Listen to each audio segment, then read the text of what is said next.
Part 1. On the creature called man. Chapter 1. The man in the cave. Far away in some strange constellation in skies, infinitely remote, there is a small star which astronomers may some day discover. At least I could never observe in the faces or demeanor of most astronomers or men of science any evidence that they had discovered it, though as a matter of fact they were walking about on it. All the time it is a star that brings forth out of itself very strange plants and very strange animals, and none stranger than the men of science. That at least is the way in which I should begin a history of the world, if I had to follow the scientific custom of beginning with an account of the astronomical universe. I should try to see even this earth from the outside, not by the hackneyed insistence of its relative position to the sun, but by some imaginative effort to conceive its remote position for the dehumanized spectator. Only I do not believe in being dehumanized in order to study humanity. I do not believe in dwelling upon the distances that are supposed to dwarf the world. I think there is even something a trifle vulgar about this idea of trying to rebuke spirit by size, and as the first idea is not feasible, that of making the earth a strange planet so as to make it significant, I will not stoop to the other trick of making it a small planet. In order to make it insignificant, I would rather insist that we do not even know that it is a planet at all in the sense in which we know that it is a place, and a very extraordinary place too.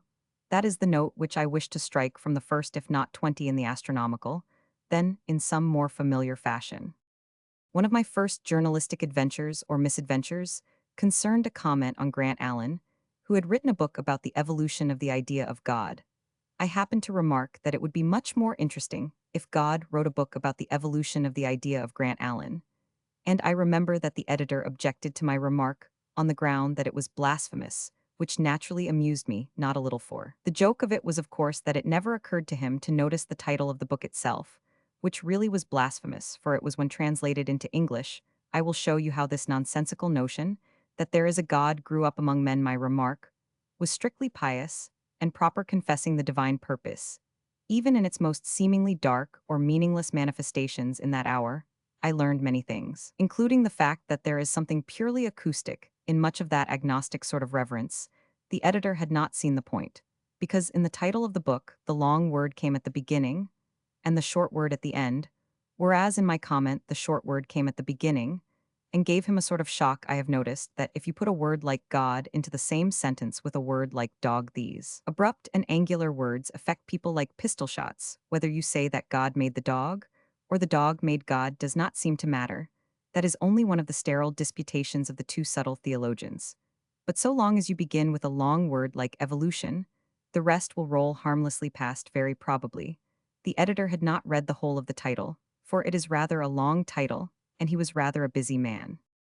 But this little incident has always lingered in my mind as a sort of parable. Most modern histories of mankind begin with the word evolution, and with a 21 rather wordy exposition of evolution, for much the same reason that operated in this case.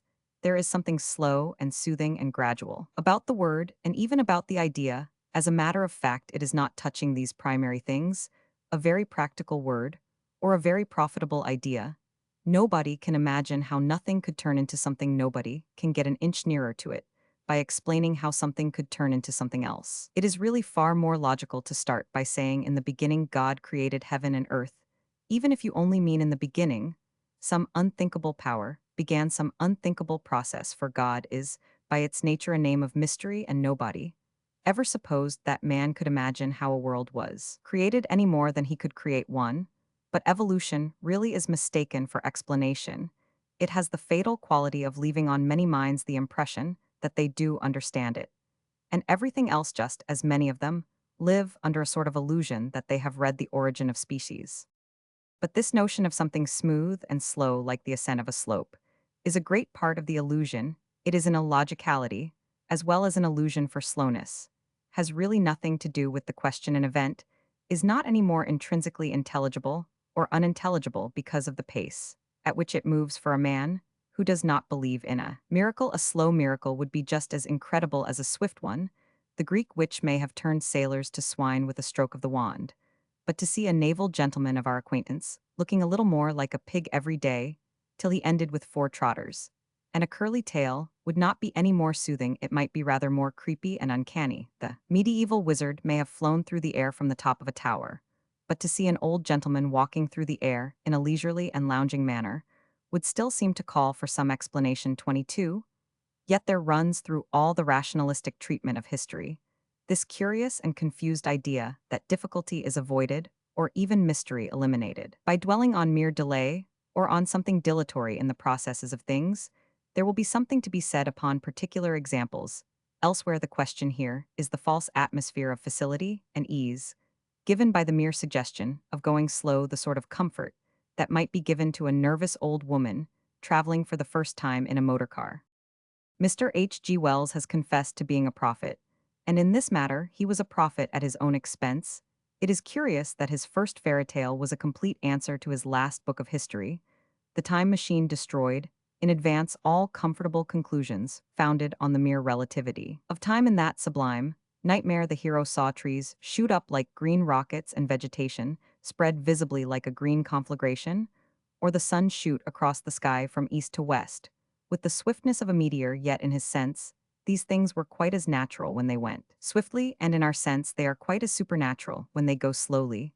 The ultimate question is why they go at all, and anybody who really understands that question will know that it always has been and always will be a religious question, or at any rate a philosophical or metaphysical question, and most certainly he will not think the question answered by some substitution of gradual for abrupt change, or in other words, by a merely relative question of the same story being spun out or rattled rapidly through, as can be done with any story at a cinema, by turning a handle. Now, what is needed for these problems of primitive existence is something more like a primitive spirit. In calling up this vision of the first things, I would ask the reader to make with me a sort of experiment in simplicity. And by simplicity, I do not mean stupidity, but rather the sort of clarity that sees 23 things like life, rather than words like evolution for this purpose.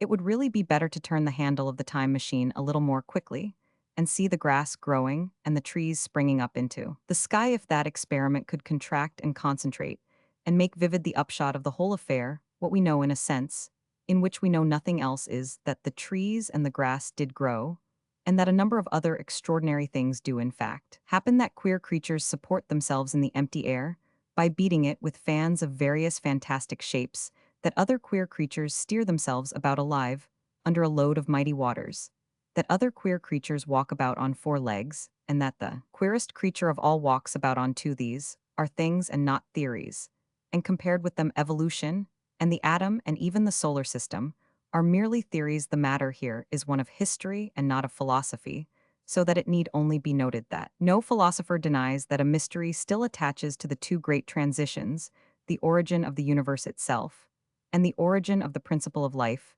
itself. Most philosophers have the enlightenment to add that a third mystery attaches to the origin of man himself. In other words, a third bridge was built across a third abyss of the unthinkable when there came into the world what we call reason, and what we call will. Man is not merely an evolution, but rather a revolution, that he has a backbone or other parts upon a similar pattern to birds and fishes is an obvious fact, whatever be the meaning of the fact. But if we attempt to regard him as it were as a quadruped standing on his hind legs, we shall find what follows far more fantastic and subversive than if he were standing on his head. I will take one example to serve for an introduction to the story of man. It illustrates what I mean by saying that a certain childish directness is needed to 24c the truth about the childhood of the world. It illustrates what I mean by saying that a mixture of popular science and journalistic jargon has confused the facts about the first things, so that we cannot see which of them really comes first. It illustrates, though only in one convenient illustration, all that I mean by the necessity of seeing the sharp differences that give its shape to history, instead of being submerged in all these generalizations about slowness and sameness. For we do indeed require in Mr. Wells' phrase an outline of history, but we may venture to say in Mr. Mantalini's phrase that this evolutionary history has no outline, or is a demmed outline. But above all, it illustrates what I mean by saying that the more we really look at man as an animal, the less he will look like one. Today, all our novels and newspapers will be found swarming with numberless allusions to a popular character. Called a caveman, he seems to be quite familiar to us, not only as a public character, but as a private character, His psychology is seriously taken into account in psychological fiction and psychological medicine. So far as I can understand, his chief occupation in life was knocking his wife about or treating women in general with what is, I believe, known in the world of the film as rough stuff. I have never happened to come upon the evidence for this idea, and I do not know on what primitive diaries or prehistoric divorce reports it is founded, nor, as I have explained elsewhere, have I ever been able to see the probability of it even considered a priori. We are always told, without any explanation or authority, that primitive man waved a club and knocked the woman down before he carried her off. But on every animal analogy, it would seem an almost morbid modesty and reluctance on the part of the lady, always to insist on being knocked down before consenting to be carried off. And I repeat that I can never comprehend why 25 when the male was so very rude the female should have been so very refined the caveman may have been a brute. But there is no reason why he should have been more brutal than the brutes, and the loves of the giraffes, and the river romances of the hippopotami are affected without any of this preliminary fracas, or Shindy the caveman may have been no better than the cave bear. But the child Sheber, so famous in hymnology, is not trained with any such bias for spinsterhood. In short, these details of the domestic life of the cave puzzle me, upon either the evolutionary or the static hypothesis, and in any case I should like to look into the evidence for them, but unfortunately I have never been able to find it. But the curious thing is this, that, while 10,000 tongues of more or less scientific or literary gossip seem to be talking at once about this unfortunate fellow under the title of the caveman, the one connection in which it is really relevant and sensible to talk about him, as the caveman has been comparatively neglected, people have used this loose term in 20 loose ways, but they have never even looked at their own term for what could really be learned from it. In fact, people have been interested in everything about the caveman, except what he did in the cave. Now, there does happen to be some real evidence of what he did in the cave. It is little enough like all the prehistoric evidence, but it is concerned with the real caveman and his cave, and not the literary caveman and his club, and it will be valuable to our sense of reality to consider quite simply what that real evidence is, and not to go beyond it. What was found in the cave was not the club, the horrible, gory club notched with the number of women it had knocked on the head. The cave was not a Bluebeard's chamber, filled with the skeletons of slaughtered wives. It was not filled with female skulls all arranged in rows, and all cracked like eggs. It was something 26 quite unconnected one way or the other with all the modern phrases and philosophical implications and literary rumors which confuse the whole question for us. And if we wish to see as it really is, this authentic glimpse of the morning of the world, it will be far better to conceive even the story of its discovery as some such legend of the land of morning. It would be far better to tell the tale of what was really found as simply as the tale of heroes, finding the golden fleece, or the gardens of the Hesperides. If we could so escape from a fog of controversial theories into the clear colors and clean-cut outlines of such a dawn, the old epic poets at least knew how to tell. Story, possibly a tall story, but never a twisted story, never a story tortured out of its own shape, to fit theories and philosophies invented centuries afterwards. It would be well if modern investigators could describe their discoveries in the bald narrative style of the earliest travelers, and without any of these long elusive words that are full of irrelevant implication and suggestion. Then we might realize exactly what we do know about the caveman, or at any rate about the cave. A priest and a boy entered some time ago a hollow in the hills, and passed into a sort of subterranean tunnel that led into a labyrinth of such sealed and secret corridors of rock. They crawled through cracks that seemed almost impassable. They crept through tunnels that might have been made for moles. They dropped into holes as hopeless as wells. They seemed to be burying themselves alive 7 times over beyond the hope of resurrection. This is but the commonplace of all such courageous exploration. But what is needed here is someone who shall put such stories in the primary light, in which they are not commonplace. There is, for instance, something strangely symbolic in the accident that the first intruders into that sunken world were a priest and a boy, the types of the antiquity, and of the 27 youth of the world.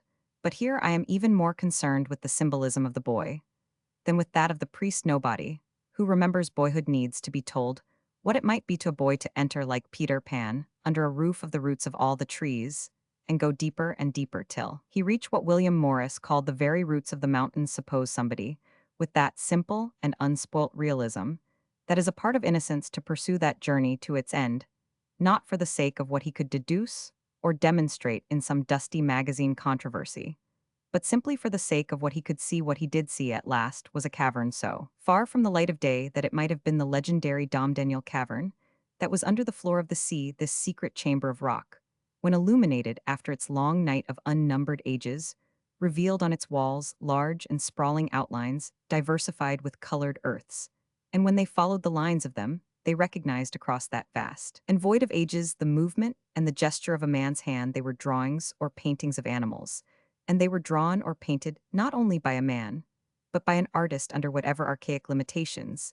They showed that love of the long sweeping or the long wavering line, which any man who has ever drawn or tried to draw will recognize, and about which no artist will allow himself to be contradicted by any scientist. They showed the experimental and adventurous spirit of the artist, the spirit that does not avoid, but attempt difficult things, as where the draftsman had represented the action of the stag, when he swings his head clean round, and noses towards his tail, an action familiar enough in the horse. But there are many modern animal painters who would set themselves something of a task in rendering it truly in this and 20 other details. It is clear that the artist had watched animals with a certain interest, and presumably a certain pleasure. 28 In that sense, it would seem that he was not only an artist, but a naturalist, the sort of naturalist who is really natural. Now it is needless to note, except in passing, that there is nothing whatever in the atmosphere of that cave to suggest the bleak and pessimistic atmosphere of that journalistic cave of the winds that blows and bellows about us, with countless echoes concerning the caveman, so far as any human character can be hinted at by such traces of the past. That human character is quite human, and even humane. It is certainly not the ideal of an inhuman character, like the abstraction invoked in popular science when novelists and educationists and psychologists of all sorts talk about the caveman. They never conceive him in connection with anything that is really in the cave. When the realist of the sex novel writes red sparks danced in Dagmar Doubledick's brain, he felt the spirit of the caveman rising within him. The novelist's readers would be very much disappointed if Dagmar only went off and drew large pictures of cows on the drawing room wall. When the psychoanalyst writes to a patient, the submerged instincts of the caveman are doubtless prompting you to gratify a violent impulse. He does not refer to the impulse to paint in watercolors, or to make conscientious studies of how cattle swing their heads when they graze, yet we do know, for a fact, that the caveman did these mild and innocent things. And we have not the most minute speck of evidence that he did any of the violent and ferocious things. In other words, the caveman as commonly presented to us is simply a myth, or rather a muddle, for a myth has at least an imaginative outline of truth. The whole of the current way of talking is simply a confusion and a misunderstanding founded on no sort of scientific evidence, and valued only as an excuse for a very modern mood of anarchy. If any gentleman wants to knock a woman about, he can 29 surely be a cad, without taking away the character of the caveman, about whom we know next to nothing, except what we can gather from a few harmless and pleasing pictures on a wall. But this is not the point about the pictures, or the particular moral here to be drawn from them. That moral is something much larger and simpler, so large and simple that, when it is first stated, it will sound childish. And indeed it is in the highest sense childish.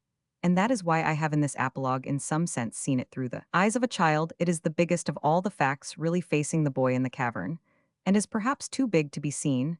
If the boy was one of the flock of the priest, it may be presumed that he had been trained in a certain quality of common sense, that common sense that often comes to us in the form of tradition. In that case, he would simply recognize the primitive man's work as the work of a man interesting, but in no way incredible in being primitive. He would see what was there to see, and he would not be tempted into seeing what was not there by any evolutionary excitement or fashionable speculation.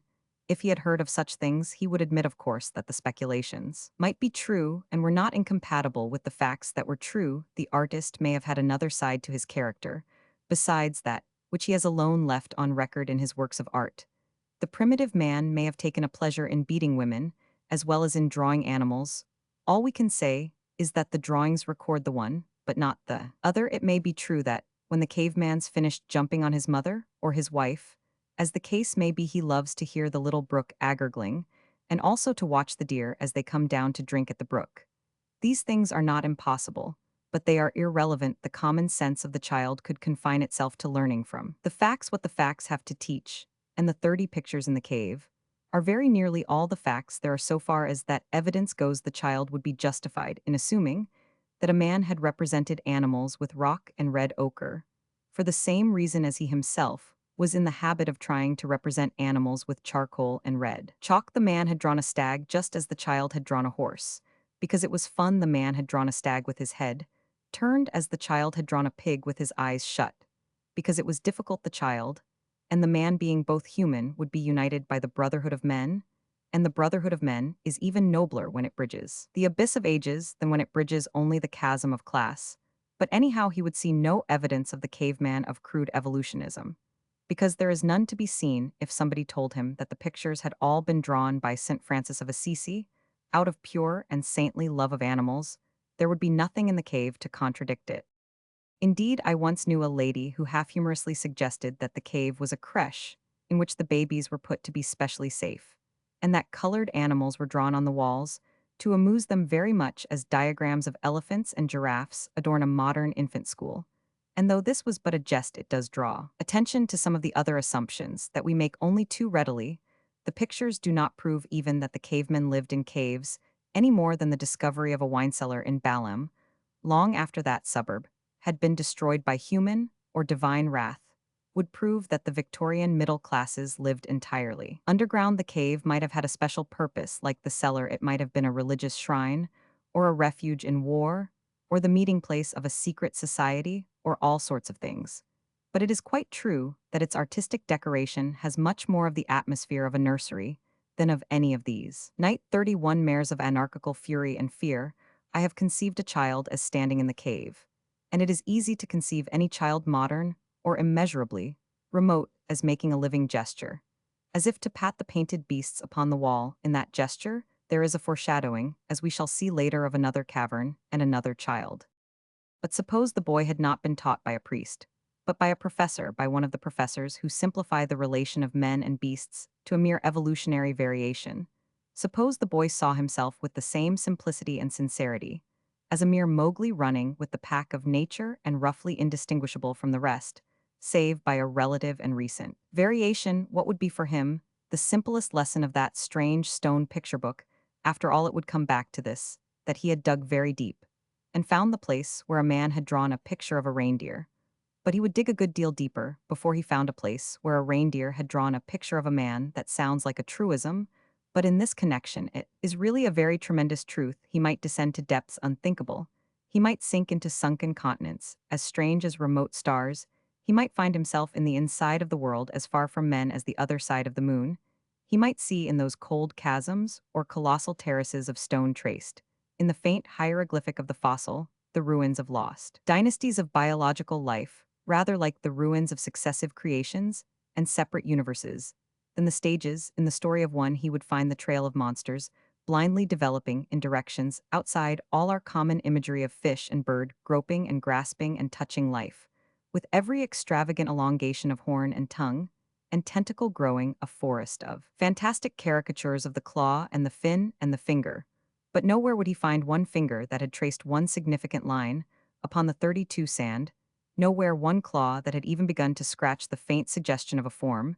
To all appearance, the thing would be as unthinkable in all those countless cosmic variations of forgotten eons as it would be in the beasts and birds before our eyes. The child would no more expect to see it than to see the cat scratch on the wall a vindictive caricature of the dog. The childish common sense would keep the most evolutionary child from expecting to see anything like that. Yet in the traces of the rude and recently evolved ancestors of humanity, he would have seen exactly that it must surely strike him as strange that men so remote from him should be so near, and that beasts so near to him should be so remote to his simplicity. It must seem at least odd that he could not find any trace of the beginning of any arts among any animals. That is the simplest lesson to learn in the cavern of the colored pictures. Only it is too simple to be learnt. It is the simple truth that man does differ from the brutes in kind, and not in degree, and the proof of it is here that it sounds like a truism to say that the most primitive man drew a picture of a monkey, and that it sounds like a joke to say that the most intelligent monkey drew a picture of a man. Something of division and disproportion has appeared, and it is unique. Art is the signature of man. That is the sort of simple truth with which a story of the beginnings ought really to begin. The evolutionist stands, staring in the painted cavern, at the things that are too large to be seen and too simple to be understood.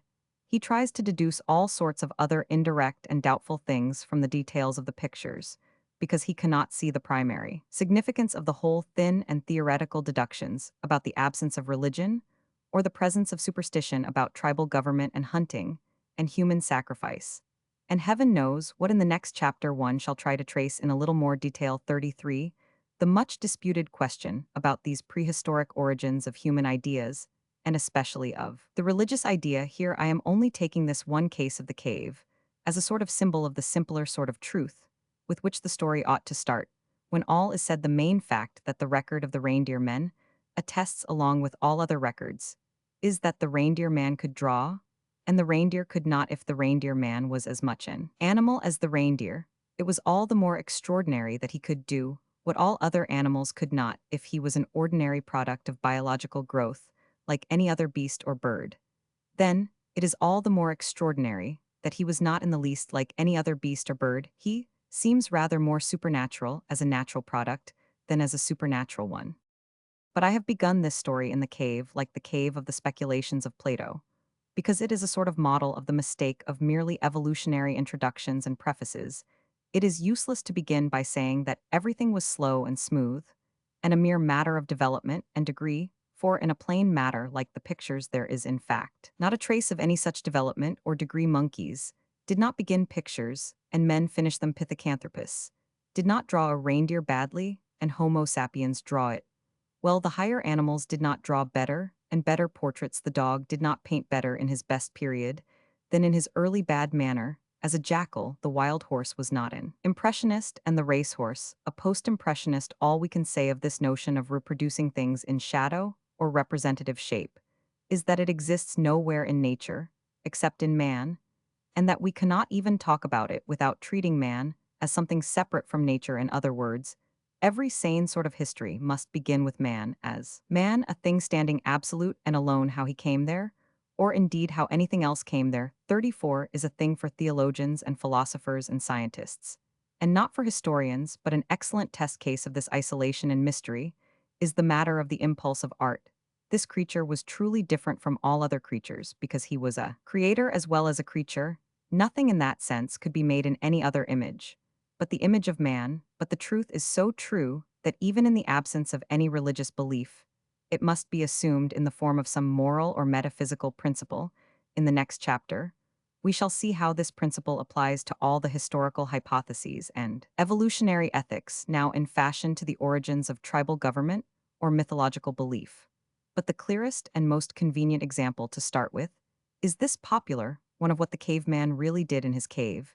It means that somehow or other a new thing had appeared in the cavernous night of nature, a mind that is like a mirror. It is like a mirror because it is truly a thing of reflection. It is like a mirror because in it alone all the other shapes can be seen like shining shadows. In a vision above all, it is like a mirror because it is the only thing of its kind. Other things may resemble it or resemble each other in various ways. Other things may excel it or excel each other in various ways, just as in the furniture of a room, a table may be round like a mirror, or a cupboard may be larger than a mirror. But the mirror is the only thing that can contain them all. Man is the microcosm. Man is the measure of all things. Man is the image of God. These are the only real lessons to be learnt in the cave, and it is time to leave it for the open road. It will be well in this place, however, to sum up once and for all what is meant by saying that man is at once the exception to everything, and the mirror, and the measure of all things. But to see man as he is, it is necessary once more to keep close to that simplicity that can clear itself of accumulated clouds. 35 of sophistry. The simplest truth about man is that he is a very strange being, almost in the sense of being a stranger on the earth in all sobriety. He has much more of the external appearance of one bringing alien habits from another land than of a mere growth of this one. He has an unfair advantage and an unfair disadvantage. He cannot sleep in his own skin. He cannot trust his own instincts. He is at once a creator moving miraculous hands and fingers, and a kind of cripple. He is wrapped in artificial bandages called clothes. He is propped on artificial crutches called furniture. His mind has the same doubtful liberties and the same wild limitations alone among the animals. He is shaken with the beautiful madness called laughter, as if he had caught sight of some secret in the very shape of the universe, hidden from the universe itself. Alone among the animals, he feels the need of averting his thoughts from the root realities of his own bodily being, of hiding them as in the presence of some higher possibility, which creates the mystery of shame, Whether we praise these things as natural to man, or abuse them as artificial in nature, they remain in the same sense, unique. This is realized by the whole popular instinct called religion, until disturbed by pedants, especially the laborious pedants of the simple life. The most sophistical of all sophists are gymnosophists. It is not natural to see man as a natural product. It is not common sense to call man a common object of the country or the seashore. It is not seeing straight to see him as an animal. It is not sane. It sins against the light, against that broad daylight of proportion, which is the principle of all reality. It is reached by stretching a point, by making out a case, by artificially selecting a certain light, and shade by bringing into prominence the lesser or lower things which may happen to be similar. The solid thing standing in the sunlight, the thing we can walk round 36 and see from all sides, is quite different. It is also quite extraordinary. And the more sides we see of it, the more extraordinary it seems. It is emphatically not a thing that follows or flows naturally from anything else. If we imagine that an inhuman or impersonal intelligence could have felt from the first the general nature of the non-human world, sufficiently to see that things would evolve in whatever way they did evolve, there would have been nothing whatever in all that natural world to prepare such a mind for such an unnatural novelty. To such a mind, man would most certainly not have seemed something like one herd out of 100 herds finding richer pasture, or one swallow out of 100 swallows making a summer under a strange sky. It would not be in the same scale, and scarcely in the same dimension. We might as truly say that it would not be in the same universe. It would be more like seeing one cow out of 100 cows suddenly jump over the moon, or one pig out of 100 pigs grow wings in a flash and fly.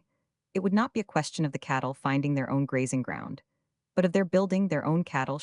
Not a question of one swallow making a summer, but of his making a summer house, for the very fact that birds do build nests is one of those similarities that sharpen the startling difference. The very fact that a bird can get as far as building a nest, and cannot get any farther, proves that he has not a mind as man has a mind. It proves it more completely than if he built nothing at all. If he built nothing at all, he might possibly be a philosopher of the quietist or Buddhistic school, indifferent to all but the mind within.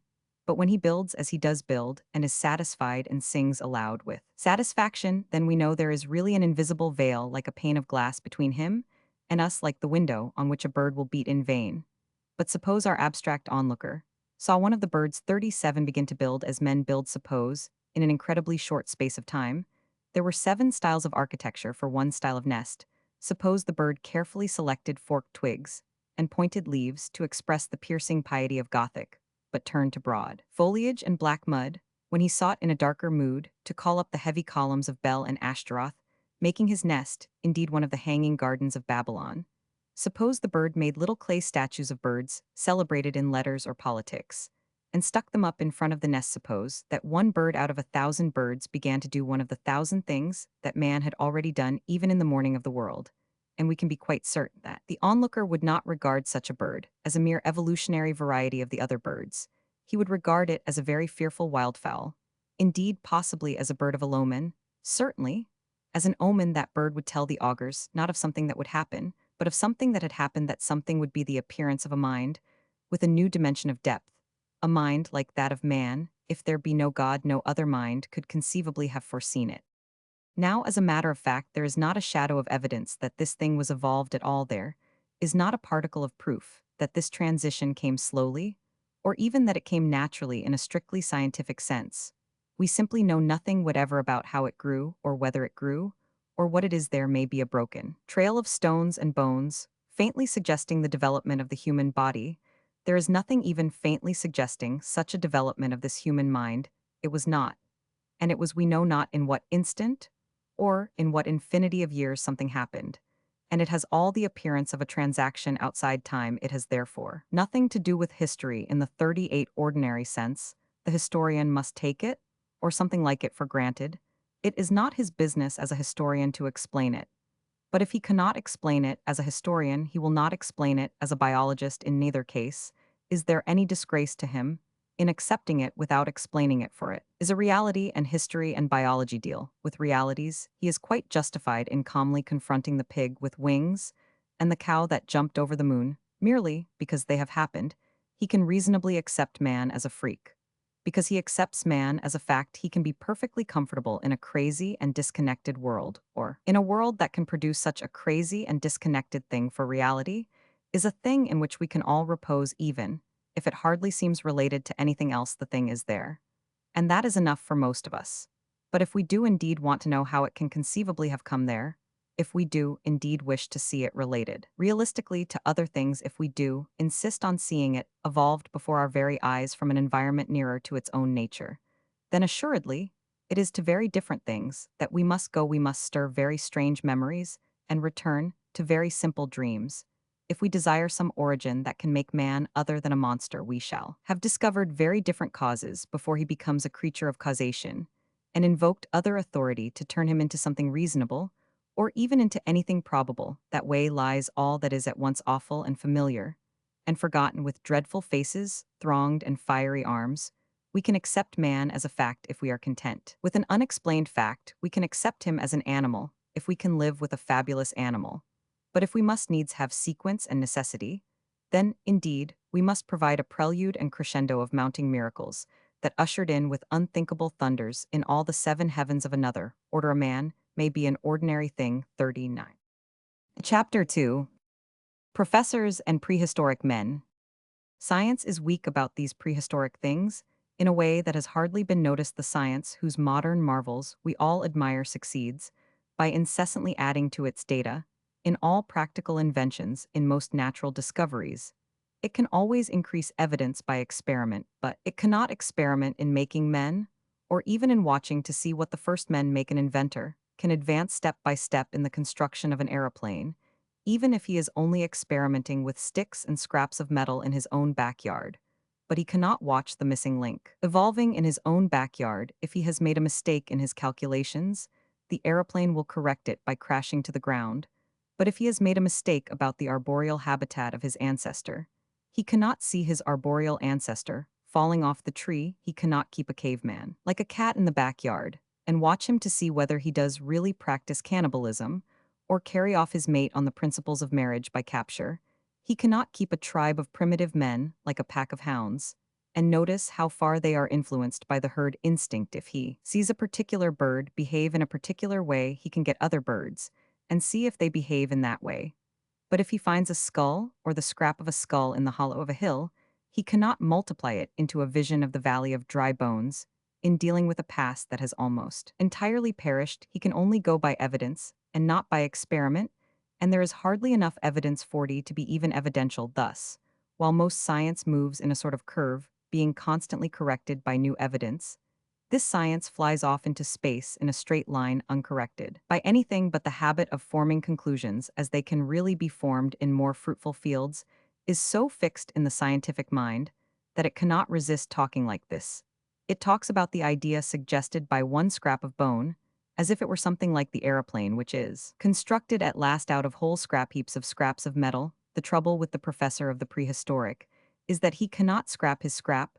The marvelous and triumphant aeroplane is made out of 100 mistakes. The student of origins can only make one mistake and stick to it. We talk very truly of the patience of science, but in this department, it would be truer to talk of the impatience of science, owing to the difficulty above described. The theorist is in far too much of a hurry. We have a series of hypotheses so hasty that they may well be called fancies, and cannot in any case be further corrected by facts. The most empirical anthropologist is here as limited as an antiquary. He can only cling to a fragment of the past, and has no way of increasing it for the future. He can only clutch his fragment of fact, almost as the primitive man clutched his fragment of flint, and indeed he does deal with it in much the same way, and for much the same reason. It is his tool, and his only tool. It is his weapon, and his only weapon. He often wields it with a fanaticism far in excess of anything shown by men of science, when they can collect more facts from experience, and even add new facts by experiment. Sometimes the professor with his bone becomes almost as dangerous as a dog with his bone, and the dog at least does not deduce a theory from it, proving that mankind is going to the dogser that it came from them. For instance, I have pointed out the difficulty of 41 keeping a monkey and watching it evolve into a man, experimental evidence of such an evolution being impossible. The professor is not content to say, as most of us would be ready to say, that such an evolution is likely enough. Anyhow, he produces his little bone or little collection of bones, and deduces the most marvelous things from it. He found in Java a part of a skull seeming by its contour to be smaller than the human. Somewhere near it he found an upright thigh bone.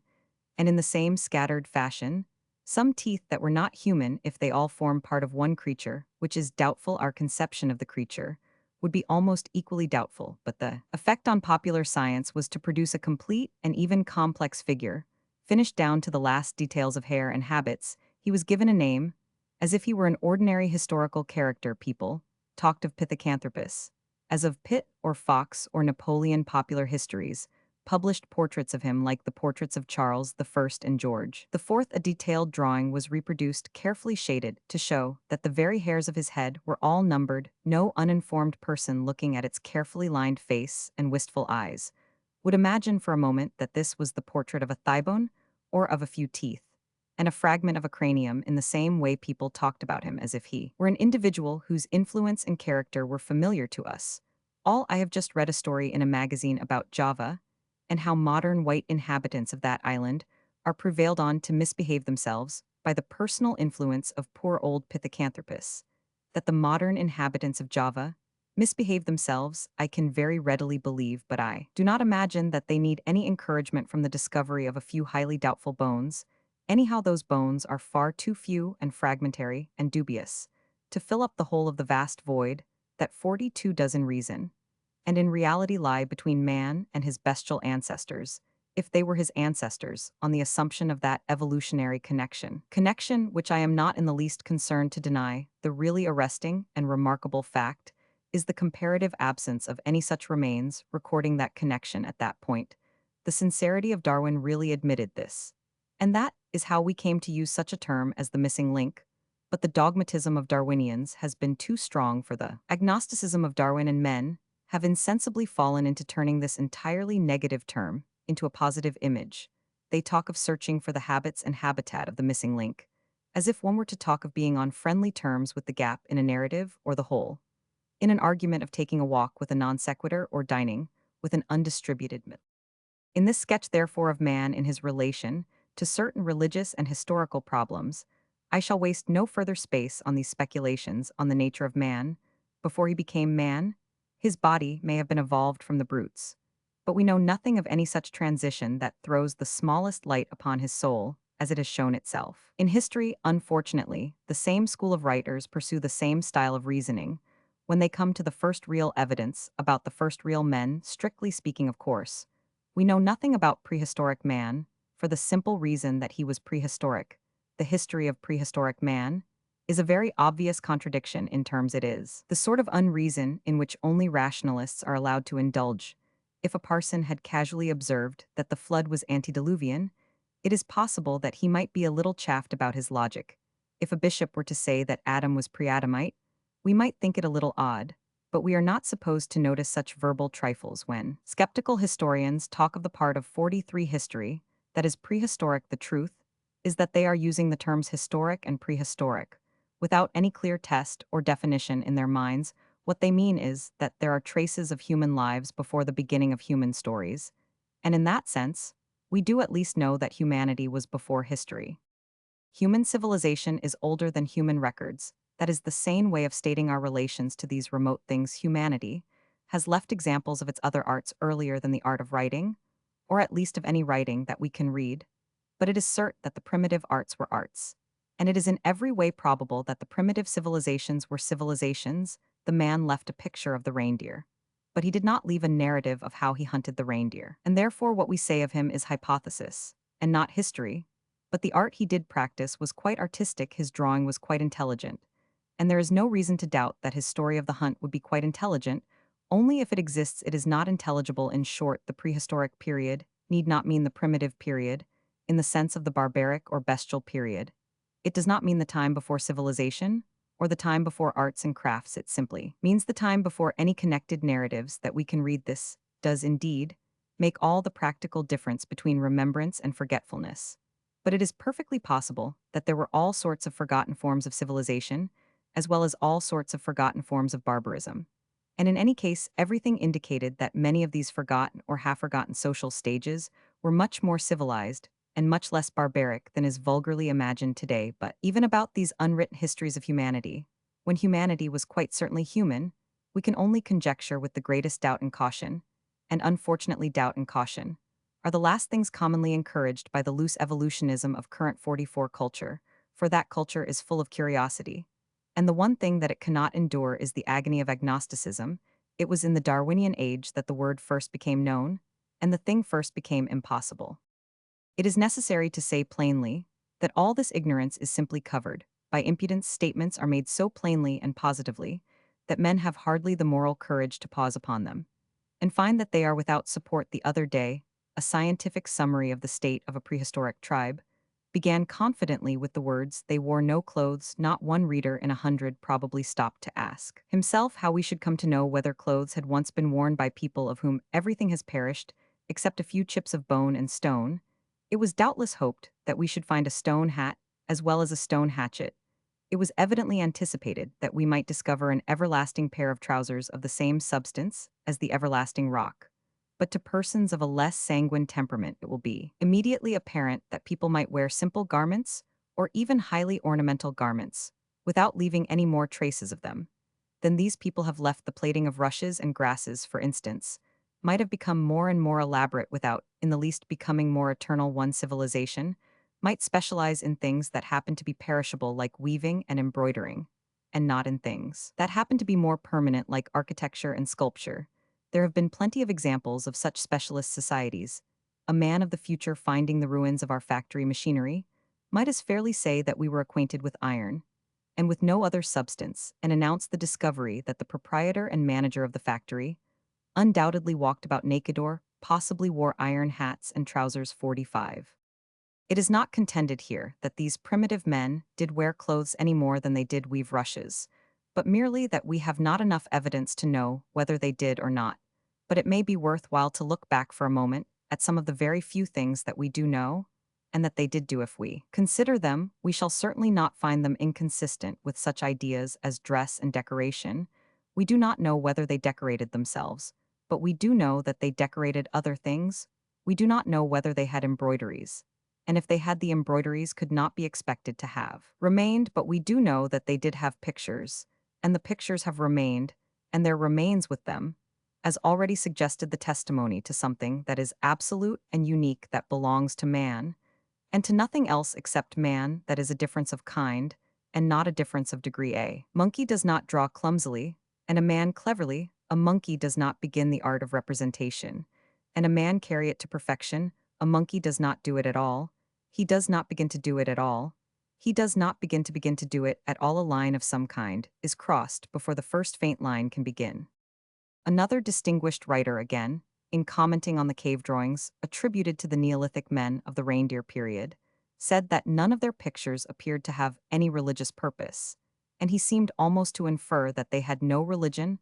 I can hardly imagine a thinner thread of argument than this, which reconstructs the very inmost moods of the prehistoric mind, from the fact that somebody who has scrawled a few sketches on a rock, from what motive we do not know, for what purpose, we do not know, acting under what customs or conventions, we do not know, may possibly have found it easier to draw reindeers than to draw religion. He may have drawn it because it was his religious symbol. He 46 may have drawn it because it was not his religious symbol. He may have drawn anything except his religious symbol. He may have drawn his real religious symbol somewhere else, or it may have been deliberately destroyed when it was drawn. He may have done, or not done, 500,000 things. But in any case, it is an amazing leap of logic to infer that he had no religious symbol, or even to infer from his having no religious symbol that he had no religion. Now, this particular case happens to illustrate the insecurity of these guesses very clearly. For a little while afterwards, people discovered not only paintings, but sculptures of animals in the caves. Some of these were said to be damaged with dints or holes supposed to be the marks of arrows, and the damaged images were conjectured to be the remains of some magic rite of killing the beasts in effigy, while the undamaged images were explained in connection with another magic rite, invoking fertility upon the herds. Here again, there is something faintly humorous about the scientific habit of having it both ways. If the image is damaged, it proves one superstition, and if it is undamaged, it proves another. Here again, there is a rather reckless jumping to conclusions. It has hardly occurred to the speculators that a crowd of hunters imprisoned in winter in a cave might conceivably have aimed at a mark for fun, as a sort of primitive parlor game. But in any case, if it was done out of superstition, what has become of the thesis that it had nothing to do with religion? The truth is that all this guesswork has nothing to do with anything. It is not half such a good parlor game as shooting arrows at a carved reindeer, for it is shooting them into the air. Such speculators rather tend to forget, for instance, that men in the modern world also sometimes make marks in caves when a crowd of trippers is conducted through the labyrinth of the marvelous grotto or the magic stalactite cavern. It has been observed 47 that hieroglyphics spring into sight where they have passed initials and inscriptions, which the learned refuse to refer to any remote date. But the time will come when these inscriptions will really be of remote date. And if the professors of the future are anything like the professors of the present, they will be able to deduce a vast number of very vivid and interesting things from these cave writings of the 20th century, if I know anything about the breed. And if they have not fallen away from the full-blooded confidence of their fathers, they will be able to discover the most fascinating facts about us. From the initials left in the magic grotto by a rye and a riot possibly, in the form of two intertwined. As from this alone, they will know one that, as the letters are rudely chipped with a blunt pocket knife, the 20th century possessed no delicate graving tools, and was unacquainted with the art of sculpture too, that as the letters are capital letters our civilization never evolved any small letters, or anything like a running hand three that, because initial consonants stand together in an unpronounceable fashion, our language was possibly akin to Welsh, or more probably of the early Semitic type, that ignored vowels for that as the initials of a rye and a riot do not in any special fashion profess to be religious symbols our civilization, possessed no religion perhaps the last, is about the nearest to the truth for a civilization that had religion, would have a little more reason. It is commonly affirmed again that religion grew in a very slow and evolutionary manner, and even that it grew not from one cause, but from a combination that might be called a coincidence. Generally speaking, the three chief elements in the combination are first the fear of the chief of the tribe, whom Mr. Wells insists on calling with regrettable familiarity the old man, second the phenomena of dreams, and third the sacrificial associations of the harvest 48 and the resurrection. Symbolized in the growing corn, I may remark in passing that it seems to me very doubtful psychology to refer one living and single spirit to three dead and disconnected causes, if they were merely dead and disconnected causes. Suppose Mr. Wells, in one of his fascinating novels of the future, were to tell us that there would arise among men a new, and as yet nameless passion of which men will dream as they dream of first love, for which they will die as they die for a flag and a fatherland. I think we should be a little puzzled if he told us that this singular sentiment would be a combination of the habit of smoking woodbines, the increase of the income tax, and the pleasure of a motorist in exceeding the speed limit. We could not easily imagine this, because we could not imagine any connection between the three or any common feeling that could include them all, nor could anyone imagine any connection between corn and dreams and an old chief with a spear unless there was already a common feeling to include them all. But if there was such a common feeling, it could only be the religious feeling. And these things could not be the beginnings of a religious feeling that existed already. I think anybody's common sense will tell him that it is far more likely that this sort of mystical sentiment did exist already, and that in the light of it, dreams and kings and cornfields could appear mystical then as they can appear mystical now. For the plain truth is that all this is a trick of making things seem distant and dehumanized, merely by pretending not to understand things that we do understand. It is like saying that prehistoric men had an ugly and uncouth habit of opening their mouths wide at intervals and stuffing strange substances into them, as if we had never heard of eating. It is like saying that the terrible troglodytes of the Stone Age lifted alternate legs in rotation, as if we had never heard of walking, if it were meant to 49 touch the mystical nerve and awaken us to the wonder of walking, and eating it might be a legitimate fancy, as it is here intended to kill the mystical nerve, and deaden us to the wonder of religion.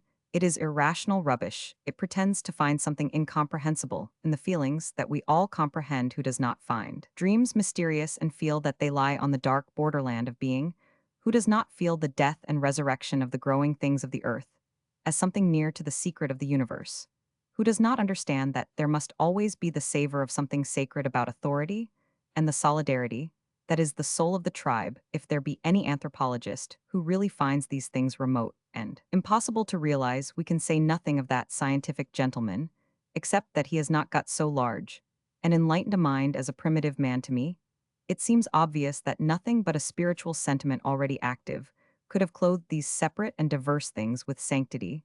To say that religion came from reverencing a chief or sacrificing at a harvest is to put a highly elaborate cart before a really primitive horse. It is like saying that the impulse to draw pictures came from the contemplation of the pictures of reindeers in the cave. In other words, it is explaining painting by saying that it arose out of the work of painters, or accounting for art by saying that it arose out of art. It is even more like saying that the thing we call poetry arose as the result of certain customs, such as that of an ode being officially composed to celebrate the advent of spring, or that of a young man rising at a regular hour to listen to the skylark, and then writing his report on a piece of paper.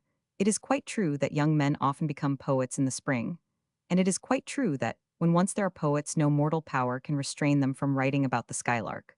But the poems did not exist 50 before the poets, the poetry did not arise out of the poetic forms. In other words, it is hardly an adequate explanation of how a thing appeared for the first time to say, it existed already. Similarly, we cannot say that religion arose out of the religious forms, because that is only another way of saying that it only arose when it existed already. It needed a certain sort of mind to see that there was anything mystical about the dreams or the dead, as it needed a particular sort of mind to see that there was anything poetical about the skylark or the spring. That mind was presumably what we call the human mind, very much as it exists to this day, for mystics still meditate upon death and dreams, as poets still write about spring and skylarks. But there is not the faintest hint to suggest that anything short of the human mind we know feels any of these mystical associations. At all, a cow in a field seems to derive no lyrical impulse or instruction from her unrivaled opportunities for listening to the skylark. And similarly, there is no reason to suppose that live sheep will ever begin to use dead sheep as the basis of a system of elaborate ancestor worship. It is true that in the spring, a young quadruped's fancy may lightly turn to thoughts of love, but no succession of springs has ever led it to turn, however lightly, to thoughts of literature. And in the same way, while it is true that a dog has dreams, while most other quadrupeds do not seem even to have that, we have waited a long time for the dog to develop his dreams into an elaborate system of religious ceremonial. We have waited so long that we have really ceased to expect it, and we no more look to see a dog apply his dreams to ecclesiastical construction than to see him examine his dreams by the rules of psychoanalysis. It is obvious, in short, that for some reason or other these natural experiences, and even natural excitements, never do pass the line that separates them from creative expression like art and religion in any 51 creature. Except man, they never do, they never have, and it is now to all appearance very improbable that they ever will. It is not impossible in the sense of self-contradictory that we should see cows fasting from grass every Friday or going on their knees, as in the old legend about Christmas Eve. It is not in that sense impossible that cows should contemplate death until they can lift up a sublime psalm of lamentation to the tune, "The old cow died of it." Is not in that sense impossible that they should express their hopes of a heavenly career in a symbolical dance in honor of the cow that jumped over the moon. It may be that the dog will at last have laid in a sufficient store of dreams to enable him to build a temple to Cerberus as a sort of canine trinity. It may be that his dreams have already begun to turn into visions capable of verbal expression in some revelation about the dog star as the spiritual home for lost dogs. These things are logically possible in the sense that it is logically difficult to prove the universal negative, which we call an impossibility. But all that instinct for the probable, which we call common sense, must long ago have told us that the animals are not to all appearance evolving in that sense, and that, to say the least, we are not likely to have any personal evidence of their passing from the animal experience to the human experiments. But spring and death and even dreams considered merely as experiences are their experiences as much as ours. The only possible conclusion is that these experiences, considered as experiences, do not generate anything like a religious sense in any mind, except a mind like ours. We come back to the fact of a certain kind of mind, as already alive and alone. It was unique, and it could make creeds as it could make cave drawings the materials. For religion had lain there for countless ages like the materials for everything else. But the power of religion was, in the mind. Man could already see in these things the 52 riddles and hints and hopes that he still sees in them. He could not only dream but dream about dreams. He could not only see the dead but see the shadow of death, and was possessed with that mysterious mystification that forever finds death incredible. It is quite true that we have even these hints chiefly about man. When he unmistakably appears as man, we cannot affirm this or anything else about the alleged animal, originally connecting man and the brutes, but that is only because he is not an animal but an allegation. We cannot be certain that Pithecanthropus ever worshipped, because we cannot be certain that he ever lived. He is only a vision called up to fill the void that does in fact yawn between the first creatures who were certainly men and any other creatures that are certainly apes or other animals. A few very doubtful fragments are scraped together to suggest such an intermediate creature, because it is required by a certain philosophy, but nobody supposes that these are sufficient to establish anything philosophical, even in support of that. Philosophy, a scrap of skull found in Java, cannot establish anything about religion, or about the absence of religion. If there ever was any such ape man, he may have exhibited as much ritual in religion as a man, or as much simplicity in religion as an ape. He may have been a mythologist, or he may have been a myth. It might be interesting to inquire whether this mystical quality appeared in a transition from the ape to the man, if there were really any types of the transition to inquire about. In other words, the missing link might or might not be mystical if he were not missing. But compared with the evidence we have of real human beings, we have no evidence that he was a human being, or a half-human being, or a being at all. Even the most extreme evolutionists do not attempt to deduce any evolutionary views about the origin of religion from him, even in trying to prove that religion grew slowly from 53 rude or irrational sources. They begin their proof with the first men who were men, but their own proof only proves that the men who were already men were already mystics. They used the rude and irrational elements as only men and mystics can use them. We come back once more to the simple truth that at some time too early for these critics to trace a transition had occurred to which bones and stones cannot in their nature bear witness, and man became a living soul. Touching this matter of the origin of religion, the truth is that those who are thus trying to explain it are trying to explain it away subconsciously. They feel that it looks less formidable when thus lengthened out into a gradual and almost invisible process. But in fact, this perspective entirely falsifies the reality of experience. They bring together two things that are totally different: the stray hints of evolutionary origins and the solid and self-evident block of humanity, and try to shift their standpoint till they see them in a single foreshortened line. But it is an optical illusion. Men do not in fact stand related to monkeys, or missing links in any such chain as that in which men stand related to men. There may have been intermediate creatures whose faint traces can be found here and there in the huge gap of these beings. If they ever existed, it may be true that they were things very unlike men, or men very unlike ourselves. But of prehistoric men, such as those called the cavemen or the reindeer men, it is not true in any sense whatever. Prehistoric men of that sort were things exactly like men, and men exceedingly like ourselves. They only happen to be men about whom we do not know much, for the simple reason that they have left no records or chronicles. But all that we do know about them makes them just as human and ordinary as men in a medieval manor or a Greek city.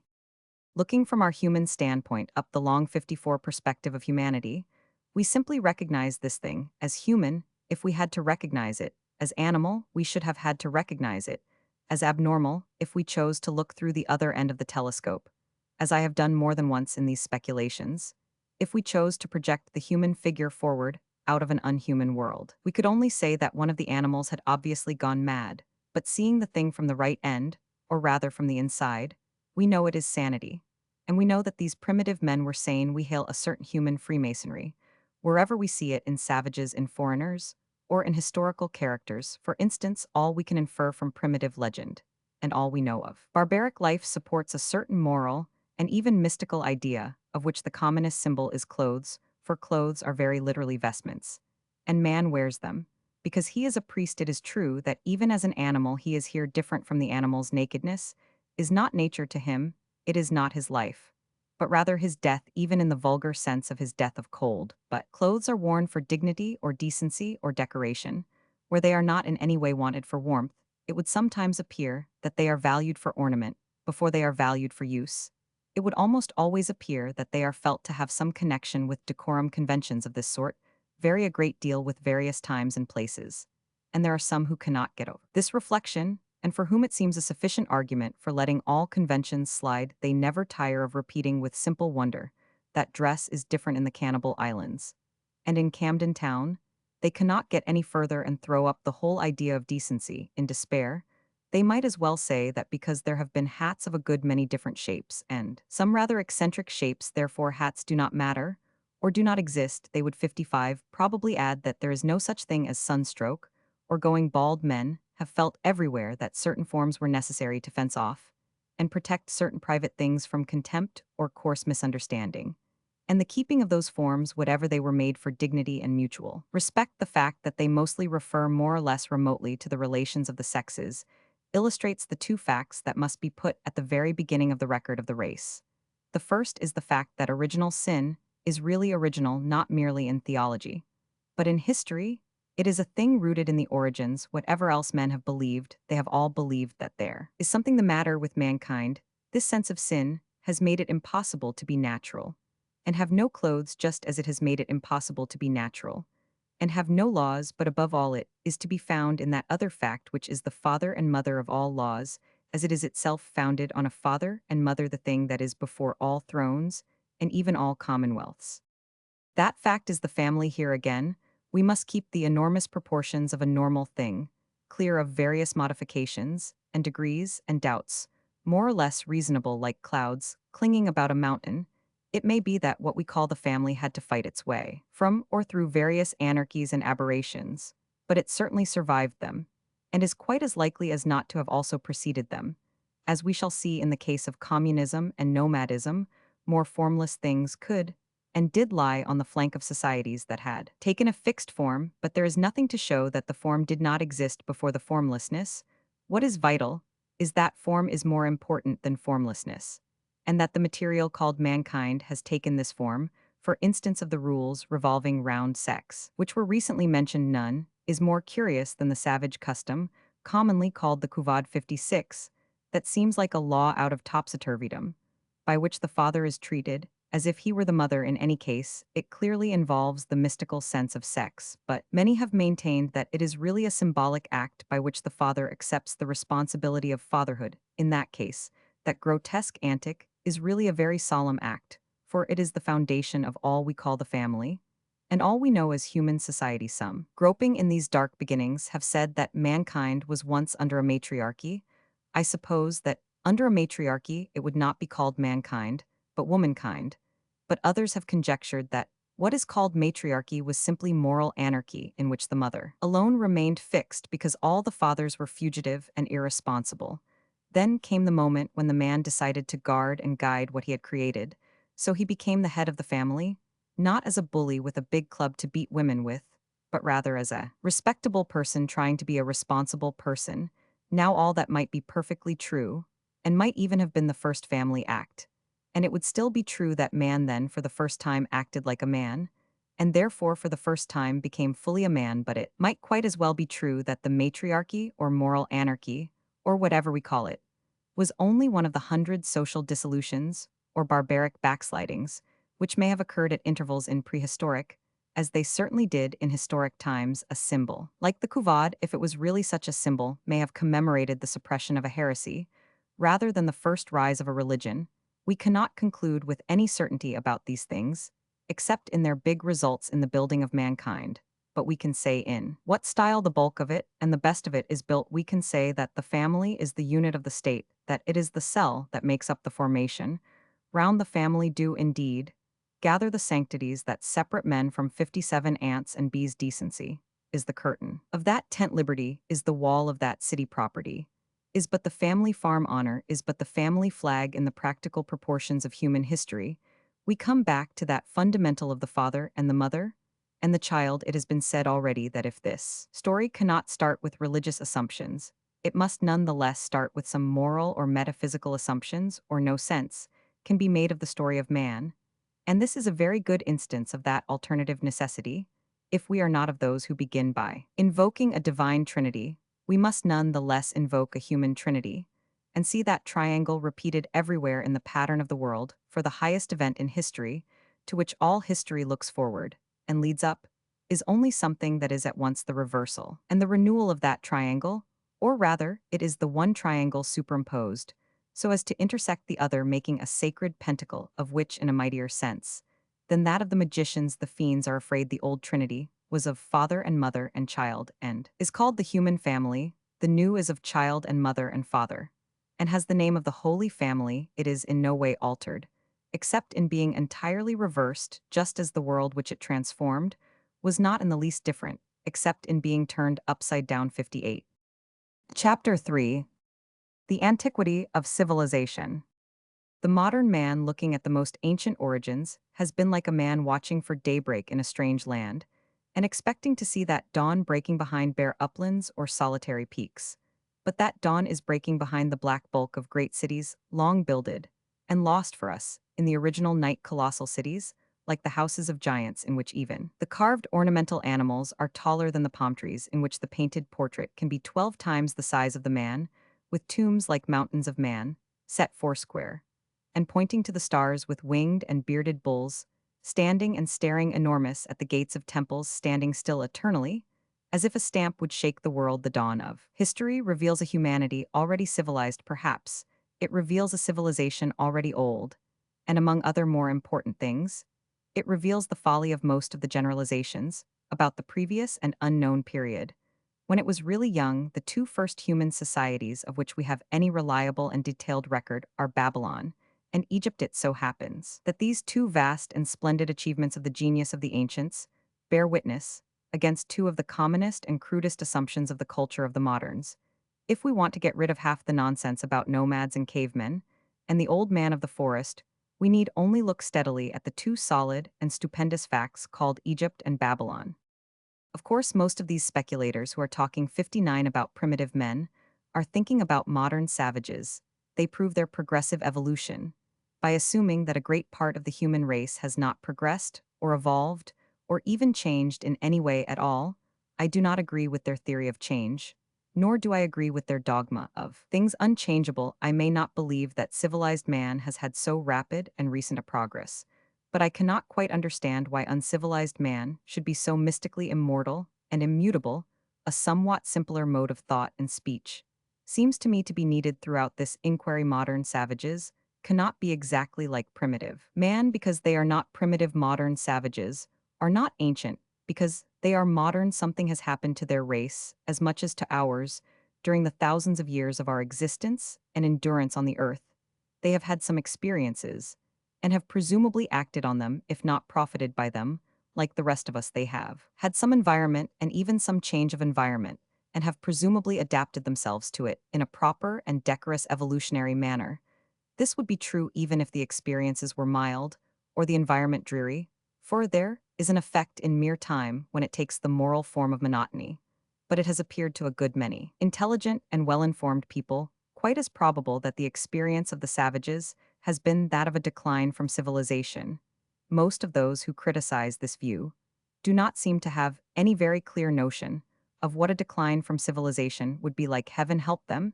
It is likely enough that they will soon find out. They seem to be content if cavemen and cannibal islanders have some things in common, such as certain particular implements. But it is obvious on the face of it that any peoples reduced for any reason to a ruder life would have some things in common. If we lost all our firearms, we should 60 make bows and arrows, but we should not necessarily resemble in every way the first men who made bows and arrows. It is said that the Russians in their great retreat were so short of armament that they fought with clubs cut in the wood. But a professor of the future would err in supposing that the Russian army of 1916 was a naked Scythian tribe that had never been out of the wood. It is like saying that a man in his second childhood must exactly copy his first. A baby is bald like an old man, but it would be an error for one ignorant of infancy to infer that the baby had a long white beard. Both a baby and an old man walk with difficulty. But he who shall expect the old gentleman to lie on his back and kick joyfully instead will be disappointed. It is therefore absurd to argue that the first pioneers of humanity must have been identical with some of the last and most stagnant leavings of it. There were almost certainly some things, there were probably many things in which the two were widely different or flatly contrary. An example of the way in which this distinction works, and an example essential to our argument here, is that of the nature and origin of government. I have already alluded to Mr. H. G. Wells and the old man with whom he appears to be on such intimate terms. If we considered the cold facts of prehistoric evidence for this portrait of the prehistoric chief of the tribe, we could only excuse it by saying that its brilliant and versatile author simply forgot for a moment that he was supposed to be writing a history, and dreamed he was writing one of his own very wonderful and imaginative romances. At least I cannot imagine how he can possibly know that the prehistoric ruler was called the Old Man, or that court etiquette requires it to be spelt with capital letters. He says of the same potentate, no one was allowed to touch his spear or to sit in his seat. I have difficulty in believing that anybody 61 has dug up a prehistoric spear with a prehistoric label visitors are requested not to touch, or a complete throne with the inscription reserved for the old man, but it may be presumed that the writer, who can hardly be supposed to be merely making up things out of his own head, was merely taking for granted this very dubious parallel between the prehistoric and the decivilized man. It may be that in certain savage tribes the chief is called the old man, and nobody is allowed to touch his spear or sit on his seat. It may be that in those cases he is surrounded with superstitious and traditional terrors, and it may be that in those cases, for all I know, he is despotic and tyrannical. But there is not a grain of evidence that primitive government was despotic and tyrannical.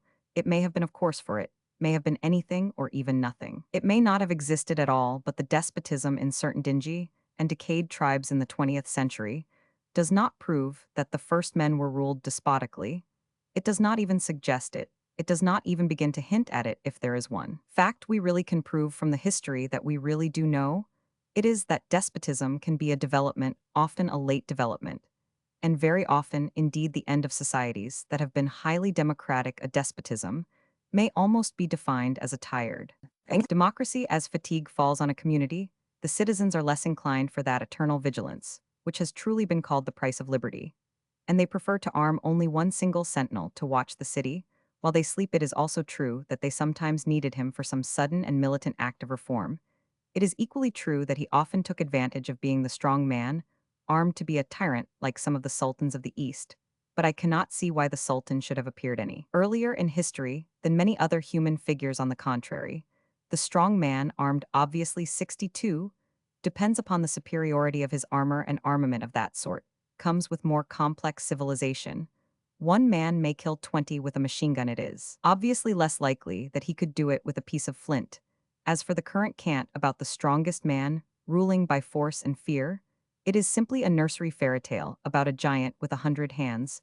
20 men could hold down the strongest strong man in any society, ancient or modern. Undoubtedly, they might admire in a romantic and poetical sense the man who was really the strongest, but that is quite a different thing, and is as purely moral and even mystical as the admiration for the purest or the wisest. But the spirit that endures the mere cruelties and caprices of an established despot is the spirit of an ancient and settled and probably stiffened society, not the spirit of a new one. As his name implies, the old man is the ruler of an old humanity.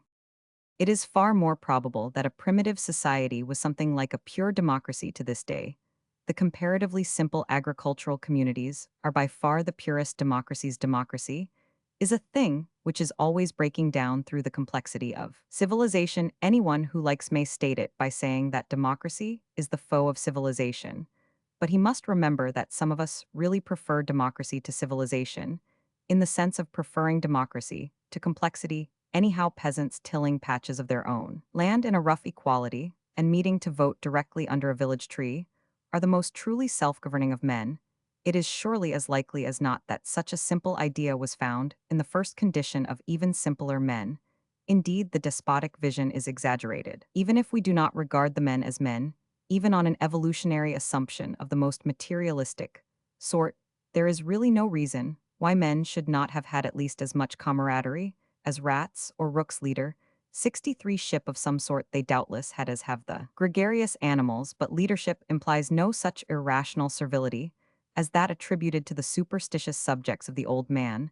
There was doubtless somebody corresponding, to use Tennyson's expression, to the many-wintered crow that leads the clanging rookery home. But I fancy that if that venerable fowl began to act after the fashion of some sultans in ancient and decayed Asia, it would become a very clanging rookery, and the many-wintered crow would not see many more winters. It may be remarked in this connection, but even among animals, it would seem that something else is respected more than bestial violence, if it be only the familiarity which in men is called tradition, or the experience which in men is called wisdom.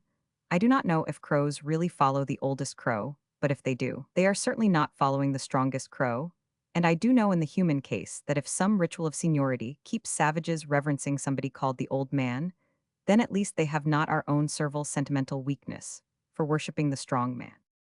It may be said then that primitive government, like primitive art and religion, and everything else, is very imperfectly known, or rather guessed. But that it is at least as good a guess to suggest that it was as popular as a Balkan or Pyrenean village as that it was as capricious and secret as a Turkish divan. Both the mountain democracy and the Oriental palace are modern in the sense that they are still there, or are some sort of growth of history. But of the two, the palace has much more the look of being an accumulation, and a corruption, the village, much more the look of being a really unchanged and primitive thing. But my suggestions at this point do not go beyond expressing a wholesome doubt about the current assumption. I think it interesting, for instance, that liberal institutions have 64 been traced even by moderns back to barbarian or undeveloped states, when it happened to be convenient for the support of some race or nation or philosophy. So the socialists profess that their ideal of communal property existed in very early times, so the Jews are proud of the jubilees or juster redistributions under their ancient law. So the Teutonists boasted of tracing parliaments and juries and various popular things among the Germanic tribes of the north. So the Celtophiles and those testifying to the wrongs of Ireland have pleaded the more equal justice of the clan system, to which the Irish chiefs bore witness before Strongbow. The strength of the case varies in the different cases, but as there is some case for all of them, I suspect there is some case for the general proposition that popular institutions of some sort were by no means uncommon in early and simple societies. Each of these separate schools were making the admission to prove a particular modern thesis, but taken together, they suggest a more ancient and general truth, that there was something more in prehistoric councils than ferocity and fear.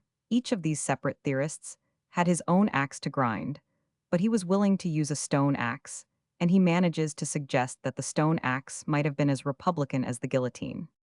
But the truth is that the curtain rises upon the play already in progress in one sense. It is a true paradox that there was history before history, but it is not the irrational paradox implied in prehistoric history, for it is a history we do not know very. Probably it was exceedingly like the history we do know, except in the one detail that we do not know it. It is thus the very opposite of the pretentious prehistoric history, which professes to trace everything in a consistent course from the amoeba to the anthropoid, and from the anthropoid to the agnostic, so far from being a question of our knowing all about queer creatures, very different from ourselves. 65. They were very probably people very like ourselves, except that we know nothing about them. In other words, our most ancient records only reach back to a time when humanity had long been human, and even long been civilized. The most ancient records we have not only mention, but take for granted things like kings and priests and princes and assemblies of the people. They describe communities that are roughly recognizable as communities in our own sense. Some of them are despotic, but we cannot tell that they have always been despotic. Some of them may be already decadent, and nearly all are mentioned as if they were old. We do not know what really happened in the world before those records, but the little we do know would leave us anything but astonished if we learnt that it was very much like what happens in this world now. There would be nothing inconsistent or confounding about the discovery that those unknown ages were full of republics collapsing under monarchies and rising again, as republics, empires expanding and finding colonies, and then losing colonies, kingdoms combining again into world states, and breaking up again into small nationalities, classes, selling themselves into slavery and marching out once more into liberty. All that procession of humanity, which may or may not be a progress, but is most assuredly a romance. But the first chapters of the romance have been torn out of the book, and we shall never read them. It is so also with the more special fancy about evolution and social stability. According to the real records available, barbarism and civilization were not successive stages in the progress of the world. They were conditions that existed side by side as they still exist side by side. There were civilizations then as there are civilizations now. There are savages now as there were savages then. It is suggested that all men pass through a nomadic stage, but it is certain that there are some who have never passed 66 out of it, and it seems not unlikely that there were some who never passed into it. It is probable that from very primitive times the static tiller of the soil and the wandering shepherd were two distinct types of men, and the chronological rearrangement of them is but a mark of that mania for progressive stages that has largely falsified history.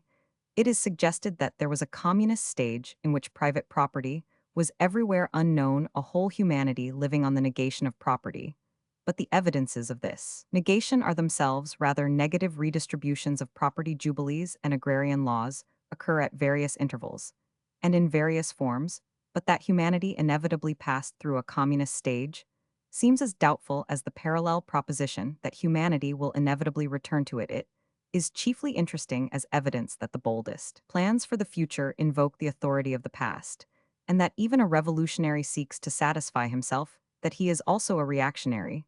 There is an amusing parallel example in the case of what is called feminism. In spite of all the pseudoscientific gossip about marriage by capture, and the caveman beating the cavewoman with a club, it may be noted that as soon as feminism became a fashionable cry, it was insisted that human civilization in its first stage had been a matriarchy. Apparently, it was the cavewoman who carried the club. Anyhow, all these ideas are little better than guesses, and they have a curious way of following the fortune of modern theories and fads. In any case, they are not history in the sense of record, and we may repeat that when it comes to record the broad truth is that barbarism and civilization have always dwelt side by side in the world, the civilization sometimes spreading to absorb the barbarians, sometimes decaying into relative barbarism, and in almost all cases possessing in a more finished form certain ideas and institutions which the barbarians possess in a ruder 67 form, such as government or social authority, the arts, and especially the decorative arts, mysteries, and taboos of various kinds, especially surrounding the matter of sex, and some form of that fundamental thing, which is the chief concern of this inquiry, the thing that we call religion. Now Egypt and Babylon, those two primeval monsters might in this matter, have been specially provided. As models, they might almost be called working models, to show how these modern theories do not work. The two great truths we know about these two great cultures happen to contradict flatly the two current fallacies, which have just been considered. The story of Egypt might have been invented to point the moral that man does not necessarily begin with despotism because he is barbarous, but very often finds his way to despotism. Because he is civilized, he finds it because he is experienced, or what is often much the same thing, because he is exhausted. And the story of Babylon might have been invented to point the moral that man need not be a nomad or a communist before he becomes a peasant or a citizen, and that such cultures are not always in successive stages, but often in contemporary states, even touching these great civilizations with which our written history begins. There is a temptation, of course, to be too ingenious or too cocksure. We can read the bricks of Babylon in a very different sense from that in which we guess about the cup and ring stones, and we do definitely know what is meant by the animals in the Egyptian hieroglyphic, as we know nothing of the animals in the Neolithic cave. But even here, the admirable archaeologists who have deciphered line after line of miles of hieroglyphics may be tempted to read too much between the lines. Even the real authority on Babylon may forget how fragmentary is his hard-won knowledge, may forget that Babylon has only heaved half a brick at him, though half a brick is 68 better than no cuneiform. But some truths historic and not prehistoric, dogmatic, and not evolutionary facts, and not fancies, do indeed emerge from Egypt and Babylon, and these two truths are among them. Egypt is a green ribbon along the river edging the dark red desolation of the desert. It is a proverb, and one of vast antiquity, that it is created by the mysterious bounty and almost sinister benevolence of the Nile. When we first hear of Egyptians, they are living, as in a string of riverside villages in small and separate but cooperative communities along the bank of the Nile, where the river branched into the broad delta. There was traditionally the beginning of a somewhat different district or people. But this need not complicate the main truth. These more or less independent though interdependent peoples were considerably civilized already. They had a sort of heraldry, that is, decorative art used for symbolic and social purposes, each sailing the Nile under its own ensign representing some bird or animal. Heraldry involves two things of enormous importance to normal humanity, the combination of the two making that noble thing called cooperation, on which rest all peasantries and peoples that are free. The art of heraldry means independence and image chosen by the imagination to express the individuality. The science of heraldry means interdependence and agreement between different bodies to recognize different images. A science of imagery, we have here therefore exactly that compromise of cooperation between free families or groups, which is the most normal mode of life for humanity, and is particularly apparent wherever men own their own land, and live on it. With the very mention of the images of bird and beast, the student of mythology will murmur the word totem almost in his sleep. But to my mind, much of the trouble arises from his habit of saying such words, as if in his sleep. Throughout this rough outline, I have made a necessarily inadequate 69 attempt to keep on the inside, rather than the outside of such things too. Consider them where possible in terms of thought, and not merely in terms of terminology. There is very little value in talking about totems, unless we have some feeling of what it really felt like to have a totem, granted that they had totems. And we have no totems, was it because they had more fear of animals, or more familiarity with animals? Did a man whose totem was a wolf feel like a werewolf? Or like a man running away from a werewolf, did he feel like Uncle Remus about Brer Wolf, or like St. Francis about his brother the wolf, or like Mowgli about his brothers? The wolves was a totem a thing like the British lion, or a thing like the British bulldog? Was the worship of a totem like the feeling of niggers about mumbo jumbo, or of children about jumbo? I have never read any book of folklore, however learned, that gave me any light upon this question, which I think by far the most important one I will confine myself to, repeating that the earliest Egyptian communities had a common understanding about the images that stood for their individual states, and that this amount of communication is prehistoric, in the sense that it is already there at the beginning of history. But as history unfolds itself, this question of communication is clearly the main question of these riverside communities. With the need of communication comes the need of a common government and the growing greatness and spreading shadow of the king, the other binding force besides the king, and perhaps older than the king is the priesthood. And the priesthood has presumably even more to do with these ritual symbols and signals, by which men can communicate, and here in Egypt arose probably the primary, and certainly the typical invention to which we owe all history, and the whole difference between the historic and the prehistoric, the archetypal, script, the art of writing 70. The popular pictures of these primeval empires are not half so popular as they might be. There is shed over them the shadow of an exaggerated gloom, more than the normal and even healthy sadness of heathen men. It is part of the same sort of secret pessimism that loves to make primitive man a crawling creature whose body is filth and whose soul is fear. It comes, of course, from the fact that men are moved most by their religion, especially when it is irreligion for them. Anything primary and elemental must be evil. But it is the curious consequence that, while we have been deluged with the wildest experiments in primitive romance, they have all missed the real romance of being primitive. They have described scenes that are wholly imaginary, in which the men of the Stone Age are men of stone like walking statues, in which the Assyrians or Egyptians are as stiff or as painted as their own most archaic art. But none of these makers of imaginary scenes have tried to imagine what it must really have been like to see those things as fresh which we see as familiar. They have not seen a man discovering fire like a child discovering fireworks. They have not seen a man playing with the wonderful invention called the wheel like a boy playing at putting up a wireless station. They have never put the spirit of youth into their descriptions of the youth of the world. It follows that amid all their primitive or prehistoric fancies, there are no jokes, there are not even practical jokes, in connection with the practical inventions. And this is very sharply defined in the particular case of hieroglyphics, for there seems to be serious indication that the whole high human art of scripture or writing began with a joke. There are some who will learn with regret that it seems to have begun with a pun. The king, or the priests, or some responsible persons wishing to send a message up the river, in that inconveniently long and narrow territory, hit on the idea of sending it in 71 picture writing. Like that of the Red Indian, like most people who have written picture writing for fun, he found the words did not always fit. But when the word for taxes sounded rather like the word for pig, he boldly put down a pig as a bad pun, and chanced it so a modern hieroglyphist might represent at once by unscrupulously drawing a hat, followed by a series of upright numerals.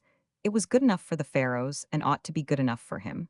But it must have been great fun to write, or even to read these messages, when writing and reading were really a new thing. And if people must write romances about ancient Egypt, and it seems that neither prayers nor tears nor curses can withhold them from the habit, I suggest that scenes like this would really remind us that the ancient Egyptians were human beings.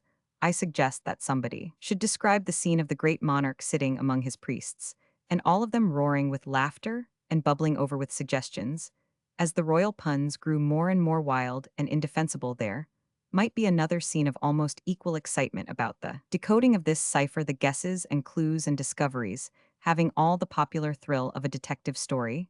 That is how primitive romance and primitive history really ought to be written, for whatever was the quality of the religious or moral life of remote times, and it was probably much more human than is conventionally supposed. The scientific interest of such a time must have been intense. Words must have been more wonderful than wireless telegraphy and experiments with common things, a series of electric shocks we are still waiting for. Somebody to write a lively story of primitive life.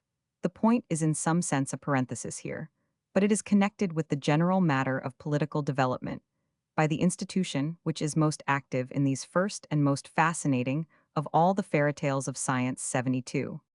It is admitted that we owe most of this science to the priests. Modern writers, like Mr. Wells, cannot be accused of any weakness of sympathy with a pontifical hierarchy, but they agree at least in recognizing what pagan priesthoods did for the arts and sciences. Among the more ignorant of the enlightened, there was indeed a convention of saying that priests had obstructed progress in all ages, and a politician once told me, in a debate, that I was resisting modern reforms exactly as some ancient priest probably resisted the discovery of wheels. I pointed out in reply that it was far more likely that the ancient priest made the discovery of the wheels. It is overwhelmingly probable that the ancient priest had a great deal to do with the discovery of the art of writing. It is obvious enough in the fact that the very word hieroglyphic is akin to the word hierarchy. The religion of these priests was apparently a more or less tangled polytheism of a type that is more particularly described elsewhere. It passed through a period when it cooperated with the king, another period when it was temporarily destroyed by the king who happened to be a prince with a private theism of his own, and a third period when it practically destroyed the king and ruled in his stead, but the world has to thank it for many things which it considers common and necessary, and the creators of those common things ought really to have a place among the heroes of humanity. If we were at rest in a real paganism, instead of being restless in a rather irrational reaction from Christianity, we might pay some sort of pagan honor to these nameless makers of mankind. We might have veiled statues of the man who first found fire, or the man who first made a boat, or the man who first tamed a horse. And if we brought them garlands or sacrifices, there would be more sense in it than in disfiguring our cities with cockney statues of stale politicians and philanthropists. But one of the 73 strange marks of the strength of Christianity is that since it came, no pagan in our civilization has been able to be really human. The point is here, however, that the Egyptian government, whether pontifical or royal, found it more and more necessary to establish communication, and there always went with communication a certain element of coercion. It is not necessarily an indefensible thing that the state grew more despotic. As it grew more civilized, it is arguable that it had to grow more despotic in order to grow more civilized. That is the argument for autocracy in every age, and the interest lies in seeing it illustrated in the earliest age. But it is emphatically not true that it was most despotic in the earliest age and grew more liberal in a later age. The practical process of history is exactly the reverse. It is not true that the tribe began in the extreme of terror of the old man and his seat and spear. It is probable, at least in Egypt, that the old man was rather a new man armed to attack new conditions. His spear grew longer and longer, and his throne rose higher and higher as Egypt rose into a complex and complete civilization. That is what I mean by saying that the history of the Egyptian territory is, in this, the history of the earth, and directly denies the vulgar assumption that terrorism can only come at the beginning and cannot come at the end. We do not know what was the very first condition of the more or less feudal amalgam of landowners, peasants, and slaves in the little commonwealths beside the Nile, but it may have been a peasantry of an even more popular sort. What we do know is that it was by experience and education that little commonwealths lose their liberty, that absolute sovereignty is something not merely ancient, but rather relatively modern, and it is at the end of the path called progress that men return to the king. Egypt exhibits in that brief record of its remotest 74 beginnings the primary problem of liberty and civilization. It is the fact that men actually lose variety by complexity. We have not solved the problem properly any more than they did, but it vulgarizes the human dignity of the problem itself to suggest that even tyranny has no motive save in tribal terror, and just as the Egyptian example refutes the fallacy about despotism and civilization, so does the Babylonian example refute the fallacy about civilization and barbarism. Babylon also we first hear of when it is already civilized, for the simple reason that we cannot hear of anything until it is educated enough to talk. It talks to us in what is called cuneiform, that strange and stiff triangular symbolism that contrasts with the picturesque alphabet of Egypt. However relatively rigid Egyptian art may be, there is always something different from the Babylonian spirit, which was too rigid to have any art. There is always a living grace in the lines of the lotus, and something of rapidity, as well as rigidity in the movement of the arrows and the birds. Perhaps there is something of the restrained but living curve of the river, which makes us, in talking of the serpent of Old Nile,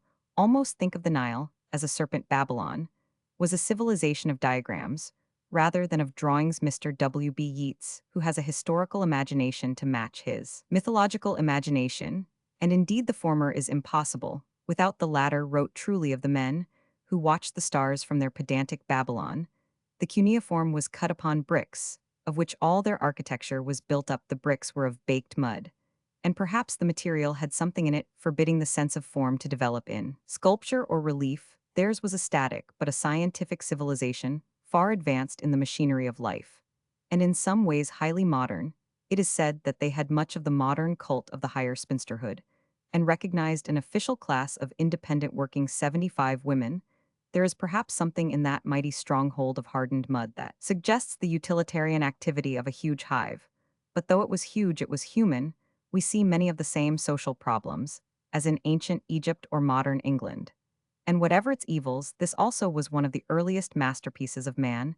It stood, of course, in the triangle, formed by the almost legendary rivers of Tigris and Euphrates, and the vast agriculture of its empire, on which its towns depended, was perfected by a highly scientific system of canals.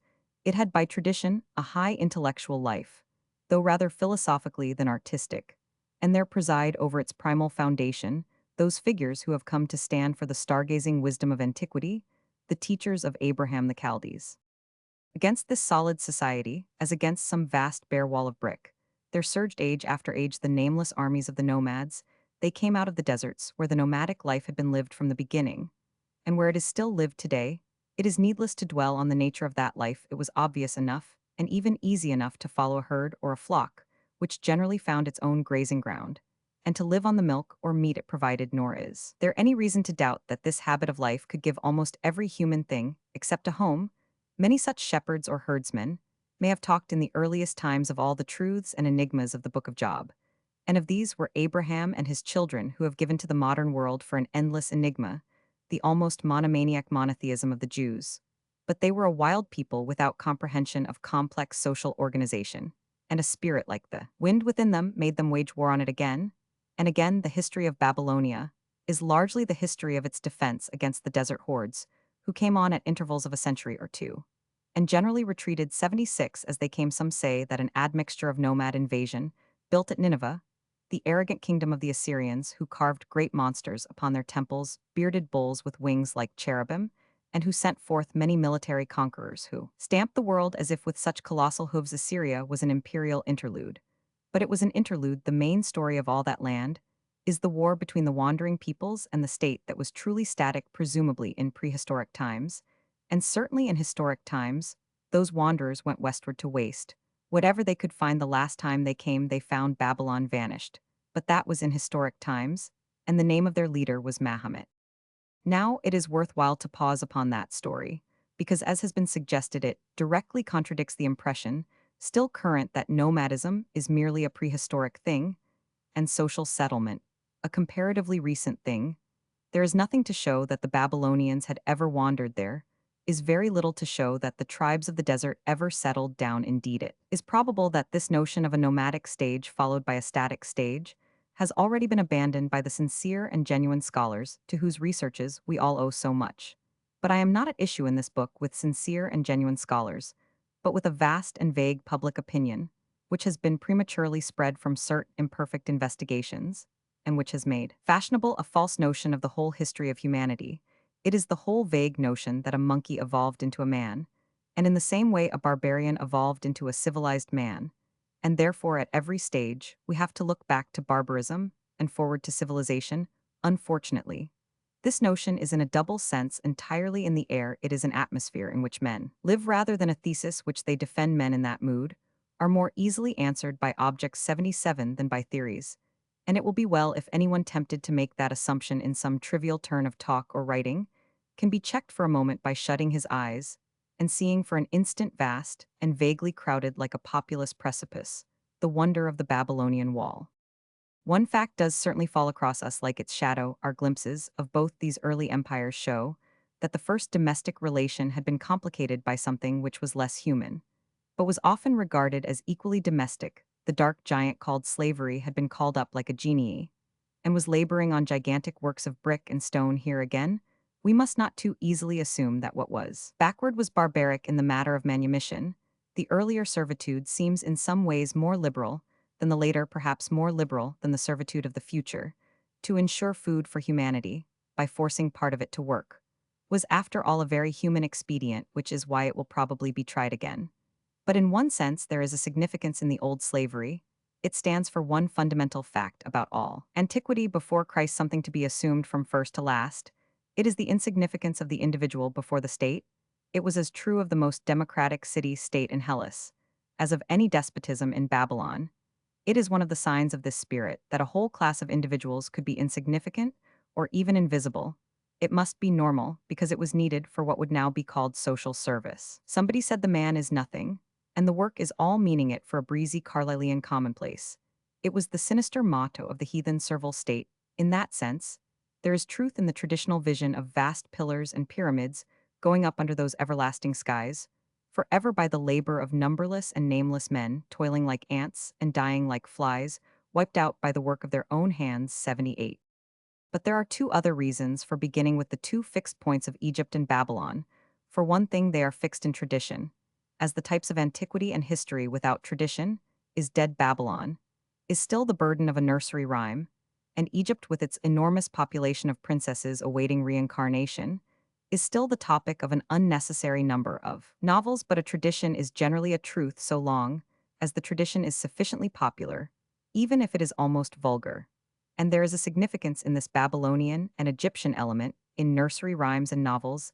Even the newspapers, normally so much behind the times, have already got as far as the reign of Tutankhamun. The first reason is full of the common sense of popular legend. It is the simple fact that we do know more of these traditional things than of other contemporary things, and that we always Roman 999, all travelers from Herodotus to Lord Carnarvon, follow this route. Scientific speculations of today do indeed spread out a map of the whole primitive world, with streams of racial emigration or admixture marked in dotted lines everywhere over spaces which the unscientific medieval mapmaker would have been content to call terra incognita, if he did not fill the inviting blank with a picture of a dragon, to indicate the probable reception given to pilgrims. But these speculations are only speculations at the best, and at the worst, the dotted lines can be far more fabulous than the dragon. There is unfortunately one fallacy here, into which it is very easy for men to fall, even those who are most intelligent, and perhaps especially those who are most imaginative. It is the fallacy of supposing that, because an idea is greater in the sense of larger, therefore it is greater in the sense of more fundamental and fixed and certain. If a man lives alone in a straw hut in the middle of Thibet, he may be told that he is living in the Chinese Empire, and the 79 Chinese Empire is certainly a splendid and spacious and impressive thing, or alternatively, he may be told that he is living in the British Empire and be duly impressed. But the curious thing is that, in certain mental states, he can feel much more certain about the Chinese Empire that he cannot see than about the straw hut that he can see. He has some strange magical juggle in his mind, by which his argument begins with the empire, though his experience begins with the hut. Sometimes he goes mad, and appears to be proving that a straw hut cannot exist in the domains of the dragon throne, that it is impossible for such a civilization, as he enjoys, to contain such a hovel as he inhabits. But his insanity arises from the intellectual slip of supposing that because China is a large and lembracing hypothesis, therefore it is something more than a hypothesis. Now modern people are perpetually arguing in this way, and they extend it to things much less real and certain than the Chinese Empire. They seem to forget, for instance, that a man is not even certain of the solar system as he is certain of the South Downs. The solar system is a deduction, and doubtless a true deduction.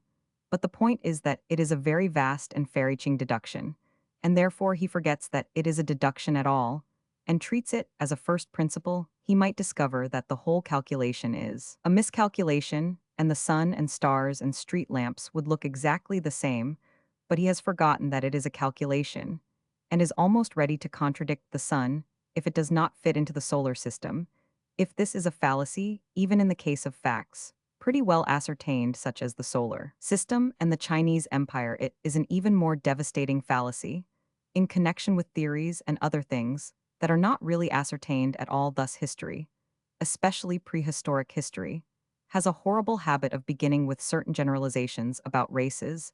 I will not describe the disorder 80 and misery this inversion has produced in modern politics, because the race is vaguely supposed to have produced the nation men talk, as if the nation were something vaguer than the race.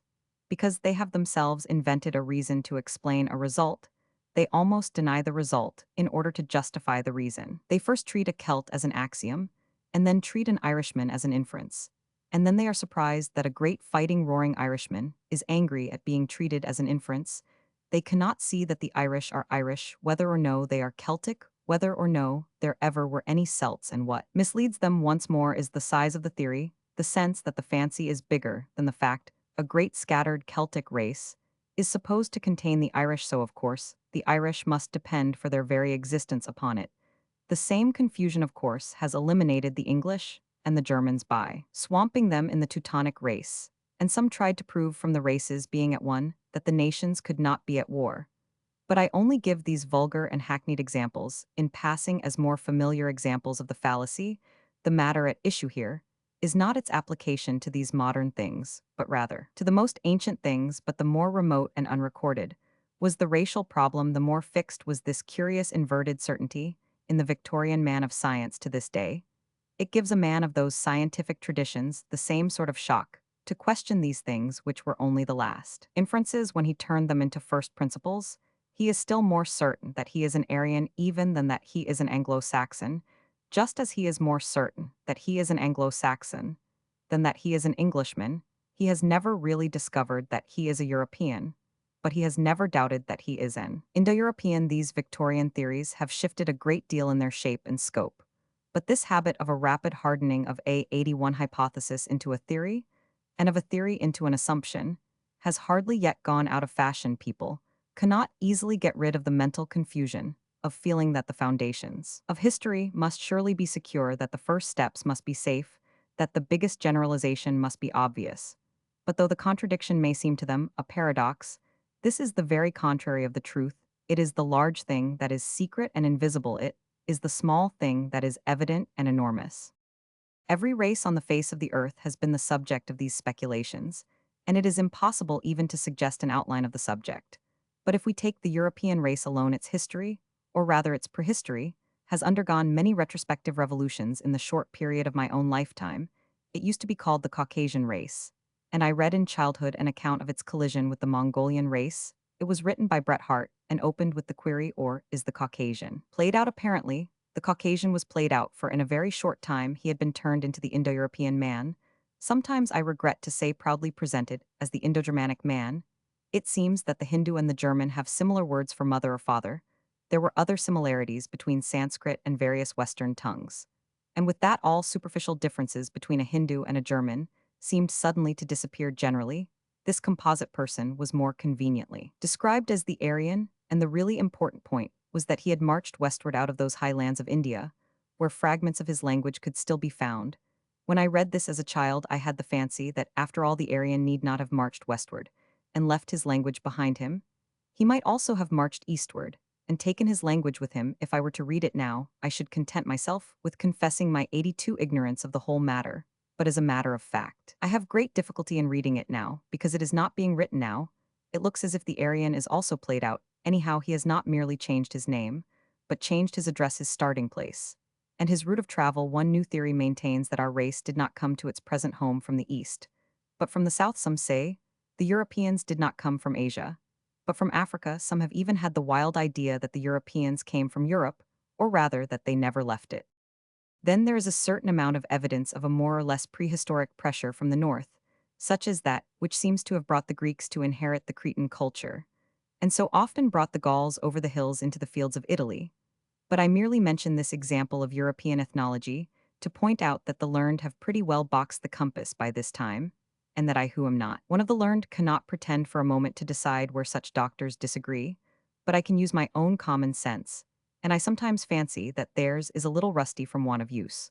The first act of common sense is to recognize the difference between a cloud and a mountain, and I will affirm that nobody knows any of these things in the sense that we all know of the existence of the pyramids of Egypt.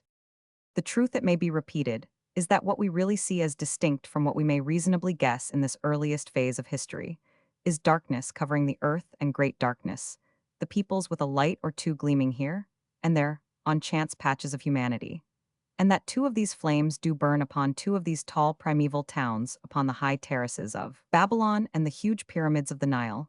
There are indeed other ancient lights or lights that may be conjectured to be very ancient 83, in very remote parts of that vast wilderness of night far away to the east.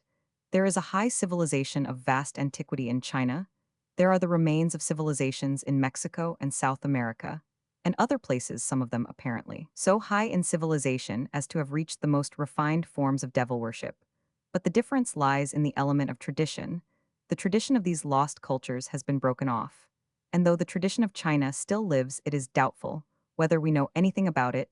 Moreover, a man trying to measure the Chinese antiquity has to use Chinese traditions of measurement, and he has a strange sensation of having passed into another world under other laws of time and space-time, is telescoped outwards and centuries. Assume the slow and stiff movement of eons, the white man trying to see it, as the yellow man sees feels as if his head were turning round, and wonders wildly whether it is growing a pigtail. Anyhow, he cannot take in a scientific sense that queer perspective that leads up to the primeval pagoda of the first of the sons of heaven. He is, in the real antipodes, the only true alternative world to Christendom, and he is after a fashion walking upside down. I have spoken of the medieval mapmaker and his dragon, but what medieval traveler, however much interested in monsters, would expect to find a country where a dragon is a benevolent and amiable being of the more serious side of Chinese tradition? Something will be said in another connection. But here, I am only talking of tradition and the test of antiquity, and I only mention China as an antiquity that is not for us reached by a bridge of tradition and Babylon, and Egypt as antiquities that are Herodotus is a human being, in a sense in which a Chinaman in a billycock hat sitting opposite to us in a London tea shop is hardly human. We feel as if we knew what David and Isaiah felt like in a way in which we never were quite certain. What 84 Li Hung Chang felt like the very sins that snatched away Helen or Bathsheba have passed into a proverb of private human weakness of pathos, and even of pardon. The very virtues of the Chinaman have about them something terrifying. This is the difference made by the destruction or preservation of a continuous historical inheritance, as from ancient Egypt to modern Europe. But when we ask what was that world that we inherit, and why those particular people and places seem to belong to it, we are led to the central fact of civilized history. That center was the Mediterranean, which was not so much a piece of water as a world. But it was a world with something of the character of such a water, for it became more and more a place of unification, in which the streams of strange and very diverse cultures met the Nile and the Tiber alike flow into the Mediterranean. So did the Egyptian and the Etrurian alike contribute to a Mediterranean civilization. The glamour of the Great Sea spread, indeed, very far inland, and the unity was felt among the Arabs alone in the deserts, and the Gauls beyond the northern hills. But the gradual building up of a common culture running round all the coasts of this inner sea is the main business of antiquity. As will be seen, it was sometimes a bad business, as well as a good business, in that orbis terrarum, or circle of lands. There were the extremes of evil and of piety, there were contrasted races, and still more contrasted religions. It was the scene of an endless struggle between Asia and Europe, from the flight of the Persian ships at Salamis to the flight of the Turkish ships at Lepanto. It was the scene, as will be more especially suggested later, of a supreme spiritual struggle between the two types of paganism confronting each other in the Latin and the Phoenician cities in the Roman Forum, and the Punic Mart. It was the world of war and peace, the world of good and evil, world of all that matters most, with all 85 respect to the Aztecs and the Mongols of the Far East. They did not matter, as the Mediterranean tradition mattered and still matters between it and the Far East. There were of course interesting cults and conquests of various kinds, more or less in touch with it, and in proportion as they were so intelligible also to us. The Persians came riding in to make an end of Babylon, and we are told in a Greek story how these barbarians learned to draw the bow and tell the truth. Alexander the Great Greek marched with his Macedonians into the sunrise and brought back strange birds colored like the sunrise clouds, and strange flowers and jewels from the gardens and treasuries of nameless kings. Islam went eastward into that world and made it partly imaginable to us, precisely because Islam itself was born in that circle of lands that fringed our own ancient and ancestral sea. In the Middle Ages, the empire of the Moguls increased its majesty without losing its mystery. The Tartars conquered China, and the Chinese apparently took very little notice of them, All these things are interesting in themselves. But it is impossible to shift the center of gravity to the inland spaces of Asia from the inland sea of Europe.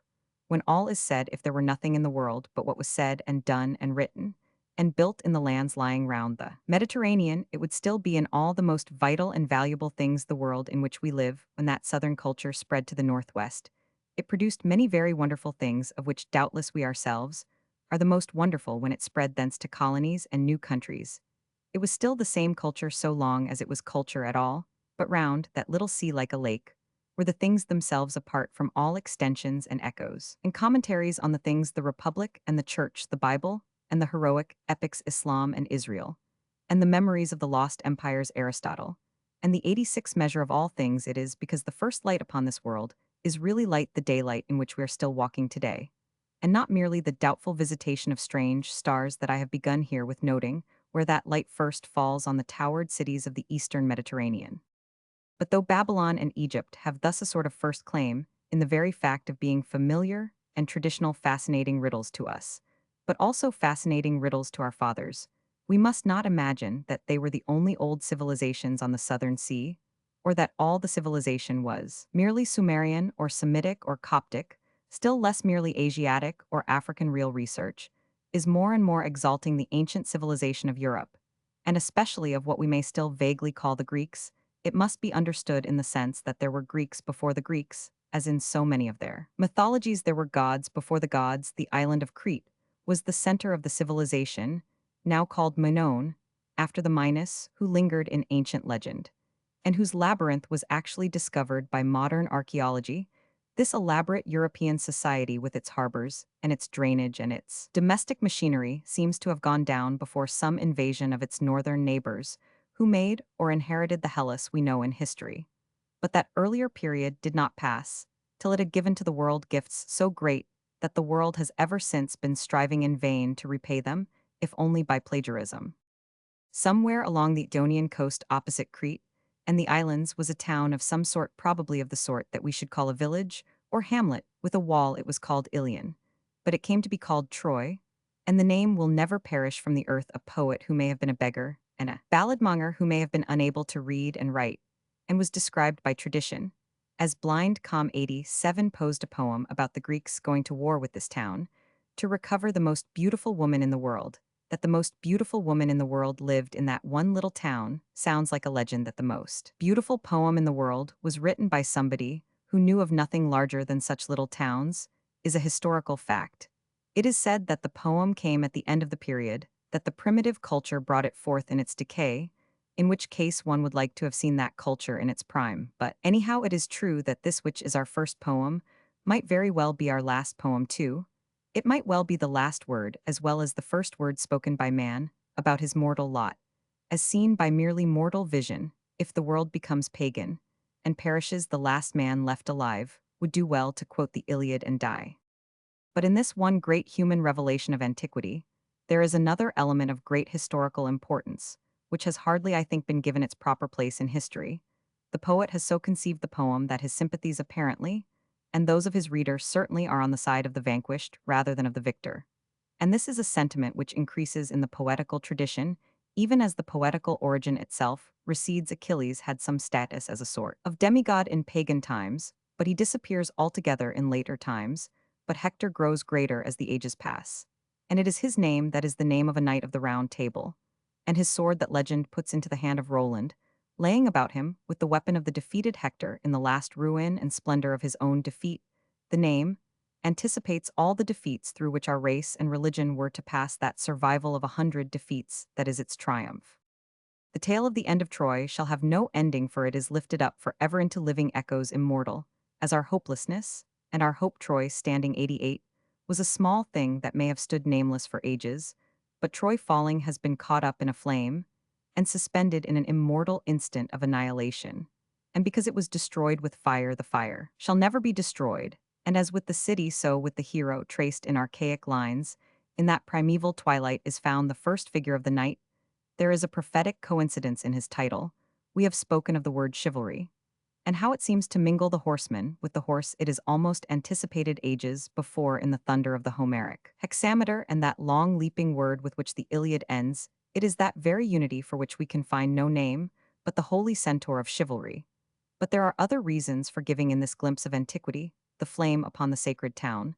The sanctity of such towns ran like a fire round the coasts and islands of the northern Mediterranean. High-fenced hamlet for which heroes died from the smallness of the city, came the greatness of the citizen Hellas with her 100 statues, produced nothing statelier than that walking statue, the ideal of the self-commanding man, Hellas of the 100 statues, was one legend and literature. And all that labyrinth of little walled nations resounded with the lament of Troy. A later legend and afterthought, but not an accident, said that stragglers from Troy founded a republic on the Italian shore. It was true in spirit that republican virtue had such a root, a mystery of honor that was not born of Babylon, or the Egyptian pride there shone like the shield of Hector defying Asia and Africa, till the light of a new day was loosened with the rushing of the eagles, and the coming of the name that came like a thunderclap when the world woke to Rome 89. Chapter 4. God and Comparative Religion.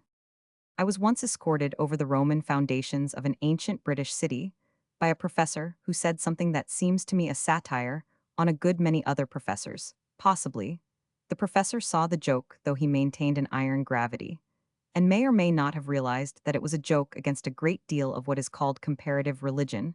I pointed out a sculpture of the head of the sun with the usual halo of rays, but with the difference that the face in the disk, instead of being boyish like Apollo, was bearded like Neptune or Jupiter. Yes, he said, with a certain delicate exactitude, that is supposed to represent the local god Sol. The best authorities identify Sol with Minerva, but this has been held to show that the identification is not complete. That is what we call a powerful understatement. The modern world is madder than any satires on it. Long ago, Mr. Belloc made his burlesque Don say that a bust of Ariadne had been proved by modern research to be a Silenus. But that is not better than the real appearance of Minerva as the bearded woman. Of Mr. Barnum, only both of them are very like many identifications by the best authorities on comparative religion. And when Catholic creeds are identified with various wild myths, I do not laugh or curse or misbehave myself. I confine myself decorously to saying that the identification is not complete. In the days of my youth, the religion of humanity was a term commonly applied to Comtism, the theory 90 of certain rationalists who worshipped corporate mankind as a supreme being. Even in the days of my youth, I remarked that there was something slightly odd about despising and dismissing the doctrine of the Trinity as a mystical and even maniacal contradiction, and then asking us to adore a deity who is 100 million persons in one God, neither confounding the persons nor dividing the substance. But there is another entity more or less definable, and much more imaginable than the many-headed and monstrous idol of mankind, and it has a much better right to be called in a reasonable sense. The religion of humanity. Man is not indeed the idol, but man is almost everywhere the idolater, and these multitudinous idolatries of mankind have something about them in many ways more human and sympathetic than modern metaphysical abstractions. If an Asiatic god has 3 heads and 7 arms, there is at least in it an idea of material incarnation, bringing an unknown power nearer to us and not farther away. But if our friends Brown Jones and Robinson, when out for a Sunday walk, were transformed and amalgamated into an Asiatic idol before our eyes, they would surely seem farther away. If the arms of Brown and the legs of Robinson waved from the same composite body, they would seem to be waving something of a sad farewell. If the heads of all 3 gentlemen appeared smiling on the same neck, we should hesitate even by what name to address our new and somewhat abnormal friend in the many-headed and many-handed Oriental idol. There is a certain sense of mysteries, becoming at least partly intelligible, of formless forces of nature, taking some dark but material form. But though this may be true of the multiform God, it is not so of the multiform man. The human beings become less human. By becoming less separate, we might say less human. In being less lonely, the human beings become less 91 intelligible. As they become less isolated, we might say with strict truth that the closer they are to us, the farther they are away. An ethical hymn book of this humanitarian sort of religion was carefully selected and expurgated on the principle of preserving anything human and eliminating anything divine. One consequence was that a hymn appeared in the amended form of Nearer, mankind to thee, nearer to thee. It always suggested to me the sensations of a strap hanger during a crush on the tube. But it is strange and wonderful how far away the souls of men can seem when their bodies are so near as all that. The human unity with which I deal here is not to be confounded with this modern industrial monotony and herding, which is rather a congestion than a communion. It is a thing to which human groups left to themselves, and even human individuals left to themselves, have everywhere tended by an instinct that may truly be called human. Like all healthy human things, it has varied very much within the limits of a general character, for that is characteristic of everything belonging to that ancient land of liberty that lies before and around the servile industrial town. Industrialism actually boasts that its products are all of one pattern, that men in Jamaica or Japan can break the same seal and drink the same bad whiskey, that a man at the North Pole and another at the South might recognize the same optimistic label on the same dubious tinned salmon, but wine, the gift of gods to men, can vary with every valley, and every vineyard can turn into 100 wines, without any wine once reminding us of whiskey, and cheeses can change from county to county, without forgetting the difference between chalk and cheese. When I am speaking of this thing, therefore, I am speaking of something that doubtless includes very wide differences. Nevertheless, I will here maintain that it is one thing. I will maintain 92, that most of the modern botheration comes from not realizing that it is really one thing. I will advance the thesis that before all talk about comparative religion and the separate religious founders of the world, the first essential is to recognize this thing as a whole, as a thing almost native and normal to the great fellowship that we call mankind. This thing is paganism, and I propose to show in these pages that it is the one real rival to the Church of Christ. Comparative religion is very comparative indeed, that is, it is so much a matter of degree and distance and difference that it is only comparatively successful when it tries to compare. When we come to look at it closely, we find it comparing things that are really quite incomparable. We are accustomed to see a table or catalogue of the world's great religions in parallel columns. Until we fancy they are really parallel, we are accustomed to see the names of the great religious founders all in a row: Christ, Mahomet, Buddha, Confucius.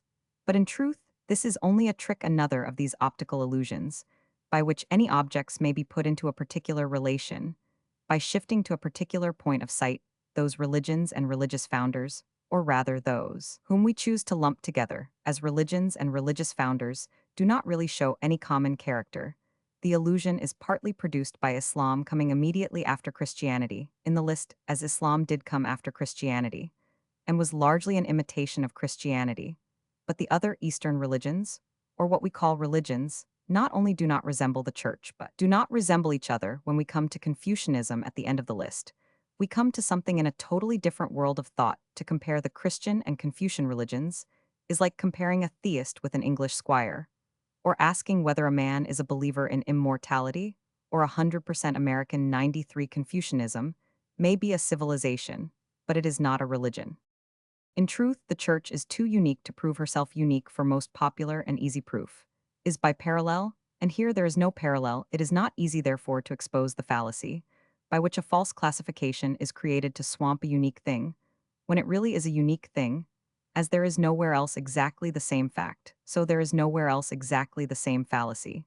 But I will take the nearest thing I can find to such a solitary social phenomenon in order to show how it is thus swamped and assimilated. I imagine most of us would agree that there is something unusual and unique about the position of the Jews.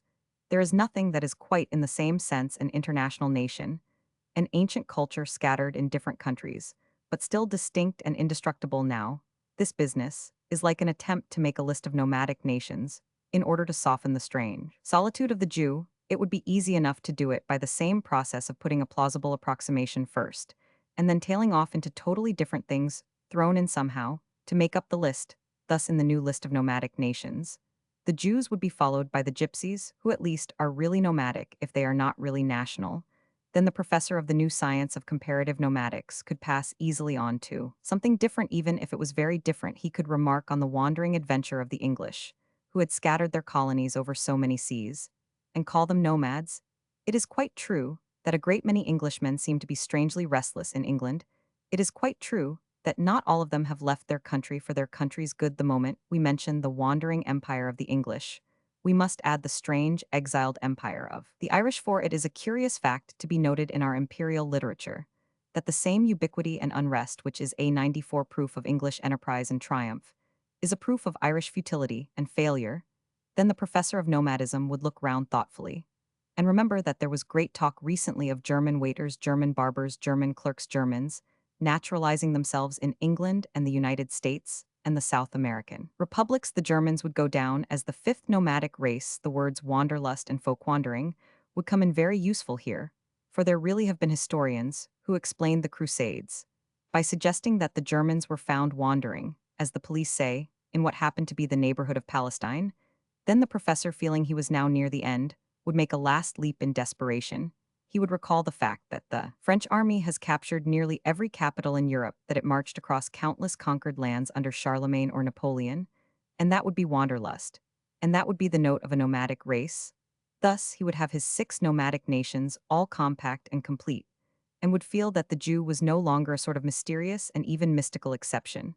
But people with more common sense would probably realize that he had only extended nomadism by extending the meaning of nomadism, and that he had extended that until it really had no meaning at all. It is quite true that the French soldier has made some of the finest marches in all military history, but it is equally true and far more self-evident that if the French peasant is not a rooted reality, there is no such thing as a rooted reality in the world, or in other words, if he is a nomad, there is nobody who is not a nomad. Now that is the sort of trick that has been tried in the case of comparative religion, and the world's religious founders all standing respectably, in a row, it seeks to classify Jesus as the other would classify Jews, by inventing a new class for the purpose and 95, filling up the rest of it with stopgaps and second-rate copies. I do not mean that these other things are not often great things in their own real character, and class Confucianism and Buddhism are great things, but it is not true to call them churches, just as the French and English are great peoples. But it is nonsense to call them nomads. There are some points of resemblance between Christendom and its imitation in Islam, for that matter. There are some points of resemblance between Jews and gypsies. But after that, the lists are made up of anything that comes to hand, of anything that can be put in the same catalogue, without being in the same category. In this sketch of religious history, with all decent deference to men, much more learned than myself, I propose to cut across and disregard this modern method of classification, which I feel sure has falsified the facts of history. I shall here submit an alternative classification of religion or religions, which I believe would be found to cover all the facts. And what is quite as important here, all the fancies, instead of dividing religion geographically, and as it were vertically into Christian, Muslim, Brahmin, Buddhist, and so on. I would divide it psychologically, and in some sense horizontally, into the strata of spiritual elements and influences that could sometimes exist in the same country or even in the same man. Putting the church apart for the moment, I should be disposed to divide the natural religion of the mass of mankind under such headings as these: God, the gods, the demons, the philosophers. I believe some such classification will help us to sort out the spiritual experiences of men much more successfully than the conventional business of comparing religions, and that many famous figures will naturally fall into their place in this way, who are only forced into their place in the other. As I shall make use of these titles or terms more than once in narrative and allusion, it will be well to define at 96 this stage for what I mean them to stand, and I will begin with the first, the simplest, and the most sublime in this chapter. In considering the elements of pagan humanity, we must begin by an attempt to describe the indescribable. Many get over the difficulty of describing it by the expedient of denying it, or at least ignoring it. But the whole point of it is that it was something that was never quite eliminated even when it was ignored. They are obsessed by their evolutionary monomania, that every great thing grows from a seed or something smaller than itself. They seem to forget that every seed comes from a tree or from something larger than itself. Now, there is very good ground for guessing that religion did not originally come from some detail that was forgotten, because it was too small to be traced. Much more probably, it was an idea that was abandoned, because it was too large to be managed.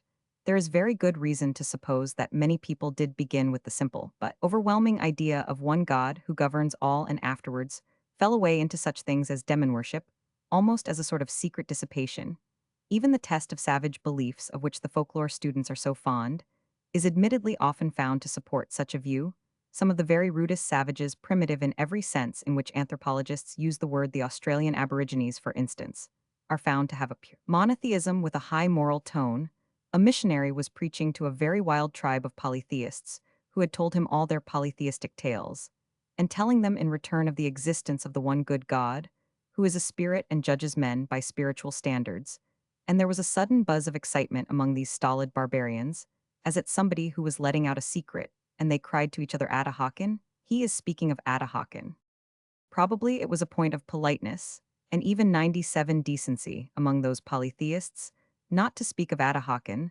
The name is not perhaps so much adapted as some of our own to direct and solemn religious exhortation, but many other social forces are always covering up and confusing such simple ideas. Possibly the old god stood for an old morality found irksome in more expansive moments, possibly intercourse with demons, was more fashionable among the best people, as in the modern fashion of spiritualism. Anyhow, there are any number of similar examples. They all testify to the unmistakable psychology of a thing taken for granted as distinct from a thing talked about. There is a striking example in a tale taken down word for word from a Red Indian in California, which starts out with hearty legendary and literary relish. The sun is the father and ruler of the heavens, he is the big chief, the moon is his wife, and the stars are their children, and so on through a most ingenious and complicated story in the middle of which is a sudden parenthesis saying that sun and moon have to do something, because it is ordered that way by the great spirit who lives above the place of all. That is exactly the attitude of most paganism towards God. He is something assumed and forgotten and remembered by accident, a habit, possibly not peculiar to pagans.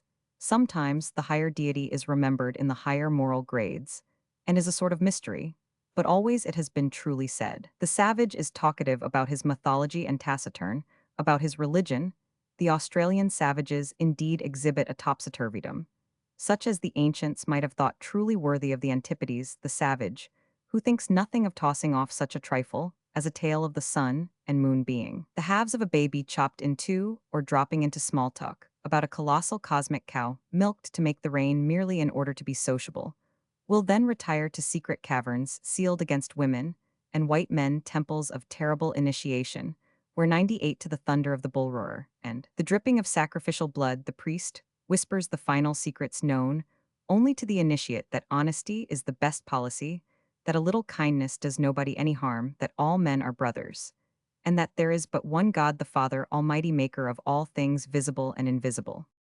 In other words, we have here the curiosity of religious history, that the savage seems to be parading all the most repulsive and impossible parts of his belief, and concealing all the most sensible and creditable parts.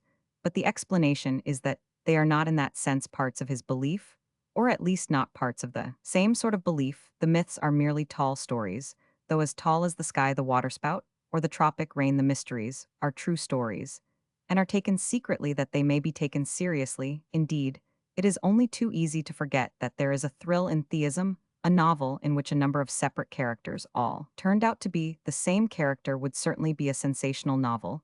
It is so with the idea that sun and tree and river are the disguises of one god, and not of many. Alas, we also find it only too easy to take Adahaken for granted, but whether he is allowed to fade into a truism or preserved as a sensation by being preserved as a secret, it is clear that he is always either an old truism or an old tradition. There is nothing to show that he is an improved product of the mere mythology, and everything to show that he preceded it. He is worshipped by the simplest tribes with no trace of ghosts or grave offerings, or any of the complications in which Herbert Spencer and Grant Allen sought the origin of the simplest of all ideas. Whatever else there was never any such thing as the evolution of the idea of God. The idea was concealed, was avoided, was almost forgotten, was even explained away, but it was never evolved. There are not a few indications of this change in other 99 places. It is implied, for instance, in the fact that even polytheism seems often the combination of several monotheisms. A god will gain only a minor seat on Mount Olympus when he had owned earth and heaven, and all the stars while he lived in his own little valley, like many a small nation, melting in a great empire. He gives up local universality, only to come under universal limitation. The very name of Pan suggests that he became a god of the wood when he had been a god of the world. The very name of Jupiter is almost a pagan translation of the words Our Father, which art in heaven, as, with the great Father symbolized by the sky, so with the great Mother, whom we still call Mother Earth. Demeter and Ceres and Cybele often seem to be almost incapable of taking over the whole business of godhood, so that men should need no other gods. It seems reasonably probable that a good many men did have no other gods, but one of these worshipped as the author of all. Over some of the most immense and populous tracts of the world, such as China, it would seem that the simpler idea of the Great Father has never been very much complicated with rival cults. Though it may have in some sense ceased to be a cult itself, the best authorities seem to think that though Confucianism is in one sense agnosticism, it does not directly contradict the old theism precisely. Because it has become a rather vague theism, it is one in which God is called heaven, as in the case of polite persons tempted to swear in drawing rooms. But heaven is still overhead, even if it is very far overhead. We have all the impression of a simple truth that has receded, until it was remote without ceasing to be true, and this phrase alone would bring us back to the same idea, even in the pagan mythology of the West. There is surely something of this very notion of the withdrawal of some higher power in all those mysterious and very imaginative myths. 100. About the separation of earth and sky in 100. Forms we are told that heaven and earth were once lovers, or were once at one when some upstart thing, often some undutiful child, thrust them apart, and the world was built on an abyss upon a division. And a parting, one of its grossest versions, was given by Greek civilization in the myth of Uranus. And Saturn, one of its most charming versions, was that of some savage people who say that a little pepperplant grew taller and taller, and lifted the whole sky like a lid, a beautiful barbaric vision of daybreak for some of our painters who love that tropical twilight of myths, and the highly mythical explanations, which the moderns offer of myths. Something will be said in another section, for I cannot but think that most mythology is on another and more superficial plane, but in this primeval vision of the rending of one world into two, there is surely something more of ultimate ideas.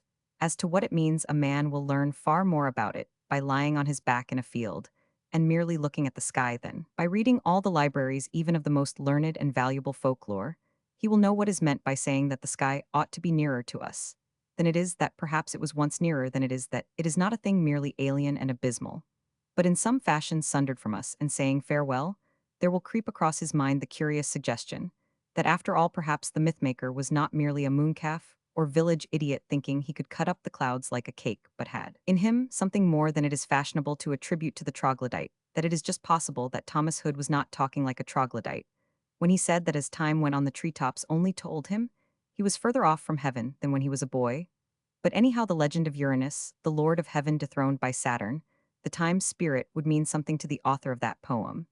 And it would one mean, among other things, this banishment of the first fatherhood. There is the idea of God in the very notion that there were gods before the gods. There is an idea of greater simplicity. In all the allusions to that more ancient order, the suggestion is supported by the process of propagation we see in historic times. Gods and demigods and heroes breed like herrings before our very eyes and suggest of themselves that the family may have had one founder. Mythology grows more and more complicated, and the very complication suggests that at the beginning it was more simple. Even on the external evidence of the sort called scientific, there is therefore a very good case for the suggestion that man began with monotheism before it developed or degenerated into polytheism. But I am concerned rather with an internal than an external truth. And as I have already said, the internal truth is almost indescribable. We have to speak of something of which it is the whole point that people did not speak of it. We have not merely to translate from a strange tongue or speech, but from a strange silence. I suspect an immense implication behind all polytheism and paganism. I suspect we have only a hint of it here and there, in these savage creeds or Greek origins. It is not exactly what we mean by the presence of God. In a sense, it might more truly be called the absence of God. But absence does not mean non-existence, and a man drinking the toast of absent friends does not mean that from his life all friendship is absent, it is a void. But it is not a negation, it is something as positive as an empty chair. It would be an exaggeration to say that the pagan saw higher than Olympus an empty throne. It would be nearer the truth to take the gigantic imagery of the Old Testament, in which the prophet saw God from behind it was as if some immeasurable presence had turned its back on the world. Yet 102, the meaning will again be missed if it is supposed to be anything so conscious and vivid as the monotheism of Moses and his people. I do not mean that the pagan peoples were in the least overpowered by this idea, merely because it is overpowering. On the contrary, it was so large that they all carried it lightly, as we all carry the load of the sky, gazing at some detail like a bird or a cloud. We can all ignore its awful blue background, we can neglect the sky, and precisely because it bears down upon us with an annihilating force, it is felt as nothing. A thing of this kind can only be an impression, and a rather subtle impression, but to me, it is a very strong impression made by pagan literature and religion. I repeat that in our special sacramental sense, there is of course the absence of the presence of God. But there is, in a very real sense, the presence of the absence of God.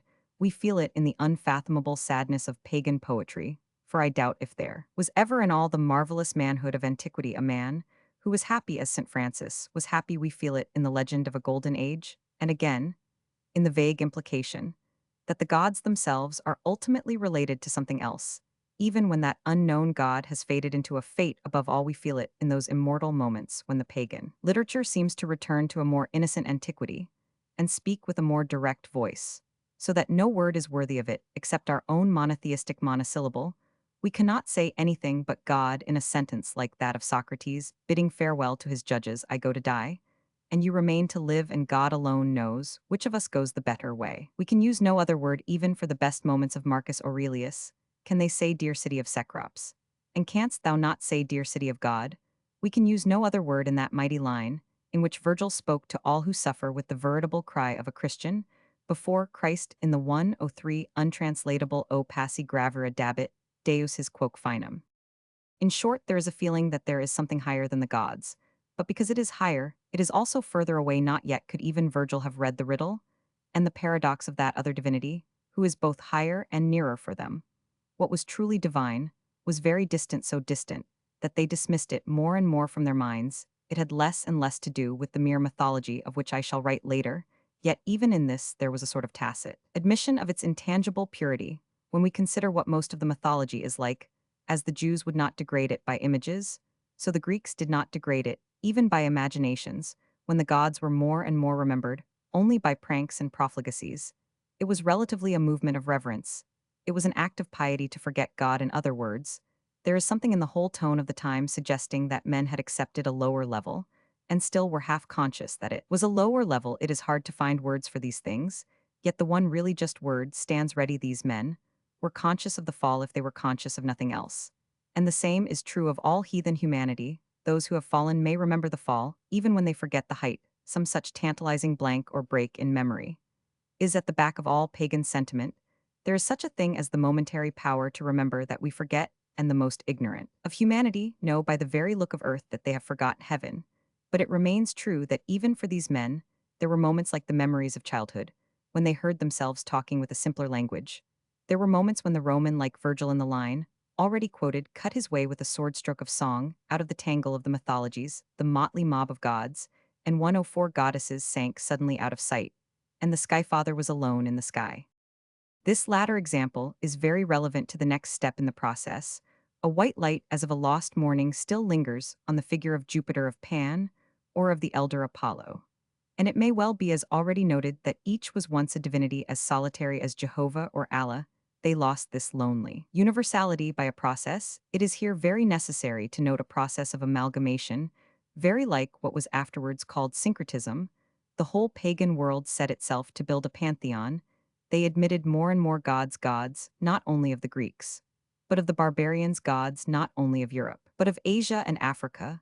The more the merrier, though some of the Asian and African ones were not very merry. They admitted them to equal thrones with their own. Sometimes they identified them with their own. They may have regarded it as an enrichment of their religious life. But it meant the final loss of all that we now call religion. It meant that ancient light of simplicity that had a single source like the sun finally fades away in a dazzle of conflicting lights and colors. God is really sacrificed to the gods. In a very literal sense of the flippant phrase, they have been too many for him. Polytheism, therefore, was really a sort of pool, in the sense of the pagans having consented to the pooling of their pagan religions. And this point is very important in many controversies, ancient and modern. It is regarded as a liberal and enlightened thing to say that the god of the stranger may be as good as our own, and doubtless the pagans thought themselves very liberal and enlightened when they agreed to add to the gods of the city or the hearth some wild and fantastic Dionysus coming down from the mountains, or some shaggy and rustic Pan creeping out of the woods. But exactly what it lost by these larger ideas is the largest idea of all. It is the idea 105 of the fatherhood that makes the whole world one, and the converse is also true. Doubtless those more antiquated men of antiquity who clung to their solitary statues and their single sacred names were regarded as superstitious savages, benighted and left behind. But these superstitious savages were preserving something that is much more like the cosmic power as conceived by philosophy, or even as conceived by science this paradox, by which the rude reactionary was a sort of prophetic. Progressive has one consequence very much to the point, in a purely historical sense, and apart from any other controversies in the same connection, it throws a light, a single, and a steady light that shines from the beginning on a little and lonely people in this paradox. As in some riddle of religion of which the answer was sealed up for centuries lies the mission and the meaning of the Jews. It is true in this sense, humanly speaking, that the world owes God to the Jews. It owes that truth to much that is blamed in the Jews, possibly to much that is blamable in the Jews. We have already noted the nomadic position of the Jews amid the other pastoral peoples, upon the fringe of the Babylonian Empire. And something of that strange, erratic course of theirs blazed across the dark territory of extreme antiquity, as they passed from the seat of Abraham and the shepherd princes into Egypt and doubled back into the Palestinian hills, and held them against the Philistines from Crete, and fell into captivity in Babylon, and yet again returned to their mountain city by the Zionist policy of the Persian conquerors, and so continued that amazing romance of restlessness of which we have not yet seen the end, but through all their wanderings, and especially through all their early wanderings, they did indeed carry the fate of the world in that wooden tabernacle that held perhaps a featureless symbol and certainly an invisible God. We may say that six most essential feature was that it was featureless, much as we may prefer that creative liberty which the Christian culture has declared, and by which it has eclipsed even the arts of antiquity. We must not underrate the determining importance at the time of the Hebrew inhibition of images. It is a typical example of one of those limitations that did in fact preserve and perpetuate enlargement, like a wall built round a wide open space. The God who could not have a statue remained a spirit, nor would his statue in any case have had the disarming dignity and grace of the Greek statues, then, or the Christian statues afterwards. He was living in a land of monsters. We shall have occasion to consider more fully what those monsters were. Moloch and Dagon, and Tanit the terrible goddess. If the deity of Israel had ever had an image, he would have had a phallic image. By merely giving him a body, they would have brought in all the worst elements of mythology, all the polygamy of polytheism, the vision of the harem in heaven. This point about the refusal of art is the first example of the limitations, which are often adversely criticized, only because the critics themselves are limited, but an even stronger case can be found in the other criticism, offered by the same critics. It is often said with a sneer that the God of Israel was only a god of battles, a mere barbaric lord of hosts, pitted in rivalry against other gods only as their envious foe. Well, it is for the world that he was a god of battles. Well, it is for us that he was to all the rest only a rival and a foe in the ordinary way. It would have been only too easy for them to have achieved the desolate disaster of conceiving him as a friend. It would have been only too easy for them to have seen him stretching out his hands in love and reconciliation, embracing Baal, and kissing the painted face of Astarte, feasting in fellowship with the gods, the last god to sell his crown of stars for the soma of the Indian pantheon, 107, or the nectar of Olympus, or the mead of Valhalla. It would have been easy enough for his worshippers to follow the enlightened course of syncretism and the pooling of all the pagan traditions. It is obvious indeed that his followers were always sliding down this easy slope, and it required the almost demoniac energy of inspired demagogues who testified to the divine unity in words that are still like winds of inspiration and ruin. The more we really understand of the ancient conditions that contributed to the final culture of the faith, the more we shall have a real, and even a realistic reverence for the greatness of the prophets of Israel, as it was while the whole world melted into this mass of confused mythology, this deity who is called tribal and narrow precisely, because he was what is called tribal, and narrow preserved the primary religion of all mankind. He was tribal enough to be universal. He was as narrow as the universe. In a word, there was a popular pagan god called Jupiter Ammon. There was never a god called Jehovah Ammon. There was never a god called Jehovah Jupiter. If there had been, there would certainly have been another called Jehovah Moloch, long before the liberal and enlightened amalgamators had got so far afield as Jupiter, the image of the Lord of hosts, would have been deformed out of all suggestion of a monotheistic maker and ruler, and would have become an idol far worse than any savage fetish, for he might have been as civilized as the gods of Tyre and Carthage. What that civilization meant, we shall consider more fully in the chapter that follows, when we note how the power of demons nearly destroyed Europe, and even the heathen health of the world. But the world's destiny would have been distorted still more fatally if monotheism had failed in the Mosaic tradition. I hope in a subsequent section to show that I am not without sympathy with all that health in the heathen world that made one, ate its fairy tales, and its fanciful romances of religion. But I hope also to show that these were bound to fail in the long run, and the world would have been lost if it had been unable to return to that great original simplicity of a single authority. In all things that we do, preserve something of that primary simplicity that poets and philosophers can still indeed, in some sense, say in universal prayer, that we live in a large and serene world under a sky that stretches paternally over all the peoples of the earth, that philosophy and philanthropy are truisms in a religion of reasonable men, all that we do most truly owe under heaven to a secretive and restless nomadic people, who bestowed on men the supreme and serene blessing of a jealous God. The unique possession was not available or accessible to the pagan world, because it was also the possession of a jealous people. The Jews were unpopular partly because of this narrowness, already noted in the Roman world, partly perhaps because they had already fallen into that habit of merely handling things for exchange, instead of working to make them with their hands. It was partly also because polytheism had become a sort of jungle in which solitary monotheism could be lost. But it is strange to realize how completely it really was lost apart from more disputed matters. There were things in the tradition of Israel which belonged to all humanity, now and might have belonged to all humanity. Then they had one of the colossal cornerstones of the world, the Book of Job. It obviously stands over against the Iliad and the Greek tragedies. And even more than they, it was an early meeting and parting of poetry and philosophy. In the morning of the world, it is a solemn and uplifting sight to see those two eternal fools, the optimist and the pessimist, destroyed in the dawn of time. And the philosophy really perfects the pagan tragic irony precisely because it is more monotheistic and therefore more mystical. Indeed, the Book of Job avowedly only answers mystery. With mystery, Job is comforted with riddles. But 109, he is comforted herein, is indeed a type in the sense of a prophecy of things speaking with authority. For when he who doubts can only say, I do not understand, it is true that he who knows can only reply or repeat, you do not understand. And under that rebuke, there is always a sudden hope in the heart, and the sense of something that would be worth understanding. But this mighty monotheistic poem remained unremarked by the whole world of antiquity, which was thronged with polytheistic poetry.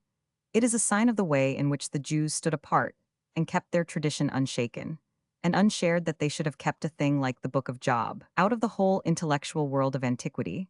It is as if the Egyptians had modestly concealed the Great Pyramid, but there were other reasons for a cross purpose, and an impasse characteristic of the whole of the end of paganism. After all, the tradition of Israel had only got hold of one half of the truth. Even if we use the popular paradox and call it the bigger half, I shall try to sketch in the next chapter that love of locality and of personality that ran through mythology here. It need only be said that there was a truth in it that could not be left out, though it were a lighter and less essential truth. The sorrow of Job had to be joined with the sorrow of Hector, and while the former was the sorrow of the universe, the latter was the sorrow of the city, for Hector could only stand pointing to heaven as the pillar of holy Troy. When God speaks out of the whirlwind, he may well speak in the wilderness. But the monotheism of the nomad was not enough for all that varied civilization of fields and fences, and walled cities and temples and towns, and the turn of these things also was to come, when the two could be combined in a more definite and domestic religion. Here and there, in all that pagan crowd, could be found a philosopher whose thoughts ran on pure theism, but he never had or supposed that he 110 had the power to change the customs of the whole populace. Nor is it easy, even in such philosophies, to find a true definition of this deep business of the relation of polytheism and theism. Perhaps the nearest we can come to striking the note, or giving the thing a name, is in something far away from all that civilization, and more remote from Rome than the isolation of Israel. It is in a saying I once heard from some Hindu tradition that gods as well as men are only the dreams of Brahma, and will perish when Brahma wakes. There is indeed in such an image something of the soul of Asia, which is less sane than the soul of Christendom. We should call it despair, even if they would call it peace. This note of nihilism can be considered later in a fuller comparison between Asia and Europe.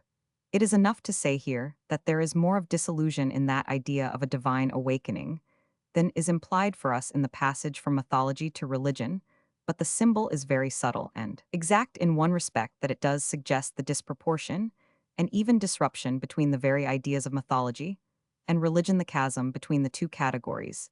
It is really the collapse of comparative religion, that there is no comparison between God and the gods. There is no more comparison than there is between a man and the men who walk about in his dreams. Under the next heading, some attempt will be made to indicate the twilight of that dream in which the gods walk about like men. But if anyone fancies the contrast of monotheism and polytheism is only a matter of some people having one god, and others a few more for him, it will be far nearer the truth to plunge into the elephantine extravagance of Brahman cosmology, that he may feel a shudder going through the veil of things the many-handed creators, and the throned and haloed animals, and all the network of entangled stars and rulers of the night, as the awful eyes of Brahma open like dawn upon the death of all 111. Chapter 5. Man and Mythologies. What are here called the gods might almost alternatively be called the daydreams to compare them to dreams, is not to deny that dreams can come true to compare them to travelers' tales, is not to deny that they may be true tales, or at least truthful tales in truth. They are the sort of tales the traveler tells to himself. All this mythological business belongs to the poetical part of men. It seems strangely forgotten nowadays that a myth is a work of imagination, and therefore a work of art. It needs a poet to make it, it needs a poet to criticize it. There are more poets than non-poets in the world, as is proved by the popular origin of such legends. But for some reason I have never heard explained, it is only the minority of unpoetical people who are allowed to write critical studies of these popular poems. We do not submit a sonnet to a mathematician, or a song to a calculating boy. But we do indulge the equally fantastic idea that folklore can be treated as a science. Unless these things are appreciated artistically, they are not appreciated at all when the professor is told by the barbarian that once there was nothing except a great feathered serpent. Unless the learned man feels a thrill and a half temptation to wish it were true, he is no judge of such things at all. When he is assured on the best Red Indian authority that a primitive hero carried the sun and moon and stars in a box, unless he claps his hands and almost kicks his legs as a child would at such a charming fancy, he knows nothing about the matter. This test is not one 12 nonsensical primitive children, and barbaric children do laugh and kick like other children. And we must have a certain simplicity to repicture the childhood of the world. When Hiawatha was told by his nurse that a warrior threw his grandmother up to the moon, he laughed like any English child told by his nurse that a cow jumped over the moon. The child sees the joke as well as most men, and better than some scientific men. But the ultimate test, even of the fantastic, is the appropriateness of the inappropriate, and the test must appear merely arbitrary, because it is merely artistic. If any student tells me that the infant Hiawatha only laughed out of respect for the tribal custom of sacrificing the aged to economical housekeeping, I say he did not. If any scholar tells me that the cow jumped over the moon only because a heifer was sacrificed to Diana, I answer that it happened because it is obviously the right thing for a cow to jump over the moon. Mythology is a lost art, one of the few arts that really are lost. But it is an art. The horned moon and the horned mooncalf make a harmonious and almost a quiet pattern, and throwing your grandmother into the sky is not good behavior, but it is perfectly good taste. Thus scientists seldom understand as artists understand that one branch of the beautiful is the ugly. They seldom allow for the legitimate liberty of the grotesque, and they will dismiss a savage myth as merely coarse and clumsy, and an evidence of degradation, because it has not all the beauty of the herald Mercury, new lighted on a heaven-kissing hill, when it really has the beauty of the mock turtle of the Mad Hatter. It is the supreme proof of a man being prosaic, that he always insists on poetry being poetical sometimes. The humor is in the very subject, as well as the style of the fable. The Australian Aborigines, regarded as the rudest of savages, have a story about a giant frog who had swallowed the sea and all the 113 waters of the world, and who was only forced to spill them by being made to laugh. All the animals with all their antics passed before him, and like Queen Victoria, he was not amused. He collapsed at last before an eel, who stood delicately balanced on the tip of its tail, doubtless, with a rather desperate dignity. Any amount of fine, fantastic literature might be made out of that fable. There is philosophy in that vision of the dry world before the beatific deluge of laughter. There is imagination in the mountainous monster, erupting like an aqueous volcano.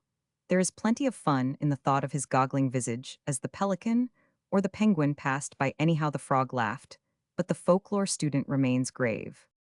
Moreover, even where the fables are inferior as art, they cannot be properly judged by science, still less properly judged as science. Some myths are very crude and queer, like the early drawings of children. But the child is trying to draw. It is none the less an error to treat his drawing as if it were a diagram, or intended to be a diagram. The student cannot make a scientific statement about the savage, because the savage is not making a scientific statement about the world, He is saying something quite different, what might be called the gossip of the gods, we may say. If we like that it is believed before there is time to examine it, it would be truer to say, it is accepted before there is time to believe it.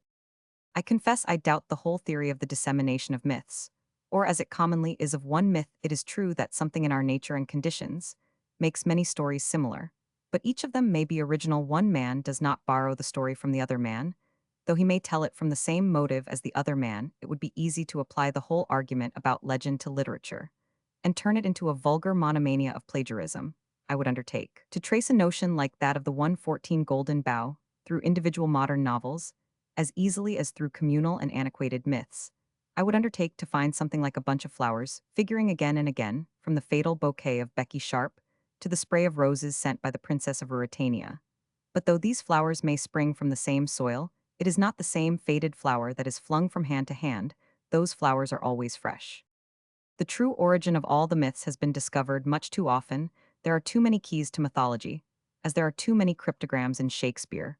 Everything is phallic, everything is totemistic, everything is seed time and harvest, everything is ghosts and grave offerings, everything is the golden bough of sacrifice, everything is the sun and moon, everything is everything. Every folklore student who knew a little more than his own monomania, every man of wider reading and critical culture like Andrew Lang, has practically confessed that the bewilderment of these things left his brain spinning.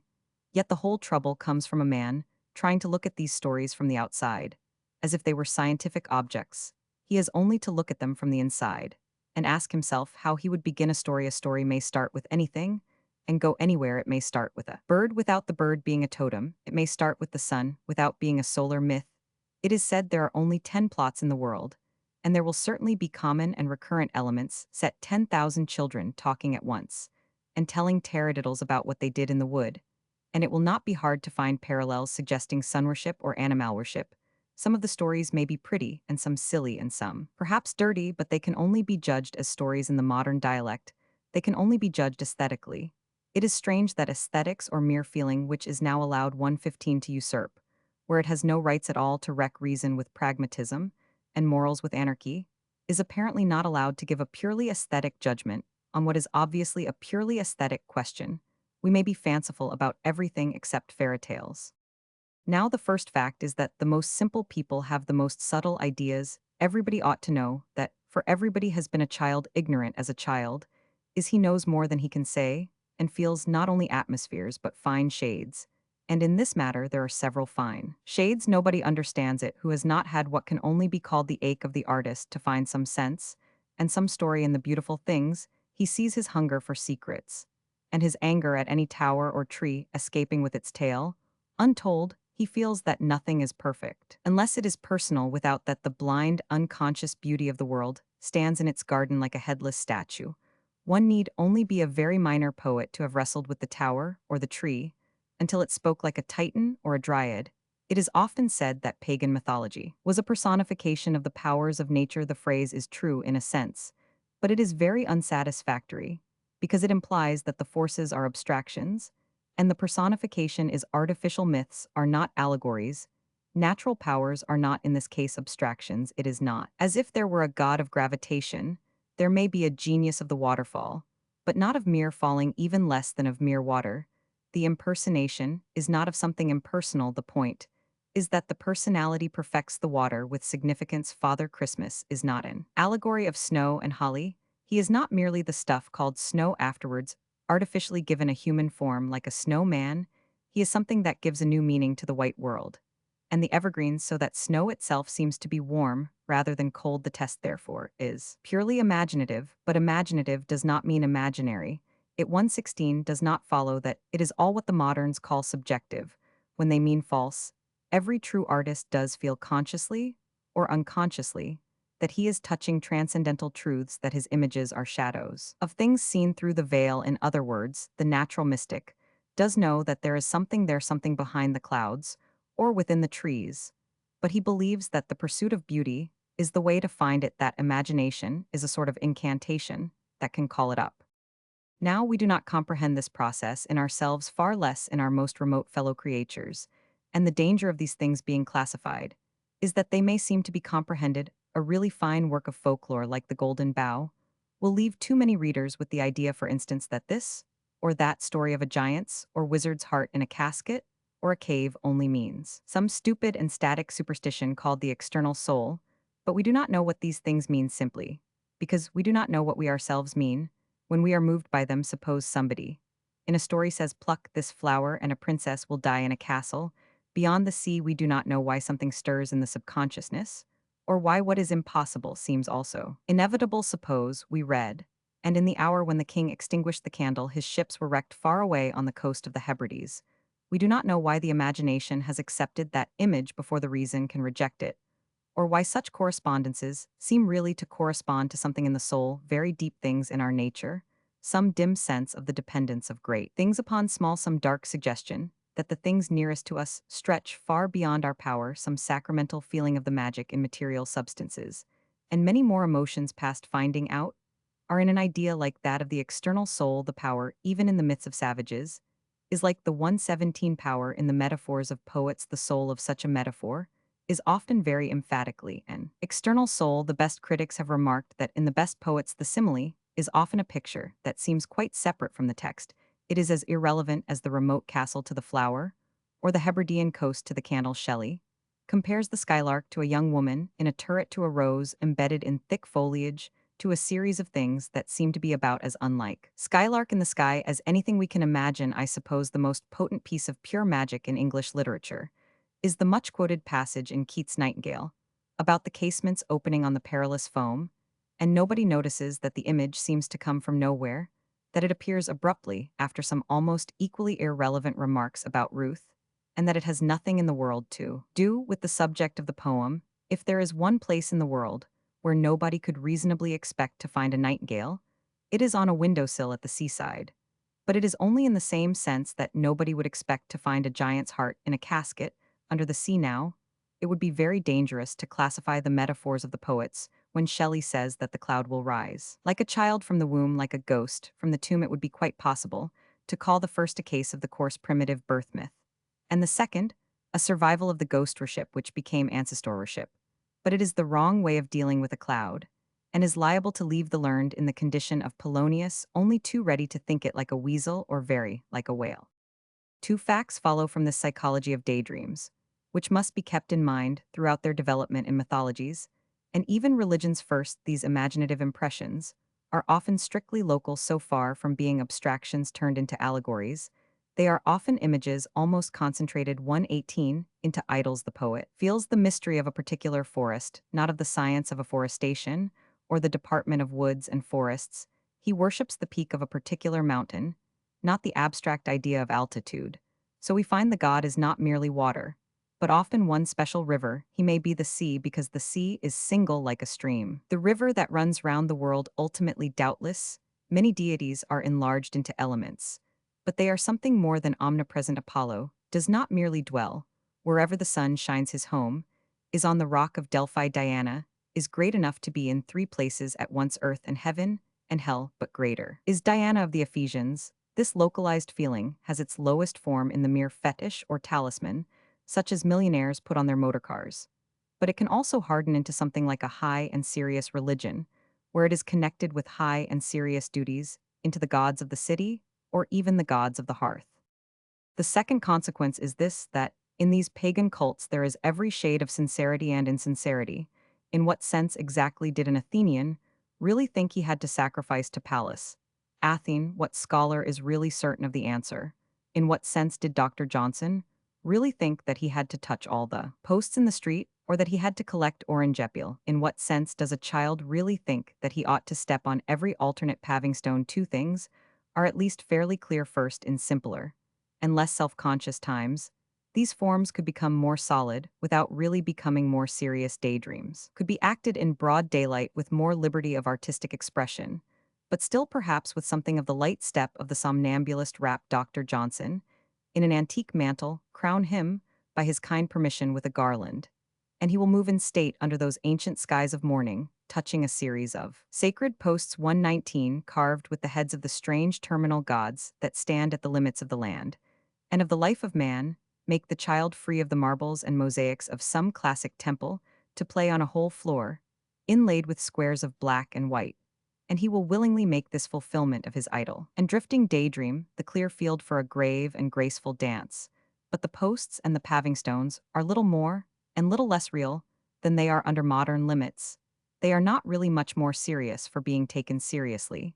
They have the sort of sincerity that they always had the sincerity of art, as a symbol that expresses very real spiritualities under the surface of life.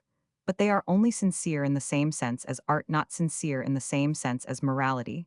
The eccentric's collection of orange apple may turn to oranges in a Mediterranean festival, or to golden apples in a Mediterranean myth, but they are never on the same plane, with the difference between giving the orange to a blind beggar and carefully placing the orange apple so that the beggar may fall and break his leg. Between these two things, there is a difference of kind, and not of degree. The child does not think it wrong to step on the paving stone as he thinks it wrong to step on the dog's tail, and it is very certain that whatever jest or sentiment or fancy first set Johnson touching the wooden posts, he never touched wood with any of the feeling with which he stretched out his hands to the timber of that terrible tree, which was the death of God and the life of man.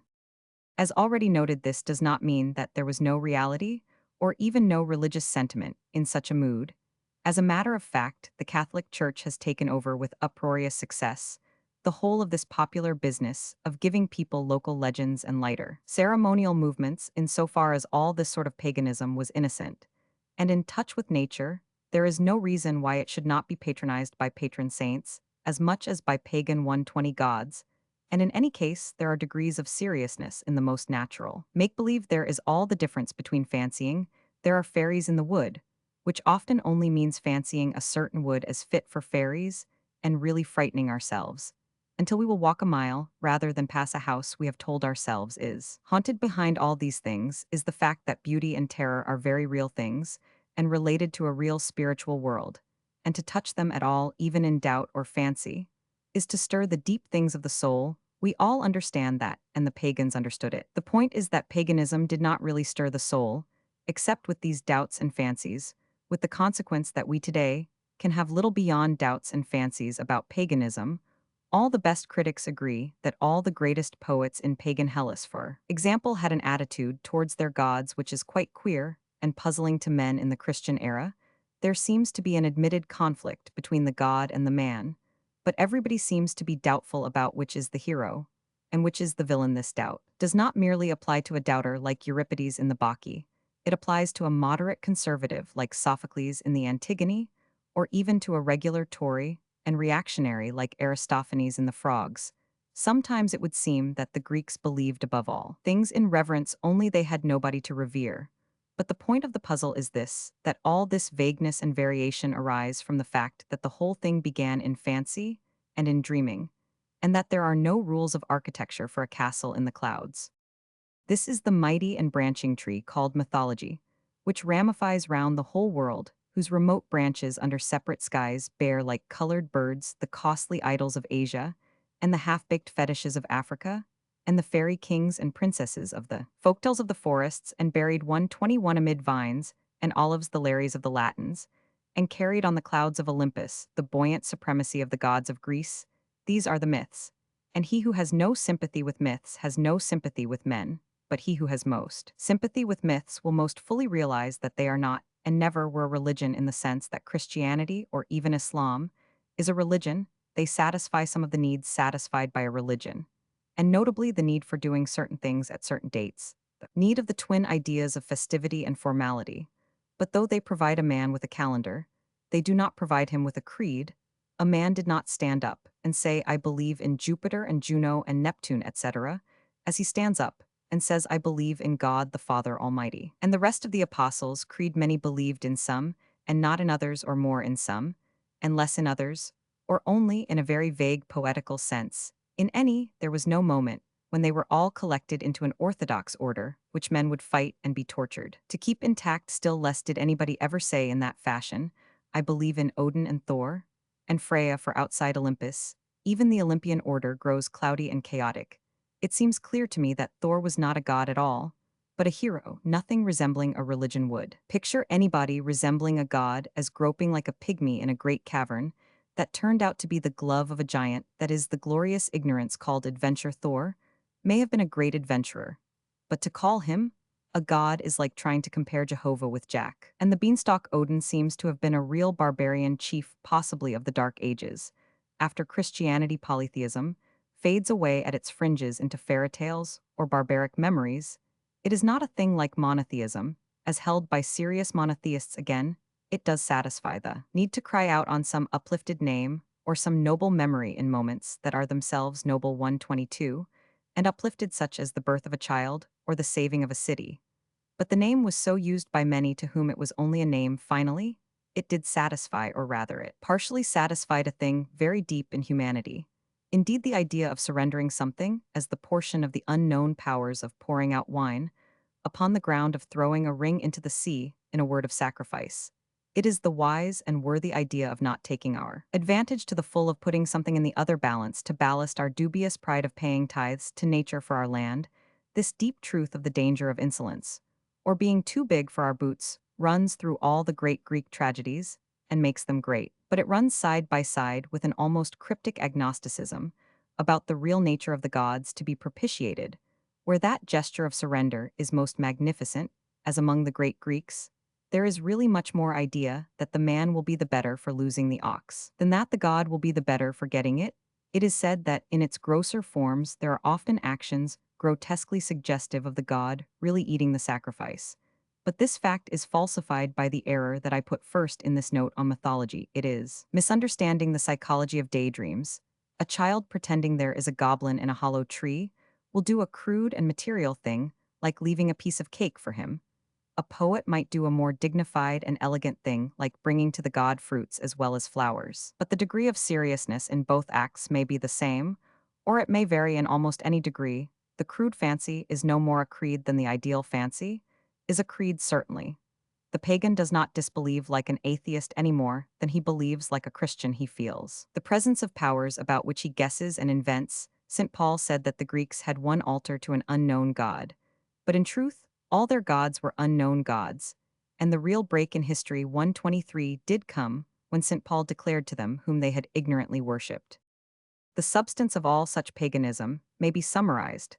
Thus it is an attempt to reach the divine reality through the imagination alone, in its own field reason, does not restrain it at all. It is vital to the view of all history that reason is something separate from religion. Even in the most rational of these civilizations, it is only as an afterthought when such cults are decadent or on the defensive that a few Neoplatonists or a few Brahmins are found trying to rationalize them, and even then only by trying to allegorize them. But in reality, the rivers of mythology and philosophy run parallel and do not mingle till they meet in the sea of Christendom. Simple secularists still talk as if the Church had introduced a sort of schism between reason and religion. The truth is that the Church was actually the first thing that ever tried to combine reason and religion. There had never before been any such union of the priests. And the philosophers' mythology then sought God through the imagination, or sought truth by means of beauty, in the sense in which beauty includes much of the most grotesque ugliness.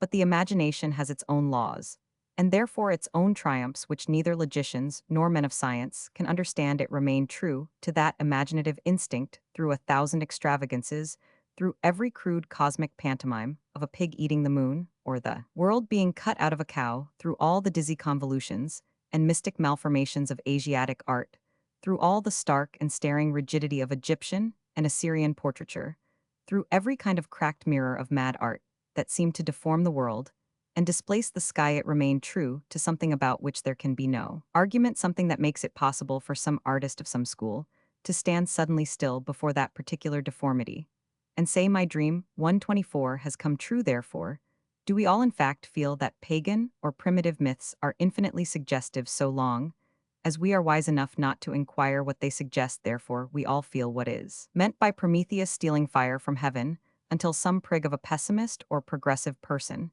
explains what it means. Therefore, we all know the meaning of Jack and the beanstalk, until we are told in this sense.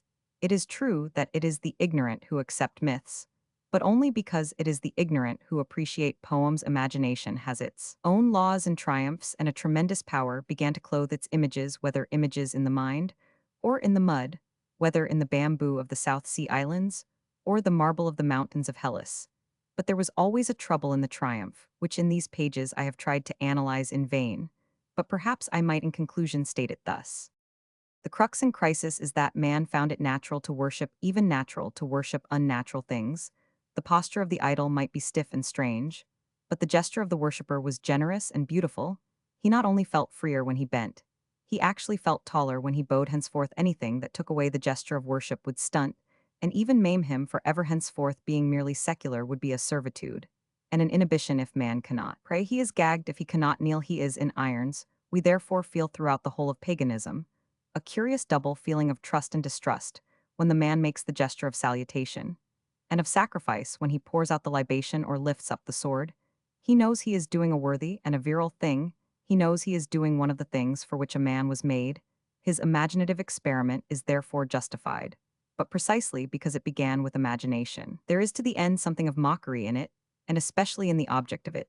This mockery in the more 125 intense moments of the intellect becomes the almost intolerable irony of Greek tragedy. There seems a disproportion between the priest and the altar, or between the altar and the god. The priest seems more solemn and almost more sacred than the god. All the order of the temple is solid and sane and satisfactory to certain parts of our nature, except the very center of it, which seems strangely mutable and dubious like a dancing flame. It is the first thought round which the whole has been built, and the first thought is still a fancy, and almost a frivolity in that strange place of meeting. The man seems more statuesque than the statue. He himself can stand forever in the noble and natural attitude of the statue of the praying boy. But whatever name be written on the pedestal, whether Zeus or Ammon or Apollo, the god whom he worships is Proteus. The praying boy may be said to express a need, rather than to satisfy a need. It is by a normal and necessary action that his hands are lifted. But it is no less a parable that his hands are empty about the nature of that need. There will be more to say. But at this point, it may be said that perhaps after all this true instinct that prayer and sacrifice are a liberty, and an enlargement refers back to that vast and half-forgotten conception of universal fatherhood which we have already seen everywhere fading from the morning sky. This is true. And yet it is not all the truth. There remains an indestructible instinct in the poet, as represented by the pagan, that he is not entirely wrong in localizing his god. It is something in the soul of poetry, if not of piety, and the greatest of poets, when he defined the poet, did not say that he gave us the universe or the absolute or the infinite, but his own larger language, a local habitation. And a name no poet is merely a pantheist. Those who are counted most pantheistic, like Shelley, start with some local and particular image, as the pagans. Roman 999. After all, Shelley 126 wrote of the skylark. Because it was a skylark, you could not issue an imperial or international translation of it for use in South Africa, in which it was changed to an ostrich. So the mythological imagination moves, as it were, in circles, hovering either to find a place or to return to it. In a word, mythology is a search. It is something that combines a recurrent desire with a recurrent doubt, mixing a most hungry sincerity in the idea of seeking for a place with a most dark and deep and mysterious levity. About all the places found so far could the lonely imagination lead, and we must turn later to the lonely reason. Nowhere along this road did the two ever travel together. That is where all these things differed from religion, in the reality in which these different dimensions met, or a sort of solid. They differed from the reality, not in what they looked like, but in what they were. A picture may look like a landscape. It may look in every detail exactly like a landscape. The only detail in which it differs is that it is not a landscape. The difference is only that which divides a portrait of Queen Elizabeth from Queen Elizabeth. Only in this mythical and mystical world the portrait could exist before the person, and the portrait was therefore more vague and doubtful. But anybody who has felt and fed on the atmosphere of these myths will know what I mean when I say that, in one sense, they did not really profess to be realities. The pagans had dreams about realities, and they would have been the first to admit in their own words that some came through the gate of ivory, and others through the gate of horn. The dreams do indeed tend to be very vivid dreams when they touch on those tender or tragic things, which can really make a sleeper awaken with the sense that his heart has been broken in his sleep. They tend continually to hover over certain passionate themes of meeting and parting, of a life that ends in death, or a death that is the begin. 127 Ning of life. Demeter wanders over a stricken world looking for a stolen child. Isis stretches out her arms over the earth in vain to gather the limbs of Osiris. And there is lamentation upon the hills for Hades, and through the woods for Adonis. There mingles with all such mourning the mystical and profound sense that death can be a deliverer, and an appeasement that such death gives us a divine blood for a renovating river, and that all good is found in gathering the broken body of the god. We may truly call these foreshadowings so long as we remember that foreshadowings are shadows and the metaphor of a shadow happens to hit very exactly the truth that is very vital here for a shadow, is a shape a thing which reproduces shape, but not texture. These things were something like the real thing. And to say that they were like is to say that they were different. Saying something is like a dog is another way of saying it is not a dog. And it is in this sense of identity that myth is not a man nobody really thought of Isis as a human being nobody really thought of Demeter as a historical character nobody thought of Adonis as the founder of a church. There was no idea that any one of them had changed the world, but rather that their recurrent death in life bore the sad and beautiful burden of the changelessness of the world. Not one of them was a revolution save in the sense of the revolution of the sun and moon. Their whole meaning is missed if we do not see that they mean the shadows that we are and the shadows that we pursue in certain sacrificial and communal aspects. They naturally suggest what sort of a God might satisfy men, but they do not profess to be satisfied. Anyone who says they do is a bad judge of poetry.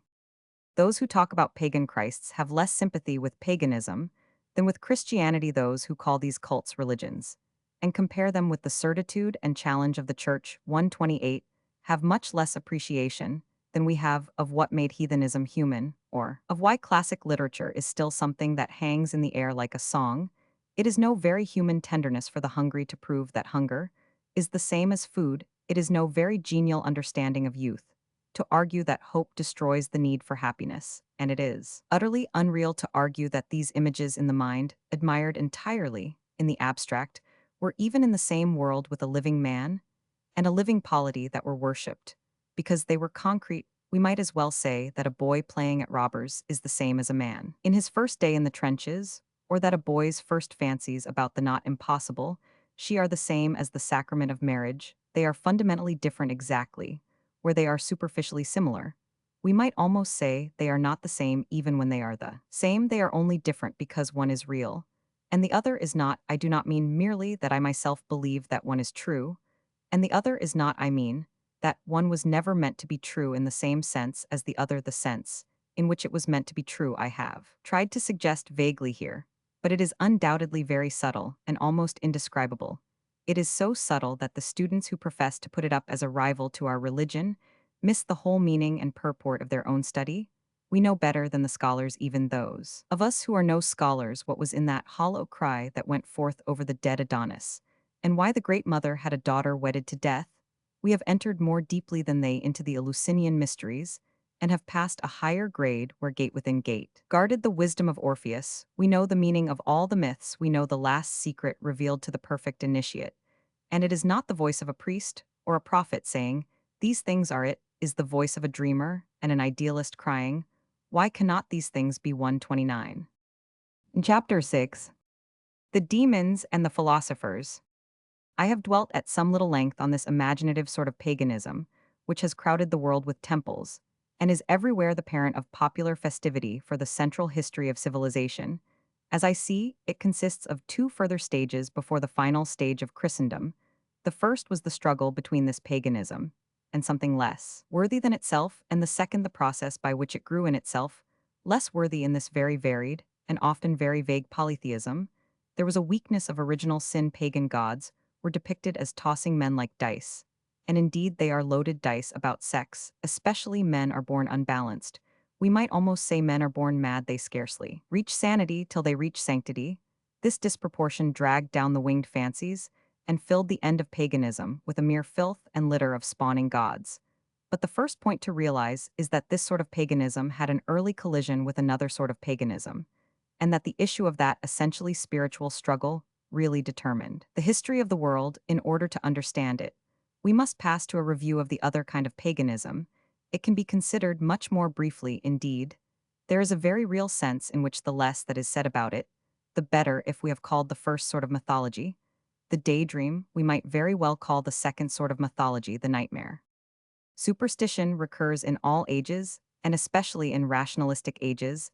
I remember defending the religious 130 tradition against a whole luncheon table of distinguished agnostics.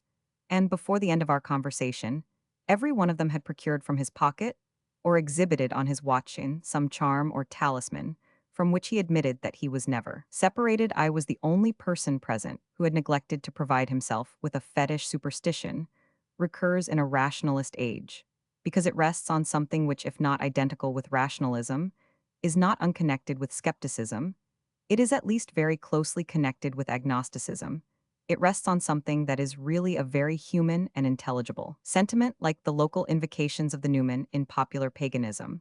But it is an agnostic sentiment, for it rests on two feelings: first, that we do not really know the laws of the universe, and second, that they may be very different from all that we call reason. Such men realize the real truth that enormous things do often turn upon tiny things when a whisper comes from tradition, or whatnot, that one particular tiny thing is the key or clue, something deep and not altogether senseless in human nature, tells them that it is not unlikely this feeling exists in both the forms of paganism here under consideration. But when we come to the second form of it, we find it transformed and filled with another and more terrible spirit. In dealing with the lighter thing called mythology, I have said little about the most disputable aspect of it, the extent to which such invocation of the spirits of the sea, or the elements, can indeed call spirits from the vasty deep, or rather, as the Shakespearean scoffer put it, whether the spirits come when they are called. I believe that I am right in thinking that this problem, practical as it sounds, did not play a dominant part in the poetical business of mythology, but I think it even more obvious on the evidence that things of that sort have sometimes appeared even if they were only appearances. But when we 131 come to the world of superstition, in a more subtle sense, there is a shade of difference, a deepening and a darkening shade doubtless. Most popular superstition is as frivolous as any popular mythology. Men do not believe as a dogma that God would throw a thunderbolt at them for walking under a ladder. More often they amuse themselves with the not very laborious exercise of walking round it. There is no more in it than what I have already adumbrated, a sort of airy agnosticism about the possibilities of so strange world. But there is another sort of superstition that does definitely look for results, what might be called a realistic superstition. And with that, the question of whether spirits do answer, or do appear, becomes much more serious. As I have said, it seems to me pretty certain that they sometimes do, but about that there is a distinction that has been the beginning of much evil in the world. Whether it be because the fall has really brought men nearer to less desirable neighbors in the spiritual world, or whether it is merely that the mood of men, eager or greedy, finds it easier to imagine evil, I believe that the black magic of witchcraft has been much more practical, and much less poetical than the white magic of mythology. I fancy the garden of the witch has been kept much more carefully than the woodland of the nymph. I fancy the evil field has even been more fruitful than the good. To start with, some impulse, perhaps a sort of desperate impulse, drove men to the darker powers. When dealing with practical problems, there was a sort of secret and perverse feeling that the darker powers would really do things that they had no nonsense about them, and indeed that popular phrase exactly expresses the point. The gods of mere mythology had a great deal of nonsense about them. They had a great deal of good nonsense about them, in the happy and hilarious sense in which we talk of the nonsense of Jabberwocky, or the land where the 132 Jumblies live. But the man consulting a demon felt as many a man has felt in consulting a detective, especially a private detective, that it was dirty work, but the work would really be done. A man did not exactly go into the wood to meet a nymph, he rather went with the hope of meeting a nymph. It was an adventure rather than an assignation. But the devil really kept his appointments, and even in one sense kept his promises, even if a man sometimes wished afterwards, like Macbeth, that he had broken them. In the accounts given us of many rude or savage races, we gather that the cult of demons often came after the cult of deities. And even after the cult of one single and supreme deity, it may be suspected that in almost all such places, the higher deity is felt to be too far off for appeal in certain petty matters, and men invoke the spirits, because they are in a more literal sense familiar spirits. But with the idea of employing the demons who get things done, a new idea appears more worthy of the demons. It may indeed be truly described as the idea of being worthy of the demons, of making oneself fit for their fastidious and exacting society. Superstition of the lighter sort toys with the idea that some trifle, some small gesture, such as throwing the salt, may touch the hidden spring that works the mysterious machinery of the world, and there is after all something in the idea of such an open sesame. But with the appeal to lower spirits comes the horrible notion that the gesture must not only be very small, but very low, that it must be a monkey trick of an utterly ugly and unworthy sort. Sooner or later, a man deliberately sets himself to do the most disgusting thing he can think of. It is felt that the extreme of evil will extort a sort of attention or answer from the evil powers under the surface of the world, This is the meaning of most of the cannibalism in the world. For most, cannibalism is not a primitive, or even a 133 bestial habit. It is artificial and even artistic, a sort of art for art's sake. Men do not do it because they do not think it horrible, but on the contrary, because they do think it horrible, they wish in the most literal sense to sup on horrors. That is why it is often found that rude races like the Australian natives are not cannibals, while much more refined and intelligent races like the New Zealand Maoris, occasionally, are refined and intelligent enough to indulge sometimes in a self-conscious diabolism. But if we could understand their minds, or even really understand their language, we should probably find that they were not acting as ignorant, that is, as innocent cannibals. They are not doing it because they do not think it wrong, but precisely because they do think it wrong, they are acting like a Parisian decadent at a black mass. But the black mass has to hide underground from the presence of the real mass. In other words, the demons have really been in hiding since the coming of Christ on earth. The cannibalism of the higher barbarians is in hiding from the civilization of the white man.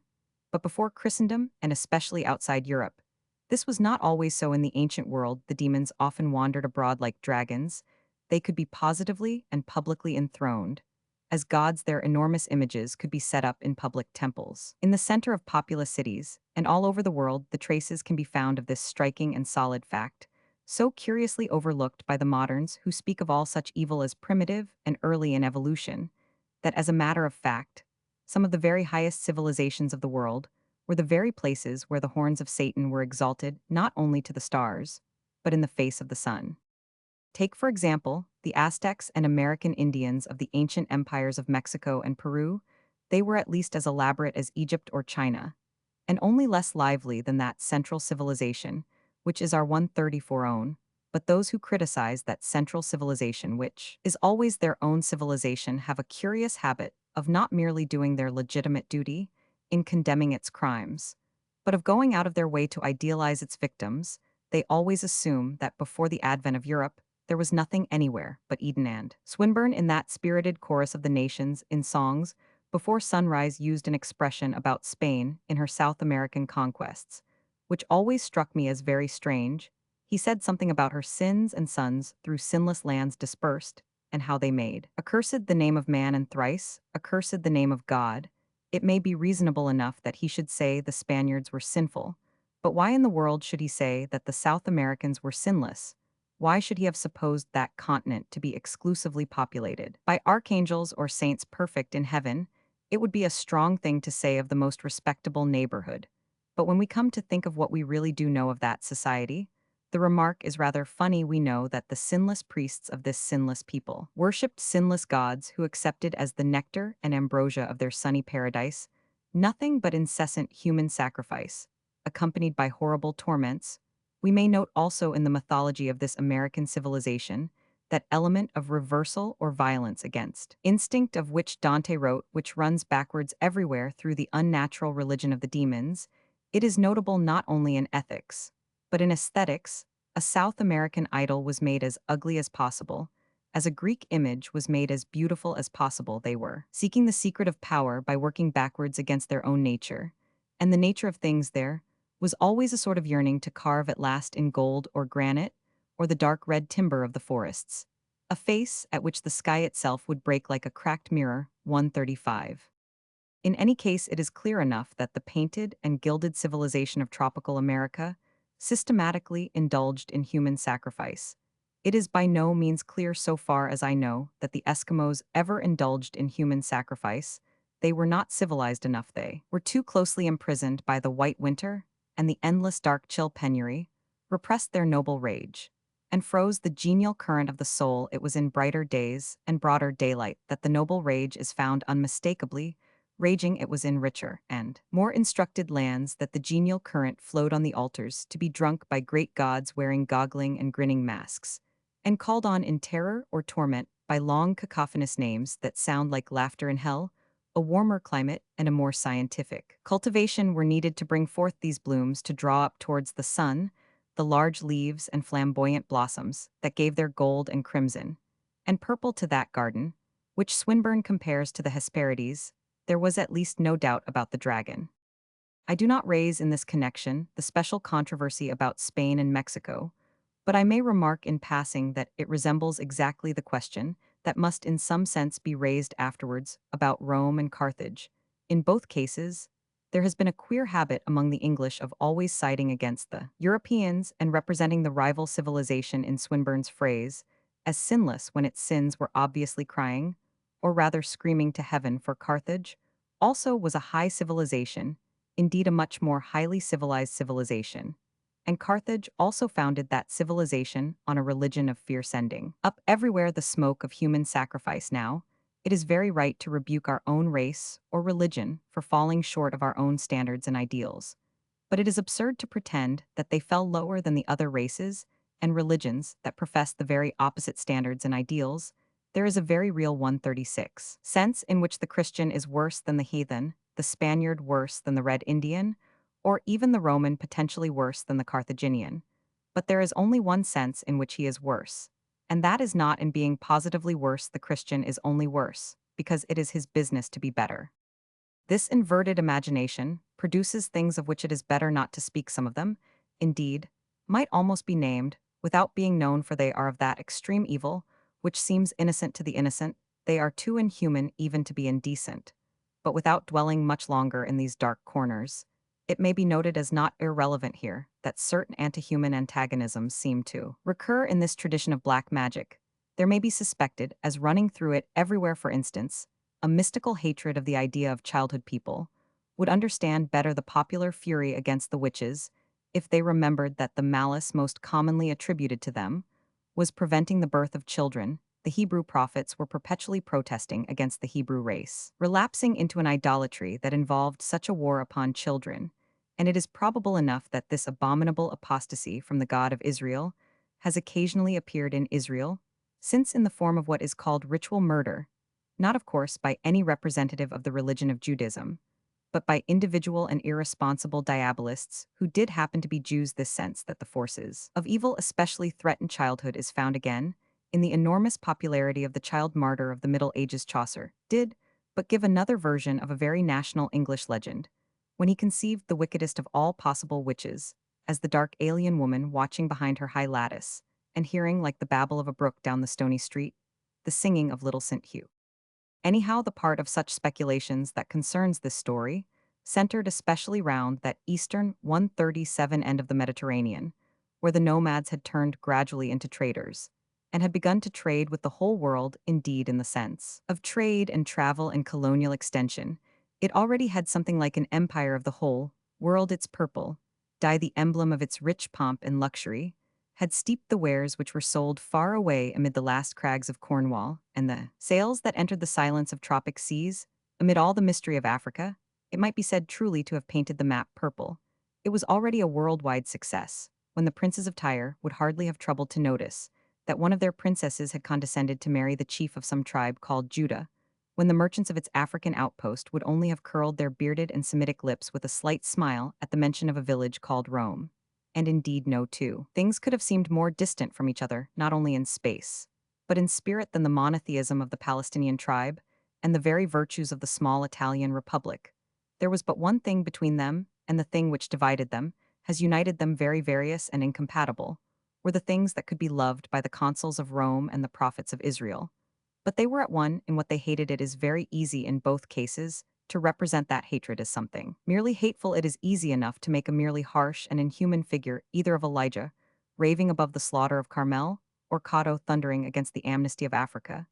These men had their limitations and their local passions, but this criticism of them is unimaginative, and therefore unreal. It leaves out something immense and intermediate facing east and west, and calling up this passion in its eastern and western enemies, and that something is the first subject of this chapter. The civilization that centered in Tyre and Sidon was above all things practical. It has left little in the 138 way of art and nothing in the way of poetry. But it prided itself upon being very efficient, and it followed in its philosophy and religion that strange and sometimes secret train of thought, which we have already noted in those who look for immediate effects. There is always in such a mentality an idea that there is a short cut to the secret of all success, something that would shock the world by this sort of shameless thoroughness. They believed in the appropriate modern phrase in people who delivered the goods in their dealings with their god Moloch. They themselves were always careful to deliver the goods, It was an interesting transaction, upon which we shall have to touch more than once in the rest of the narrative. It is enough to say here that it involved the theory I have suggested about a certain attitude towards children. This was what called up against it in simultaneous fury the servant of one god in Palestine, and the guardians of all the household gods in Rome. This is what challenged two things naturally, so much divided by every sort of distance and disunion, whose union was to save the world. I have called the fourth and final division of the spiritual elements, into which I should divide heathen humanity, by the name of the philosophers. I confess that it covers in my mind much that would generally be classified otherwise, and that what are here called philosophies are very often called religions. I believe, however, that my own description will be found to be much the more realistic, and not the less respectful, but we must first take philosophy in its purest and clearest form, that we may trace its normal outline. And that is to be found in the world of the purest and clearest outlines, that culture of the Mediterranean, of which we have been considering the mythologies and idolatries in the last two chapters. Polytheism, or that aspect of paganism, was never to the pagan what Catholicism is to the Catholic. It was never a view of the universe, satisfying all sides 139 of life. A complete and complex truth, with something to say about everything. It was only a satisfaction of one side of the soul of man, even if we call it the religious side. And I think it is truer to call it the imaginative side, but this it did satisfy in the end. It satisfied it to satiety. All that world was a tissue of interwoven tales and cults, and there ran in and out of it, as we have already seen, that black thread among its more blameless colors, the darker paganism that was really diabolism. But we all know that this did not mean that all pagan men thought of nothing but pagan gods precisely, because mythology only satisfied one mood. They turned in other moods to something totally different. But it is very important to realize that it was totally different. It was too different to be inconsistent. It was so alien that it did not clash, while a mob of people were pouring on a public holiday to the feast of Adonis or the games in honor of Apollo. This or that man would prefer to stop at home and think out a little theory about the nature of things. Sometimes his hobby would even take the form of thinking about the nature of God, or even in that sense about the nature of the gods. But he very seldom thought of pitting his nature of the gods against the gods of nature. It is necessary to insist on this abstraction. In the first student of abstractions, he was not so much antagonistic as absent-minded. His hobby might be the universe. But at first the hobby was as private as if it had been numismatics or playing drafts, and even when his wisdom came to be a public possession, and almost a political institution, it was very seldom on the same plane as the popular and religious institutions. Aristotle, with his colossal common sense, was perhaps the greatest of all philosophers, certainly, the most practical of all philosophers. But Aristotle would no more have set up the absolute side by side with the Apollo of Delphi 140 as a similar or rival religion than Archimedes would have thought of setting up the lever as a sort of idol or fetish to be substituted for the palladium of the city. Or we might as well imagine Euclid building an altar to an isosceles triangle, or offering sacrifices to the square on the hypotenuse. The one man meditated on metaphysics, as the other man did on mathematics, for the love of truth, or for curiosity, or for the fun of the thing.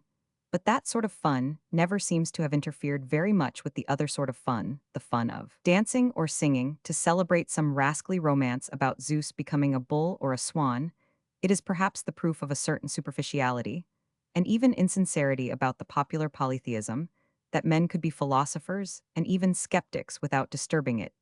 These thinkers could move the foundations of the world, without altering even the outline of that colored cloud that hung above it in the air.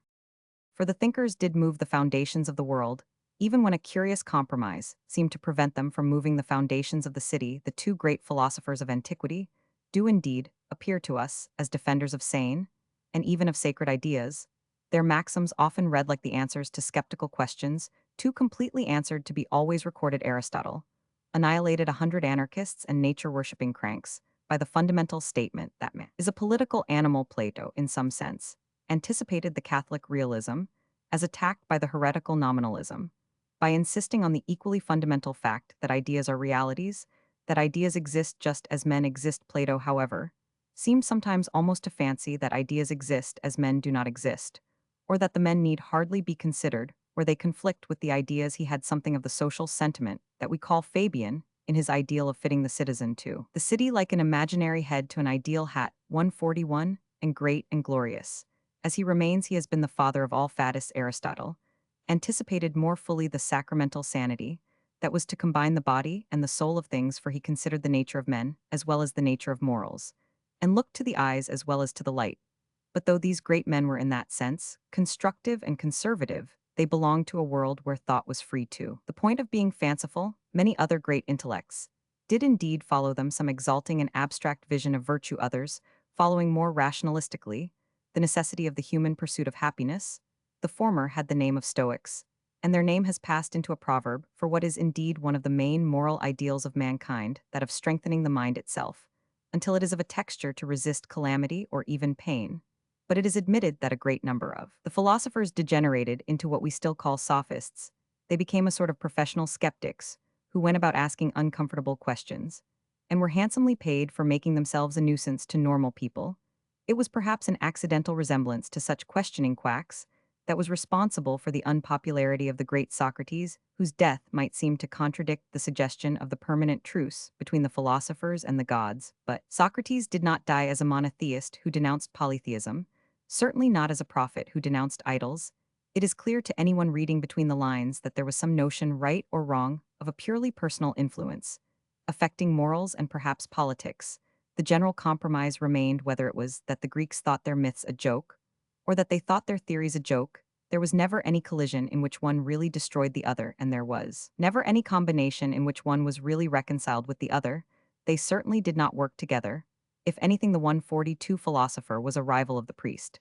But both seem to have accepted a sort of separation of functions, and remain parts of the same social system. Another important tradition descends from Pythagoras, who is significant because he stands nearest to the Oriental mystics, who must be considered in their turn.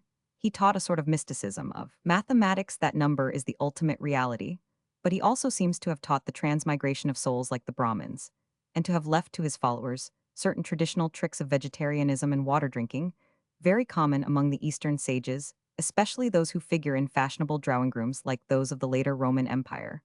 But in passing to Eastern sages, and the somewhat different atmosphere of the East, we may approach a rather important truth by another path. One of the great philosophers said that it would be well if philosophers were kings, or kings were philosophers. He spoke as of something too good to be true. But as a matter of fact, it not unfrequently was true. A certain type, perhaps too little noticed in history, may really be called the royal philosopher. To begin with, apart from actual royalty, it did occasionally become possible for the sage, though he was not what we call a religious founder, to be something like a political founder. And the great example of this, one of the very greatest in the world, will, with the very thought of it, carry us thousands of miles across the vast spaces of Asia, to that very wonderful, and in some ways, that very wise world of ideas and institutions, which we dismiss somewhat cheaply.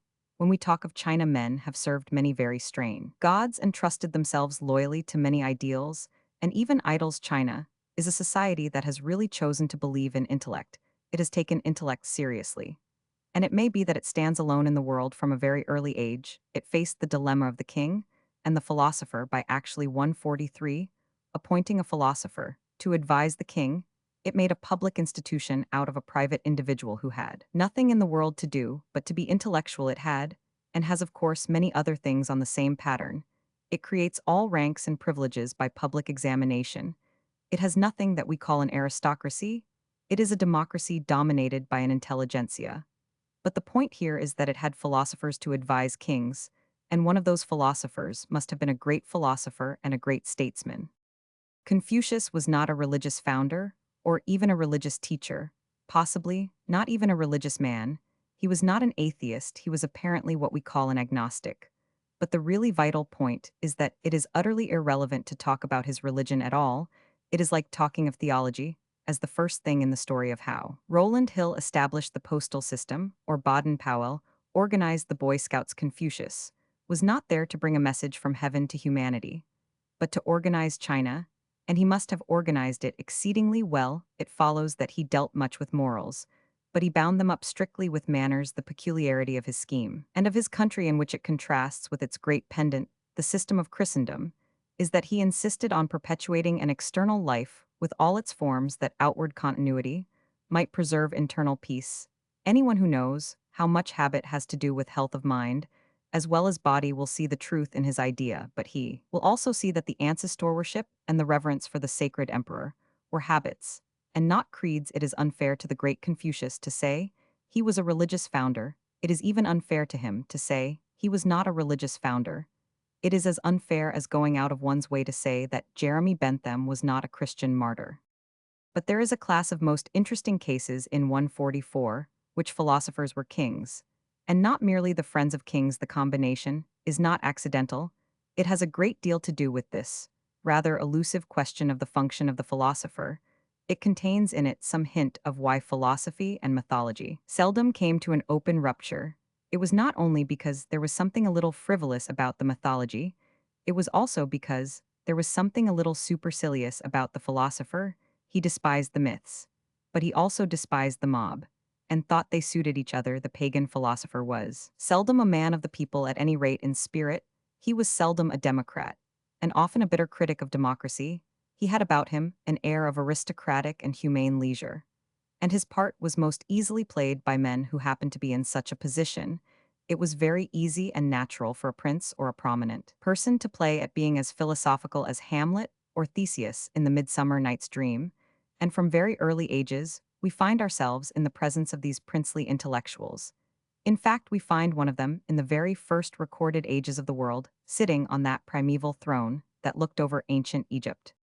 The most intense interest of the incident of Akhenaten, commonly called the heretic pharaoh, lies in the fact that he was the one example, at any rate before Christian times, of one of these royal philosophers, who set himself to fight popular mythology in the name of private philosophy.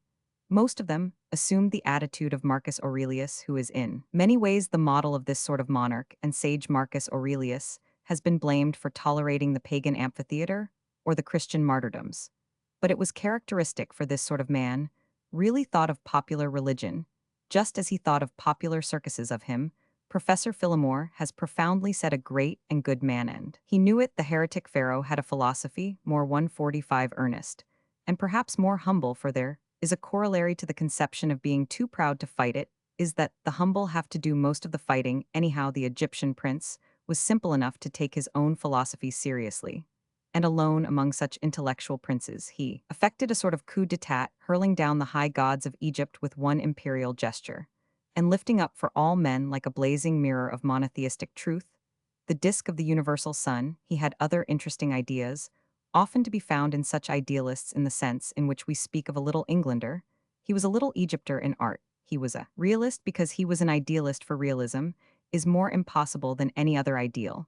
But after all, there falls on him something of the shadow of Marcus Aurelius, stalked by the shadow of Professor Phillimore. What is the matter with this noble sort of prince? Is that he has nowhere quite escaped being something of a priggishness, is so pungent a smell that it clings amid the faded spices, even to an Egyptian mummy.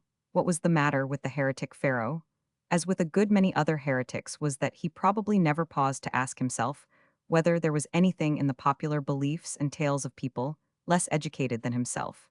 And as already suggested, there was something in them. There was a real human hunger in all that element of feature and locality, that procession of deities like enormous pet animals, in that unwearied watching at certain haunted spots, in all the mazy wandering of mythology. Nature may not have the name of Isis, may not be really looking for Osiris. But it is true that nature is really looking for something. Nature is always looking for the supernatural, something much more definite, was to satisfy that need. But a dignified monarch with a disk of the sun did not satisfy it. The royal experiment failed amid a roaring reaction of popular superstitions, in which the priests rose on the 146 shoulders of the people and ascended the throne of the kings. The next great example I shall take of the princely sage is Gautama, the great Lord Buddha. I know he is not generally classed merely with the philosophers, but I am more and more convinced from all information that reaches me that this is the real interpretation of his immense importance. He was by far the greatest and the best of these intellectuals born in the purple. His reaction was perhaps the noblest and most sincere of all the resultant actions of that combination of thinkers and of thrones, for his reaction was renunciation. Marcus Aurelius was content to say, with a refined irony, that even in a palace life could be lived well. The fierier Egyptian king concluded that it could be lived even better after a palace revolution, but the great Gautama was the only one of them who proved he could really do without his palace. one fell back on toleration, and the other on revolution. But after all, there is something more absolute about abdication. Abdication is perhaps the one really absolute. Action of an absolute monarch, the Indian prince reared in oriental luxury and pomp, deliberately went out and lived the life of a beggar. That is magnificent. But it is not war, that is, it is not necessarily a crusade in the Christian sense. It does not decide the question of whether the life of a beggar was the life of a saint or the life of a philosopher. It does not decide whether this great man is really to go into the tub of Diogenes or the cave of St. Jerome. Now those who seem to be nearest study of Buddha, and certainly those who write most clearly and intelligently about him, convince me for one that he was simply a philosopher who founded a successful school of philosophy and was turned into a sort of divus or sacred being merely by the more mysterious and unscientific atmosphere of all such traditions in Asia, so that it is necessary to say at this point a word about that 147 invisible yet vivid borderline that we cross in passing from the Mediterranean into the mystery of the East. Perhaps there are no things out of which we get so little of the truth as the truisms, especially when they are really true. We are all in the habit of saying certain things about Asia which are true enough, but which hardly help us because we do not understand their truth, as that Asia is old or looks to the past, or is not progressive now. It is true that Christendom is more progressive in a sense that has very little to do with the rather provincial notion of an endless fuss of political improvement. Christendom does believe, for Christianity does believe, that man can eventually get somewhere here or hereafter, or in various ways according to various doctrines. The world's desire can somehow be satisfied, as desires are satisfied whether by a new life, or an old love, or some form of positive possession and fulfillment. For the rest, we all know there is a rhythm, and not a mere progress in things, that things rise and fall only with us. The rhythm is a fairly free and incalculable rhythm. For most of Asia, the rhythm has hardened into a recurrence. It is no longer merely a rather topsy-turvy sort of world, it is a wheel. What has happened to all those highly intelligent and highly civilized peoples is that they have been caught up in a sort of cosmic rotation, of which the hollow hub is really nothing in that sense. The worst part of existence is that it may just as well go on like that forever. That is what we really mean when we say that Asia is old or unprogressive or looking backwards. That is why we see even her curved swords as arcs broken from that blinding wheel, why we see her serpentine ornament as returning everywhere like a snake that is never slain. It has very little to do with the political varnish of progress. All Asiatics might have top hats on their heads, but if they had the spirit still in their hearts, they would only think the hats would 148 vanish and come round again, like the planets, not that running after a hat could lead them to heaven or even to home. Now, when the genius of Buddha arose to deal with the matter, this sort of cosmic sentiment was already common to almost everything in the East. There was indeed the jungle of an extraordinarily extravagant and almost asphyxiating mythology. Nevertheless, it is possible to have more sympathy with this popular fruitfulness in folklore than with some of the higher pessimism that might have withered it. It must always be remembered, however, when all fair allowances are made, that great deal of spontaneous Eastern imagery really is idolatry, the local and literal worship of an idol. This is probably not true of the ancient Brahminical system, at least as seen by Brahmins. But that phrase alone will remind us of a reality of much greater moment.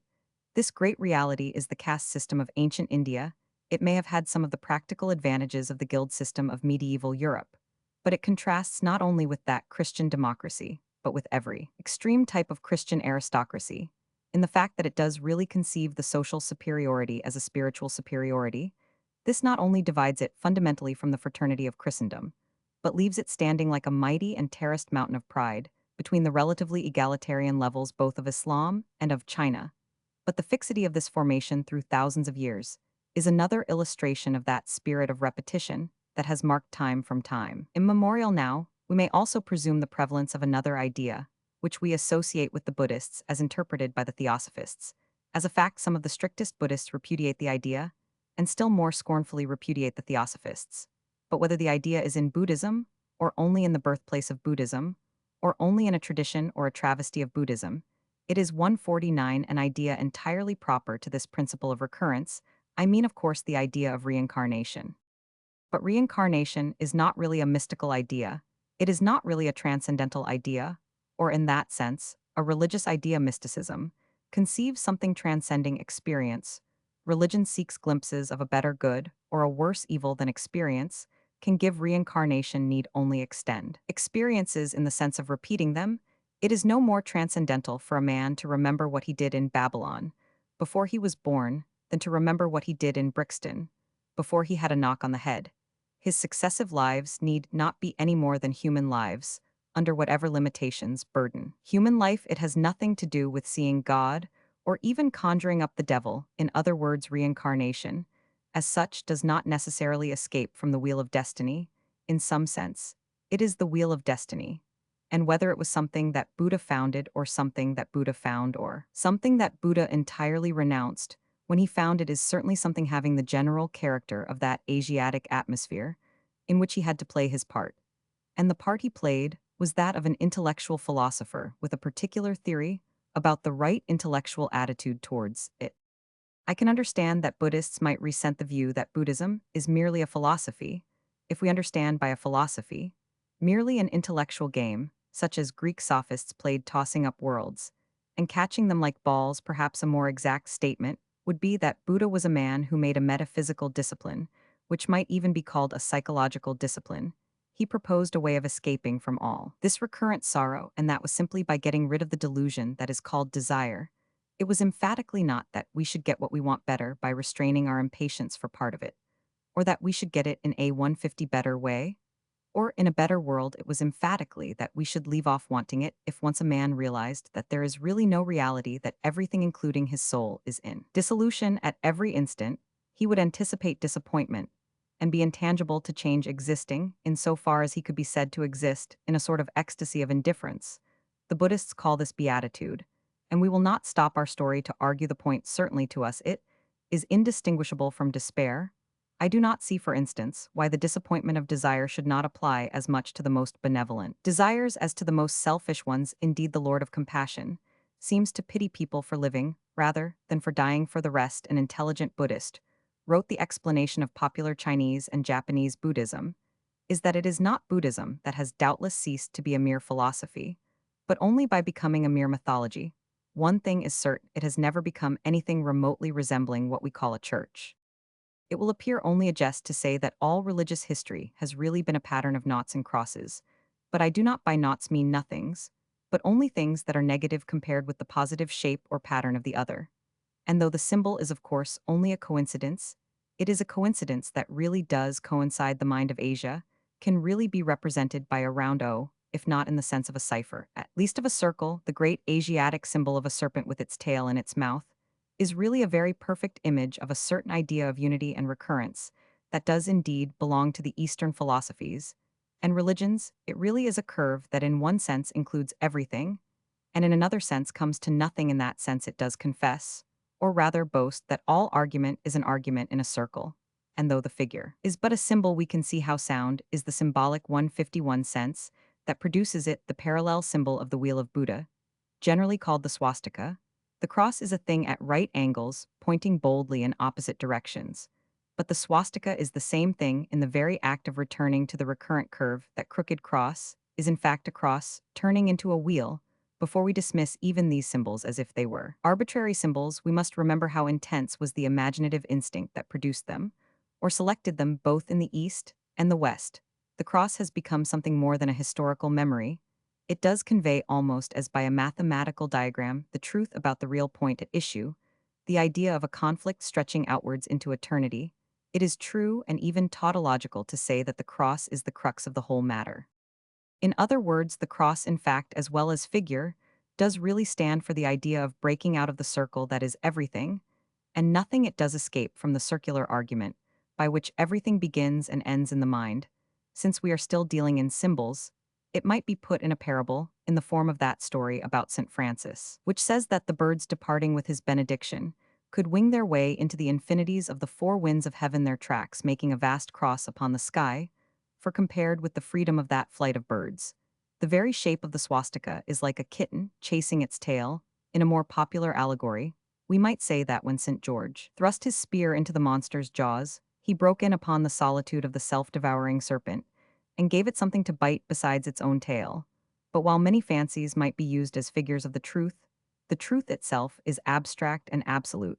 Though it is not very easy to sum up, except by such figures, Christianity does appeal to a solid truth outside itself, to something which is in that sense external as well as eternal.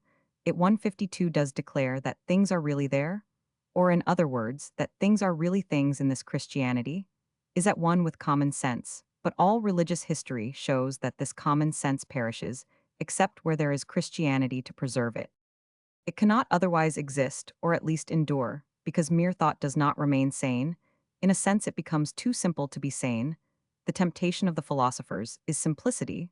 Rather than subtlety, they are always attracted by insane simplifications, as men poised above abysses are fascinated by death and nothingness, and the empty air it needed another kind of philosopher to stand poised upon the pinnacle of the temple and keep his balance without casting himself down one of these two obvious explanations, is that everything is a dream and a delusion, and there is nothing outside the ego another, is that all things recur another, which is said to be Buddhist, and is certainly Oriental, is the idea that what is the matter with us is our creation in the sense of our colored differentiation and personality, and that nothing will be well till we are again melted into one unity by this theory.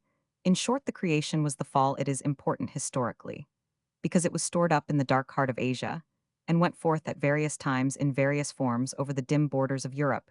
Here we can place the mysterious figure of Manes, or Manichaeus, the mystic of inversion, whom we should call a pessimist. Parent of many sects and heresies, here in a higher place, the figure of Zoroaster.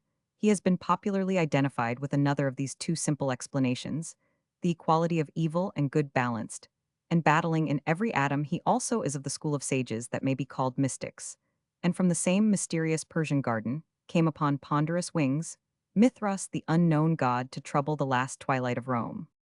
That circle or disk of the sun, set up in the morning 153 of the world by the remote Egyptian, has been a mirror and a model for all the philosophers. They have made many things out of it, and sometimes gone mad about it, especially when, as in these Eastern sages, the circle became a wheel going round and round in their heads. But the point about them is that they all think that existence can be represented by a diagram instead of a drawing, and the rude drawings of the childish mythmakers are a sort of crude and spirited protest against that view. They cannot believe that religion is really not a pattern, but a picture. Still less can they believe that it is a picture of something that really exists outside our minds. Sometimes the philosopher paints the disc all black and calls himself a pessimist. Sometimes he paints it all white and calls himself an optimist. Sometimes he divides it exactly into halves of black and white and calls himself a dualist, like those Persian mystics to whom I wish there were space to do justice. None of them could understand a thing that began to draw the proportions just as if they were real. Proportions disposed in the living fashion, which the mathematical draftsman would call disproportionate. Like the first artist in the cave, it revealed to incredulous eyes the suggestion of a new purpose. In what looked like a wildly crooked pattern, he seemed only to be distorting his diagram, when he began for the first time in all the ages to trace the lines of a foremend of a face 154. Chapter 7. The War of the Gods and Demons. The materialist theory of history that all politics and ethics are the expression of economics is a very simple fallacy. Indeed, it consists simply of confusing the necessary conditions of life with the normal preoccupations of life that are quite a different thing. It is like saying that because a man can only walk about on two legs, therefore he never walks about, except to buy shoes and stockings. Man cannot live without the two props of food and drink, which support him like two legs, but to suggest that they have been the motives of all his movements in history is like saying that the goal of all his military marches or religious pilgrimages must have been the golden leg of Miss Kilmansegg, or the ideal and perfect leg of Sir Willoughby Pattern. But it is such movements that make up the story of mankind, and without them there would practically be no story at all. Cows may be purely economic, in the sense that we cannot see that they do much beyond grazing and seeking better grazing grounds. And that is why a history of cows in 12 volumes would not be very lively reading. Sheep and goats may be pure economists in their external action at least, but that is why the sheep has hardly been a hero of epic wars and empires thought worthy of detailed narration, and even the more active quadruped has not inspired a book for boys called Golden Deeds of Gallant Goats or any similar title. But so far from the movements that make up the story of man being economic, we may say that the story only begins where the motive 155 of the cows and sheep leaves off. It will be hard to maintain that the Crusaders went from their homes into a howling wilderness because cows go from a wilderness to a more comfortable grazing ground. It will be hard to maintain that the Arctic explorers went north with the same material motive that made the swallows go south. And if you leave things like all the religious wars and all the merely adventurous explorations out of the human story, it will not only cease to be human at all, but cease to be a story at all. The outline of history is made of these decisive curves and angles determined by the will of man. Economic history would not even be history. But there is a deeper fallacy besides this obvious fact that men need not live for food merely because they cannot live without food.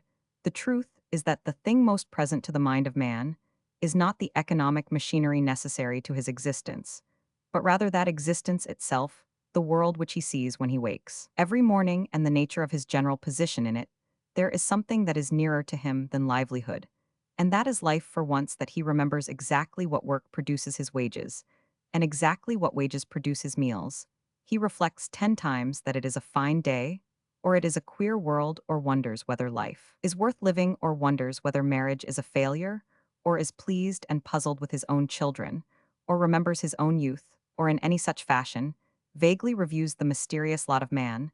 This is true of the majority, even of the wage slaves of our morbid modern industrialism, which by its hideousness and inhumanity has really forced the economic issue to the front. It is immeasurably more true of the multitude of peasants or hunters or fishers who make up the real mass of mankind. Even those dry pedants who think that ethics depend on economics must admit that economics depend on existence, and any number of normal doubts and daydreams are 156 about existence, not about how we can live, but about why we do, and the proof of it is simple as suicide. Turn the universe upside down in the mind, and you turn all the political economists upside down with it. Suppose that a man wishes to die, and the professor of political economy becomes rather a bore with his elaborate explanations of how he is to live, and all the departures and decisions that make our human, passed into a story, have this character of diverting the direct course of pure economics, as the economist may be excused from calculating the future salary of a suicide, so he may be excused from providing an old age pension for a martyr, as he need not provide for the future of a martyr, so he need not provide for the family of a monk. His plan is modified in lesser and varying degrees by a man being a soldier, and dying for his own country by a man being a peasant, and specially loving his own land by a man being more or less affected by any religion that forbids or allows him to do this or that. But all these come back not to an economic calculation about livelihood, but to an elemental outlook upon life. They all come back to what a man fundamentally feels when he looks forth from those strange windows, which we call the eyes, upon that strange vision that we call the world. No wise man will wish to bring more long words into the world, but it may be allowable to say that we need a new thing which may be called psychological history. I mean the consideration of what things meant in the mind of a man, especially an ordinary man, as distinct from what is defined or deduced merely from official forms or political pronouncements. I have already touched on it in such a case as the totem, or indeed any other popular myth. It is not enough to be told that a tomcat was called a totem, especially when it was not called a totem. We want to know what it felt like. Was it like Whittington's cat? Or like a witch's cat? Was 157 its real name Pasht or Puss in Boots? That is the sort of thing we need. Touching the nature of political and social relations, we want to know the real sentiment that was the social bond of many common men, as sane and as selfish as we are. What did soldiers feel when they saw splendid in the sky that strange totem that we call the golden eagle of the legions?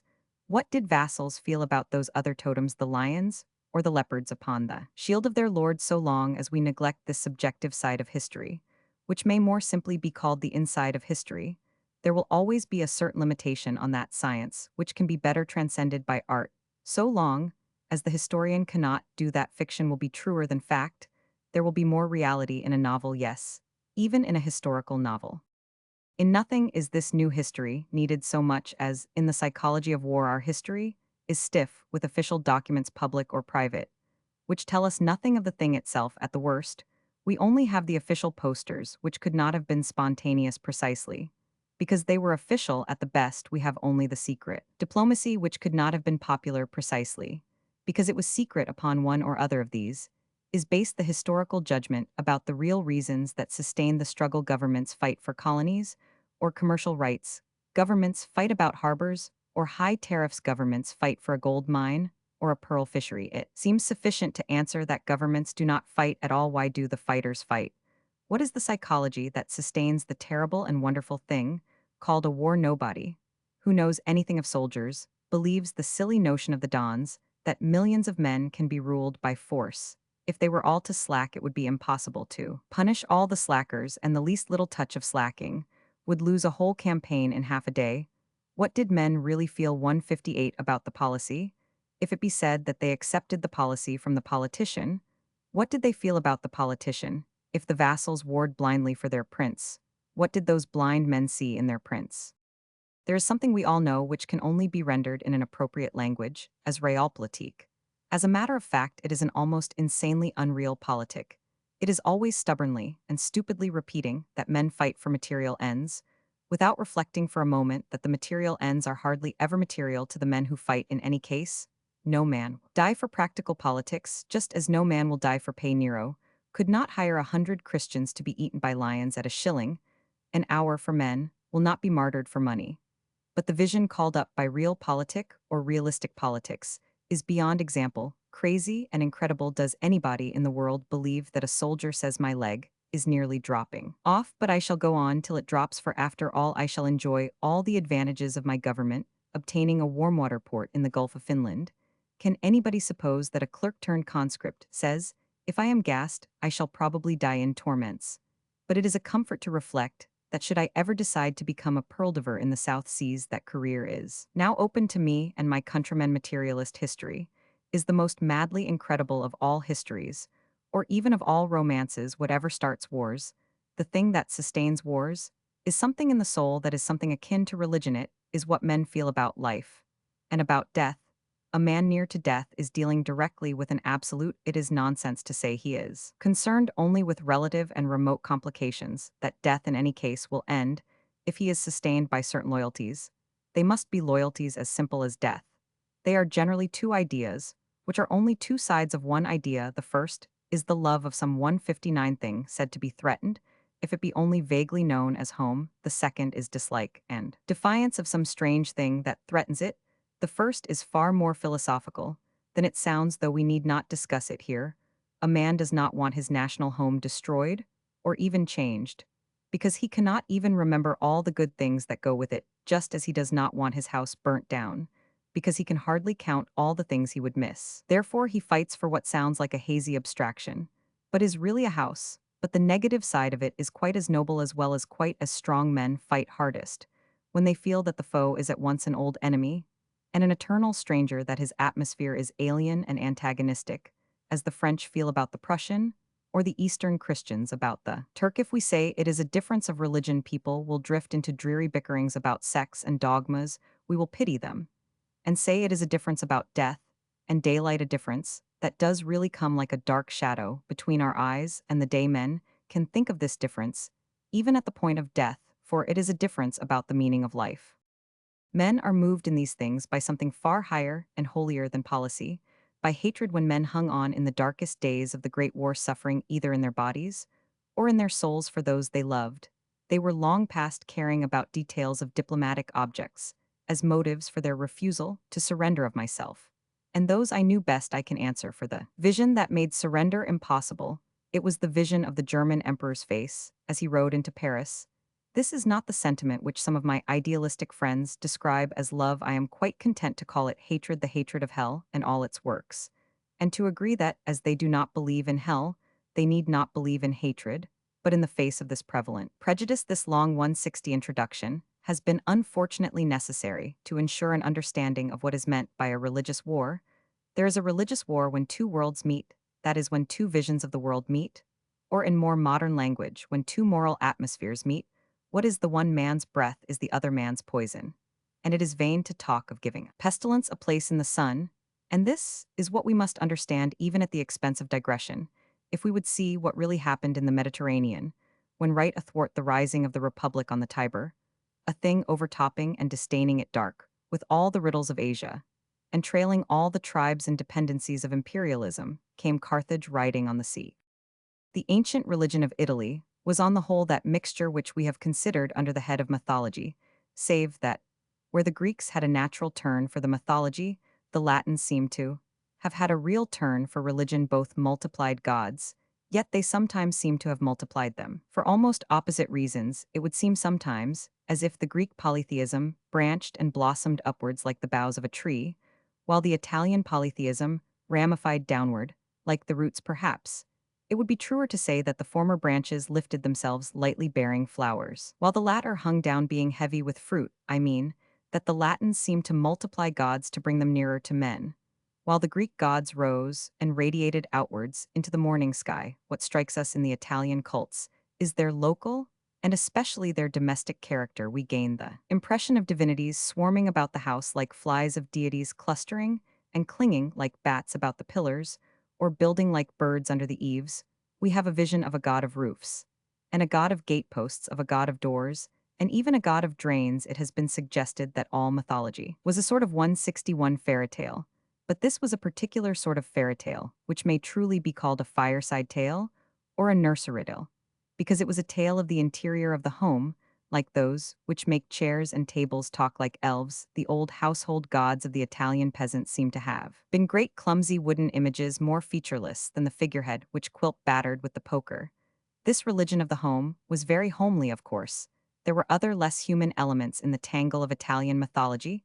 There were Greek deities superimposed on the Roman. There were here and there uglier things underneath, experiments in the cruel kind of paganism, like the Arician rite of the priest slaying the slayer.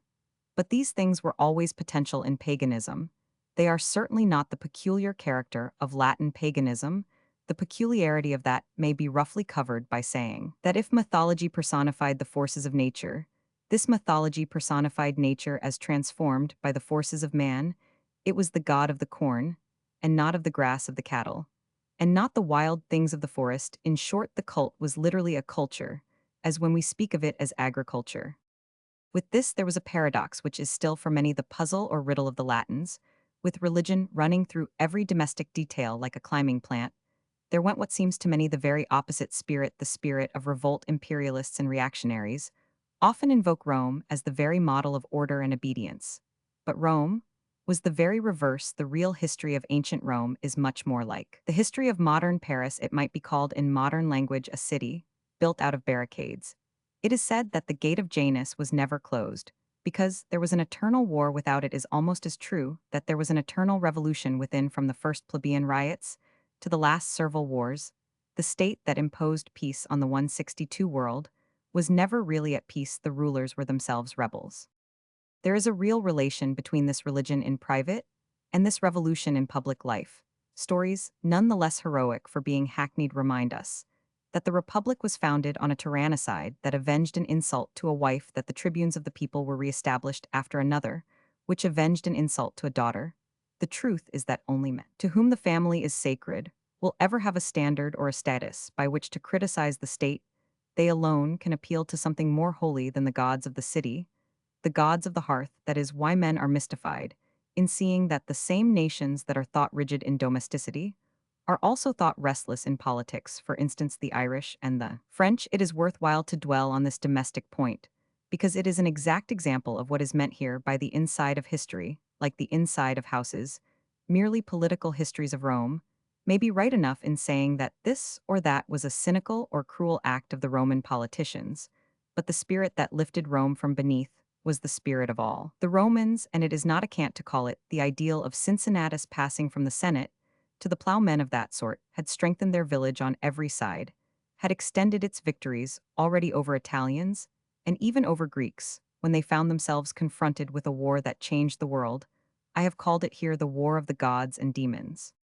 There was established on the opposite coast of the inland, see a city that bore the name of the new town. It was already much older, more powerful, and more prosperous than the Italian town. But there still remained about it an atmosphere that made the name not inappropriate. It had been called New because it was a colony like New York or New Zealand. It was an outpost or settlement of the 163 energy, an expansion of the great commercial cities of Tyre and Sidon. There was a note of the new countries and colonies about it, a confident and commercial outlook. It was fond of saying things that rang with a certain metallic assurance, as that nobody could wash his hands in the sea without the leave of the new town, for it depended almost entirely on the greatness of its ships, as did the two great ports and markets from which its people came. It brought from Tyre and Sidon a prodigious talent for trade and considerable experience of travel. It brought other things as well. In a previous chapter, one have hinted at something of the psychology that lies behind a certain type of religion. There was a tendency in those hungry for practical results apart from poetical results to call upon spirits of terror and compulsion to move Acheron in despair of bending the gods. There is always a sort of dim idea that these darker powers will really do things with no nonsense. About it in the interior psychology of the Punic peoples, this strange sort of pessimistic practicality had grown to great proportions in the new town, which the Romans called Carthage, as in the parent cities of Phoenicia. The god who got things done bore the name of Moloch, who was perhaps identical with the other deity, whom we know as Baal the Lord. The Romans did not at first quite know what to call him or what to make of him. They had to go back to the grossest myth of Greek or Roman origins and compare him to Saturn devouring his children. But the worshippers of Moloch were not gross or primitive. They were members of a mature and polished civilization, abounding in refinements and luxuries. They were probably far more civilized than the Romans, and Moloch was not a myth, or, at any rate, his meal was not a myth. These highly civilized people really met together to invoke the blessing of heaven on their empire. By throwing hundreds of their infants into a 164 large furnace, we can only realize the combination by imagining a number of Manchester merchants, with chimney-pot hats and mutton chop whiskers, going to church every Sunday at 11 o'clock to see a baby roasted. The first stages of the political or commercial quarrel can be followed in far too much detail precisely. Because it is merely political or commercial, the Punic Wars looked at one time as if they would never end, and it is not easy to say when they ever began. The Greeks and the Sicilians had already been fighting vaguely on the European side against the African city. Carthage had defeated Greece and conquered Sicily. Carthage had also planted herself firmly in Spain, and between Spain and Sicily, the Latin city was contained and would have been crushed if the Romans had been of the sort to be easily crushed. Yet the interest of the story really consists in the fact that Rome was crushed if there had not been certain moral elements, as well as the material elements. The story would have ended where Carthage certainly thought it had ended. It is common enough to blame Rome for not making peace, but it was a true popular instinct that there could be no peace with that sort of people. It is common enough to blame the Roman for his delenda est Carthago. Carthage must be destroyed. It is commoner to forget that to all appearance Rome itself was destroyed. The sacred savor that hung round Rome forever, it is too often forgotten, clung to her partly because she had risen suddenly from the dead. Carthage was an aristocracy. As are most of such mercantile states, the pressure of the rich on the poor was impersonal as well as irresistible, for such aristocracies never permit personal government, which is perhaps why this one was jealous of personal talent. But genius can turn up anywhere, even in a governing class. As if to make the world's supreme test as terrible as possible, it was ordained that one of the 165 great houses of Carthage should produce man who came out of those gilded palaces with all the energy and originality of Napoleon coming from nowhere. At the worst crisis of the war, Rome learned that Italy itself, by a military miracle, was invaded from the north. Hannibal, the grace of Baal, as his name ran in his own tongue, had dragged a ponderous chain of armaments over the starry solitudes of the Alps and pointed southward to the city, which he had been pledged by all his dreadful gods to destroy. Hannibal marched down the road to Rome, and the Romans who rushed to war with him felt as if they were fighting with a magician. Two great armies sank to right and left of him into the swamps of the Trebia. More and more were sucked into the horrible whirlpool of Canna. More and more went forth only to fall in ruin at his touch. The supreme sign of all disasters, which is treason turned tribe after tribe against the falling cause of Rome. And still the unconquerable enemy rolled nearer and nearer to the city, and following their great leader, the swelling cosmopolitan army of Carthage, passed like a pageant of the whole world, the elephants shaking the earth like marching mountains, and the gigantic Gauls with their barbaric panoply, and the dark Spaniards girt in gold, and the brown Numidians on their unbridled desert horses, wheeling and darting like hawks, and whole mobs of deserters and mercenaries and miscellaneous peoples, and the grace of Baal went before them. The Roman augurs and scribes who said in that hour that it brought forth unearthly prodigies, that a child was born with the head of an elephant, or that stars fell down like hailstones, had a far more philosophical grasp of what had really happened than the modern historian, who can see nothing in it but a successive strategy concluding a rivalry in commerce. Something far different was felt at the time, and on the spot as it is always felt by those who experience a foreign atmosphere entering their own like a fog or 166. A foul savor. It was no mere military defeat. It was certainly no mere mercantile rivalry that filled the Roman imagination with such hideous omens of nature herself becoming unnatural. It was Moloch upon the mountain of the Latins, looking with his appalling face across the plain. It was Baal who trampled the vineyards with his feet of stone. It was the voice of Tanit, the invisible behind her trailing veils, whispering of the love that is more horrible than hate, the burning of the Italian cornfields, the ruin of the Italian vines. Were something more than actual, they were allegorical. They were the destruction of domestic and fruitful things, the withering of what was human, before that inhumanity that is far beyond the human thing called cruelty. The household gods bowed low in darkness under their lowly roofs, and above them went the demons upon a wind from beyond all walls, blowing the trumpet of the Tramontane. The door of the Alps was broken down, and in no vulgar but a very solemn sense it was hell let loose. The war of the gods and demons seemed already to have ended. And the gods were dead, the eagles were lost, the legions were broken. And in Rome, nothing remained but honor and the cold courage of despair. In the whole world, one thing still threatened Carthage, and that was Carthage. There still remained the inner working of an element strong in all successful commercial states, and the presence of a spirit that we know. There was still the solid sense and shrewdness of the men who manage big enterprises. There was still the advice of the best financial experts. There was still business government. There was still the broad and sane outlook of practical men of affairs.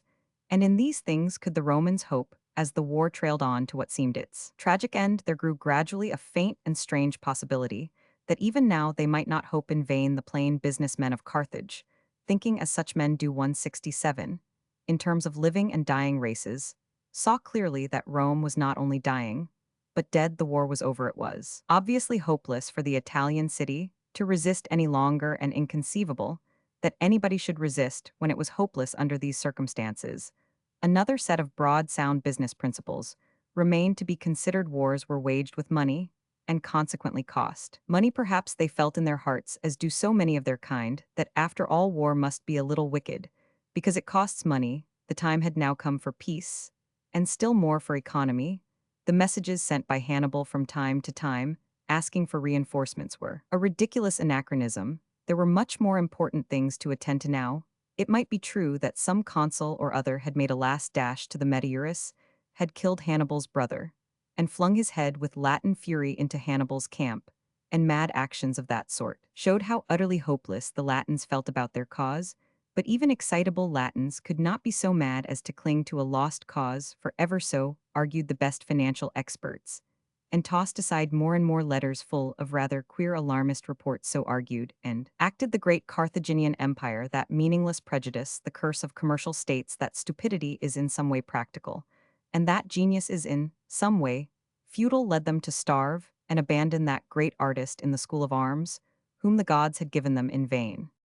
Why do men entertain this queer idea that what is sordid must always overthrow what is magnanimous, that there is some dim connection between brains and brutality, or that it does not matter if a man is dull so long as he is also mean? Why do they vaguely think of all chivalry as sentiment, and all sentiment as weakness? They do it because they are, like all men, primarily inspired by religion. For them, as for all men, the first fact is their notion of the nature of 168 things, their idea about what world they are living in, and it is their faith that the only ultimate thing is fear, and therefore that the very heart of the world is evil. They believe that death is stronger than life, and therefore dead things must be stronger than living things, whether those dead things are gold and iron and machinery, or rocks and rivers and forces of nature. It may sound fanciful to say that men we meet at tea tables or talk to at garden parties are secretly worshippers of Baal or Moloch, but this sort of commercial mind has its own cosmic vision, and it is the vision of Carthage. It has in it the brutal blunder that was the ruin of Carthage. The Punic power fell because there is in this materialism a mad indifference to real thought. By disbelieving in the soul, it comes to disbelieving in the mind being too practical to be moral. It denies what every practical soldier calls the moral of an army. It fancies that money will fight when men will no longer fight. So it was with the Punic merchant princes. Their religion was a religion of despair, even when their practical fortunes were hopeful.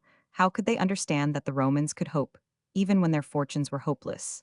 Their religion was a religion of force and fear. How could they understand that men can still despise fear, even when they submit to force? Their philosophy of the world had weariness in its very heart. Above all, they were weary of warfare. How should they understand those who still wage war, even when they are weary of it? In a word, how should they understand the mind of man, who had so long bowed down before mindless things, money and brute force and gods, who had the hearts of beasts, they awoke suddenly to the news that the embers they had disdained too much even to tread out were again breaking everywhere into flame. That Hasdrubal was defeated, that Hannibal was outnumbered, that Scipio had carried the war into Spain, that he had carried it into Africa. Before 169, the very gates of the Golden City Hannibal fought his last fight for it, and lost. And Carthage fell as nothing has fallen since Satan the name of the new city remains. Only as a name there is no stone of it left upon the sand. Another war was indeed waged before the final destruction, but the destruction was final only men, digging in its deep foundation centuries, after found a heap of hundreds of little skeletons, the holy relics of that religion for Carthage fell, because she was faithful to her own philosophy, and had followed out to its logical conclusion. Her own vision of the universe. Moloch had eaten his children.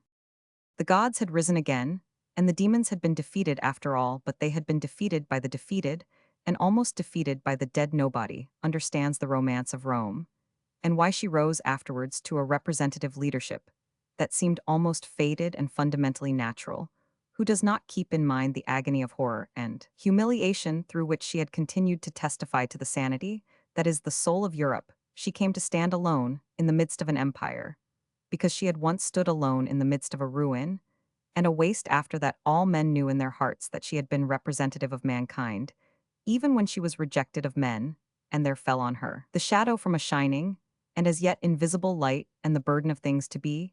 It is not for us to guess in what manner or moment the mercy of God might in any case have rescued the world, but it is certain that the struggle which established Christendom would have been very different if there had been an empire of Carthage instead of an empire of Rome. We have to thank the patience of the Punic Wars, if in after ages divine things descended at least upon human things, and not in human Europe, evolved into its own vices, and its own impotence, as will be suggested on another page.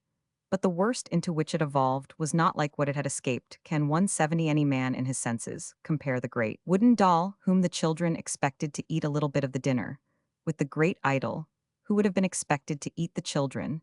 That is the measure of how far the world went astray compared with how far it might have gone astray. If the Romans were ruthless, it was in a true sense to an enemy, and certainly not merely a rival. They remembered not trade routes and regulations, but the faces of sneering men, and hated the hateful soul of Carthage. And we owe them something if we never needed to cut down the groves of Venus exactly as men cut down the groves of Baal. We owe it partly to their harshness that our thoughts of our human past are not wholly harsh. If the passage from heathenry to Christianity was a bridge as well as a breach, we owe it to those who kept that heathenry human. If after all these ages we are in some sense at peace with paganism, and can think more kindly of our fathers, it is well to remember the things that were, and the things that might have been. For this reason alone, we can take lightly the load of antiquity, and need not shudder at a nymph on a fountain, or a cupid on a valentine. Laughter and sadness link us with things long passed away, and remembered without dishonor. And we can see not altogether without tenderness the twilight sinking around the Sabine farm, and hear the household gods rejoice when Catullus comes home to Sirmio deleta est Carthago. 171. Chapter 8. The End of the World. I was once sitting on a summer day in a meadow in Kent, under the shadow of a little village church, with a rather curious companion, with whom I had just been walking through the woods. He was one of a group of eccentrics I had come across in my wanderings, who had a new religion called higher thought, in which I had been so far initiated as to realize a general atmosphere of loftiness or height, and was hoping at some later and more esoteric stage to discover the beginnings of thought. My companion was the most amusing of them, for however he may have stood towards thought, he was at least very much their superior in experience, having traveled beyond the tropics while they were meditating in the suburbs. Though he had been charged with excess in telling travelers' tales, in spite of anything said against him, I preferred him to his companions, and willingly went with him through the wood, where I could not but feel that his sunburnt face and fierce, tufted eyebrows and pointed beard gave him something of the look of Pan. Then we sat down in the meadow, and gazed idly at the treetops and the spire of the village church, while the warm afternoon began to mellow into early evening, and the song of a speck of a bird was faint far up in the sky, and no more than a whisper of breeze soothed rather than stirred the ancient orchards of the garden of England. Then my companion said to me, "Do you know why the spire of that church goes up like that?" I expressed a respectable agnosticism, and he answered 172 in an offhand way, "Oh, the same as the obelisks, the phallic worship of antiquity. Then I looked across at him suddenly, as he lay there leering above his goat-like beard, and for the moment I thought he was not Pan, but the devil. No mortal words can express the immense, the insane incongruity and unnatural perversion of thought involved in saying such a thing at such a moment. And in such a place for one moment, I was in the mood in which men burned witches, and then a sense of absurdity equally enormous seemed to open about me like a dawn. Why, of course, I said, after a moment's reflection, if it hadn't been for phallic worship, they would have built the spire pointing downwards, and standing on its own apex. I could have sat in that field, and laughed for an hour. My friend did not seem offended, for indeed he was never thin-skinned about his scientific discoveries. I had only met him by chance, and I never met him again, and I believe he is now dead. But though it has nothing to do with the argument, it may be worthwhile to mention the name of this adherent of higher thought and interpreter of primitive religious origins, or at any rate the name by which he was known. It was Louis de Rougemont. That insane image of the Kentish church standing on the point of its spire, as in some old rustic topsy-turvy tale, always comes back into my imagination when I hear these things said about pagan origins, and calls to my aid the laughter of the giants. Then I feel as genially and charitably to all other scientific investigators, higher critics, and authorities on ancient and modern religion, as I do to poor Louis de Rougemont. But the memory of that immense absurdity remains as a sort of measure and check by which to keep sane, not only on the subject of Christian churches, but also on the subject of heathen temples. Now a great many people have talked about heathen origins, as the distinguished traveler talked about Christian origins. Indeed, a great many modern 173 heathens have been very hard on heathenism. A great many modern humanitarians have been very hard on the real religion of humanity. They have represented it as being everywhere, and from the first rooted only in these repulsive arcana, and carrying the character of something utterly shameless and anarchical. Now, I do not believe this for a moment. I should never dream of thinking about the whole worship of Apollo. What de Rougemont could think about the worship of Christ? I would never admit that there was such an atmosphere in a Greek city as that madman was able to smell in a Kentish village. On the contrary, it is the whole point even of this final chapter upon the final decay of paganism, to insist once more that the worst sort of paganism had already been defeated by the best sort. It was the best sort of paganism that conquered the gold of Carthage. It was the best sort of paganism that wore the laurels of Rome. It was the best thing the world had yet seen, all things considered. And on any large scale that ruled from the wall of the Grampians to the garden of the Euphrates, it was the best that conquered, it was the best that ruled, and it was the best that began to decay. Unless this broad truth be grasped, the whole story is seen askew. Pessimism is not in being tired of evil, but in being tired of good. Despair does not lie in being weary of suffering, but in being weary of joy. It is when for some reason or other the good things in a society no longer work that the society begins to decline, when its food does not feed, when its cures do not cure, when its blessings refuse to bless. We might almost say that, in a society without such good things, we should hardly have any test by which to register a decline. That is why some of the static commercial oligarchies like Carthage have rather an air in history of standing and staring like mummies, so dried up and swathed, and embalmed that no man knows when they are new or old. But Carthage at 174, any rate, was dead, and the worst assault ever made by the demons on mortal society had been defeated. But how much would it matter that the worst was dead if the best was dying? To begin with, it must be noted that the relation of Rome to Carthage was partially repeated and extended in her relation to nations, more normal and more nearly akin to her than Carthage. I am not here concerned to controvert the merely political view that Roman statesmen acted unscrupulously towards Corinth or the Greek cities, but I am concerned to contradict the notion that there was nothing but a hypocritical excuse in the ordinary Roman dislike of Greek vices. I am not presenting these pagans as paladins of chivalry, with a sentiment about nationalism never known until Christian times, but I am presenting them as men with the feelings of men, and those feelings were not a pretense. The truth is that one of the weaknesses in nature worship and mere mythology had already produced a perversion among the Greeks, due to the worst sophistry. The sophistry of simplicity. Just as they became unnatural by worshipping nature, so they actually became unmanly by worshipping man. If Greece led her conqueror, she might have misled her conqueror. But these were things he did originally wish to conquer, even in himself. It is true that in one sense there was less inhumanity even in Sodom and Gomorrah than in Tyre and Sidon. When we consider the war of the demons on the children, we cannot compare even Greek decadence to Punic devil worship. But it is not true that the sincere revulsion from either need be merely pharisaical. It is not true to human nature or to common sense. Let any lad who has had the luck to grow up sane and simple in his daydreams of love hear, for the first time, of the cult of Ganymede. He will not be merely shocked, but sickened, and that first impression, as has been said here so often about first impressions, will be right. 175. Our cynical indifference is an illusion.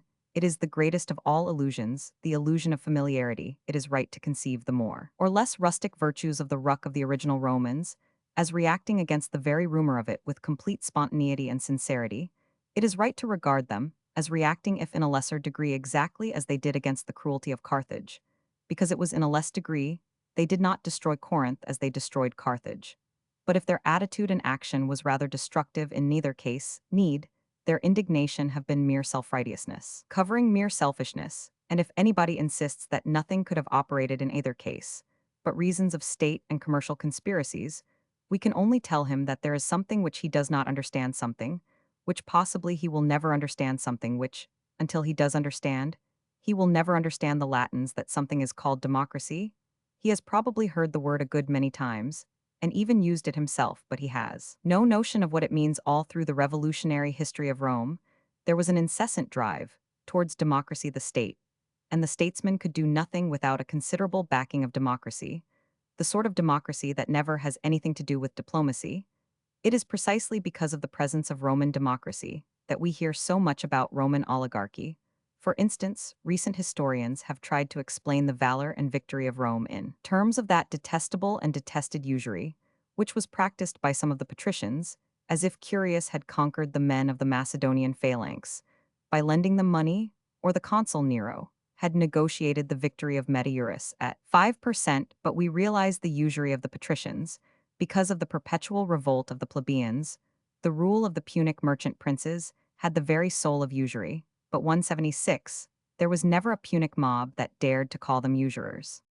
Burdened like all mortal things with all mortal sin and weakness, the rise of Rome had really been the rise of normal and especially of popular things, and in nothing more than in the thoroughly normal and profoundly popular hatred of perversion. Now among the Greeks, a perversion had become a convention.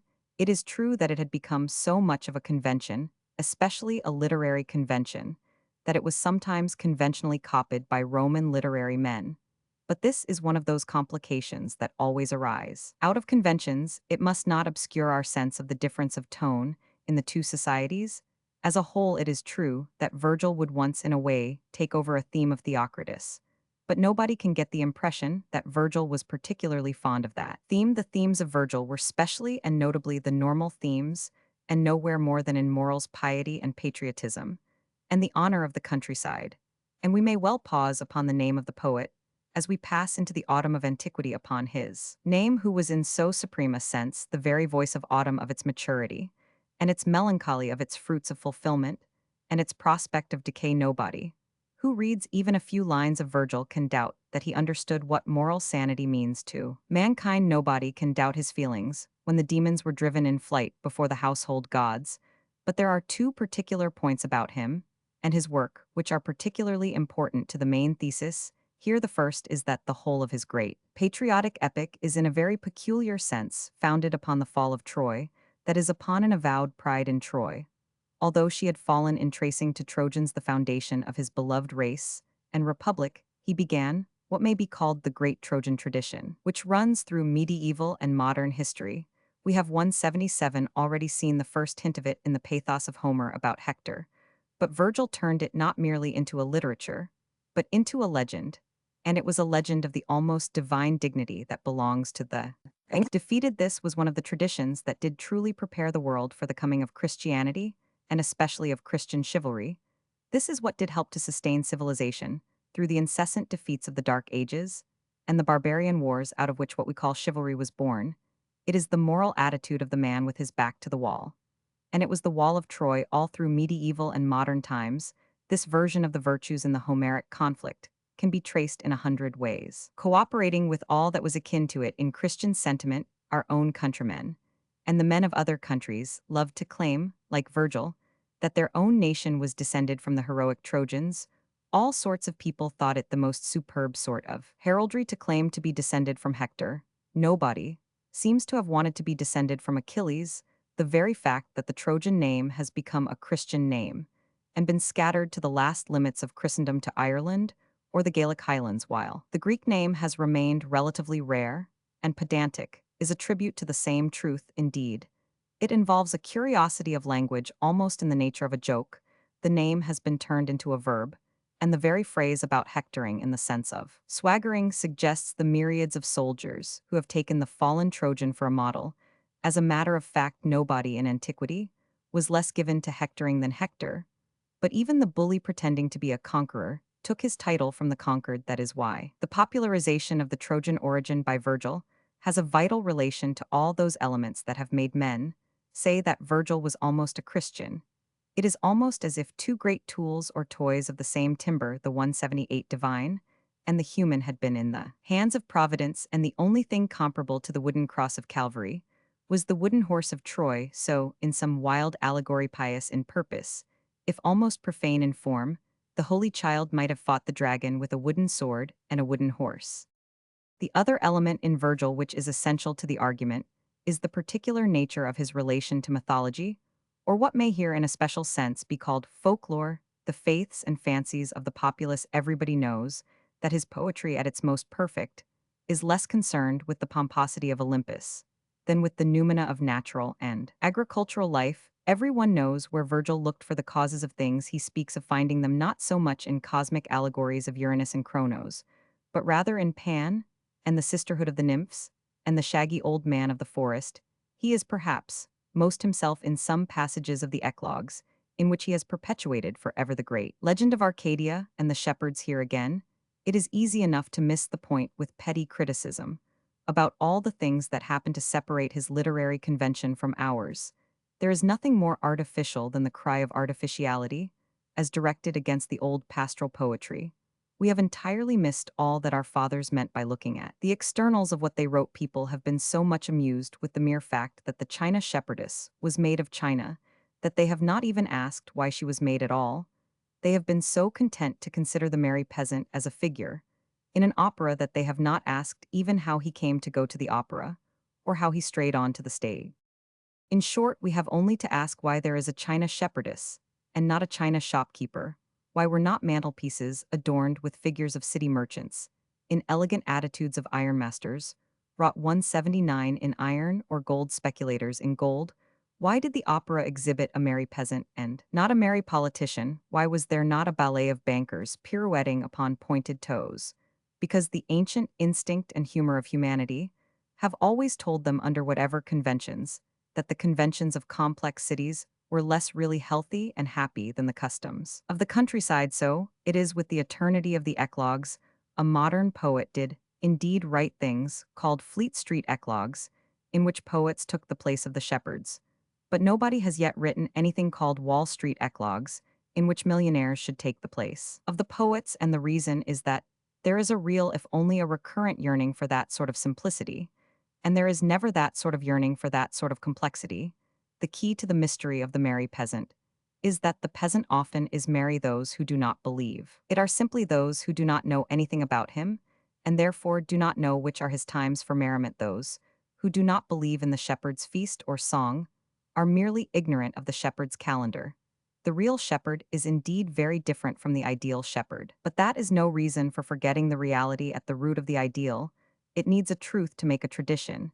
It needs a tradition to make a convention. Pastoral poetry is certainly often a convention, especially in a social decline. It was in a social decline that Watteau shepherds and shepherdesses lounged about the gardens of Versailles. It was also in a social decline that shepherds and shepherdesses continued to pipe and dance through the most faded imitations of Virgil.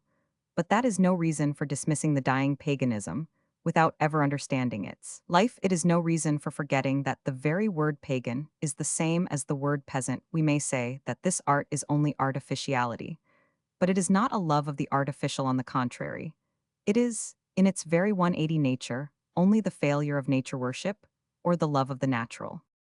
For the shepherds were dying because their gods were dying. Paganism lived upon poetry, that poetry already considered under the name of mythology. But everywhere, and especially in Italy, it had been a mythology and a poetry rooted in the countryside, and that rustic religion had been largely responsible for the rustic happiness. Only as the whole society grew in age and experience, there began to appear that weakness in all mythology already noted in the chapter under that name. This religion was not quite a religion. In other words, This religion was not quite a reality. It was the young world's riot with images and ideas, like a young man's riot with wine or lovemaking. It was not so much immoral as irresponsible, it had no foresight of the final test of time, because it was creative to any extent, it was credulous to any extent, it belonged to the artistic side of man, yet even considered artistically, it had long become overloaded, and entangled the family trees sprung from the seed of Jupiter, were a jungle rather than a forest. The claims of the gods and demigods seemed like things to be settled rather by a lawyer or a professional herald than by a poet. But it is needless to say that it was not only in the artistic sense that these things had grown more anarchic. There had appeared in more and more flagrant fashion that flower of evil that is really implicit in the very seed of nature worship. However natural it may seem, I have said that I do not believe that natural worship necessarily begins with this particular passion. I am not of the de Rougemont school of scientific folklore. I do not believe that mythology must begin in eroticism. But I do believe that mythology must end in it. I am quite certain that mythology did end in it. Moreover, not only did the poetry grow more immoral, but the immorality grew more indefensible. Greek 181, vices, oriental vices, hints of the old horrors of the Semitic demons, began to fill the fancies of decaying Rome, swarming like flies on a dung heap. The psychology of it is really human enough to anyone who will try that experiment of seeing history from the inside. There comes an hour in the afternoon when the child is tired of pretending, when he is weary of being a robber or a red Indian. It is then that he torments the cat. There comes a time in the routine of an ordered civilization when the man is tired of playing at mythology and pretending that a tree is a maiden or that the moon made love to a man. The effect of this staleness is the same everywhere. It is seen in all drug taking and dram drinking and every form of the tendency to increase the dose. Men seek stranger sins or more startling obscenities as stimulants to their jaded sense. They seek after mad oriental religions for the same reason they try to stab their nerves to life. If it were with the knives of the priests of Baal, they are walking in their sleep and try to wake themselves up with nightmares. At that stage even of paganism, therefore the peasant songs and dances sound fainter and fainter in the forest. For one thing, the peasant civilization was fading, or had already faded from the whole countryside. The empire at the end was organized more and more on that servile system, which generally goes with the boast of organization. Indeed, it was almost as servile as the modern schemes for the organization of industry. It is proverbial that what would once have been a peasantry became a mere populace of the town dependent for bread and circuses, which may again suggest to some a mob dependent upon doles and cinemas. In this, as in many other respects, the modern return to heathenism has been a return not even to the heathen youth, but rather to the heathen old age, but the causes of it were spiritual in both cases, and especially the spirit of paganism. 182 had departed with its familiar spirits, the heart had gone out of it with its household gods who went along with the gods of the garden and the field, and the forest. The old man of the forest was too old, he was already dying. It is said truly in a sense that Pan died because Christ was born. It is almost as true in another sense that men knew that Christ was born because Pan was already dead. A void was made by the vanishing of the whole mythology of mankind, which would have asphyxiated like a vacuum if it had not been filled with theology. But the point for the moment is that the mythology could not have lasted like a theology. In any case, theology is thought whether we agree with it or not. Mythology was never thought, and nobody could really agree with it or disagree with it. It was a mere mood of glamour. And when the mood went, it could not be recovered. Men not only ceased to believe in the gods, but they realized that they had never believed in them. They had sung their praises, they had danced round their altars, they had played the flute, they had played the fool. So came the twilight upon Arcady, and the last notes of the pipe sound sadly from the beechen grove. In the great Virgilian poems, there is already something of the sadness, but the loves and the household gods linger in lovely lines, like that which Mr. Belloc took for a test of understanding insight parva pure risu cognoscere matrum. But with them, as with us, the human family itself began to break down under servile organization, and the herding of the towns, the urban mob became enlightened, that is it lost the mental energy that could create myths all round the circle of the Mediterranean cities. The people mourned for the loss of gods, and were consoled with gladiators, and meanwhile, something similar was happening to that intellectual aristocracy of antiquity that had been walking about and talking at large ever since Socrates and Pythagoras. They 183 began to betray to the world the fact that they were walking in a circle and saying the same thing over and over again. Philosophy began to be a joke.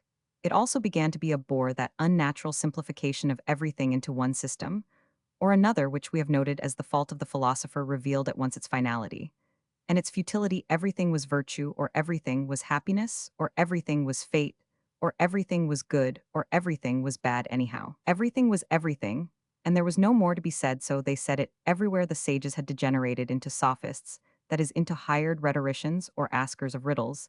It is one of the symptoms of this, that the sage begins to turn not only into a sophist, but into a magician. A touch of oriental occultism is very much appreciated in the best houses.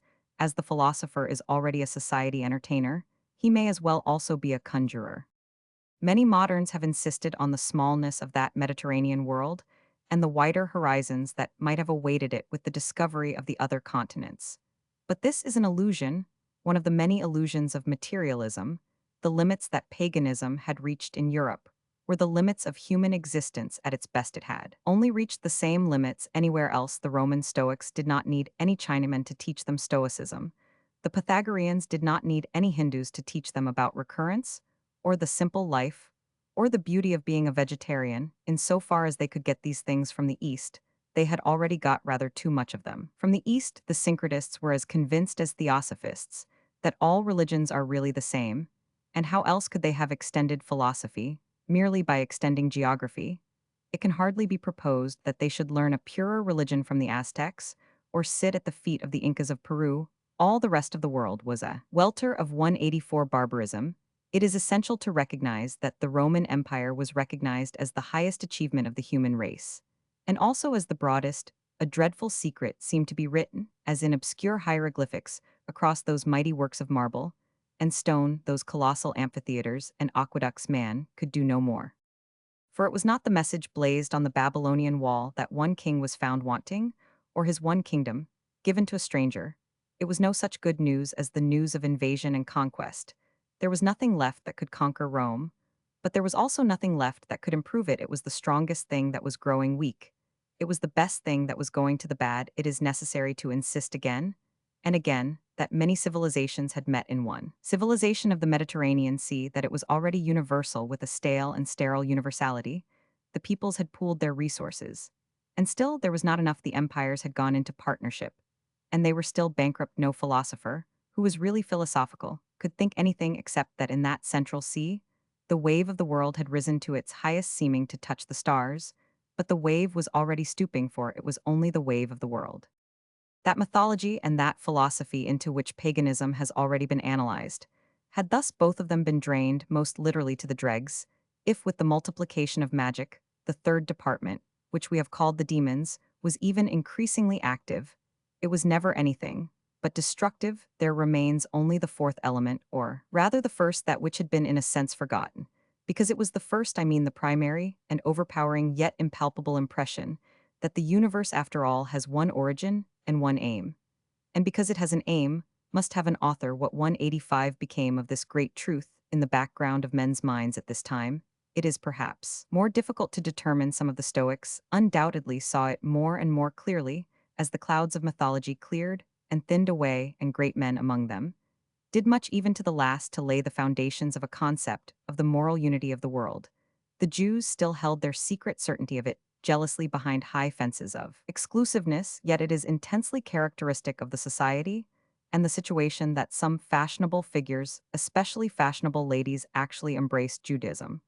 But in the case of many others, I fancy there entered at this point a new negation. Atheism became really possible in that abnormal time, for atheism is abnormality. It is not merely the denial of a dogma, it is the reversal of a subconscious assumption in the soul, the sense that there is a meaning and a direction in the world. It sees Lucretius, the first evolutionist who endeavored to substitute evolution for God, had already dangled before men's eyes his dance of glittering atoms, by which he conceived cosmos as created by chaos. But it was not his strong poetry or his sad philosophy, as I fancy, that made it possible for men to entertain such a vision. It was something in the sense of impotence and despair with which men shook their fists vainly at the stars, as they saw all the best work of humanity sinking slowly and helplessly into a swamp. They could easily believe that even creation itself was not a creation, but a perpetual fall. When they saw that the weightiest and worthiest of all human creations was falling by its own weight, they could fancy that all the stars were falling stars, and that the very pillars of their own solemn porticos were bowed, under a sort of gradual deluge to men in that mood. There was a reason for atheism, that is, in some sense, reasonable mythology might fade and philosophy might stiffen. But if behind these things there was a reality, surely 186 that reality might have sustained things. As they sank, there was no God if there had been a God, surely. This was the very moment when he would have moved and saved the world. The life of the great civilization went on with dreary industry.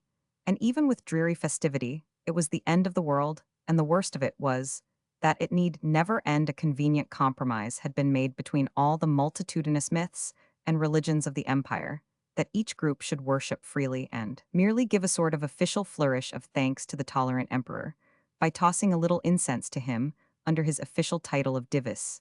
Naturally, there was no difficulty about that, or rather, it was a long time before the world realized that there ever had been even a trivial difficulty anywhere. The members of some Eastern sect or secret society or other seemed to have made a scene somewhere. Nobody could imagine why the incident occurred once or twice again, and began to arouse irritation out of proportion to its insignificance.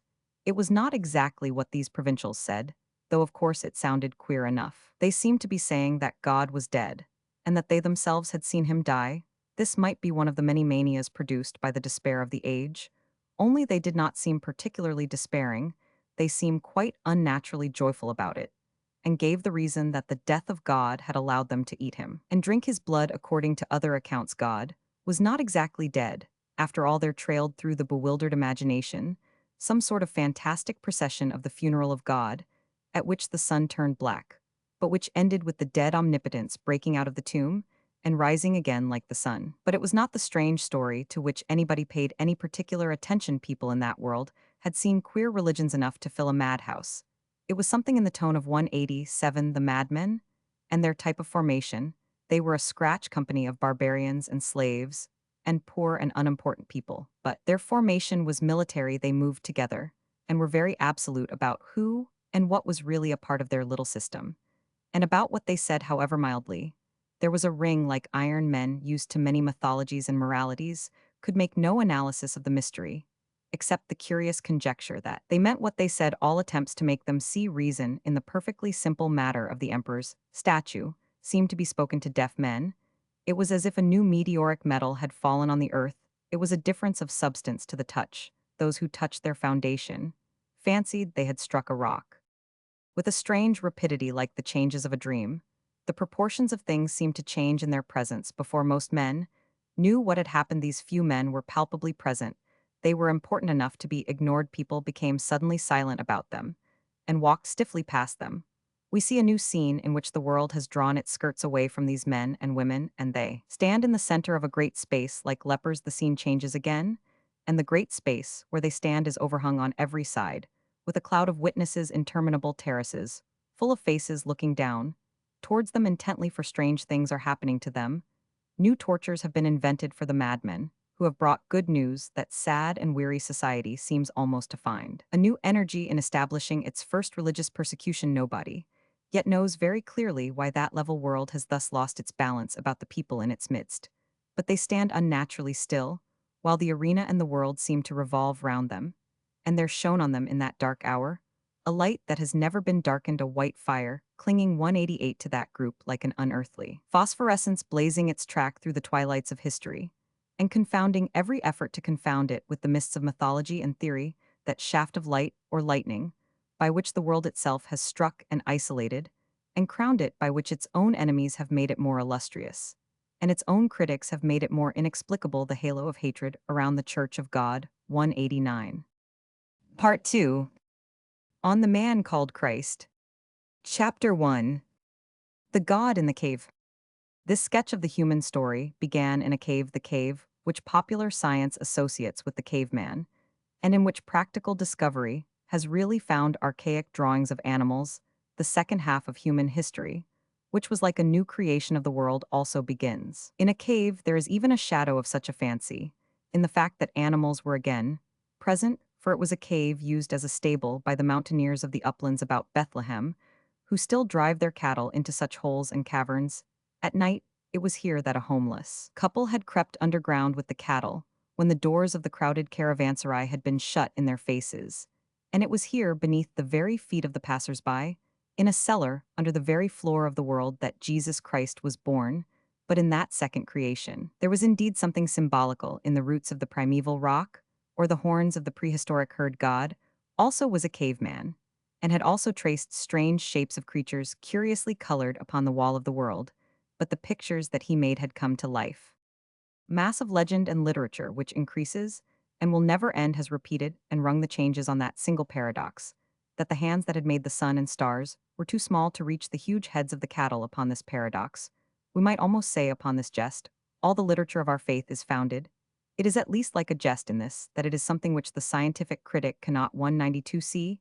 He laboriously explains the difficulty which we have always defiantly and almost derisively exaggerated, and mildly condemns as improbable something that we have almost madly exalted as incredible as something that would be much too good to be true, except that it is true when that contrast between the cosmic creation and the little local infancy has been repeated, reiterated, underlined, emphasized, exalted in sung, shouted, roared, not to say howled, in 100,000 hymns, carols, rhymes, rituals, pictures, poems, and popular sermons. It may be suggested that we hardly need a higher critic to draw our attention to something a little odd about it, especially one of the sort that seems to take a long time to see a joke, even his own joke. But about this contrast and combination of ideas, one thing may be said here, because it is relevant to the whole thesis of this book. The sort of modern critic of whom I speak is generally much impressed with the importance of education in life and the importance of psychology in education. That sort of man is never tired of telling us that first impressions fix character by the law of causation, and he will become quite nervous if a child's visual sense is poisoned by the wrong colors on a gollywog, or his nervous system prematurely shaken by a cacophonous rattle. Yet he will think us very narrow-minded if we say that this is exactly why there really is a difference between being brought up as a Christian and being brought up as a Jew or a Moslem or an atheist. The difference is that every Catholic child has learned from pictures, and even every Protestant child from stories, this incredible combination of contrasted ideas as one of the very first impressions on his mind.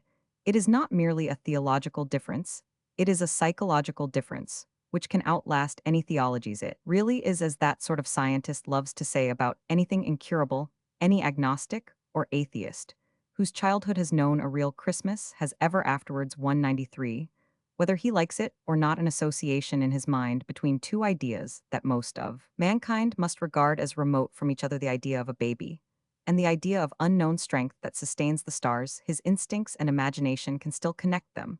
When his reason can no longer see the need of the connection, for him, there will always be some savor of religion about the mere picture of a mother, and a baby some hint of mercy and softening about the mere mention of the dreadful name of God. But the two ideas are not naturally or necessarily combined. They would not be necessarily combined for an ancient Greek or a Chinaman, even for Aristotle or Confucius. It is no more inevitable to connect God with an infant than to connect gravitation with a kitten. It has been created in our minds by Christmas. Because we are Christians, because we are psychological Christians, even when we are not theological ones. In other words, this combination of ideas has emphatically, in the much disputed phrase, altered human nature. There is really a difference between the man who knows it and the man who does not. It may not be a difference of moral worth, for the Moslem or the Jew might be worthier according to his lights, but it is a plain fact about the crossing of two particular lights, the conjunction of two stars in our particular horoscope. Omnipotence and impotence, or divinity and infancy, do definitely make a sort of epigram which a million repetitions cannot turn into a platitude. It is not unreasonable to call it unique. Bethlehem is emphatically a place where extremes meet. Here begins, it is needless to say, another mighty influence for the humanization of Christendom. If the world wanted what is called a non-controversial aspect of Christianity, it would probably select Christmas, yet it is obviously bound up with what is supposed to be a controversial aspect. I could never at any stage of my opinions imagine why the 194 respect paid to the Blessed Virgin when I was a boy. A more Puritan generation objected to a statue upon a parish church representing the Virgin and Child. After much controversy, they compromised by taking away the child. One would think that this was even more corrupted with Mariolatry, unless the mother was counted less dangerous when deprived of a sort of weapon. But the practical difficulty is also a parable. You cannot chip away the statue of a mother from all round that of a newborn child. You cannot suspend the newborn child in midair.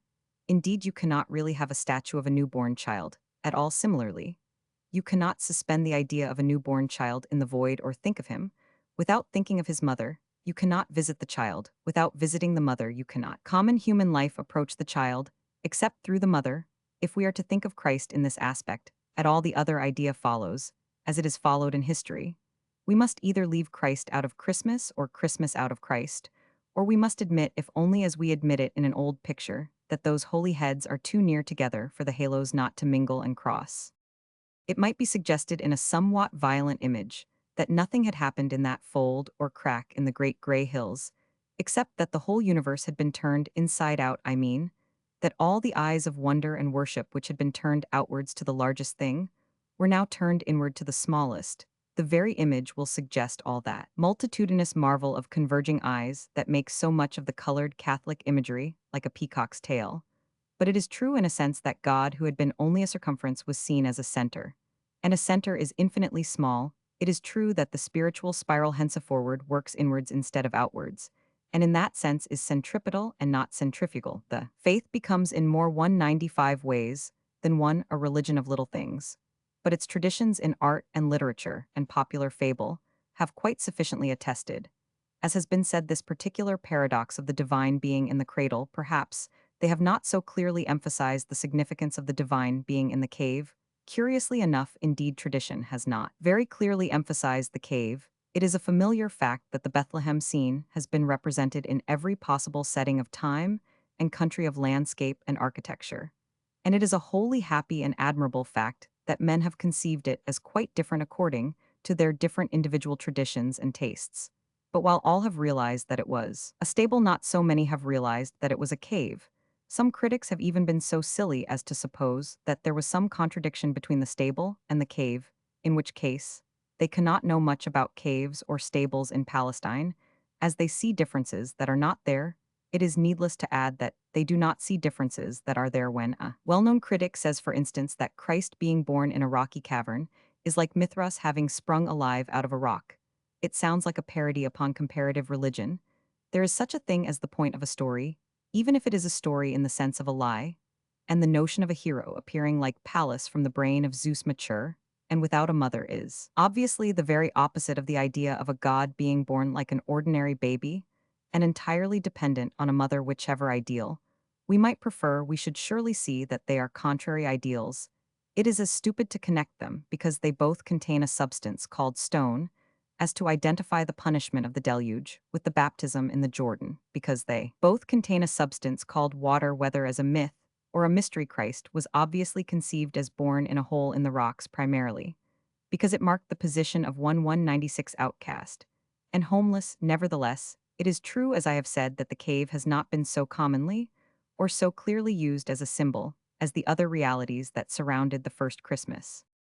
And the reason for this also refers to the very nature of that new world. It was, in a sense, the difficulty of a new dimension. Christ was not only born on the level of the world, but even lower than the world. The first act of the divine drama was enacted not only on no stage set up above the sightseer, but on a dark and curtained stage sunken out of sight. And that is an idea very difficult to express in most modes of artistic expression. It is the idea of simultaneous happenings on different levels of life. Something like it might have been attempted in the more archaic and decorative medieval art, but the more the artists learned of realism and perspective, the less they could depict at once the angels in the heavens and the shepherds on the hills, and the glory in the darkness that was under the hills. Perhaps it could have been best conveyed by the characteristic expedient of some of the medieval guilds when they wheeled about the streets. A theater with three stages, one above the other, with heaven above the earth and hell under the earth. But in the riddle of Bethlehem, it was heaven that was under the earth. There is in that alone the touch of a revolution, as of the world turned upside down. It would be vain to attempt to say anything adequate or anything new about the change, which this conception of a deity born like an outcast, or even an outlaw, had upon the whole conception of law and its duties to the poor and outcast. It is profoundly true to say that after that moment there could be no slaves. There could be, and were people bearing that legal title, until the church was strong enough to weed them out. But there could be no more of the pagan repose in the advantage to the state of keeping it. A servile state, individuals became important in 197, a sense in which no instruments can be important. A a man could not be a means to an end, at any rate, to any other man's end, all this popular and fraternal element in the story has been rightly attached by tradition to the episode of the shepherds, the hinds who found themselves talking face to face with the princes of heaven. But there is another aspect of the popular element, as represented by the shepherds, which has not perhaps been so fully developed, and which is more directly relevant here. Men of the people, like the shepherds, men of the popular tradition, had everywhere been the makers of the mythologies. It was they who had felt most directly with least check or chill from philosophy or the corrupt cults of civilization. The need we have already considered the images that were adventures of the imagination, the mythology that was a sort of search, the tempting and tantalizing hints of something half-human, in nature the dumb significance of seasons and special places. They had best understood that the soul of a landscape is a story, and the soul of a story is a personality, but rationalism had already begun to rot away these really irrational, though imaginative treasures of the peasant, even as systematic slavery had eaten the peasant out of house and home. Upon all such peasantries, everywhere there was descending a dusk and twilight of disappointment, in the hour when these few men discovered what they sought everywhere else. Arcadia was fading from the forest, Pan was dead, and the shepherds were scattered like sheep. And though no man knew it, the hour was near which was to end, and to fulfill all things. And though no man heard it, there was one far-off cry in an unknown tongue upon the heaving wilderness of the mountains. The shepherds had found their shepherd. And the thing they found was of a kind with the things they sought. The populace had been wrong in many things, but they had not been wrong in 198, believing that holy things could have a habitation, and that divinity need not disdain the limits of time and space. And the barbarian who conceived the crudest fancy about the sun being stolen and hidden in a box, or the wildest myth about the god being rescued, and his enemy deceived with a stone, was nearer to the secret of the cave, and knew more about the crisis of the world than all those in the circle of cities round the Mediterranean, who had become content with cold abstractions or cosmopolitan generalizations, than all those who were spinning thinner and thinner threads of thought out of the transcendentalism of Plato or the Orientalism of Pythagoras. The place that the shepherds found was not an academy or an abstract republic. It was not a place of myths allegorized or dissected or explained away. It was a place of dreams come true. Since that hour no mythologies have been made in the world. Mythology is a search. We all know that the popular presentation of this popular story in so many miracle plays and carols has given to the shepherds the costume, the language, and the landscape of the separate English and European countrysides.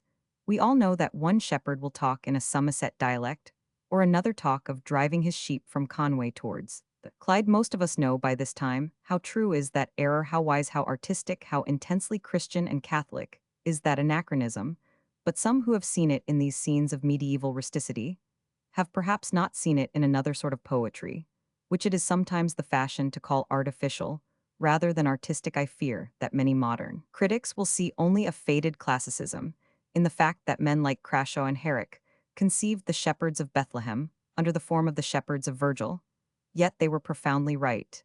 And in turning their Bethlehem play into a Latin eclogue, they took up one of the most important links in human history. 199 Virgil, as we have already seen, does stand for all that saner heathenism that had overthrown the insane heathenism of human sacrifice. But the very fact that even the Virgilian virtues and the sane heathenism were in incurable decay is the whole problem to which the revelation to the shepherds is the solution. If the world had ever had the chance to grow weary of being demoniac, it might have been healed merely by becoming sane. But if it had grown weary even of being sane, what was to happen? Except what did happen, nor is it false to conceive the Arcadian shepherd of the eclogues as rejoicing in what did happen. One of the eclogues has even been claimed as a prophecy of what did happen, but it is quite as much in the tone and incidental diction of the great poet that we feel the potential sympathy with the great event, and even in their own human phrases the voices of the Virgilian shepherds might more than once have broken upon more than the tenderness of Italy incite parva pure risu cognoscere matrum. They might have found in that strange place all that was best in the last traditions of the Latins, and something better than a wooden idol, standing up forever for the pillar of the human family, a household god. But they and all the other mythologists would be justified in rejoicing that the event had fulfilled not merely the mysticism, but the materialism of mythology. Mythology had many sins, but it had not been wrong. In being as carnal as the incarnation, with something of the ancient voice that was supposed to have rung through the groves, it could cry again, "We have seen he hath seen us a visible God." So the ancient shepherds might have danced, and their feet have been beautiful upon the mountains, rejoicing over the philosophers. But the philosophers had also heard. It is still a strange story, though an old one, how they came out of Orient lands crowned with the majesty of kings, and clothed with something of the 200 mystery of magicians. That truth, that is tradition, has wisely remembered them almost as unknown quantities as their mysterious and melodious names Melchior, Caspar, Balthazar. But there came with them all that world of wisdom that had watched the stars in Chaldea and the sun in Persia, and we shall not be wrong. If we see in them the same curiosity that moves all the sages, they would stand for the same human ideal. If their names had really been Confucius or Pythagoras or Plato, they were those who sought not tales, but the truth of things. And since their thirst for truth was itself a thirst for God, they also have had their reward. But even in order to understand that reward, we must understand that, for philosophy as much as mythology, that reward was the completion of the incomplete. Such learned men would doubtless have come, as these learned men did come to find themselves confirmed in much that was true in their own traditions, and right in their own reasoning. Confucius would have found a new foundation for the family, in the very reversal of the Holy Family. Buddha would have looked upon a new renunciation of stars, rather than jewels, and divinity than royalty. These learned men would still have the right to say, or rather, new right to say, that there was truth in their old teaching. But after all these learned men would have come to learn, they would have come to complete their conceptions with something they had not yet conceived, even to balance their imperfect universe with something they might once have contradicted. Buddha would have come from his impersonal paradise to worship a person. Confucius would have come from his temples of ancestor worship to worship a child. We must grasp from the first this character in the new cosmos, that it was larger than the old cosmos. In that sense, Christendom is larger than creation, as creation had been before Christ. It included things that had not been there. It also included the things too, one that had been there. The point happens to be well illustrated in this example of Chinese piety. But it would be true of other pagan virtues or pagan beliefs. Nobody can doubt that a reasonable respect for parents is part of a gospel in which God himself was subject in childhood to earthly parents. But the other sense in which the parents were subject to him does introduce an idea that is not Confucian. The infant Christ is not like the infant Confucius. Our mysticism conceives him in an immortal infancy. I do not know what Confucius would have done with the bambino, had it come to life in his arms as it did in the arms of St. Francis. But this is true in relation to all the other religions and philosophies. It is the challenge of the church. The church contains what the world does not contain. Life itself does not provide, as she does for all sides of life, that every other single system is narrow and insufficient compared to this one. That is not a rhetorical boast. It is a real fact and a real dilemma. Where is the Holy Child amid the Stoics and the ancestor worshippers? Where is Our Lady of the Moslems, a woman made for no man? And set above all angels, where is St. Michael of the monks of Buddha, writer and master of the trumpets, guarding for every soldier the honor of the sword? What could St. Thomas Aquinas do with the mythology of Brahmanism, he who set forth all the science and rationality, and even rationalism of Christianity? Yet even if we compare Aquinas with Aristotle at the other extreme of reason, we shall find the same sense of something added. Aquinas could understand the most logical parts of Aristotle. It is doubtful if Aristotle could have understood the most mystical parts of Aquinas. Even where we can hardly call the Christian greater, we are forced to call him larger. But it is so to whatever philosophy or heresy or modern movement we may turn. How would Francis the Troubadour have fared among the Calvinists? Or for that matter 202 among the utilitarians of the Manchester school? Yet men like Bossuet and Pascal could be as stern and logical as any Calvinist or utilitarian. How would St. Joan of Arc, a woman waving on men to war with the sword, have fared among the Quakers or the Doukhobors or the Tolstoyan sect of pacifists? Yet any number of Catholic saints have spent their lives in preaching peace and preventing wars. It is the same with all the modern attempts at syncretism. They are never able to make something larger than the creed, without leaving something out. I do not mean leaving out something divine, but something human. The flag, or the inn, or the boy's tale of battle, or the hedge at the end of the field. The theosophists build a pantheon, but it is only a pantheon. For pantheists they call a parliament of religions, as a reunion of all the peoples. But it is only a reunion of all the prigs. Yet exactly such a pantheon had been set up 2,000 years before by the shores of the Mediterranean, and Christians were invited to set up the image of Jesus side by side with the image of Jupiter, of Mithras, of Osiris, of Hades, or of Ammon. It was the refusal of the Christians that was the turning point of history.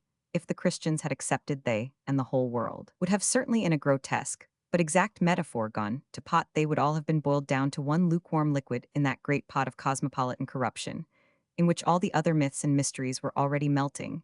It was an awful and an appalling escape. Nobody understands the nature of the church, or the ringing note of the creed descending from antiquity, who does not realize that the whole world once very nearly died of broad-mindedness and the brotherhood of all religions.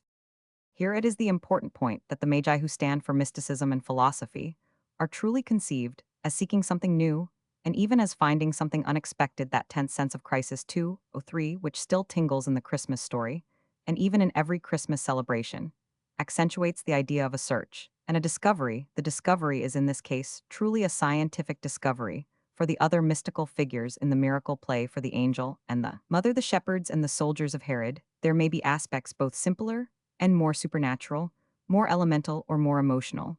But the wise men must be seeking wisdom, and for them there must be a light also in the intellect, and this is the light that the Catholic creed is Catholic, and that nothing else is Catholic. The philosophy of the Church is universal. The philosophy of the philosophers was not universal, had Plato and Pythagoras and Aristotle stood for an instant in the light that came out of that little cave, they would have known that their own light was not universal. It is far from certain, indeed, that they did not know it already. Philosophy, also like mythology, had very much the air of a search.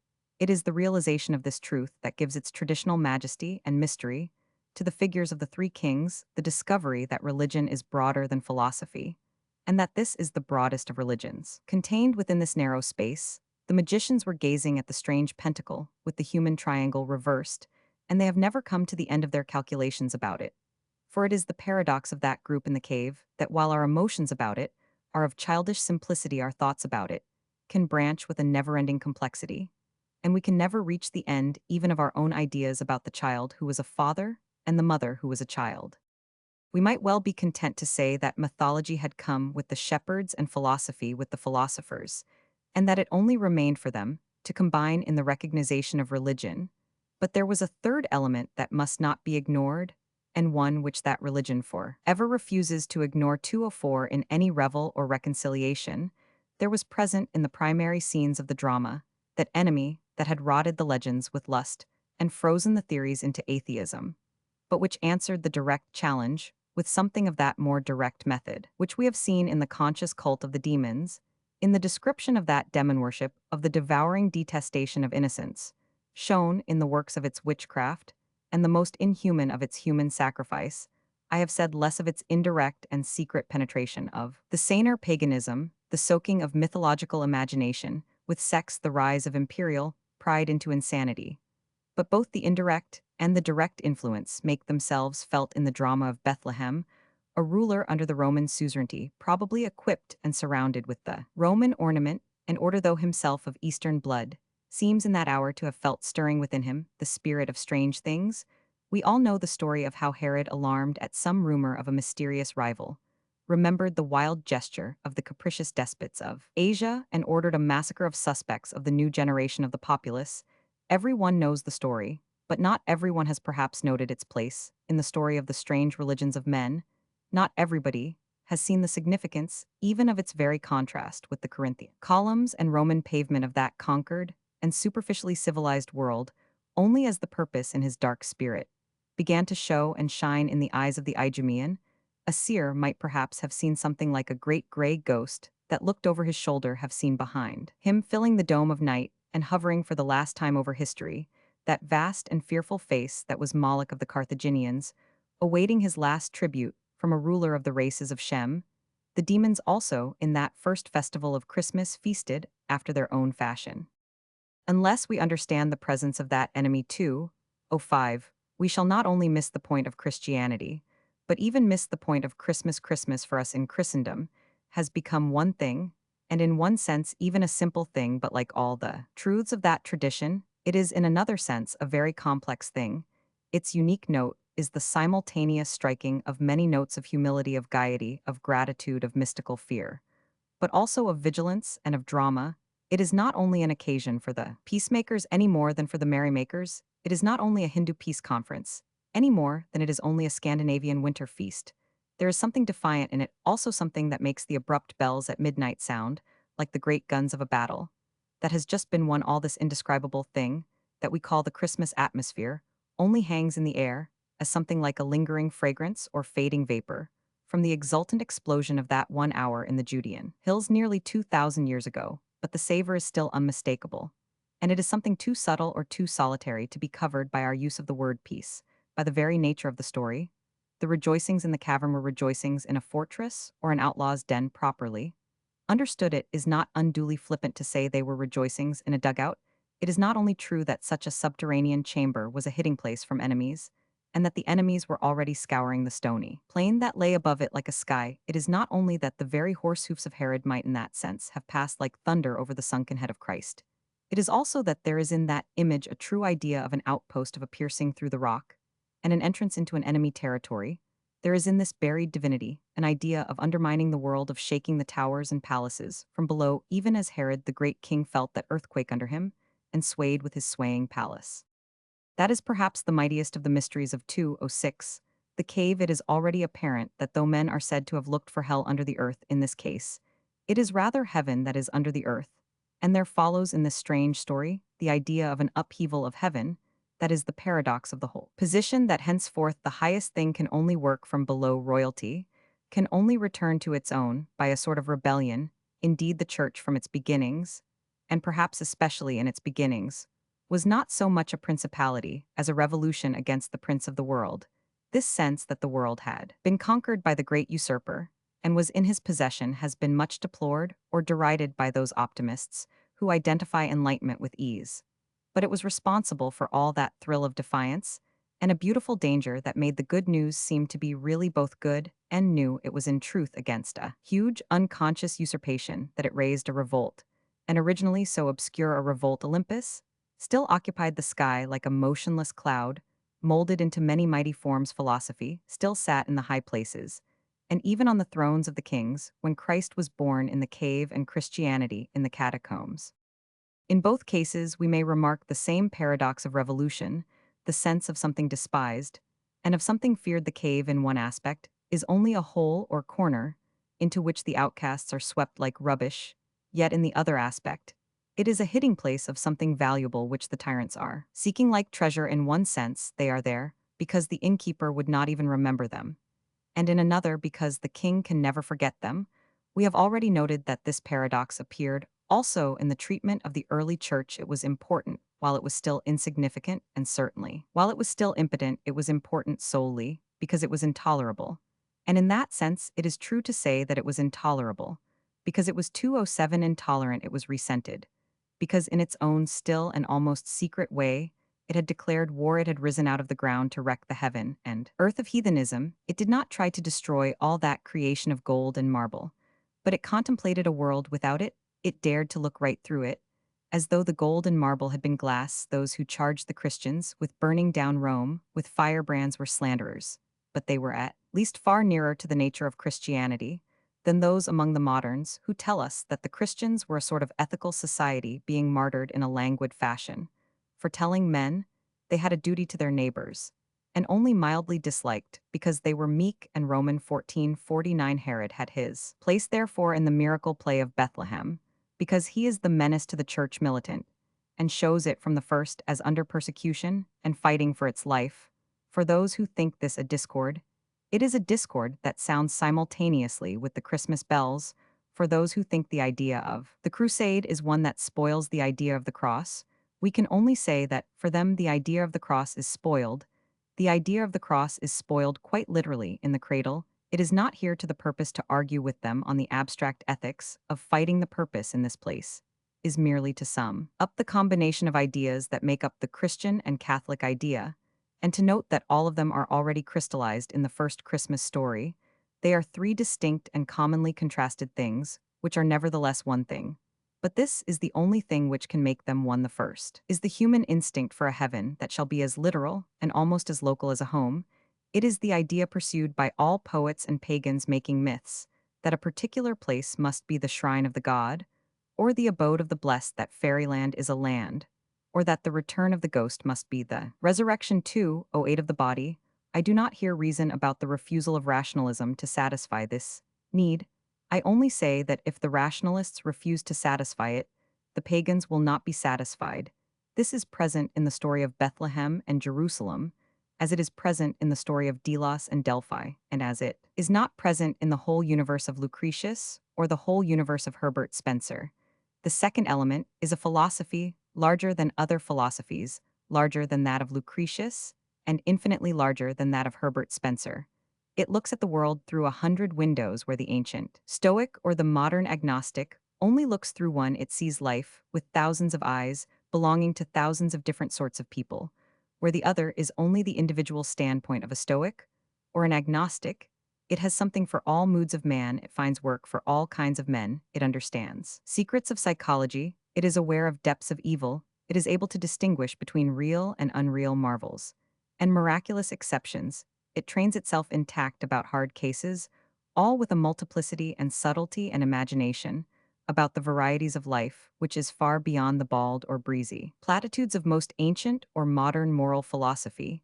In a word, there is more in it, it finds more in existence to think about it, gets more out of life. Masses of this material, about our manicided life, have been added since the time of St. Thomas Aquinas, but St. Thomas Aquinas alone would have found himself limited in the world of Confucius or of Kant. And the third point is this, that, while it is local enough for poetry and larger than any other philosophy, it is also a challenge and a fight. While it is deliberately broadened to embrace every aspect of truth, it is still stiffly embattled against every mode of error. It gets every kind of man to fight for it. It gets every kind of weapon to fight with. It widens its knowledge of the things that are fought for and against with every art of curiosity, 209 or sympathy.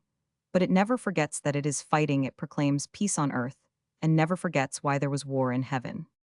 This is the trinity of truths symbolized here by the three types in the old Christmas story, the shepherds and the kings, and that other king who warred upon the children. It is simply not true to say that other religions and philosophies are in this respect its rivals. It is not true to say that any one of them combines these characters. It is not true to say that any one of them pretends to combine them. Buddhism may profess to be equally mystical. It does not even profess to be equally military. Islam may profess to be equally military.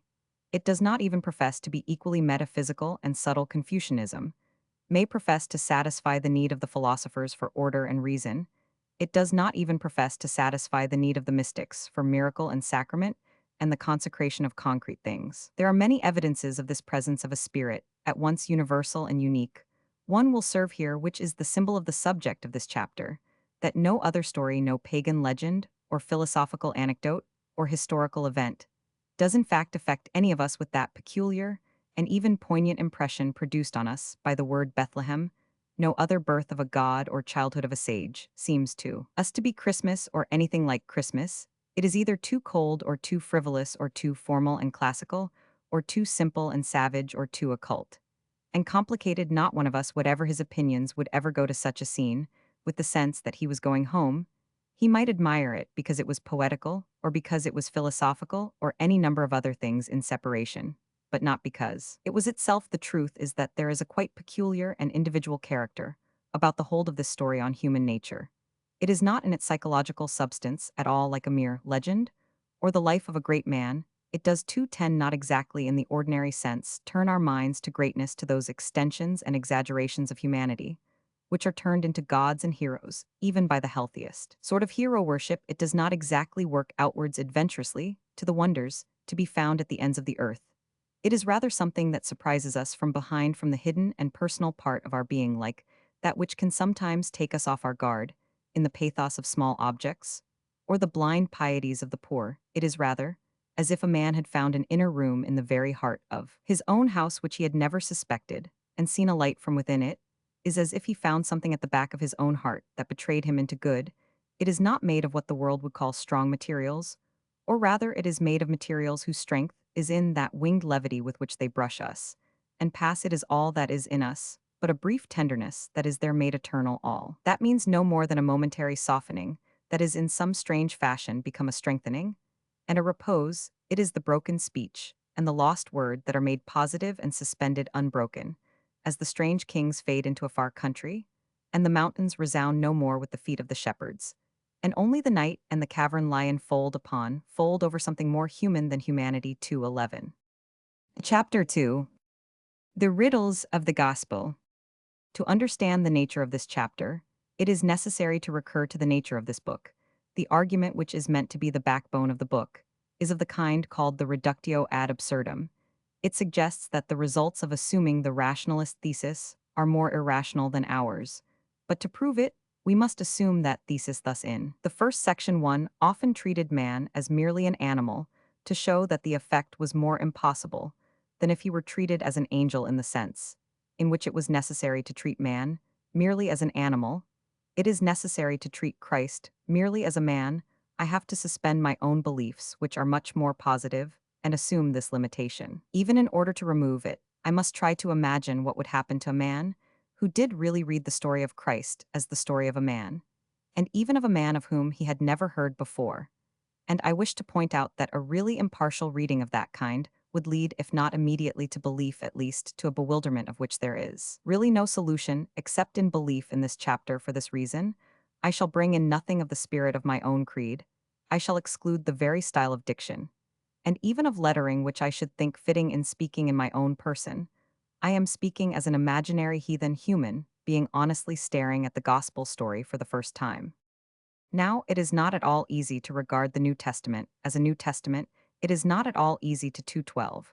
Realize the good news as new both for good and evil familiarity, fills us with assumptions and associations, and no man of our civilization, whatever he thinks of our religion, can really read the thing as if he had never heard of it before. Of course, it is in any case utterly unhistorical to talk as if the New Testament were a neatly bound book that had fallen from heaven.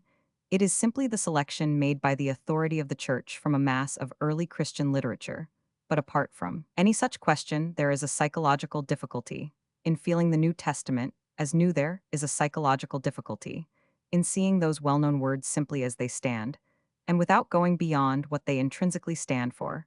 And this difficulty must indeed be very great, for the result of it is very curious. The result of it is that most modern critics and most current criticism, even popular criticism, makes a comment that is the exact reverse of the truth.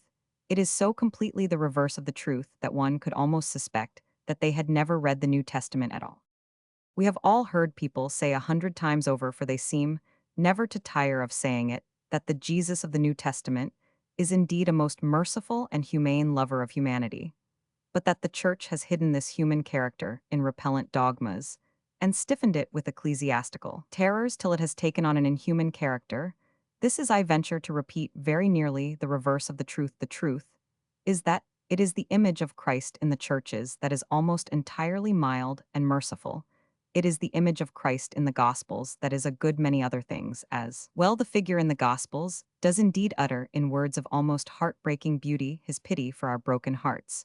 But they are very far from being the only sort of words that he utters. Nevertheless, they are almost the only kind of words that the Church in its popular imagery ever. Repret 213 sends him as uttering that popular imagery is inspired by a perfectly sound popular instinct. The mass of the poor are broken, and the mass of the people are poor. And for the mass of mankind, the main thing is to carry the conviction of the incredible compassion of God, but nobody with his eyes open can doubt that it is chiefly this idea of compassion that the popular machinery of the Church does seek to carry. The popular imagery carries a great deal to access the sentiment of gentle Jesus meek and Roman 1449. It is the first thing that the outsider feels and criticizes in a pieta or a shrine of the Sacred Heart. As I say, while the art may be insufficient, I am not sure that the instinct is unsound in any case. There is something appalling, something that makes the blood run cold in the idea of having a statue of Christ in wrath. There is something insupportable even to the imagination in the idea of turning the corner of a street or coming out into the spaces of a marketplace to meet the petrifying petrifaction of that figure as it turned upon a generation of vipers, or that face as it looked at the face of a hypocrite. The Church can reasonably be justified, therefore, if she turns the most merciful face or aspect towards men, but it is certainly the most merciful aspect that she does turn, and the point is here that it is very much more specially and exclusively merciful than any impression that could be formed by a man merely reading the New Testament for the first time. A man simply taking the words of the story as they stand would form quite another impression, an impression full of mystery and possibly of inconsistency, but certainly not merely an impression of mildness. It would be intensely interesting, but part of the interest would consist in its leaving a good deal to be guessed at or explained. It is full of sudden gestures evidently significant, except that we hardly know what they signify, of enigmatic silences of ironical replies. The outbreaks of wrath like storms above 214 our atmosphere do not seem to break out exactly where we should expect them, but to follow some higher weather chart of their own. The Peter whom popular church teaching presents is very rightly the Peter to whom Christ said, "In forgiveness feed my lambs." He is not the Peter upon whom Christ turned, as if he were the devil crying in that obscure wrath, "Get thee behind me, Satan." Christ lamented with nothing but love and pity over Jerusalem, which was to murder him. We do not know what strange spiritual atmosphere or spiritual insight led him to sink Bethsaida lower in the pit than Sodom. I am putting aside for the moment all questions of doctrinal inferences or expositions, orthodox or otherwise. I am simply imagining the effect on a man's mind if he did really do what these critics are always talking about doing, if he did really read the New Testament without reference to orthodoxy, and even without reference to doctrine. He would find a number of things which fit in far less with the current unorthodoxy than they do with the current orthodoxy. He would find, for instance, that if there are any descriptions that deserve to be called realistic, they are precisely the descriptions of the supernatural. If there is one aspect of the New Testament Jesus in which he may be said to present himself eminently as a practical person, it is in the aspect of an exorcist. There is nothing meek and mild, there is nothing even in the ordinary sense mystical, about the tone of the voice that says, "Hold thy peace, and come out of him." It is much more like the tone of a very business-like lion tamer, or a strong-minded doctor dealing with a homicidal maniac. But this is only a side issue for the sake of illustration. I am not now raising these controversies, but considering the case of the imaginary man from the moon, to whom the New Testament is new. Now, the first thing to note is that if we take it merely as a human story, it is, in some ways, a very 215 strange story. I do not refer here to its tremendous and tragic culmination, or to any implications involving triumph in that tragedy. I do not refer to what is commonly called the miraculous element, for on that point philosophies vary and modern philosophies very decidedly waver. Indeed, the educated Englishman of today may be said to have passed from an old fashion, in which he would not believe in any miracles unless they were ancient, and adopted a new fashion, in which he will not believe in any miracles unless they are modern. He used to hold that miraculous cures stopped with the first Christians, and is now inclined to suspect that they began with the first Christian scientists. But I refer here rather specially to unmiraculous, and even to unnoticed and inconspicuous parts of the story. There are a great many things about it which nobody would have invented, for they are things that nobody has ever made any particular use of, things which, if they were remarked at all, have remained rather as puzzles. For instance, there is that long stretch of silence in the life of Christ up to the age of 30. It is of all silences the most immense and imaginatively impressive. But it is not the sort of thing that anybody is particularly likely to invent in order to prove something, and nobody, so far as I know, has ever tried to prove anything in particular from it. It is impressive, but it is only impressive as a fact. There is nothing particularly popular or obvious about it. As a fable, the ordinary trend of hero worship and myth-making is much more likely to say the precise opposite. It is much more likely to say, as I believe some of the Gospels rejected by the Church do say, that Jesus displayed a divine precocity and began his mission at a miraculously early age. And there is indeed something strange in the thought that he who of all humanity needed least preparation seems to have had most, whether it was some mode of the divine humility, or some truth of which we 2:16 see the shadow in the longer domestic tutelage of the higher creatures of the earth. I do not propose to speculate. I mention it simply as an example of the sort of thing that does, in any case, give rise to speculations quite apart from recognized religious speculations. Now the whole story is full of these things. It is not by any means as baldly presented in print, a story that it is easy to get to the bottom of. It is anything but what these people talk of as a simple gospel. Relatively speaking, it is the gospel that has the mysticism, and the church that has the rationalism. As I should put it, of course, it is the gospel that is the riddle, and the church that is the answer. But whatever be the answer, the gospel as it stands is almost a book of riddles. First, a man reading the gospel sayings would not find platitudes if he had read, even in the most respectful spirit, the majority of ancient philosophers and of modern moralists. He would appreciate the unique importance of saying that he did not find platitudes. It is more than can be said even of Plato, It is much more than can be said of Epictetus or Seneca or Marcus Aurelius or Apollonius of Tyana, and it is immeasurably more than can be said of most of the agnostic moralists and the preachers of the ethical societies with their songs of service and their religion of brotherhood. The morality of most moralists, ancient and modern, has been one solid and polished cataract of platitudes flowing forever and ever. That would certainly not be the impression of the imaginary independent outsider. Studying the New Testament, he would be conscious of nothing so commonplace, and in a sense of nothing so continuous as that stream. He would find a number of strange claims that might sound like the claim to be the brother of the sun and moon, a number of very startling pieces of advice, a number of stunning rebukes, a number of strangely beautiful stories. He would see some very gigantesque figures of speech 217 about the impossibility of threading a needle with a camel or the possibility of throwing a mountain into the sea. He would see a number of very daring simplifications of the difficulties of life, like the advice to shine upon everybody indifferently, as does the sunshine, or not to worry about the future any more than the birds. He would find, on the other hand, some passages of almost impenetrable darkness, so far as he is concerned, such as the moral of the parable of the unjust steward. Some of these things might strike him as fables, and some as truths, but none as truisms. For instance, he would not find the ordinary platitudes in favor of peace. He would find several paradoxes in favor of peace. He would find several ideals of non-resistance, which taken as they stand would be rather too pacific for any pacifist. He would be told in one passage to treat a robber not with passive resistance, but rather with positive and enthusiastic encouragement, if the terms be taken literally, heaping up gifts upon the man who had stolen goods. But he would not find a word of all that obvious rhetoric against war, which has filled countless books and odes and orations, not a word about the wickedness of war, the wastefulness of war, the appalling scale of the slaughter in war, and all the rest of the familiar frenzy. Indeed, not a word about war at all. There is nothing that throws any particular light on Christ's attitude towards organized warfare, except that he seems to have been rather fond of Roman soldiers. Indeed, it is another perplexity, speaking from the same external and human standpoint, that he seems to have got on much better with Romans than he did with Jews. But the question here is a certain tone to be appreciated by merely reading a certain text, and we might give any number of instances of it. The statement that the meek shall inherit the earth is very far from being a meek statement. I mean, it is not meek in the ordinary sense of mild and moderate 218 and inoffensive. To justify it, it would be necessary to go very deep into history and anticipate things undreamed of then and by many, unrealized even now, such as the way in which the mystical monks reclaimed the lands which the practical kings had lost.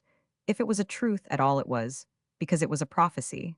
But certainly, it was not a truth in the sense of a truism.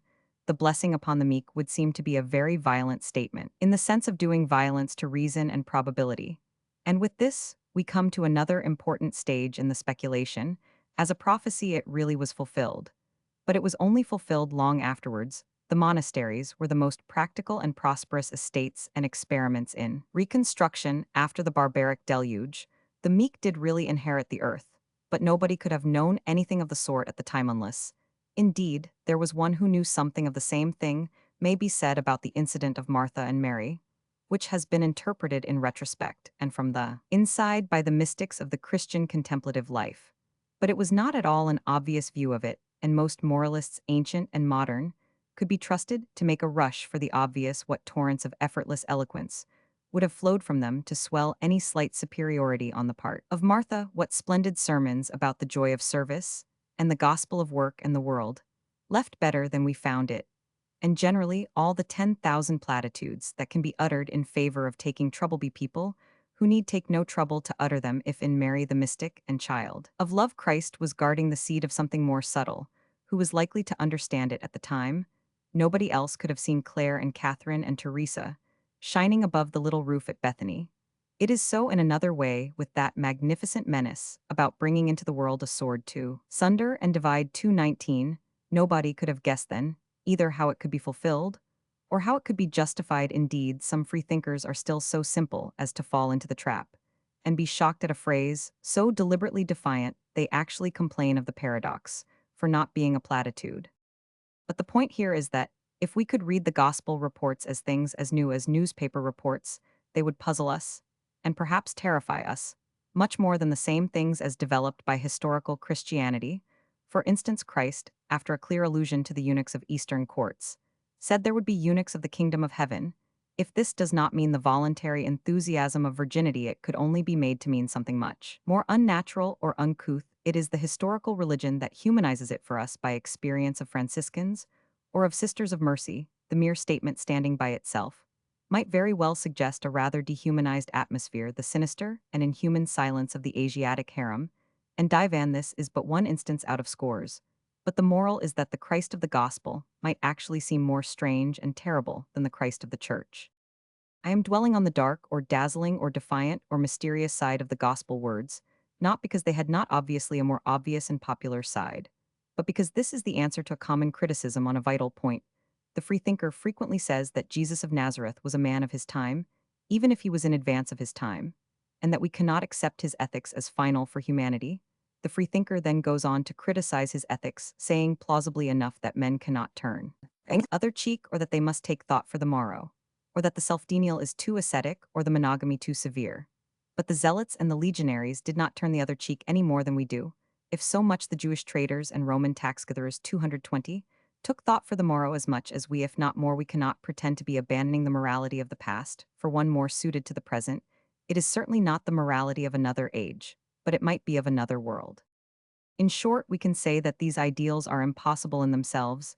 Exactly what we cannot say is that they are impossible for us. They are rather notably marked by a mysticism, which, if it be a sort of madness, would always have struck the same sort of people as mad. Take, for instance, the case of marriage and the relations of the sexes. It might very well have been true that a Galilean teacher taught things natural to a Galilean environment, but it is not, it might rationally be expected, that a man in the time of Tiberius would have advanced a view conditioned by the time of Tiberius. But he did not. What he advanced was something quite different, something very difficult, but something no more difficult now than it was then. When, for instance, Mahomet made his polygamous compromise, we may reasonably say that it was conditioned by a polygamous society. When he allowed a man 4 wives, he was really doing something suited to the circumstances, which might have been less suited to other circumstances. Nobody will pretend that the 4 wives were like the 4 winds, something seemingly a part of the order of nature. Nobody will say that the figure 4 was written forever in stars upon the sky, but neither will anyone say that the figure 4 is an inconceivable ideal, that it is beyond the power of the mind of man to count up to 4, or to count the number of his wives, and see whether it amounts to 4. It is a practical compromise carrying with it the character of a particular society. If Mahomet had been born in Acton in the 19th century, we may well doubt whether he would instantly have filled that suburb with harems of 4 wives apiece.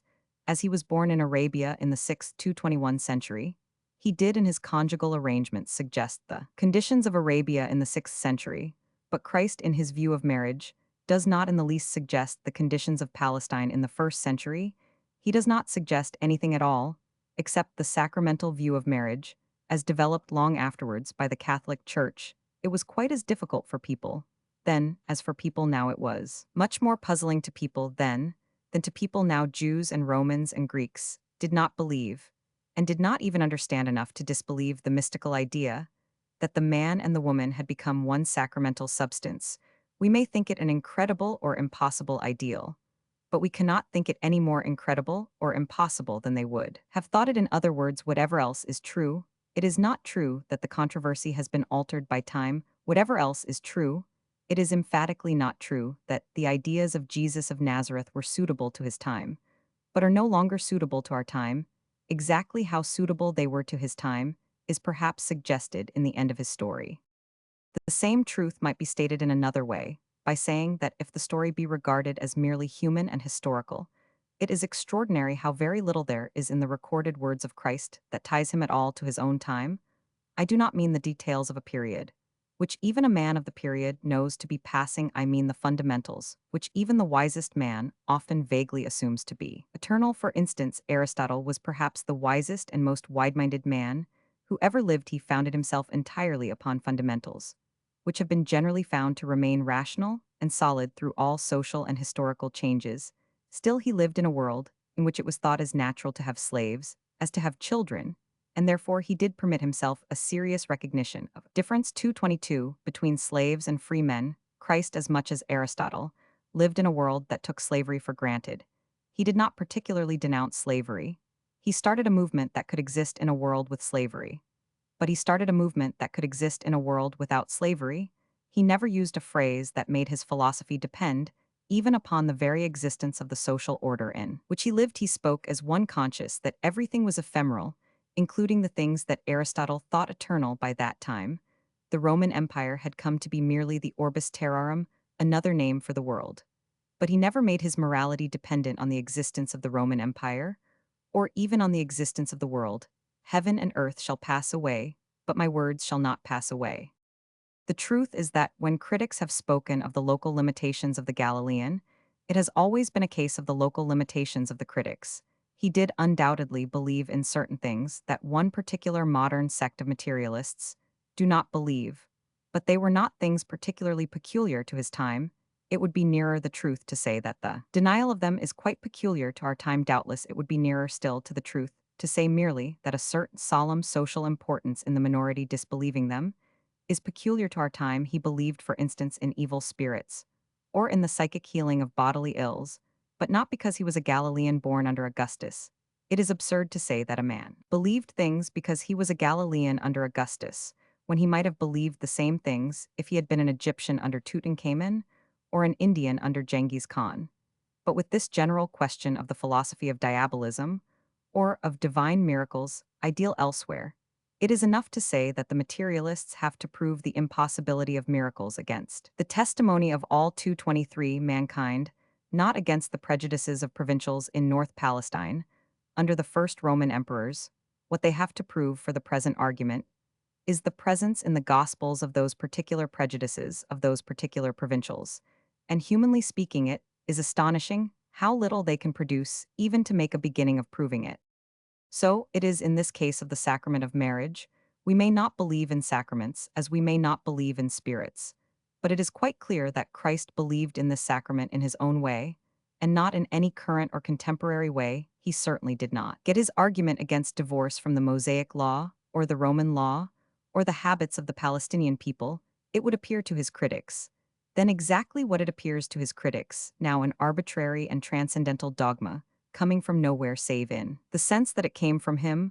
I am not at all concerned here to defend that dogma. The point here is that it is just as easy to defend it now as it was to defend it then. It is an ideal altogether outside time, difficult at any period, impossible at no period. In other words, if anyone says it is what might be expected of a man walking about in that place at that period, we can quite fairly answer that it is much more like what might be the mysterious utterance of a being beyond man if he walked alive among men. I maintain, therefore, that a man reading the New Testament frankly and freshly would not get the impression of what is now often meant by a human Christ. The merely human Christ is a made-up figure, a piece of artificial selection, like the merely evolutionary man. Moreover, there have been too many of these human Christs found in the same story, just as there have been too many keys to mythology found in the same stories. 3 or 4 separate schools of rationalism have worked over the 224 ground and produced 3 or 4 equally rational explanations of his life. The first rational explanation of his life was that he never lived, and this in turn gave an opportunity for 3 or 4 different explanations, as that he was a sun myth or a corn myth, or any other kind of myth that is also a monomania. Then the idea that he was a divine being who did not exist gave place to the idea that he was a human being who did exist in my youth. It was the fashion to say that he was merely an ethical teacher in the manner of the Essenes, who had apparently nothing very much to say that Hillel or 100 other Jews might not have said, as that it is a kindly thing to be kind and an assistance to purification to be pure. Then somebody said he was a madman with a messianic delusion. Then others said he was indeed an original teacher, because he cared about nothing but socialism, or as others said, about nothing but pacifism. Then a more grimly scientific character appeared who said that Jesus would never have been heard of at all except for his prophecies of the end of the world. He was important merely as a millenarian like Dr. Cumming, and created a provincial scare by announcing the exact date of the crack of doom. Among other variants on the same theme was the theory that he was a spiritual healer, and nothing else, a view implied by Christian Science, which has really to expound a Christianity without the crucifixion in order to explain the curing of Peter's wife's mother, or the daughter of a centurion. There is another theory that concentrates entirely on the business of diabolism, and what it would call the contemporary superstition about demoniacs, as if Christ, like a young deacon taking his first orders, had got as far as exorcism and never got any. Further, now each of these explanations in itself seems to me singularly inadequate, but taken together they do suggest something of the very mystery, which they miss 225. There must surely have been something not only mysterious, but man-decided about Christ, if so many smaller Christs can be carved out of him, if the Christian scientist is satisfied with him as a spiritual healer, and the Christian socialist is satisfied with him as a social reformer, so satisfied that they do not even expect him to be anything else. It looks as if he really covered rather more ground than they could be expected to expect. And it does seem to suggest that there might be more than they fancy in these other mysterious attributes of casting out devils or prophesying doom. Above all, would not such a new reader of the New Testament stumble over something that would startle him much more than it startles us? I have here more than once attempted the rather impossible task of reversing time and the historic method, and in fancy looking forward to the facts, instead of backward through the memories. So I have imagined the monster that man might have seemed at first to the mere nature around him. We should have a worse shock if we really imagined the nature of Christ, named for the first time. What should we feel at the first whisper of a certain suggestion? About a certain man, certainly. It is not for us to blame anybody who should find that first wild whisper merely impious and insane. On the contrary, stumbling on that rock of scandal is the first step. Stark staring incredulity is a far more loyal tribute to that truth than a modernist metaphysic that would make it out merely a matter of degree. It were better to rend our robes with a great cry against blasphemy like Caiaphas in the judgment, or to lay hold of the man as a maniac possessed of devils like the kinsmen and the crowd, rather than to stand stupidly debating fine shades of pantheism in the presence of so catastrophic a claim. There is more of the wisdom that is won with surprise in any simple person, full of the sensitiveness of simplicity, who 226 should expect the grass to wither and the birds to drop dead out of the air, when a strolling carpenter's apprentice said calmly, and almost carelessly like one looking over his shoulder before Abraham, was I am 227. Chapter 3. The strangest story in the world. In the last chapter, one have deliberately stressed what seems to be nowadays a neglected side of the New Testament story. But nobody will suppose I imagine that it is meant to obscure that side that may truly be called human that Christ was, and is the most merciful of judges and the most sympathetic of friends, is a fact of considerably more importance in our own private lives than in anybody's historical speculations.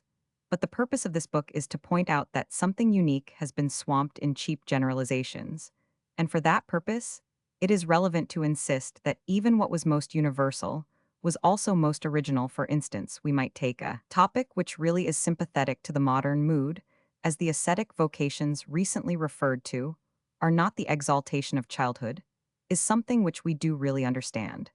But it was by no means a thing that was then in that sense understood.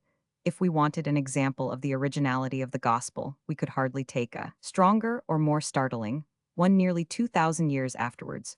We happen to find ourselves in a mood that does really feel the mystical charm of the child. We express it in romances and regrets about childhood in Peter Pan, or the child's garden of verses. And we can say of the words of Christ with so angry an anti-Christian as Swinburne, no sign that ever was given to faithful or faithless eyes showed ever beyond clouds riven. So clear a paradise 228. Earth's creeds may be 70 times 7, and blood have defiled each creed. But if such be the kingdom of heaven, it must be heaven indeed. But that paradise was not clear. Until Christianity had gradually cleared it, the pagan world as such would not have understood any such thing as a serious suggestion that a child is higher or holier than a man. It would have seemed like the suggestion that a tadpole is higher or holier than a frog. To the merely rationalistic mind, it would sound like saying that a bud must be more beautiful than a flower, or that an unripe apple must be better than a ripe one. In other words, this modern feeling is an entirely mystical feeling. It is quite as mystical as the cult of virginity. In fact, it is the cult of virginity, but pagan antiquity had much more idea of the holiness of the virgin than of the holiness of the child. For various reasons, we have come nowadays to venerate children, perhaps partly because we envy children for still doing what men used to do, such as play simple games and enjoy fairy tales. Over and above this, however, There is a great deal of real and subtle psychology in our appreciation of childhood. But if we turn it into a modern discovery, we must once more admit that the historical Jesus of Nazareth had already discovered it 2,000 years too soon. There was certainly nothing in the world around him to help him to the discovery. Here Christ was indeed human, but more human than a human being. Was then likely to be Peter Pan, does not belong to the world of Pan, but the world of Peter. Even in the matter of mere literary style, if we suppose ourselves thus sufficiently detached to look at it in that light, there is a curious quality to which no critic seems to have done justice. It had, among other things, a singular air of piling tower upon tower. By the use of the forgery making a pagoda of degrees like the seven heavens, I have already noted 229 that almost inverted imaginative vision, which pictured the impossible penance of the cities of the plain, there is perhaps nothing so perfect in all language or literature as the use of these three degrees in the parable of the lilies of the field, in which he seems first to take one small flower in his hand, and note its simplicity, and even its impotence, then suddenly expands it in flamboyant colors into all the palaces and pavilions, full of a great name in national legend and national glory, and then by yet a third overturn shrivels it to nothing once more with a gesture, as if flinging it away. And if God so clothes the grass that today is, and tomorrow is cast into the oven, how much more? It is like the building of a good Babel tower by white magic in a moment, and in the movement of a hand, a tower heaved suddenly up to heaven, on the top of which can be seen afar off higher than we had fancied possible the figure of man, lifted by three infinities, above all other things, on a starry ladder of light logic and swift imagination. Merely in a literary sense, it would be more of a masterpiece than most of the masterpieces in the libraries, yet it seems to have been uttered almost at random, while a man might pull a flower, but merely in a literary sense. Also, this use of the comparative in several degrees has about it a quality which seems to me to hint of much higher things than the modern suggestion of the simple teaching of pastoral or communal ethics. There is nothing that really indicates a subtle, and in the true sense a superior mind so much as this power of comparing a lower thing with a higher, and yet that higher with a higher still of thinking on three planes. At once there is nothing that wants the rarest sort of wisdom, so much as to see, let us say, that the citizen is higher than the slave, and yet that the soul is infinitely higher than the citizen, or the city it is not by any means. Faculty that commonly belongs to these simplifiers of the gospel, 230 those who insist on what they call a simple morality, and others call a sentimental morality, it is not at all covered by those who are content to tell everybody to remain at peace. On the contrary, there is a very striking example of it in the apparent inconsistency between Christ's sayings about peace and about sword. It is precisely this power which perceives that, while a good peace is better than a good war, even a good war is better than a bad peace. These far-flung comparisons are nowhere so common as in the Gospels, and to me they suggest something very vast. So a thing solitary, and solid with the added dimension of depth or height, might tower over the flat creatures living only on a plain. This quality of something that can only be called subtle and superior, something that is capable of long views and even of double meanings, is not noted here merely as a counterblast to the commonplace exaggerations of amiability and mild idealism. It is also to be noted in connection with the more tremendous truth touched upon at the end of the last chapter. For this is the very last character that commonly goes with mere megalomania, especially such steep and staggering megalomania as might be involved in that claim. This quality that can only be called intellectual distinction is not, of course, an evidence of divinity, but it is an evidence of a probable distaste for vulgar and vainglorious claims to divinity. A man of that sort, if he were only a man, would be the last man in the world to suffer from that intoxication by one notion from nowhere, in particular, which is the mark of the self-deluding sensationalist in religion. Nor is it even avoided by denying that Christ did make this claim of no such man, as that of no other prophet or philosopher of the same intellectual order. Would it be even possible to pretend that he had made it? Even if the Church had mistaken his meaning, it would still be true that no 231 other historical tradition, except the Church, had ever even made the same mistake. Mahometans did not misunderstand Mahomet, and suppose he was Allah. Jews did not misinterpret Moses and identify him with Jehovah. Why was this claim alone exaggerated?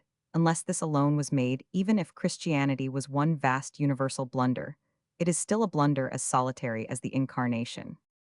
The purpose of these pages is to fix the falsity of certain vague and vulgar assumptions, and we have here one of the most false. There is a sort of notion in the air, everywhere, that all the religions are equal, because all the religious founders were rivals. that they are all fighting for the same starry crown, it is quite false the claim to that crown or anything like that. Crown is really so rare as to be unique. Mahomet did not make it any more than Micah or Malachi Confucius, did not make it any more than Plato or Marcus Aurelius Buddha, never said he was Brahma Zoroaster, no more claimed to be Ormuz than to be Ahriman. The truth is that, in the common run of cases, it is just as we should expect it to be in common sense, and certainly in Christian philosophy, it is exactly the other way. Normally speaking, the greater a man is, the less likely he is to make the very greatest claim outside the unique case. We are considering the only kind of man, whoever does make that kind of claim, is a very small man, a secretive or self-centered monomaniac nobody. Can imagine Aristotle claiming to be the father of gods and men come down from the sky, though we might imagine some insane Roman emperor like Caligula claiming it for him, or more probably for himself. Nobody can imagine Shakespeare talking as if he were literally divine, though we might imagine some crazy American crank finding it as a cryptogram in Shakespeare's works, or preferably in his own works. It is possible to find here, and they're human beings who make this supremely 232 superhuman claim. It is possible to find them in lunatic asylums, in padded cells, possibly in straight waistcoats. But what is much more important than their mere materialistic fate in our very materialistic society, under very crude and clumsy laws about lunacy, the type we know as tinged with this, or tending towards, it is a diseased and disproportionate type, narrow, yet swollen and morbid to monstrosity. It is by rather an unlucky metaphor that we talk of a madman as cracked, for, in a sense, he is not cracked enough, he is cramped. Rather than cracked, there are not enough holes in his head to ventilate it. This impossibility of letting in daylight on a delusion does sometimes cover and conceal a delusion of divinity. It can be found not among prophets and sages and founders of religions, but only among a low set of lunatics. But this is exactly where the argument becomes intensely interesting, because the argument proves too much, for nobody supposes that Jesus of Nazareth was that sort of person. No modern critic in his 5 wits thinks that the preacher of the Sermon on the Mount was a horrible half-witted imbecile that might be scrawling stars on the walls of a cell. No atheist or blasphemer believes that the author of the parable of the prodigal son was a monster with one mad idea, like a cyclops with one eye, upon any possible historical criticism.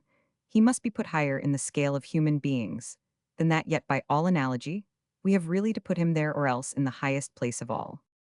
In fact, those who can really take it, as I hear hypothetically take it in a quite dry and detached spirit, have here a most curious and interesting human problem. It is so intensely interesting considered as a human problem that it is in a spirit quite disinterested, so to speak, that I wish some of them had turned that intricate human problem into something like an intelligible human portrait. If Christ was simply a human character, he really was a highly 233 complex and contradictory human character, for he combined exactly the two things that lie at the two extremes of human variation. He was exactly what the man with a delusion never is. He was wise, he was a good judge, what he said was always unexpected. But it was always unexpectedly magnanimous, and often unexpectedly moderate. Take thing like the point of the parable of the tares. And the wheat, it has the quality that unites sanity and subtlety. It has not the simplicity of a madman. It has not even the simplicity of a fanatic. It might be uttered by a philosopher 100 years old at the end of a century of utopias. Nothing could be less like this quality of seeing beyond and all-round obvious things than the condition of the egomaniac, with the one sensitive spot on his brain. I really do not see how these two characters could be convincingly combined, except in the astonishing way in which the creed combines them, for, until we reach the full acceptance of the fact as a fact, however marvelous, all mere approximations to it are actually further and further away from it. Divinity is great enough to be divine, it is great enough to call itself divine, but as humanity grows greater, it grows less and less likely to do so. God is God, as the Moslems say, but a great man knows he is not God, and the greater he is, the better he knows it. That is the paradox. Everything that is merely approaching to that point is merely receding from it. Socrates, the wisest man, knows that he knows nothing. A lunatic may think he is omniscience, and a fool may talk as if he were omniscient, but Christ is in another sense omniscient, if he not only knows, but knows that he knows. Even on the purely human and sympathetic side, therefore, the Jesus of the New Testament seems to me to have in a great many ways the note of something superhuman, that is, of something human and more than human. But there is another quality 234 running through all his teachings, which seems to me neglected in most modern talk about them as teachings, and that is the persistent suggestion that he has not really come to teach. If there is one incident in the record, which affects me personally, as grandly and gloriously human, it is the incident of giving wine for the wedding feast that is really human in the sense in which a whole crowd of prigs, having the appearance of human beings, can hardly be described as human. It rises superior to all superior persons. It is as human as Herrick and as democratic as Dickens. But even in that story, there is something else that has that note of things not fully explained, and in a way here very relevant. I mean the first hesitation, not on any ground touching the nature of the miracle, but on that of the propriety of working any miracles at all, at least at that stage. My time is not yet come. What did that mean, at least? It certainly meant a general plan or purpose in the mind with which certain things did or did not fit in. And, if we leave out that solitary strategic plan, we not only leave out the point of the story, but the story. We often hear of Jesus of Nazareth as a wandering teacher, and there is a vital truth in that view insofar as it emphasizes an attitude towards luxury and convention, which most respectable people would still regard as that of a vagabond. It is expressed in his own great saying about the holes of the foxes and the nests of the birds, and like many of his great sayings, it is felt as less powerful than it is through lack of appreciation of that great paradox, by which he spoke of his own humanity, as in some way collectively and representatively, human calling himself simply the Son of Man, that is in effect calling himself simply man. It is fitting that the new man, or the second Adam, should repeat in so ringing a voice, and with so arresting a gesture, the great fact which came first in the original story, that man 235 differs from the brutes, by everything, even by deficiency, that he is in a sense less normal, and even less native, a stranger upon the earth.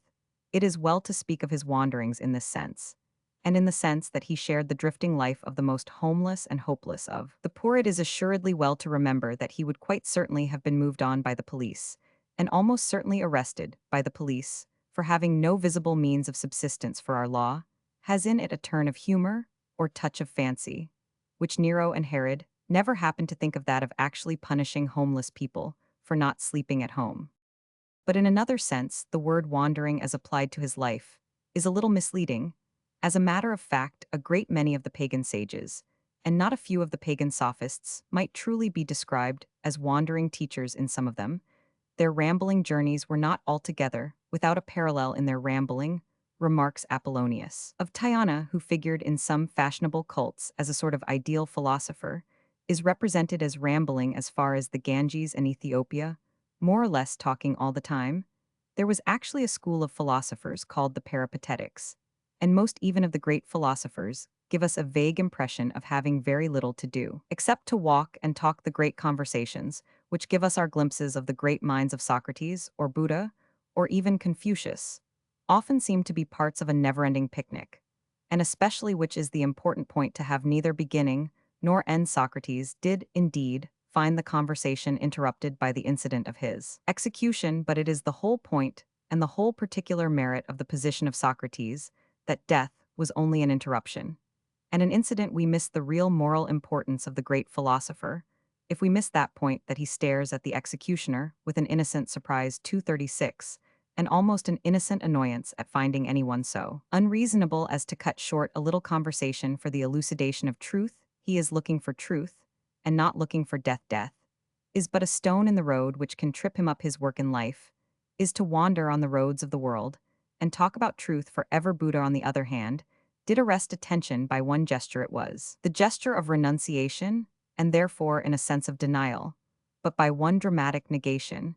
He passed into a world of negation that was not dramatic, which he would have been the first to insist was not dramatic. Here again, we miss the particular moral importance of the great mystic, if we do not see the distinction that it was his whole point, that he had done with drama, which consists of desire and struggle, and generally of defeat and disappointment.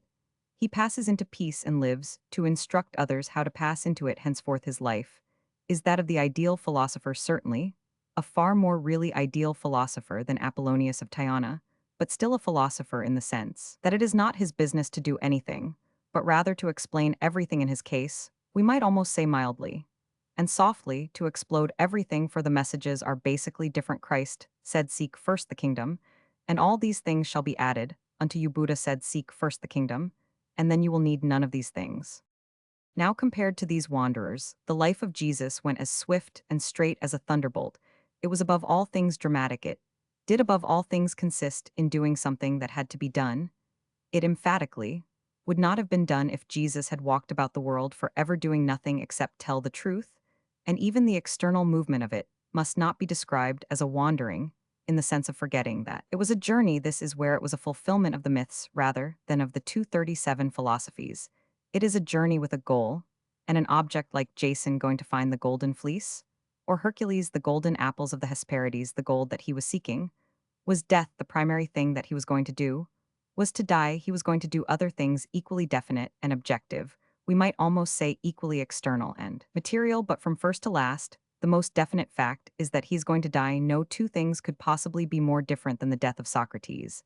And the death of Christ, we are meant to feel that the death of Socrates was from the point of view of his friends, at least a stupid muddle and miscarriage of justice, interfering with the flow of a humane and lucid, I had almost said a light philosophy, we are meant to feel. That death was the bride of Christ as poverty was the bride of St. Francis. We are meant to feel that his life was in that sense a sort of love affair with death, a romance of the pursuit of the ultimate sacrifice.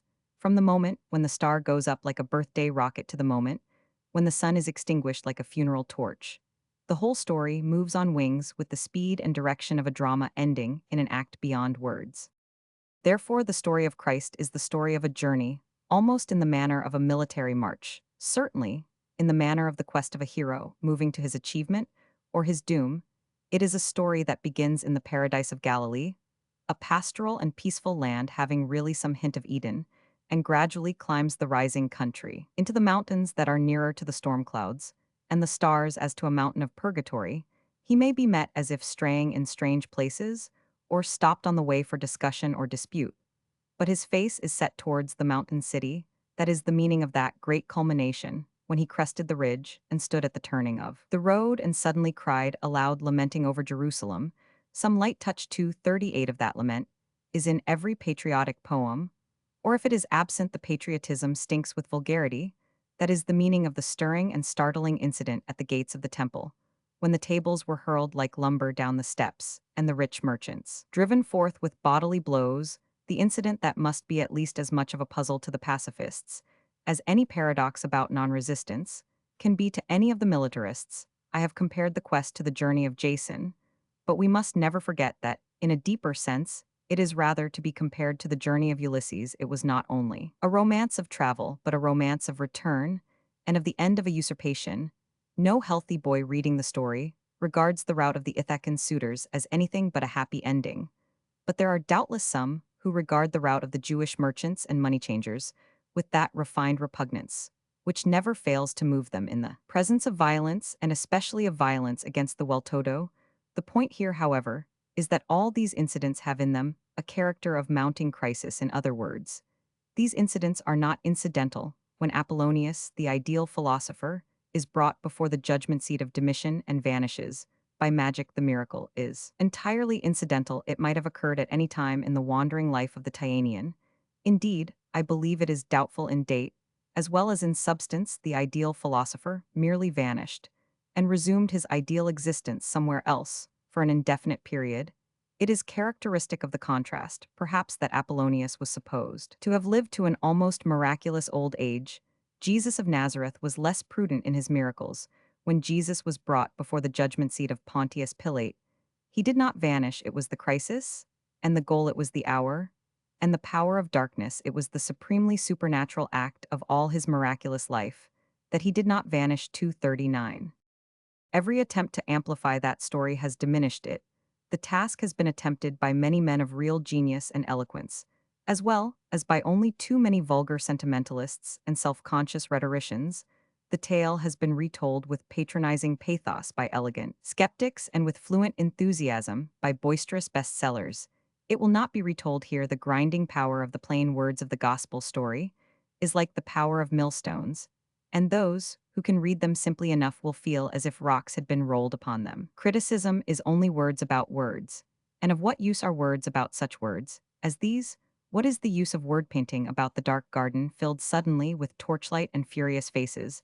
Are you come out with swords and staves, as against a robber all day I sat in your temple teaching, and you took me not can anything be added to the massive and gathered restraint of that irony, like a great wave lifted to the sky. And refusing to fall, daughters of Jerusalem, weep not for me, but weep for yourselves, and for your children. As the high priest asked what further need he had of witnesses, we might well ask what further need we have of words. Peter, in a panic, repudiated him, and immediately the cock crew and Jesus looked upon Peter, and Peter went out and wept bitterly. Has anyone any further remarks to offer? Just before the murder, he prayed for all the murderous race of men, saying, "They know not what they do." Is there anything to say to that?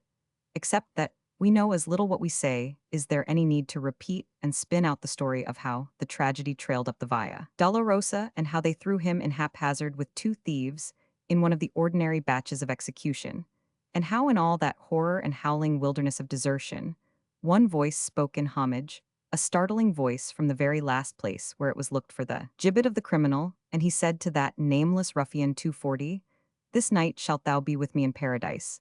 Is there anything to put after that, but a full stop? Or is anyone prepared to answer adequately that farewell gesture to all flesh which created for his mother a new son? It is more within my powers, and here more immediately to my purpose, to point out that in that scene were symbolically gathered all the human forces that have been vaguely sketched in this story, as kings and philosophers, and the popular element had been symbolically present at his birth, so they were more practically concerned in his death. And with that we come face to face with the essential fact, to be realized: all the great groups that stood about the cross represent, in one way or another, the great historical truth of the time, that the world could not save itself. Man could do no more. Rome, and Jerusalem, and Athens, and everything else were going down like a sea turned into a slow cataract. Externally, indeed, the ancient world was still at its strongest. It is always at that moment that the inmost weakness begins, but in order to understand that weakness, we must repeat what has been said more than once, that it was not the weakness of a thing originally weak. It was emphatically the strength of the world that was turned to weakness, and the wisdom of the world that was turned to folly. In this story of Good Friday, it is the best things in the world that are at their worst. That is what really shows us the world at its worst. It was, for instance, the priests of a true monotheism, and the soldiers of an international civilization. Rome, the legend founded upon fallen Troy and triumphant over fallen Carthage, had stood for a heroism, which was the nearest that any pagan ever came to chivalry. Rome had defended the household gods and the human decencies against the ogres of Africa and the hermaphrodite monstrosities of Greece. But in the lightning flash of this incident, we see great Rome 241, the imperial republic, going downward under her Lucretian doom. Skepticism has eaten away even the confident sanity of the conquerors of the world. He, who is enthroned to say what is justice, can only ask what is truth. So in that drama, which decided the whole fate of antiquity, one of the central figures is fixed in what seems the reverse of his true role. Rome was almost another name for responsibility, yet he stands forever as a sort of rocking statue of the irresponsible man, could do no more. Even the practical had become the impracticable, standing between the pillars of his own judgment seat. A Roman had washed his hands of the world. There too were the priests of that pure and original truth that was behind all the mythologies, like the sky behind the clouds. It was the most important truth in the world.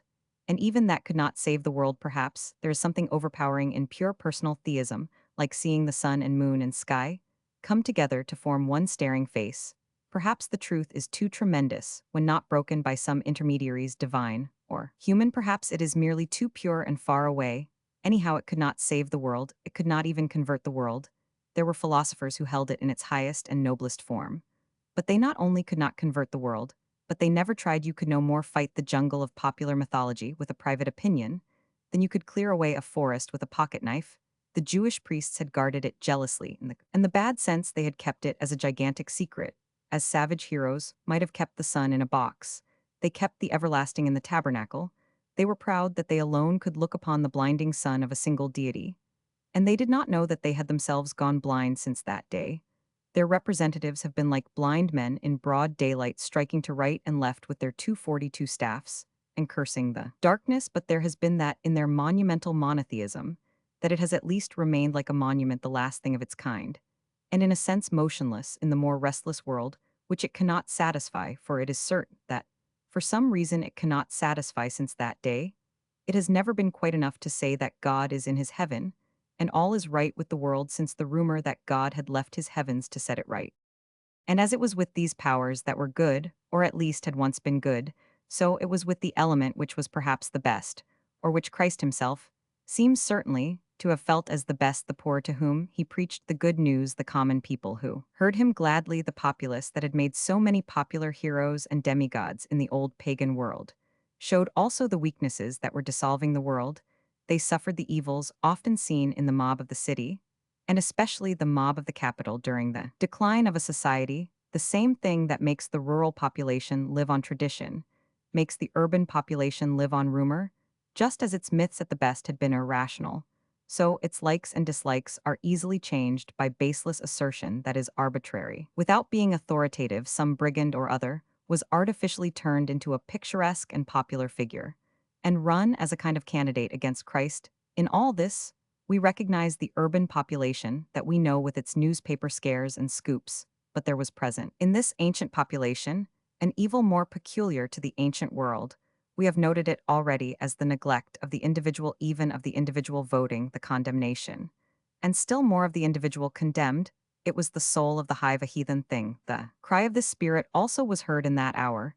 It is well that one man die for the people, yet this spirit, in antiquity of devotion to the city, and to the state had also been in itself 243. And in its time, a noble spirit it had its poets and its martyrs men still to be. Honored forever it was failing through its weakness in not seeing the separate soul of a man, the shrine of all mysticism. But it was only failing as everything else was failing. The mob went along with the Sadducees, and the Pharisees, the philosophers, and the moralists. It went along with the imperial magistrates, and the sacred priests, the scribes, and the soldiers, that the one universal human spirit might suffer a universal condemnation, that there might be one deep unanimous chorus of approval and harmony, when man was rejected of men.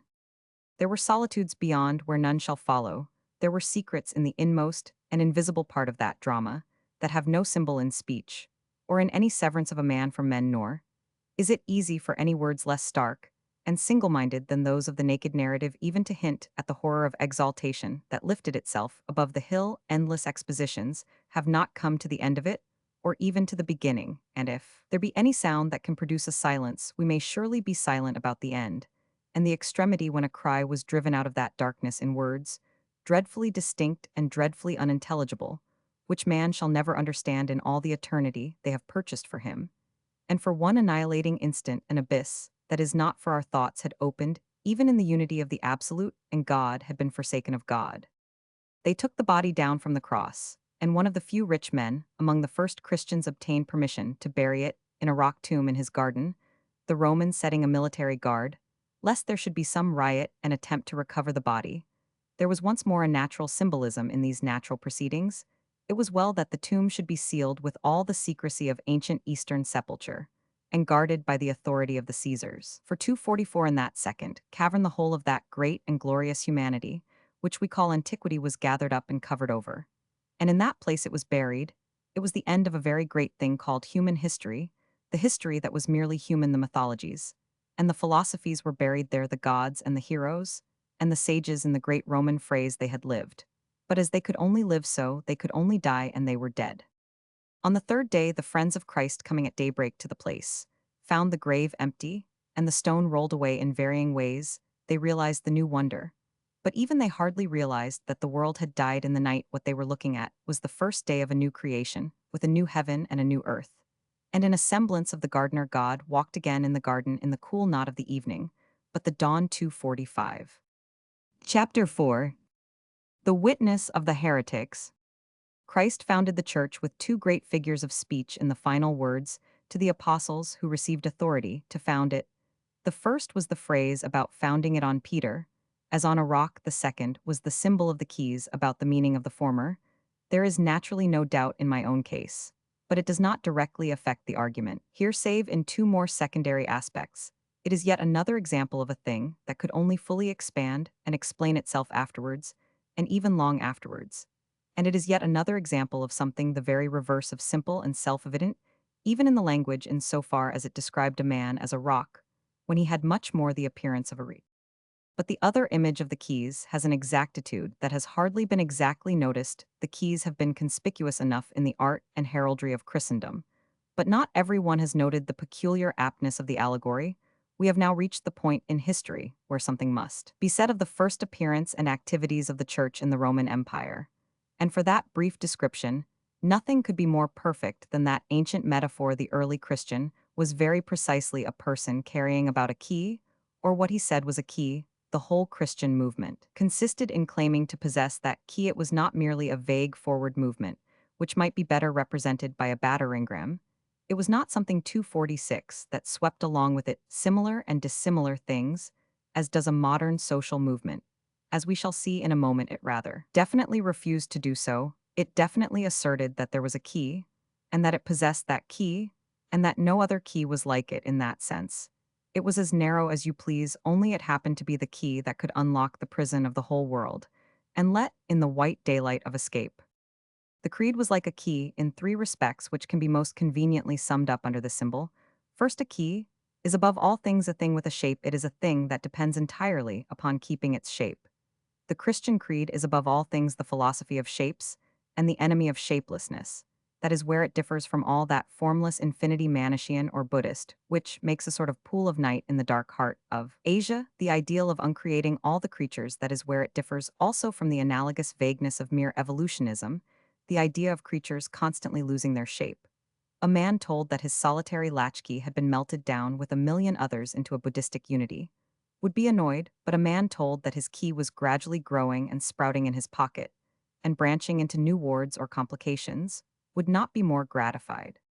Second, the shape of a key is in itself a rather fantastic shape. A savage who did not know it was a key would have the greatest difficulty in guessing what it could possibly be, and it is fantastic because it is, in a sense, arbitrary. A key is not a matter of abstractions in that sense. A key is not a matter of argument. It either fits the lock, or it does not. It is useless for men to stand disputing over it, considered by itself, or reconstructing it on pure principles of geometry or decorative art. It is senseless for a man to say he would like a simpler key. It would be far more sensible to do his best with a 247 crowbar. And thirdly, as the key is necessarily a thing with a pattern. So this was one having in some ways a rather elaborate pattern. When people complain of the religion being so early complicated, with theology and things of the kind, they forget that the world had not only got into a hole, but had got into a whole maze of holes and corners. The problem itself was a complicated problem. It did not, in the ordinary sense, merely involve anything so simple as sin. It was also full of secrets of unexplored and unfathomable fallacies, of unconscious mental diseases, of dangers, in all directions. If the faith had faced the world only with the platitudes about peace and simplicity, some moralists would confine it to it would not have had the faintest effect on that luxurious and labyrinthine lunatic asylum. What it did do, we must now roughly describe it, is enough to say here that there was undoubtedly much about the key that seemed complex. Indeed, there was only one thing about it that was simple: it opened the door. There are certain recognized and accepted statements in this matter, which may for brevity and convenience be described as lies. We have all heard people say that Christianity arose in an age of barbarism. They might just as well say that Christian science arose in an age of barbarism. They may think Christianity was a symptom of social decay, as I think Christian science a symptom of mental decay.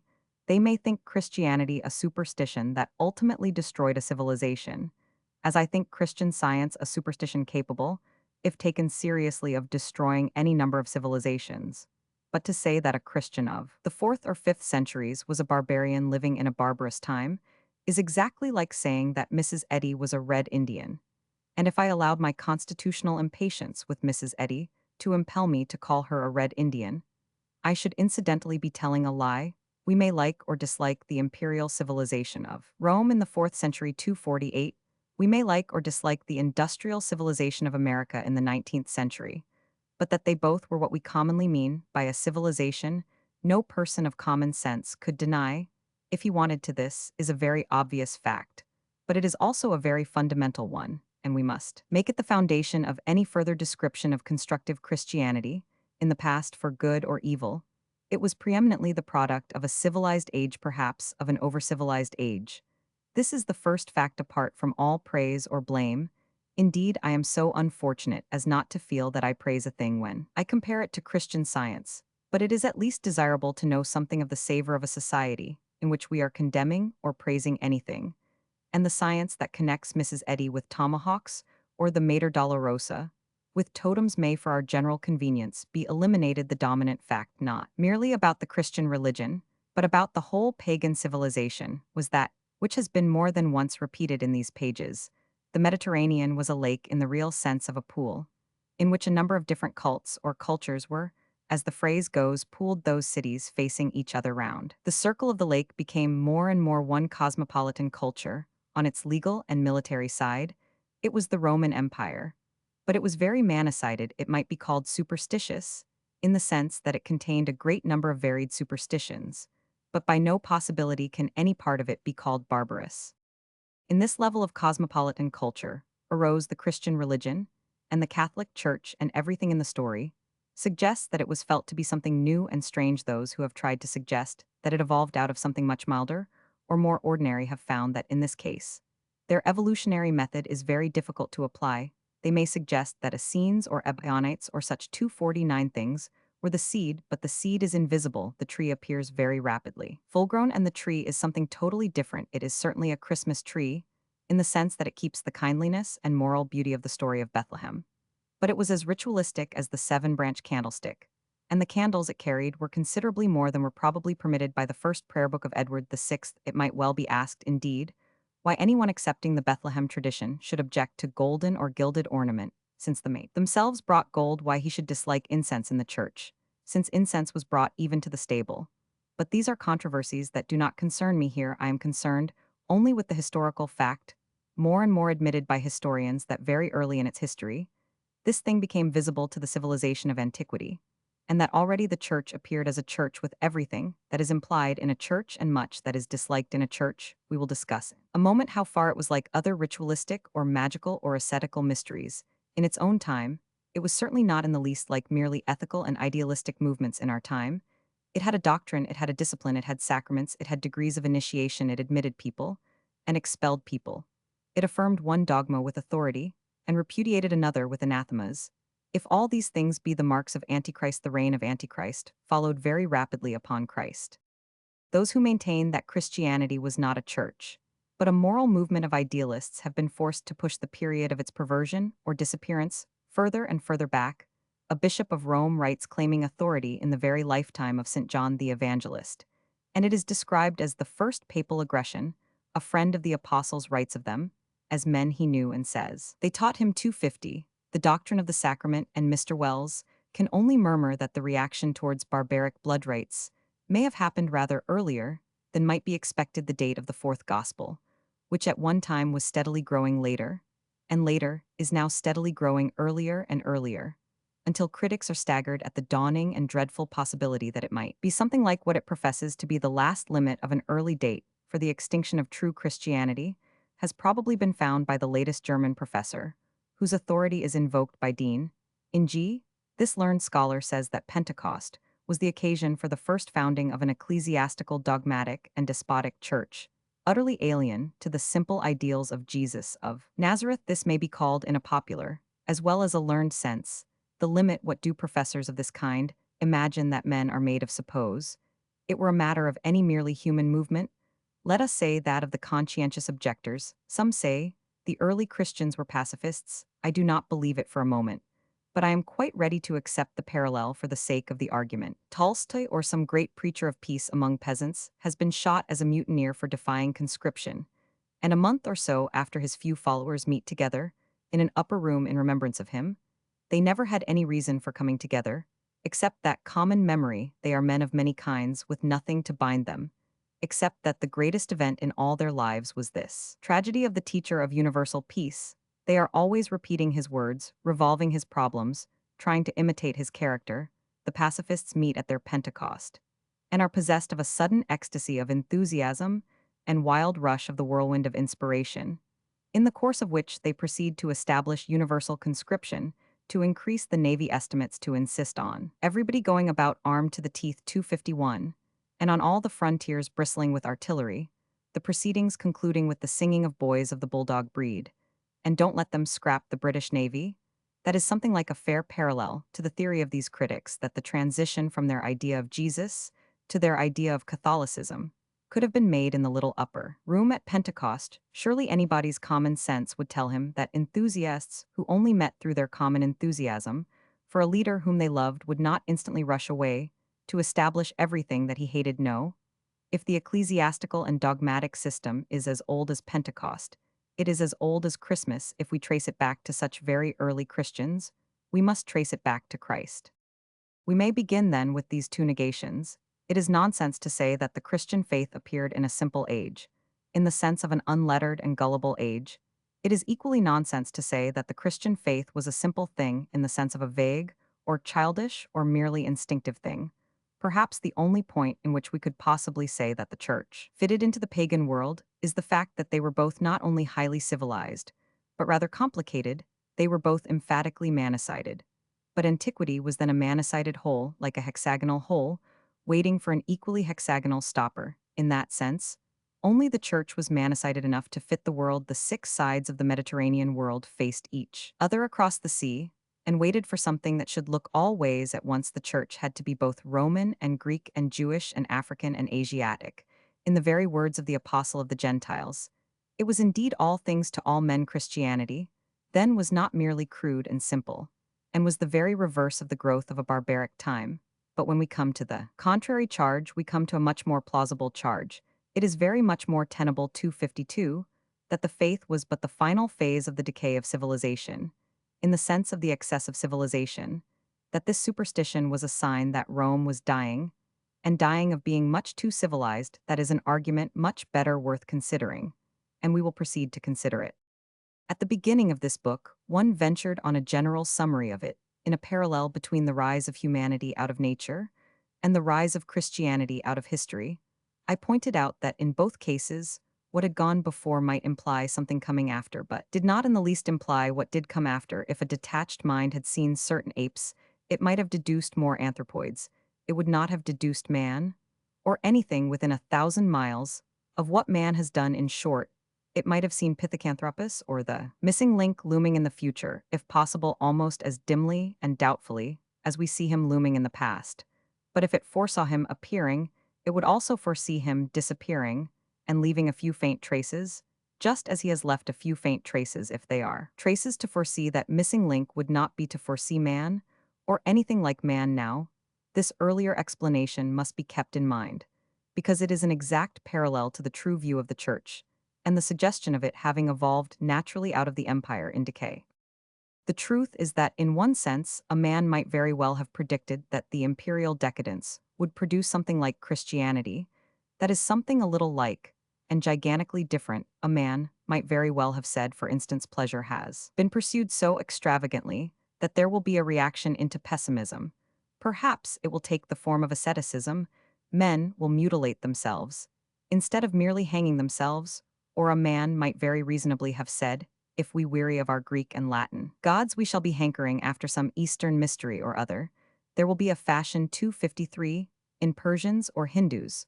Or a man of the world might well have been shrewd enough to say, powerful people are picking up these fads some day. The court will adopt one of them, and it may become official.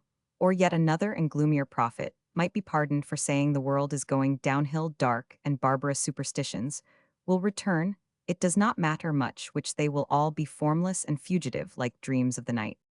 Now it is the intense interest of the case that all these prophecies were really fulfilled.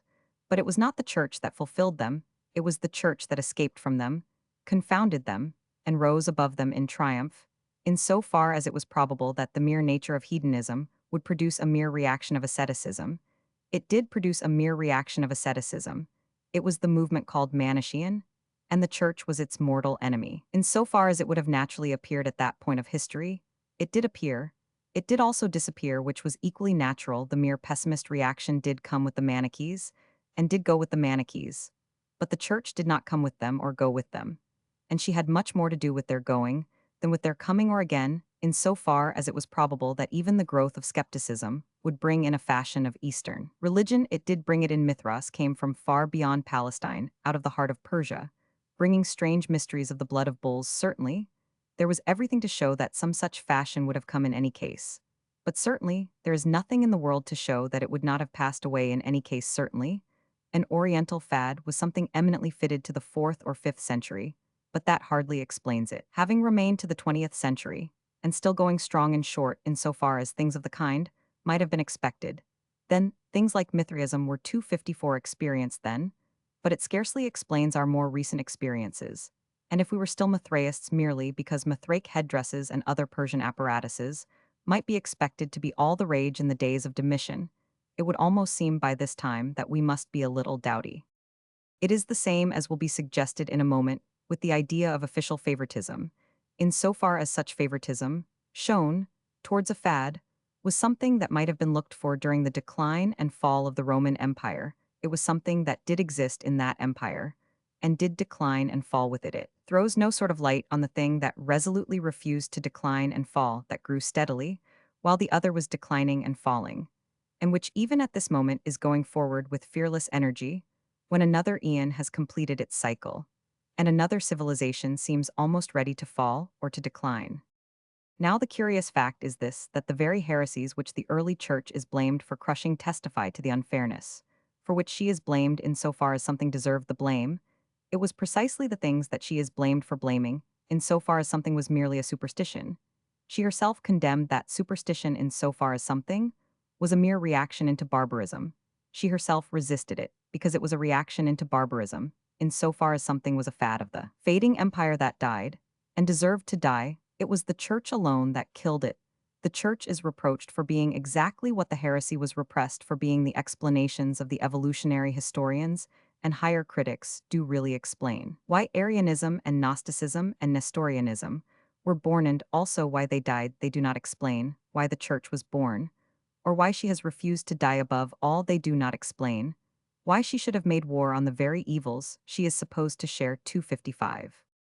Let us take a few practical examples of the principle that if there was anything that was really a superstition of the dying empire, it did really die with the dying empire, and certainly was not the same as the very thing that destroyed it. For this purpose, we will take in order 2 or 3 of the most ordinary explanations of Christian origins among the modern critics of Christianity.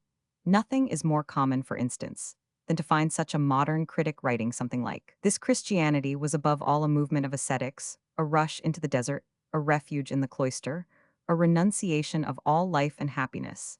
And this was a part of a gloomy and inhuman reaction against nature itself, a hatred of the body, horror of the material universe, a sort of universal suicide of the senses, and even of the self. It came from an Eastern fanaticism, like that of the fakirs, and was ultimately founded on an Eastern pessimism, which seems to feel existence itself as an evil."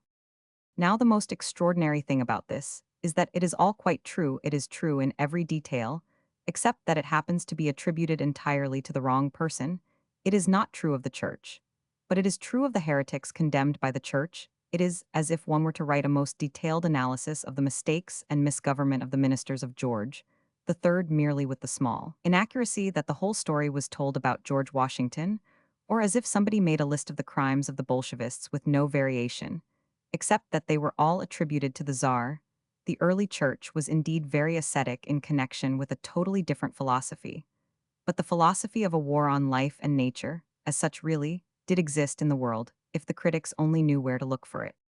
What really happened was this: when the faith first emerged into the world, the very first thing that 256 happened to it was that it was caught in a sort of swarm of mystical and metaphysical sects, mostly out of the East, like one lonely golden bee caught in a swarm of wasps. To the ordinary onlooker, there did not seem to be much difference, or anything beyond a general buzz. Indeed, in a sense, there was not much difference so far as stinging and being stung were concerned. The difference was that only one golden dot in all that whirring gold dust had the power of going forth to make hives for all humanity, to give the world honey and wax, or, as was so finely said in a context too easily forgotten, the 2 noblest things, which are sweetness and light. The wasps all died that winter, and half the difficulty is that hardly anyone knows anything about them, and most people do not know that they ever existed, so that the whole story of that first phase of our religion is lost. Or, to vary the metaphor, when this movement or some other movement pierced the dike between the East and West and brought more mystical ideas into Europe,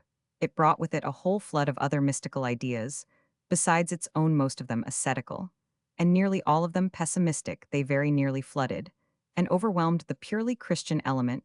They came mostly from that region that was a sort of dim borderland between the Eastern philosophies and the Eastern mythologies, and which shared with the wilder philosophers that curious craze for making fantastic patterns of the cosmos in the shape of maps and genealogical trees.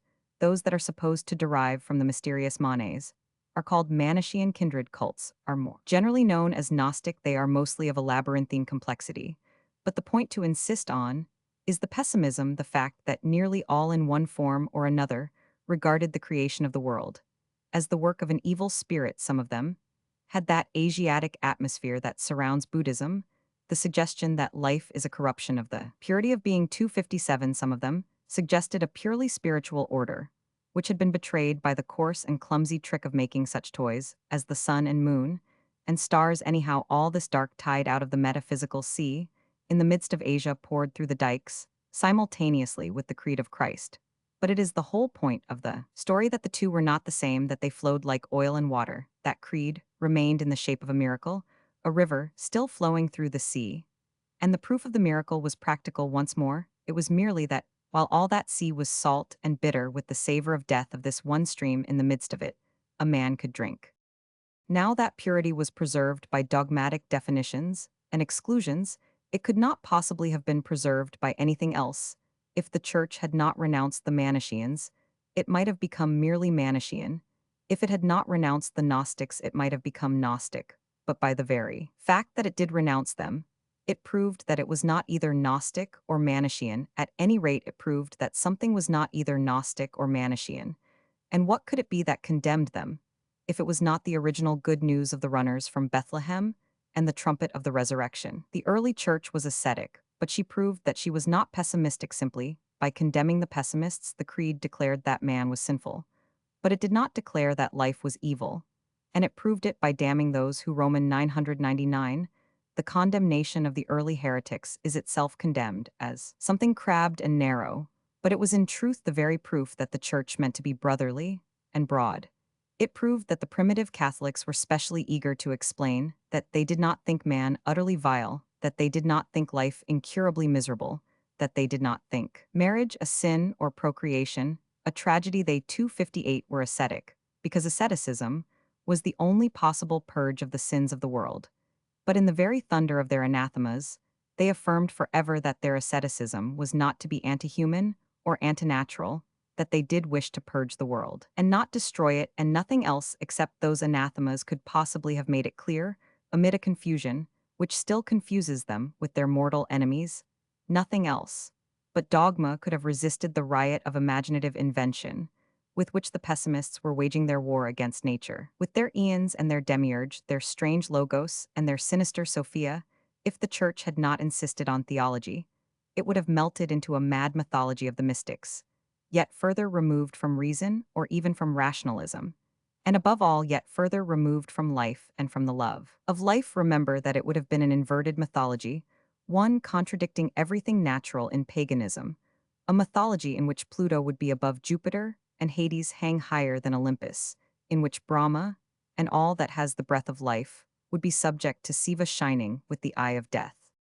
That the early church was itself full of an ecstatic enthusiasm for renunciation and virginity makes this distinction much more striking, and not less so it makes all the more important the place where the dogma drew the line.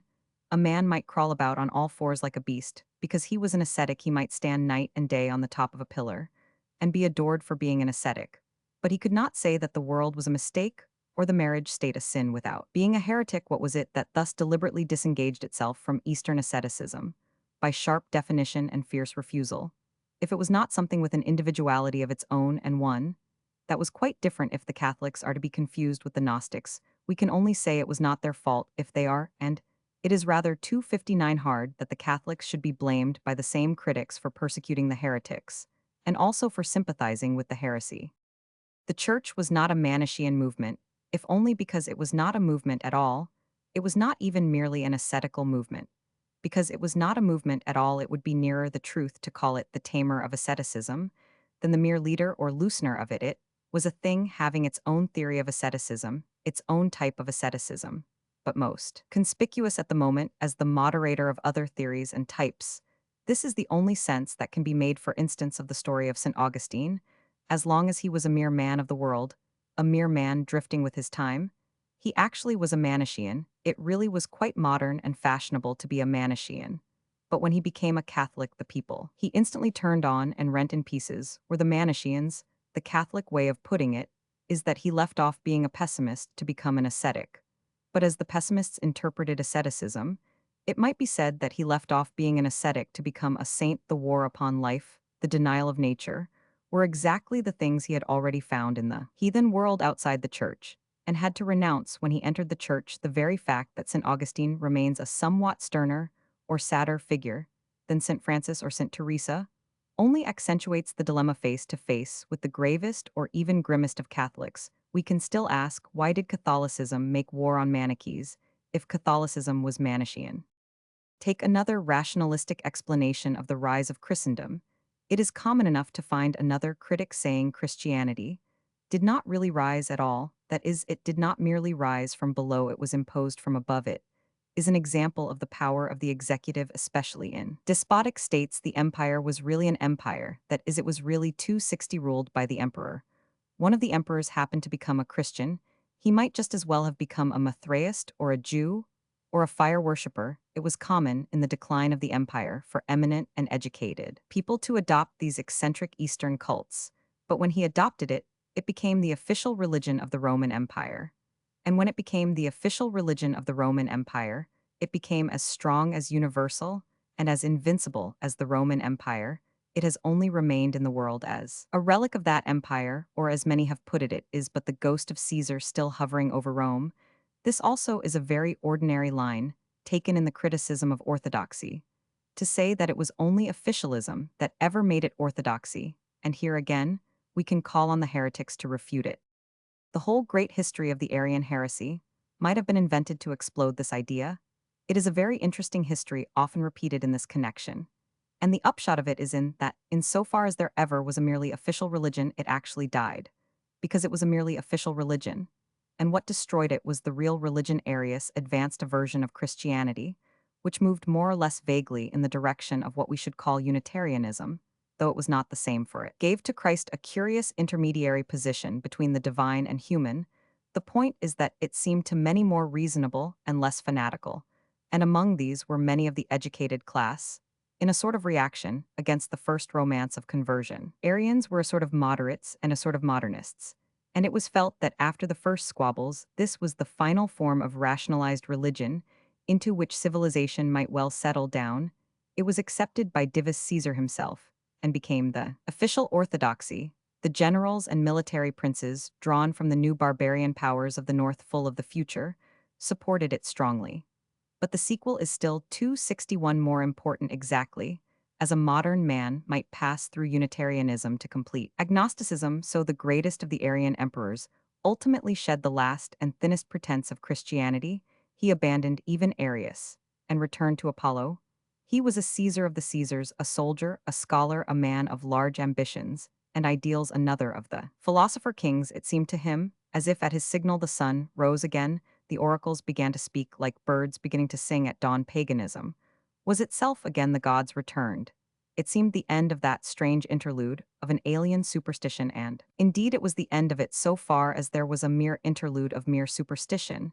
It was the end of it in so far as it was the fad of an emperor, or the fashion of a generation. If there really was something that began with Constantine, then it ended with Julian. But there was something that did not end. There had arisen in that hour of history, defiant above the democratic tumult of the councils of the Church, Athanasius against the world. We may pause upon the point at issue, because it is relevant to the whole of this religious history, and the modern world seems to miss the whole point of it. We might put it this way: if there is one question which the enlightened and liberal have the habit of deriding and holding up as a dreadful example of barren dogma and senseless sectarian strife, it is this Athanasian question of the co-eternity of the divine Son. On the other hand, if there is one thing that the same liberals always offer us as a piece of pure and simple Christianity, untroubled by doctrinal disputes, it is the single sentence: God is love. Yet the two statements are almost identical, at least one is very nearly nonsense without the other. The barren dogma is only the logical way of stating the beautiful sentiment. For if there be a being without beginning existing, before all things was he loving, when there was nothing to 262, be loved if through that unthinkable eternity, he is lonely. What is the meaning of saying he is love? The only justification of such a mystery is the mystical conception that, in his own nature, there was something analogous to self-expression, something of what begets and beholds what it has begotten without some such idea. It is really illogical to complicate the ultimate essence of deity with an idea. Like love, if the moderns really want a simple religion of love, they must look for it in the Athanasian Creed.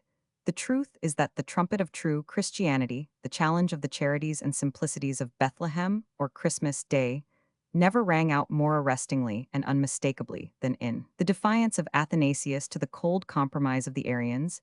It was emphatically he who really was fighting for a god of love against a god of colorless and remote cosmic control, the god of the Stoics.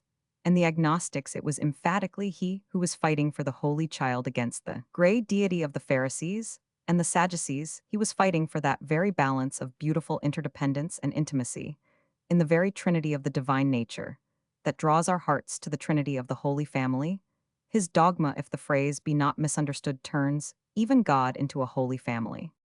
That this purely Christian dogma actually, for a second time, rebelled against the empire, and actually, for a second time, refounded the church in spite of the empire, is itself a proof that there was something positive and personal working in the world other than whatever official faith the empire chose to adopt. This power utterly destroyed the official faith that the empire did adopt. It went on its own way, as it is going on its own way still. There are any number of other examples in which is repeated precisely the same process we have reviewed in the case of the Manichaean and the Arian, a few centuries after 263 wards. For instance, the Church had to maintain the same Trinity, which is simply the logical side of love, against another appearance of the isolated and simplified deity in the religion of Islam.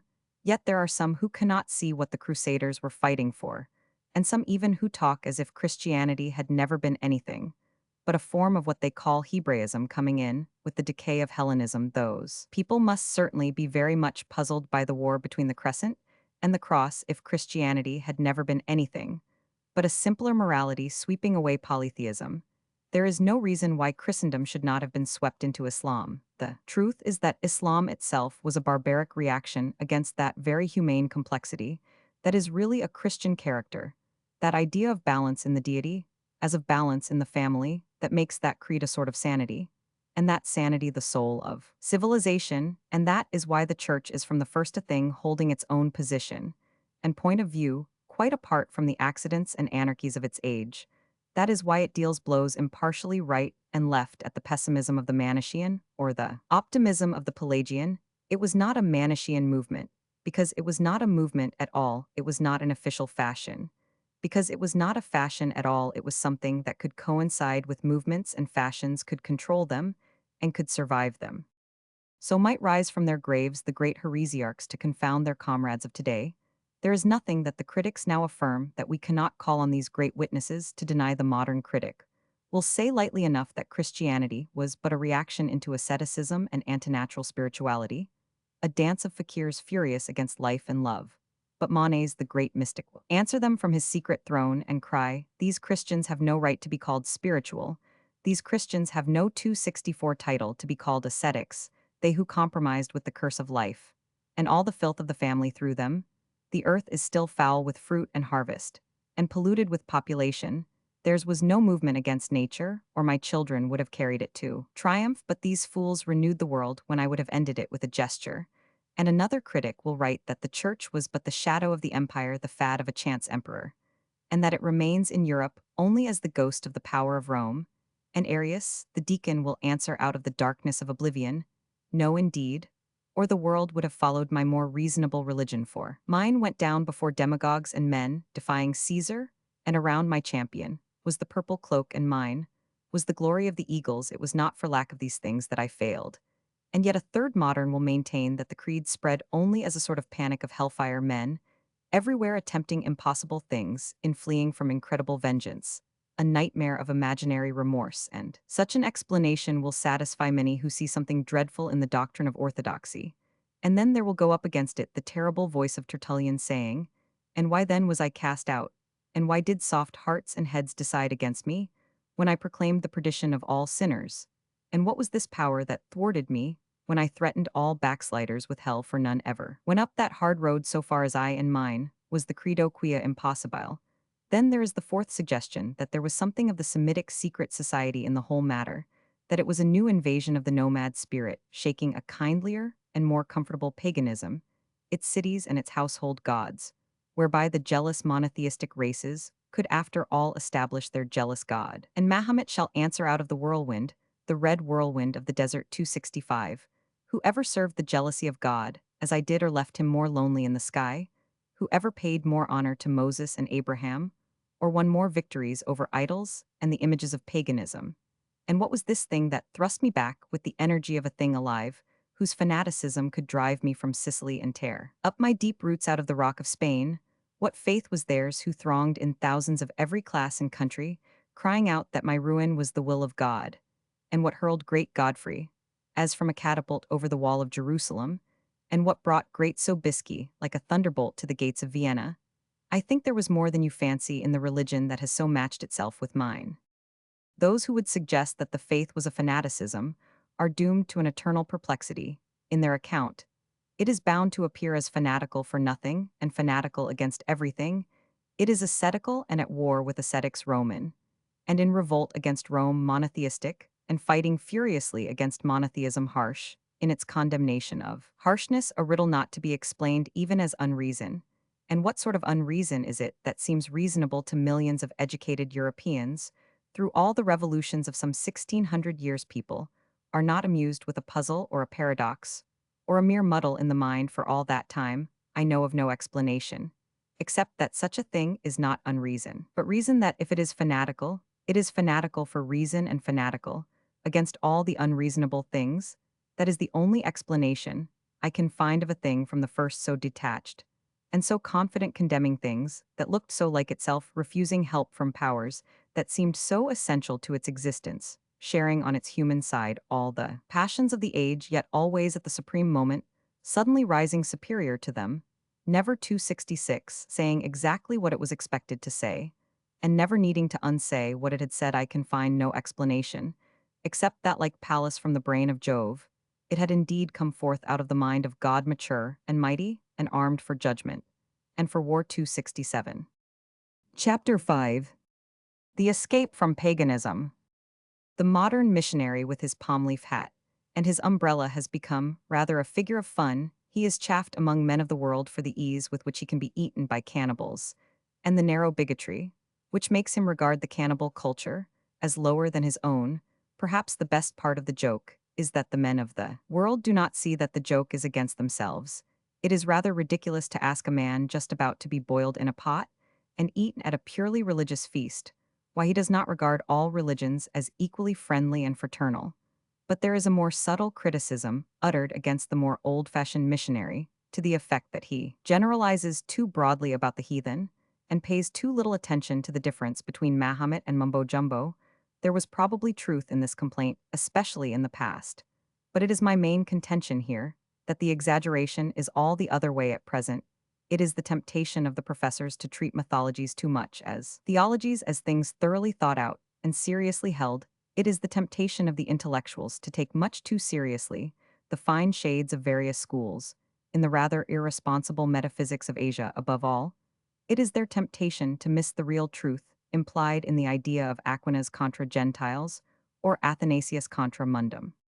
If the missionary says, in fact, that he is exceptional in being a Christian, and that the rest of the races and religions can be collectively classified as heathen 268, he is perfectly right. He may say it in quite the wrong spirit, in which case he is spiritually wrong, but in the cold light of philosophy and history he is intellectually right. He may not be right-minded, but he is right. He may not even have a right to be right, but he is right. The outer world to which he brings his creed really is something subject to certain generalizations, covering all its varieties, and is not merely a variety of similar creeds. Perhaps it is, in any case, too much of a temptation to pride or hypocrisy to call it heathenry.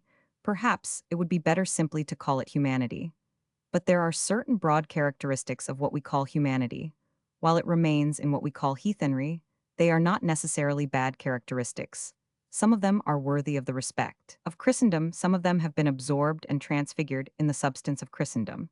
But they existed before Christendom, and they still exist outside Christendom, as certainly as the sea existed before a boat and all round a boat, and they have as strong and as universal and as unmistakable a savor as the sea. For instance, all real scholars who have studied the Greek and Roman culture say one thing about it. They agree that in the ancient world religion was one thing, and philosophy quite another. There was very little effort to rationalize.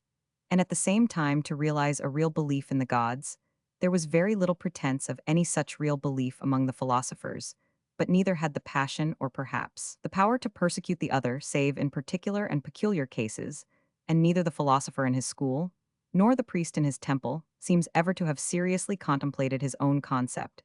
As covering the world, a priest sacrificing to Artemis in Calydon did not seem to think that people would some day sacrifice to her, instead of to Isis beyond the sea, a sage, following the vegetarian rule of. The Neo-Pythagoreans did not seem to think it would universally 269 prevail, and exclude the methods of Epictetus or Epicurus. We may call this liberality, if we like. I am not dealing with an argument, but describing an atmosphere. All this, I say, is admitted by all scholars. But what neither the learned nor the unlearned have fully realized, perhaps, is that this description is really an exact description of all non-Christian civilization today, and especially of the great civilizations of the Eastern paganism, really is much more all of a piece, just as ancient paganism was much more all of a piece than the modern critics admit it is a mani-colored Persian carpet, as the others was a varied and tessellated Roman pavement. But the one real crack right across that pavement came from the earthquake of the crucifixion. The modern European seeking his religion in Asia is reading his religion into Asia religion. There is something different. It is both more and less. He is like a man mapping out the sea as land marking waves, as mountains not understanding the nature of its peculiar permanence. It is perfectly true that Asia has its own dignity and poetry and high civilization. But it is not in the least true that Asia has its own definite dominions of moral government where all loyalty is conceived in terms of morality. As when we say that Ireland is Catholic, or that New England was Puritan, the map is not marked out in religions in our sense of churches. The state of mind is far more subtle, more relative, more secretive, more varied and changing, like the colors of the snake. The Moslem is the nearest approach to a militant Christian, and that is precisely because he is a much nearer approach to an envoy from Western civilization. The Moslem in the heart of Asia almost stands for the soul of Europe, and as he stands between them and Europe in the matter of space, so he stands between them and Christianity in the matter of time. In that sense, the Moslems in Asia are merely like the 270 Nestorians in Asia. Islam, historically speaking, is the greatest of the Eastern heresies. It owed something to the quite isolated and unique individuality of Israel, but it owed more to Byzantium and the theological enthusiasm of Christendom. It owed something even to the Crusades. It owed nothing whatever to Asia. It owed nothing to the atmosphere of the ancient and traditional world of Asia, with its immemorial etiquette and its bottomless or bewildering philosophies. All that ancient and actual Asia felt the entrance of Islam as something foreign and Western and warlike, piercing it like a spear. Even where we might trace in dotted lines the domains of Asiatic religions, we should probably be reading into them something dogmatic and ethical belonging to our own religion. It is as if a European ignorant of the American atmosphere were to suppose that each state was a separate sovereign state as patriotic as France or Poland, or that, when a Yankee referred fondly to his hometown, he meant he had no other nation like a citizen of ancient Athens or Rome, as he would be reading a particular sort of loyalty into America. So we are reading a particular sort of loyalty into Asia. There are loyalties of other kinds, but not what men on the West mean by being a believer, by trying to be a Christian, by being a good Protestant, or a practicing Catholic in the intellectual world. It means something far more vague and varied by doubts and speculations in the moral world. It means something far more loose and drifting, a professor of Persian at one of our great universities, so passionate a partisan of the East as practically to profess a contempt for the West, said to a friend of mine, "You will never understand Oriental religions, because you always conceive religion as connected with ethics. This kind has really nothing to do with ethics. We have most of us known some masters of the higher wisdom, some pilgrims upon the path to power 271, some Eastern esoteric saints and seers, who had really nothing to do with ethics. something different, something detached and irresponsible tinges.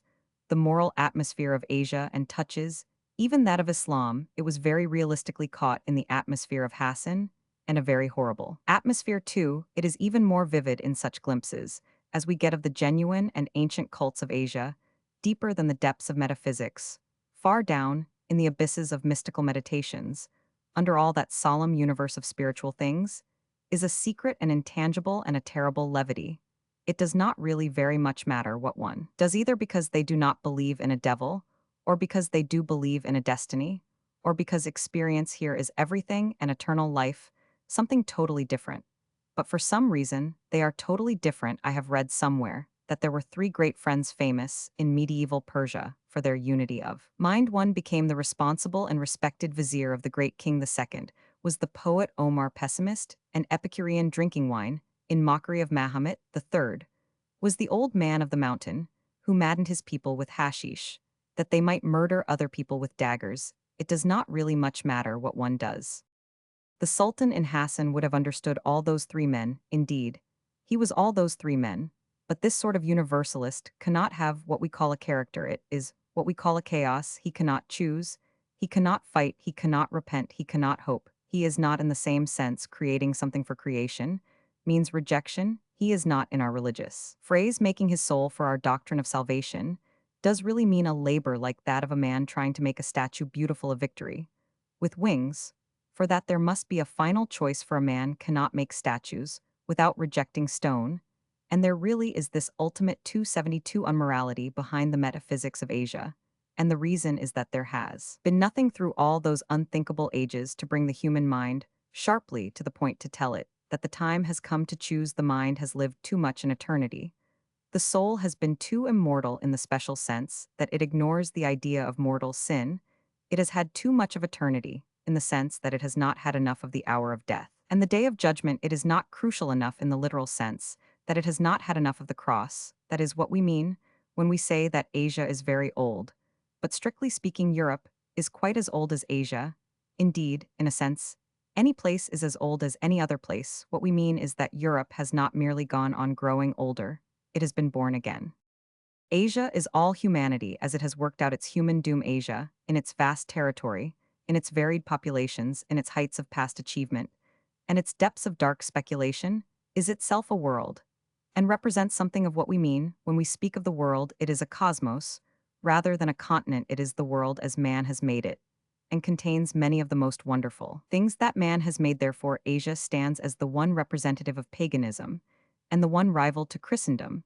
But everywhere else where we get glimpses of that mortal destiny, they suggest stages in the same story, where Asia trails away into the southern archipelagos of the savages, or where a darkness full of nameless shapes dwells in the heart of Africa, or where the last survivors of lost races linger in the cold volcano of prehistoric America. It is all the same story, sometimes perhaps later chapters of the same story. It is men entangled in the forest of their own mythology. It is men drowned in the sea of their own metaphysics. Polytheists have grown weary of the wildest of fictions. Monotheists have grown 273 weary of the most wonderful of truths. Diabolists here and there have such a hatred of heaven and earth that they have tried to take refuge in hell. It is the fall of man. And it is exactly that fall that was being felt by our own fathers at the first moment of the Roman decline. We also were going down that wide road, down that easy slope, following the magnificent procession of the high civilizations of the world. If the church had not entered the world, then it seems probable that Europe would be now very much what Asia is now. Something may be allowed for a real difference of race and environment visible in the ancient as in the modern world. But after all, we talk about the changeless East very largely, because it has not suffered the great change. Paganism in its last phase showed considerable signs of becoming equally changeless. This would not mean that new schools or sects of philosophy would not arise as new schools did arise in antiquity, and do arise in Asia. It does not mean that there would be no real mystics or visionaries, as there were mystics in antiquity and are mystics in Asia. It does not mean that there would be no social codes, as there were codes in antiquity and are codes in Asia. It does not mean that there could not be good men or happy lives, for God has given all men a conscience, and conscience can give all men a kind of peace. But it does mean that the tone and proportion of all these things, and especially the proportion of good and evil things, would be in the unchanged West, what they are in the changeless East, and nobody who looks at that changeless East honestly and with a real sympathy can believe that there is anything there remotely resembling the challenge and revolution of the faith. In short, if classic paganism had lingered, until now a number of things might well have lingered with it, and they would look very like what we call the religions of the East. There would still be 274 Pythagoreans teaching reincarnation, as there are still Hindus teaching reincarnation. There would still be Stoics making a religion out of reason and virtue, as there are still Confucians making a religion out of reason and virtue.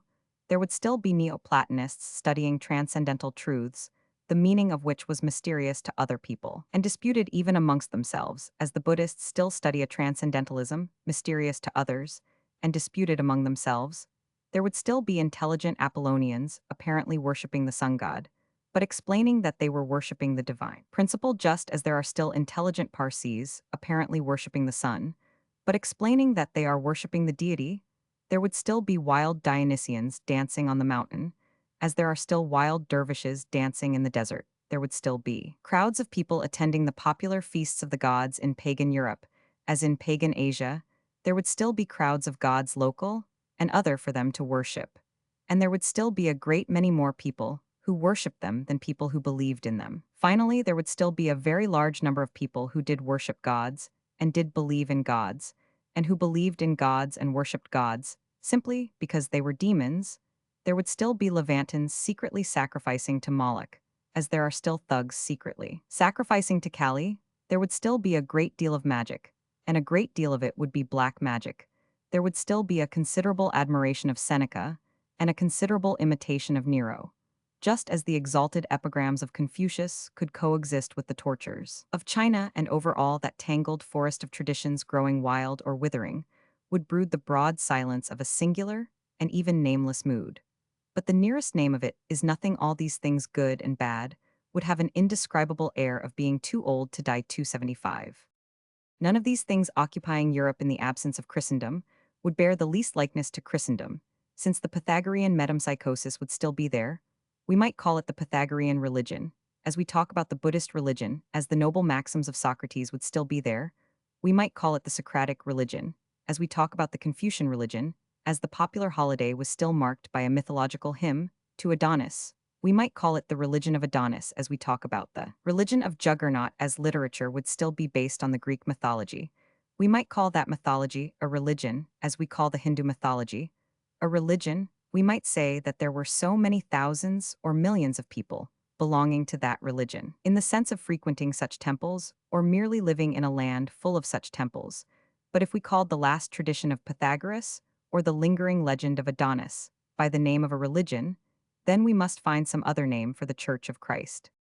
If anybody says that philosophically maxims preserved through many ages, or mythological temples, frequented by many people, are things of the same class and category as the Church, it is enough to answer quite simply that they are not. Nobody thinks they are the same when he sees them in the old civilization of Greece and Rome. Nobody would think they were the same if that civilization had lasted 2,000 years longer and existed at the present day. Nobody can in reason think they are the same in the parallel pagan civilization in the East as it is at the present day.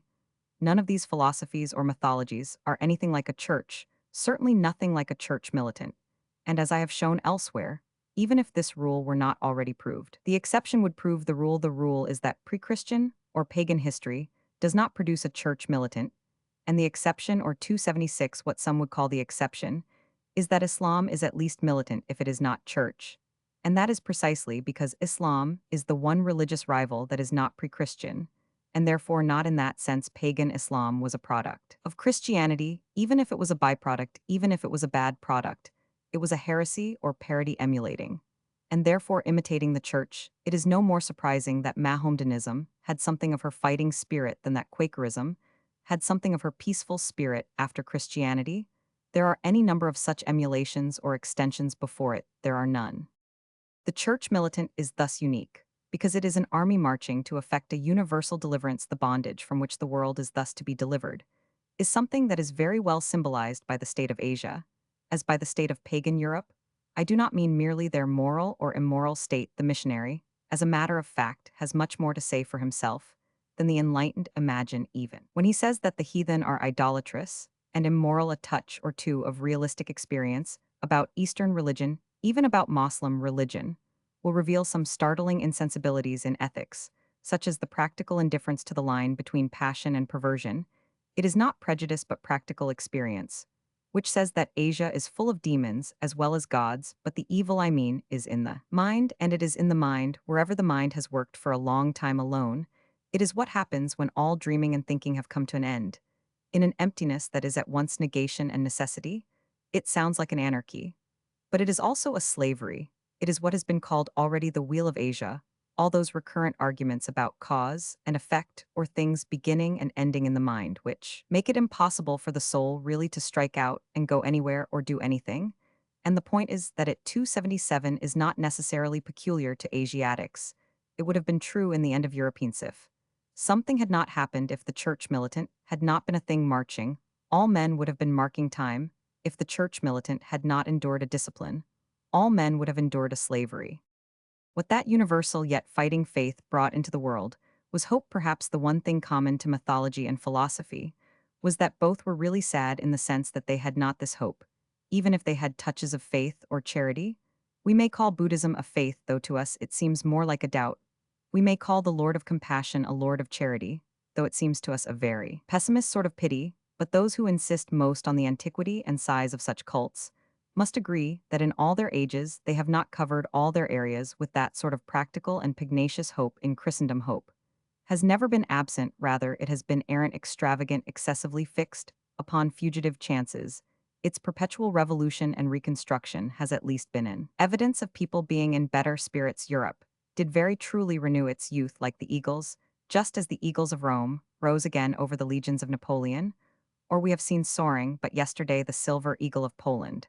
But in the Polish case, even revolution always went with religion. Napoleon himself sought a reconciliation with religion. Religion could never be finally separated even from the most hostile of the hopes, simply because it was the real source of the hopefulness. And the cause of this is to be found simply in the religion itself. Those who quarrel about it seldom even consider it in itself. There is neither space nor place for such a full consideration here. But a word may be said to explain a reconciliation that always recurs and still seems to require explanation. There will be no end to the weary debates about 278 liberalizing theology, until people face the fact that the only liberal part of it is really the dogmatic part. If dogma is incredible, it is because it is incredibly liberal. If it is irrational, it can only be in giving us more assurance of freedom than is justified by reason. The obvious example is that essential form of freedom, which we call free will. It is absurd to say that a man shows his liberality in denying his liberty, but it is tenable that he has to affirm a transcendental doctrine in order to affirm his liberty. There is a sense in which we might reasonably say that if man has a primary power of choice, he has in that fact a supernatural power of creation, as if he could raise the dead or give birth to the unbegotten. Possibly in that case, a man must be a miracle, and certainly in that case, he must be a miracle in order to be a man, and most certainly in order to be a free man. But it is absurd to forbid him to be a free man and do it in the name of a more free religion. But it is true in 20 other matters. Anybody who believes at all in God must believe in the absolute supremacy of God, but in so far as that supremacy does allow of any degrees that can be called liberal or illiberal, it is self-evident that the illiberal power is the deity of the rationalists and the liberal power is the deity of the dogmatists. Exactly in proportion as you turn monotheism into monism, you turn it into despotism. It is precisely the unknown God of the scientist with his impenetrable purpose and his inevitable and unalterable law that reminds us of a Prussian autocrat making rigid plans in a remote tent and moving mankind like machinery. It is precisely the God of miracles and of answered prayers who reminds us of a liberal and popular prince receiving petitions, listening to parliaments, and considering the cases of a whole people. I am not now arguing the rationality of this conception in other respects. As a matter of fact, it is not, as some suppose, irrational, for there is nothing irrational in 279, the wisest and most well-informed king acting differently according to the action of those he wishes to save. But I am here only noting the general nature of liberality, or of free or enlarged atmosphere of action. And in this respect, it is certain that the king can only be what we call magnanimous. If he is what some call capricious, it is the Catholic, who has the feeling that his prayers do make a difference when offered for the living, and the dead, who also has the feeling of living like a free citizen, in something almost like a constitutional commonwealth. It is the monist who lives under a single iron law, who must have the feeling of living like a slave under a sultan. Indeed, I believe that the original use of the word suffragam, which we now use in politics for a vote, was that employed in theology about a prayer. The dead in purgatory were said to have the suffrages of the living, and in this sense of a sort of right of petition to the supreme ruler, we may truly say that the whole of the communion of saints, as well as the whole of the church militant, is founded on universal suffrage. But above all, it is true of the most tremendous issue of that tragedy, which has created the divine comedy of our creed, nothing short of the extreme and strong and startling doctrine of the divinity of Christ, will give that particular effect that can truly stir the popular sense like a trumpet, the idea of the king himself, serving in the ranks like a common soldier. By making that figure merely human, we make that story much less human, we take away the point of the story, which actually pierces humanity, the point of the story, which was quite literally the point of a spear.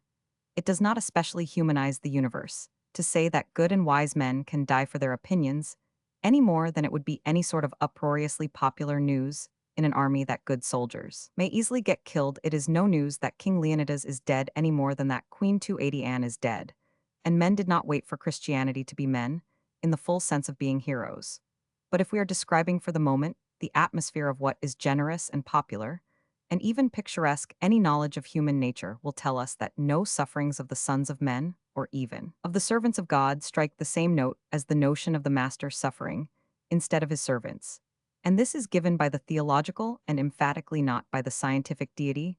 No mysterious monarch, hidden in his starry pavilion at the base of the cosmic campaign, is in the least like that celestial chivalry of the captain who carries his 5 wounds in the front of battle.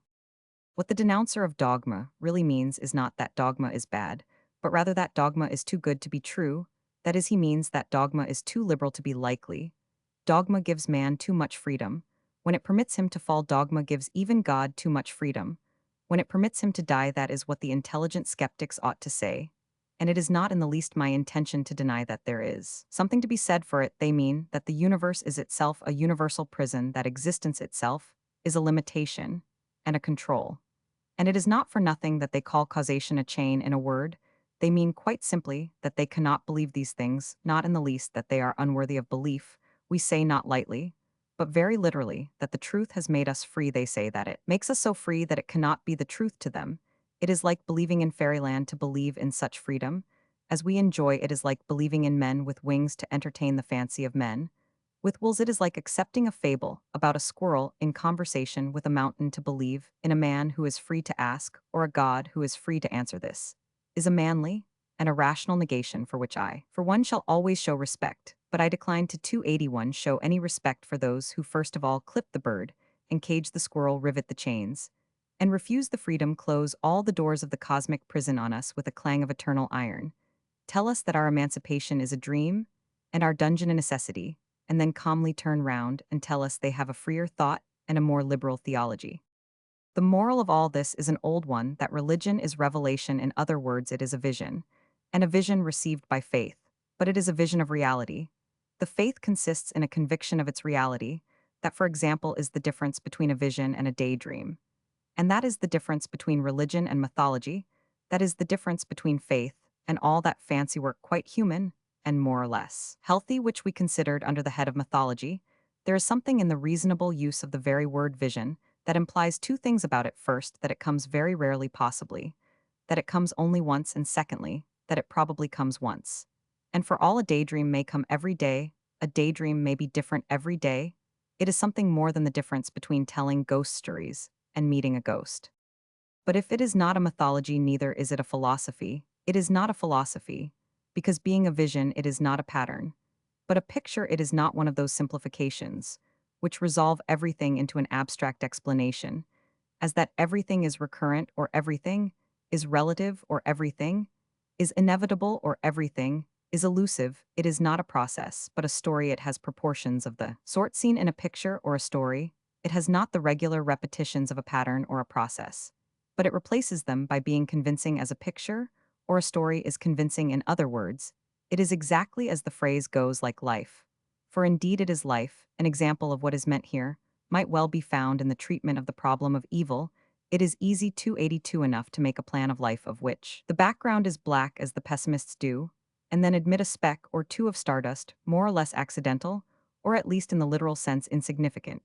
And it is easy enough to make another plan on white paper as the Christian scientists do, and explain away somehow such dots or smudges as may be difficult to deny lastly. It is easiest of all perhaps to say as the dualists do that life is like a chessboard in which the two are equal, and can as truly be said to consist of white squares on a black board, or of black squares on a white board. But every man feels in his heart that none of these three paper plans is like life, that none of these worlds is one in which he can live. Something tells him that the ultimate idea of a world is not bad, or even neutral staring at the sky, or the grass, or the truths of mathematics, or even a new-laid egg. He has a vague feeling like the shadow of that saying of the great Christian philosopher, St. Thomas Aquinas: every existence as such is good. On the other hand, something else tells him that it is unmanly and debased, and even diseased to minimize evil to a dot, or even a blot. He realizes that optimism is morbid. It is, if possible, even more morbid than pessimism. These vague but healthy feelings, if he followed them out, would result in the idea that evil is in some way an exception, but an enormous exception, and ultimately that evil is an invasion, or yet more truly a rebellion. He does not think that everything is right, or that everything is wrong, or that everything is equally right and wrong, but he does think that right has a right to be right, and therefore a right to be there, and wrong has no right to be wrong, and therefore no right to be there. It is the prince of the world. But it is also a usurper, so he will apprehend vaguely what the vision will give to him, vividly, no less than all that strange story of treason in heaven, and the great desertion by which evil damaged, and tried 283 to destroy a cosmos that it could not create. It is a very strange story, and its proportions, and its lines and colors, are as arbitrary and absolute as the artistic composition of a picture. It is a vision which we do in fact symbolize in pictures by titanic limbs and passionate tints of plumage, all that abysmal vision of falling stars and the peacock panoplies of the night. But that strange story has one small advantage over the diagrams: it is like life. Another example might be found not in the problem of evil, but in what is called the problem of progress.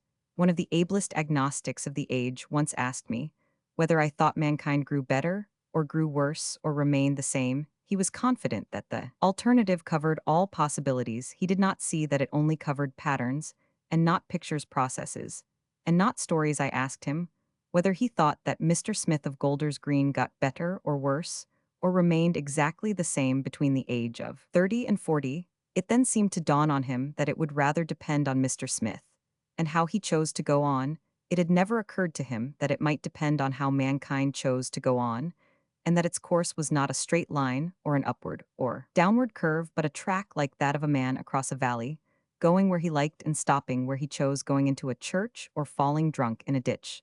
The life of man is a story, an adventure story, and in our vision the same is true even of the story of God. The Catholic faith is the reconciliation, because it is the realization both of mythology and philosophy. It is a story, and in that sense one of 100 stories. Only it is a true story. It is a philosophy, and in that sense one of 100 philosophies. Only it is a philosophy that is like life. But above all, it is a reconciliation, because it is something that can only be called the philosophy of stories, that normal narrative instinct, which produced all the fairy tales. 284 is something that is neglected by all the philosophists except one: the faith is the justification of that popular instinct, the finding of a philosophy for it, or the analysis of the philosophy in it, exactly as a man in an adventure story has to pass various tests to save his life. So the man in this philosophy has to pass several tests and save his soul in both. There is an idea of free will operating under conditions of design. In other words, there is an aim, and it is the business of a man to aim at it. We therefore watch to see whether he will hit it. Now, this deep and democratic and dramatic instinct is derided and dismissed in all the other philosophies, for all the other philosophies avowedly end where they begin, and it is the definition of a story that it ends differently, that it begins in one place and ends in another. From Buddha and his wheel to Akhenaten and his disc, from Pythagoras with his abstraction of number to Confucius with his religion of routine, there is not one of them that does not in some way sin against the soul of a story. there is none of them that really grasps this human notion of the tale, the test, the adventure, the ordeal of the free man. Each of them starves the storytelling instinct, so to speak, and does something to spoil human life, considered as a romance either by fatalism, pessimist, or optimist, and that destiny that is the death of adventure, or by indifference, and that detachment that is the death of drama, or by a fundamental skepticism that dissolves the actors into atoms, or by a materialistic limitation, blocking the vista of moral consequences, or a mechanical recurrence making even moral tests monotonous, or a bottomless relativity making even practical tests insecure. There is such a thing as a human story. And there is such a thing as the divine story, which is also a human story, but there is no such thing as a Hegelian story, or a monist story, or a relativist story, or a determinist story. For every story, yes, even a penny dreadful, or a cheap novelette 285 has something in it that belongs to our universe. And not theirs. Every short story does truly begin with creation and end with a last judgment. And that is the reason why the myths and the philosophers were at war. Until Christ came, that is why the Athenian democracy killed Socrates out of respect for the gods, and why every strolling sophist gave himself the airs of a Socrates, whenever he could talk in a superior fashion of the gods, and why the heretic Pharaoh wrecked his huge idols and temples for an abstraction, and why the priests could return in triumph and trample his dynasty underfoot, and why Buddhism had to divide itself from Brahmanism, and why in every age and country outside Christendom, there has been a feud forever between the philosopher and the priest. It is easy enough to say that the philosopher is generally the more rational. It is easier still to forget that the priest is always the more popular, for the priest told the people stories. And the philosopher did not understand the philosophy of stories. It came into the world with the story of Christ. And this is why it had to be a revelation or vision given from above. Anyone who will think of the theory of stories or pictures will easily see the point. The true story of the world must be told by somebody to somebody else. By the very nature of a story, it cannot be left to occur to anybody. A story has proportions, variations, surprises, particular dispositions, which cannot be worked out by rule in the abstract. Like a sum, we could not deduce whether or no Achilles would give back the body of Hector from a Pythagorean theory of number or recurrence, and we could not infer for ourselves in what way the world would get back the body of Christ, merely from being told that all things go round and round upon the wheel of Buddha. A man might perhaps work out a proposition of Euclid without having heard of Euclid, but he would not work out the precise legend 286 of Eurydice without having heard of Eurydice. At any rate, he would not be certain how the story would end, and whether Orpheus was ultimately defeated. Still less could he guess the end of our story, or the legend of our Orpheus rising not defeated from the dead. To sum up, the sanity of the world was restored, and the soul of man offered salvation by something which did indeed satisfy the two warring tendencies of the past, which had never been satisfied in full, and most certainly never satisfied together. It met the mythological search for romance by being a story, and the philosophical search for truth by being a true story. That is why the ideal figure had to be a historical character, as nobody had ever felt Adonis or Pan to be a historical character. But that is also why the historical character had to be the ideal figure, and even fulfill many of the functions given to these other ideal figures, why he was at once the sacrifice and the feast, why he could be shown under the emblems of the growing vine or the rising sun. The more deeply we think of the matter, the more we shall conclude that if there be indeed a God, his creation could hardly have reached any other culmination than this granting of a real romance to the world. Otherwise, the two sides of the human mind could never have touched at all, and the brain of man would have remained cloven, and double one lobe of it dreaming impossible dreams, and the other repeating invariable calculations. The picture makers would have remained forever painting the portrait of nobody. The sages would have remained forever adding up numerals that came to nothing. It was that abyss that nothing but an incarnation could cover, a divine embodiment of our dreams. And he stands above that chasm, whose name is more than priest and older even than Christendom Pontifex, Maximus, the mightiest maker of a bridge. But even with that, we return to the more specially 287 Christian symbol in the same tradition, the perfect pattern of the keys. This is a historical and not a theological outline. And it is not my duty here to defend in detail that theology, but merely to point out that it could not even be justified in design without being justified in detail. Like a key beyond the broad suggestion of this chapter, one attempt no apologetic about why the creed should be accepted, but in answer to the historical query of why it was accepted.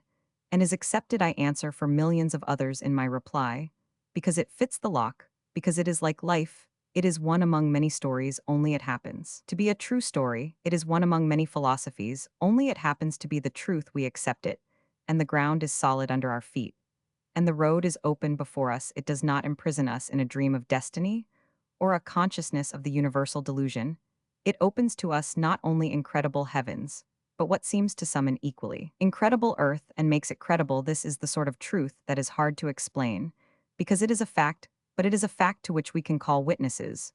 We are Christians and Catholics, not because we worship a key, but because we have passed a door and felt the wind that is the trumpet of liberty blow over the land of the living. 288.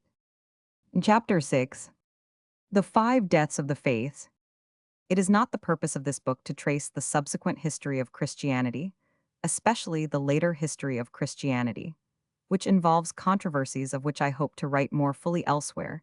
It is devoted only to the suggestion that Christianity, appearing amid heathen humanity, had all the character of a unique thing, and even of a supernatural thing.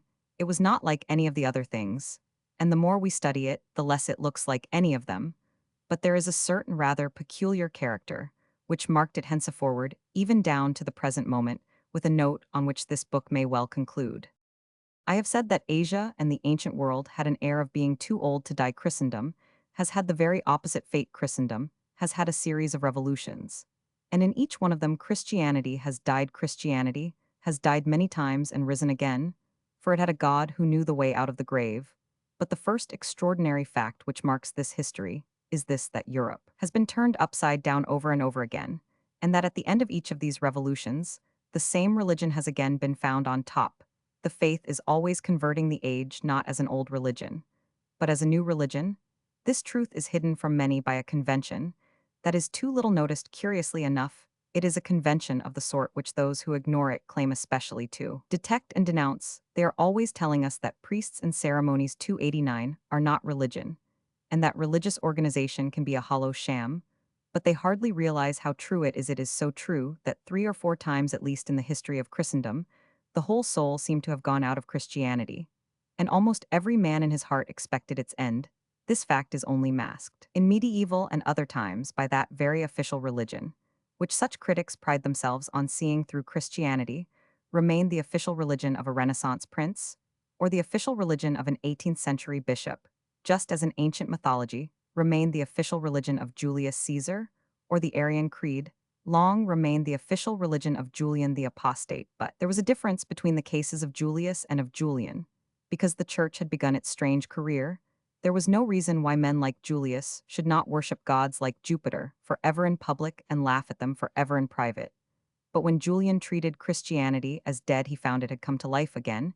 He also found, incidentally, that there was not the faintest sign of Jupiter ever coming to life again. This case of Julian and the episode of Arianism is but the first of a series of examples that can only be roughly indicated here. Arianism, as has been said, had every human appearance of being the natural way in which that particular superstition of Constantine might be expected to peter out. All the ordinary stages had been passed through. The creed had become a respectable thing, had become a ritual thing, had then been modified into a rational thing, and the rationalists were ready to dissipate the last remains of it, just as they do today when Christianity rose again suddenly, and through them, it was almost as unexpected as Christ rising from the dead. But there are many other examples of the same thing. Even about the same time, the rush of missionaries from Ireland, for instance, has all the air of an unexpected onslaught of young men on an old 290 world, and even on a church that showed signs of growing old. Some of them were martyred on the coast of Cornwall, and the chief authority on Cornish antiquities told me that he did not believe for a moment that they were martyred by heathens, but, as he expressed it with some humor, by rather slack Christians. Now, if we were to dip below the surface of history, as it is not in the scope of this argument to do, I suspect that we should find several occasions when Christendom was thus, to all appearance, hollowed out from within by doubt and indifference, so that only the old Christian shell stood as the pagan shell had stood so long. But the difference is that in every such case the sons were fanatical for the faith where the fathers had been slack about it. This is obvious in the case of the transition from the Renaissance to the Counter-Reformation. It is obvious in the case of a transition from the 18th century to the many Catholic revivals of our own time, but I suspect many other examples which would be worthy of separate studies. The faith is not a survival. It is not as if the Druids had managed somehow to survive somewhere for 2,000 years. That is what might have happened in Asia or ancient Europe, in that indifference or tolerance, in which mythologies and philosophies could live forever side by side. It has not survived, it has returned again and again in this Western world of rapid change and institutions perpetually perishing. Europe, in the tradition of Rome, was always trying revolution and reconstruction, rebuilding a universal republic. And it always began by rejecting this old stone, and ended by making it the head of the corner by bringing it back from the rubbish heap to make it the crown of the capital. Some stones of Stonehenge are standing, and some are fallen. And as the stone falleth, so shall it lie. There has not been a Druidic renaissance every 291 century, or two, with the young Druids crowned with fresh mistletoe, dancing in the sun on Salisbury Plain. Stonehenge has not been rebuilt in every style of architecture, from the rude round Norman to the last Rococo of the Baroque. The sacred place of the Druids is safe from the vandalism of restoration. But the Church in the West was not in a world where things were too old to die, but in one in which they were always young enough to get killed. The consequence was that superficially and externally, it often did get killed, nay, it sometimes wore out even without getting killed, and there follows a fact I find it somewhat difficult to describe, yet which I believe to be very real and rather important as a ghost is the shadow of a man. And in that sense, the shadow of life, so at intervals, there passed across this endless life. A sort of shadow of death, it came at the moment when it would have perished. Had it been perishable, it withered away everything that was perishable. If such animal parallels were worthy of the occasion, we might say that the snake shuddered and shed a skin and went on, or even that the cat went into convulsions, as it lost only one of its 999 lives. It is truer to say in a more dignified image that a clock struck and nothing happened, or that a bell tolled for an execution that was everlastingly postponed. What was the meaning of all that dim, but vast unrest of the 12th century, when, as it has been so finely said, Julian stirred in his sleep? Why did there appear so strangely early in the twilight of dawn, after the Dark Ages, so deep a skepticism, as that involved in urging nominalism against realism, for realism against nominalism, was really realism against rationalism, or something more destructive than what we call rationalism? The answer is that just as some might have thought the Church simply a part of the Roman Empire, so others later might have thought the Church only a part of the Dark 292 ages. The Dark Ages ended as the Empire had ended, and the Church should have departed with them if she had been also one of the shades of night. It was another of those spectral deaths, or simulations of death, I mean, that if nominalism had succeeded it, would have been as if Arianism had succeeded it, would have been the beginning of a confession that Christianity had failed. For nominalism is a far more fundamental skepticism than mere atheism. Such was the question that was openly asked as the Dark Ages broadened into that daylight that we call the modern world. But what was the answer? The answer was Aquinas, in the chair of Aristotle, taking all knowledge for his province, and tens of thousands of lads, down to the lowest ranks of peasant and serf living in rags, and on crusts about the great colleges, to listen to the scholastic philosophy. What was the meaning of all that whisper of fear that ran round the West under the shadow of Islam, and fills every old romance with incongruous images of Saracen knights swaggering in Norway, or the Hebrides? Why were men in the extreme West, such as King John, if I remember rightly, accused of being secretly Moslems, as men are accused of being secretly atheists? Why was there that fierce alarm among some of the authorities about the rationalistic Arab version, or Aristotle? Authorities are seldom alarmed like that, except when it is too late. The answer is that hundreds of people probably believed in their hearts that Islam would conquer Christendom, that Averroes was more rational than Anselm, that the Saracen culture was really, as it was superficially, a superior culture. Here again we should probably find a whole generation, the older generation, very doubtful and depressed, and weary. The coming of Islam would only have been the coming of Unitarianism 1,000 years before its time. To many it may have seemed quite reasonable and quite probable and quite likely to happen. If so, they would have 293 been surprised at what did happen. What did happen was a roar like thunder from thousands and thousands of young men, throwing all their youth into one exultant countercharge, the Crusades. It was the sons of St. Francis, the jugglers of God, wandering singing over all the roads of the world. It was the Gothic going up like a flight of arrows. It was the waking of the world. In considering the War of the Albigensians, we come to the breach in the heart of Europe, and the landslide of a new philosophy that nearly ended Christendom forever in that case. The new philosophy was also a very new philosophy. It was pessimism. It was none the less like modern ideas. Because it was as old as Asia, most modern ideas are it was the Gnostics returning.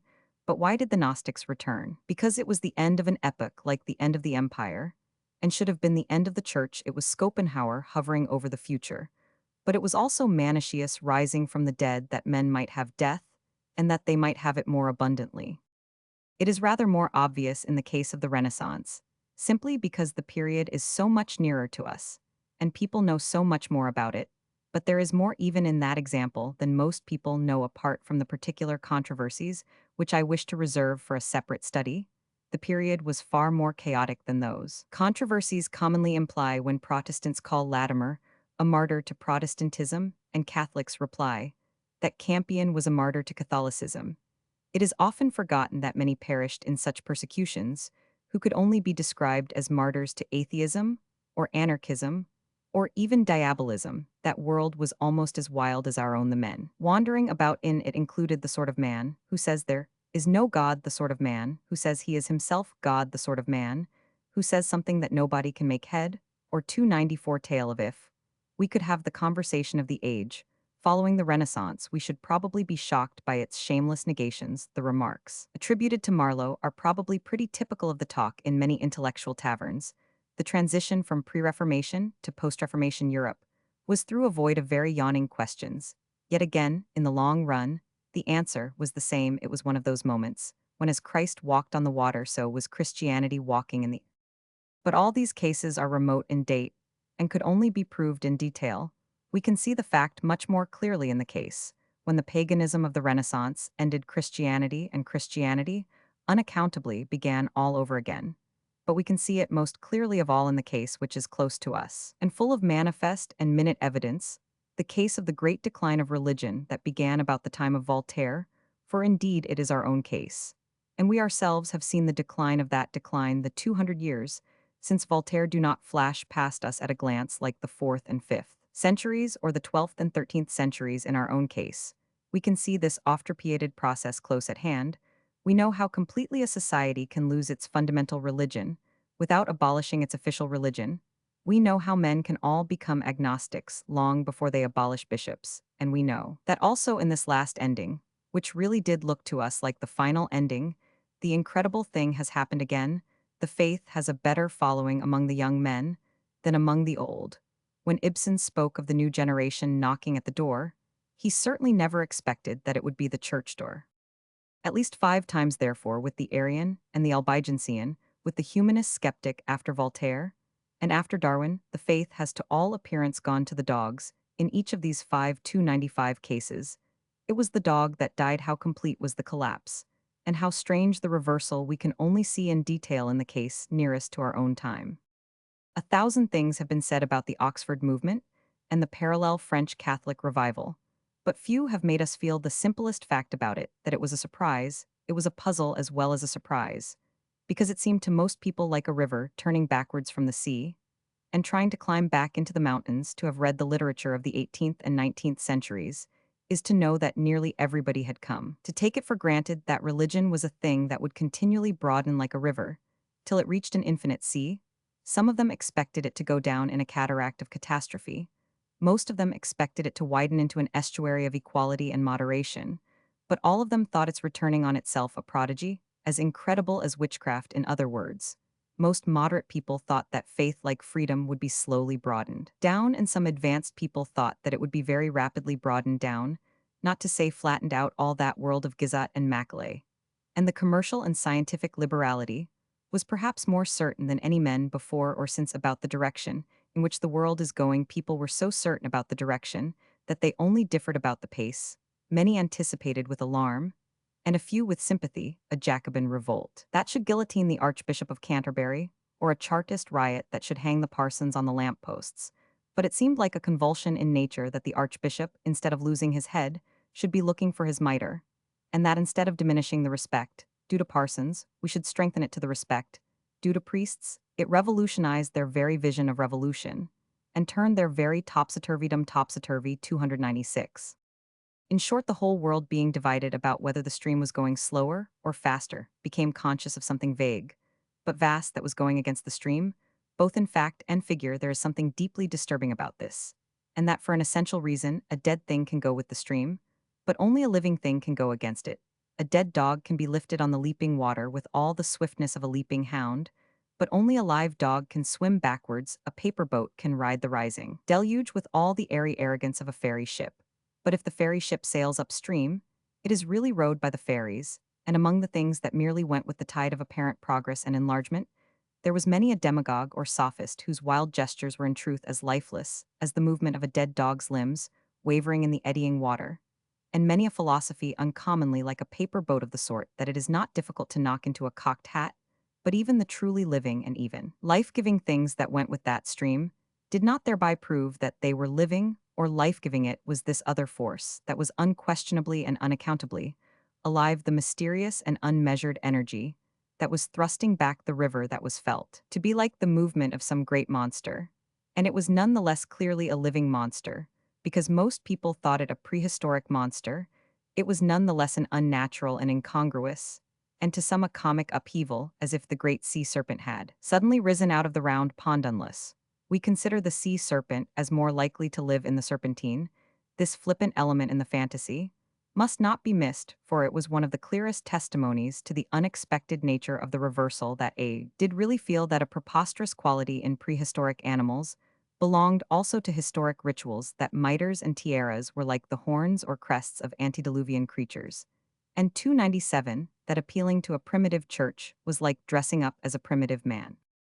The world is still puzzled by that movement, but most of all because it still moves. I have said something elsewhere of the rather random sort of reproaches that are still directed against it, and its much greater consequences. It is enough to say here that the more such critics reproach it, the less they explain it. In a sense, it is my concern here, if not to explain it, at least to suggest the direction of the explanation. But above all, it is my concern to point out one particular thing about it, and that is that it had all happened before, and even many times before. To sum up, in so far as it is true that recent centuries have seen an attenuation of Christian doctrine, recent centuries have only seen what the most remote centuries have seen, and even the modern example has only ended as the medieval and premedieval examples ended. It is already clear, and grows clearer every day, that it is not going to end in the disappearance of the diminished creed, but rather in the return of those parts of it that had really disappeared. It is going to end as the Arian compromise ended, as the attempts at a compromise with nominalism, and even with albigenism, ended. But the point to seize in the modern case, as in all the other cases, is that what returns is not in that sense a simplified theology, not according to that view a purified theology. It is simply theology. It is that enthusiasm for theological studies that marked the most doctrinal ages. It is the divine science and old dawn, with Roman 500. Roman 500, after his name, may have become the typical figure of a bore, but that was because he was himself bored with his theology, not because he was excited about it. It was precisely because he was admittedly more interested in the Latin of Plautus than in the Latin of Augustine, in the Greek of Xenophon, than in the Greek of Chrysostom. It was precisely because he was more interested in a 298 dead tradition than in a decidedly living tradition. In short, it was precisely because he was himself a type of the time in which Christian faith was weak. It was not because men would not hail, if they could, the wonderful and almost wild vision of a doctor of divinity. There are people who say they wish Christianity to remain as a spirit. They mean, very literally, that they wish it to remain as a ghost. But it is not going to remain as a ghost. What follows this process of apparent death is not the lingering of the shade, it is the resurrection of the body. These people are quite prepared to shed pious and reverential tears over the sepulchre of the Son of Man. What they are not prepared for is the Son of God walking once more upon the hills of morning. These people, and indeed most people, were indeed by this time quite accustomed to the idea that the old Christian candlelight would fade into the light of common day. To many of them, it did quite honestly appear like that pale yellow flame of a candle when it is left burning in daylight. It was all the more unexpected, and therefore all the more unmistakable, that the seven-branched candlestick suddenly towered to heaven like a miraculous tree, and flamed until the sun turned pale. But other ages have seen the day conquer the candlelight, and then the candlelight conquer the day again and again. Before our time, men have grown content with a diluted doctrine, and again, there has followed on that dilution coming as out of the darkness in a crimson cataract the strength of the red original wine, and we only say once more today, as has been said many times by our fathers, long years and centuries ago our fathers, or the founders of our people drank, as they dreamed of the blood of God. Long years and centuries have passed since the strength of that giant vintage has been anything but a legend of the age of giants centuries ago already, is the dark time 299 of the second fermentation, when the wine of Catholicism turned into the vinegar of Calvinism. Long since that bitter drink has been itself diluted, rinsed out, and washed away by the waters of oblivion and the wave of the world. Never did we think to taste again, even that bitter tang of sincerity and the spirit, still less the richer and the sweeter strength of the purple vineyards in our dreams of the age of gold.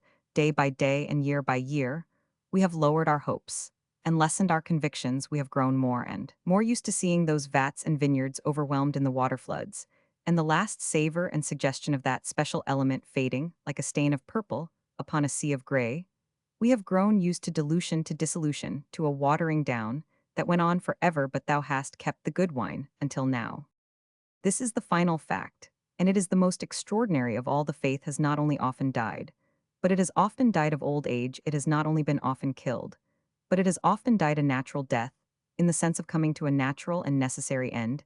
It is obvious that it has survived the most savage and the most universal persecutions, from the shock of the Diocletian fury to the shock of the French Revolution, but it has a more strange and even a more weird tenacity. It has survived not only war, but peace. It has not only died often, but degenerated often and decayed often. It has survived its own weakness, and even its own surrender. We need not repeat what is so obvious about the beauty of the end of Christ in its wedding of youth and death. But this is almost as if Christ had lived to the last possible span, had been a white-haired sage of 100 and died of natural decay, and then had risen again rejuvenated with trumpets and the rending of the sky. It was said truly enough that human Christianity in its recurrent weakness was sometimes too much wedded to the powers of the world.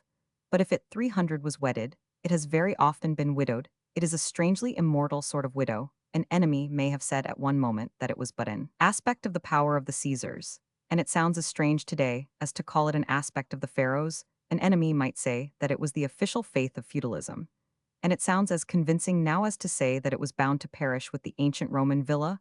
All these things did indeed run their course to its normal end, and there seemed no course for the religion, but to end with them. It ended, and it began again.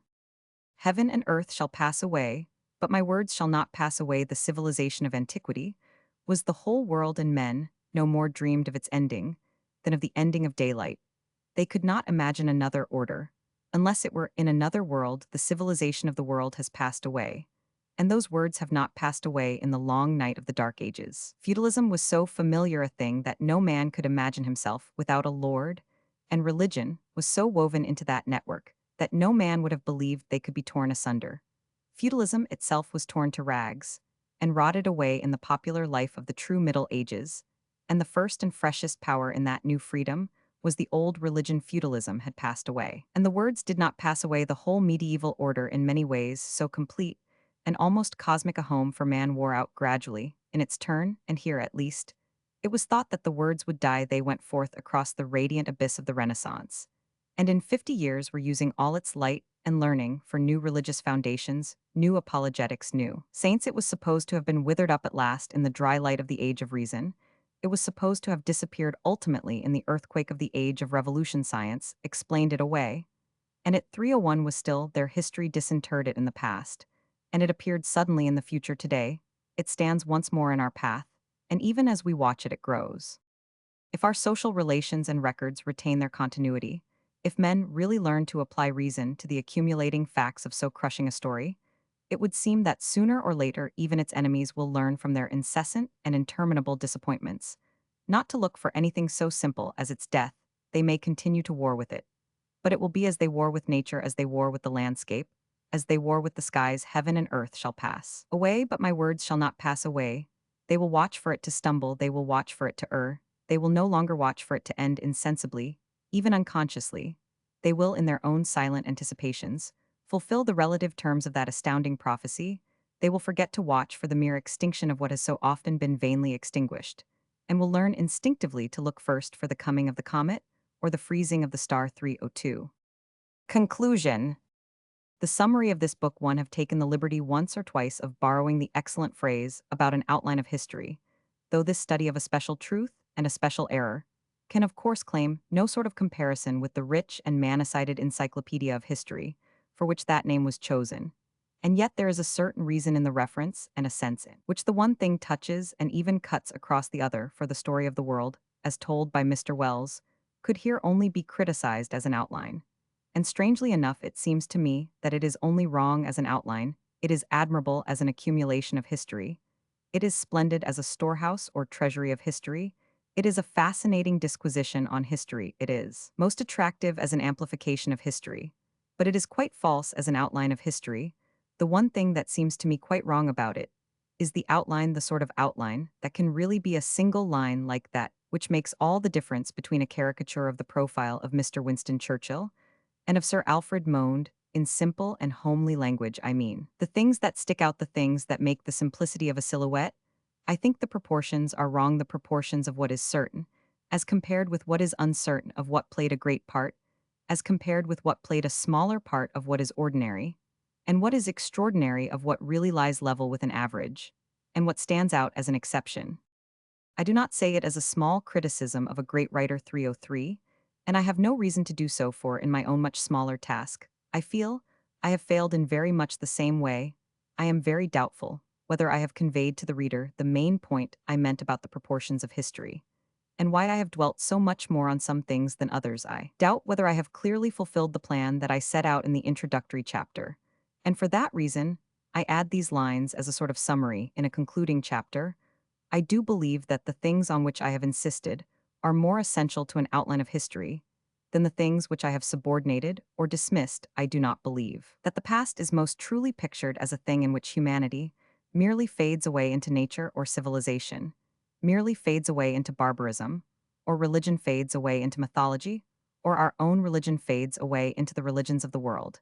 In short, I do not believe that the best way to produce an outline of history is to rub out the lines. I believe that of the two it would be far nearer the truth to tell the tale, very simply like a primitive myth, about a man who made the sun and stars, or a god who entered the body of a sacred monkey. I will therefore sum up all that has gone before in what seems to me a realistic and reasonably proportioned statement, the short story of mankind.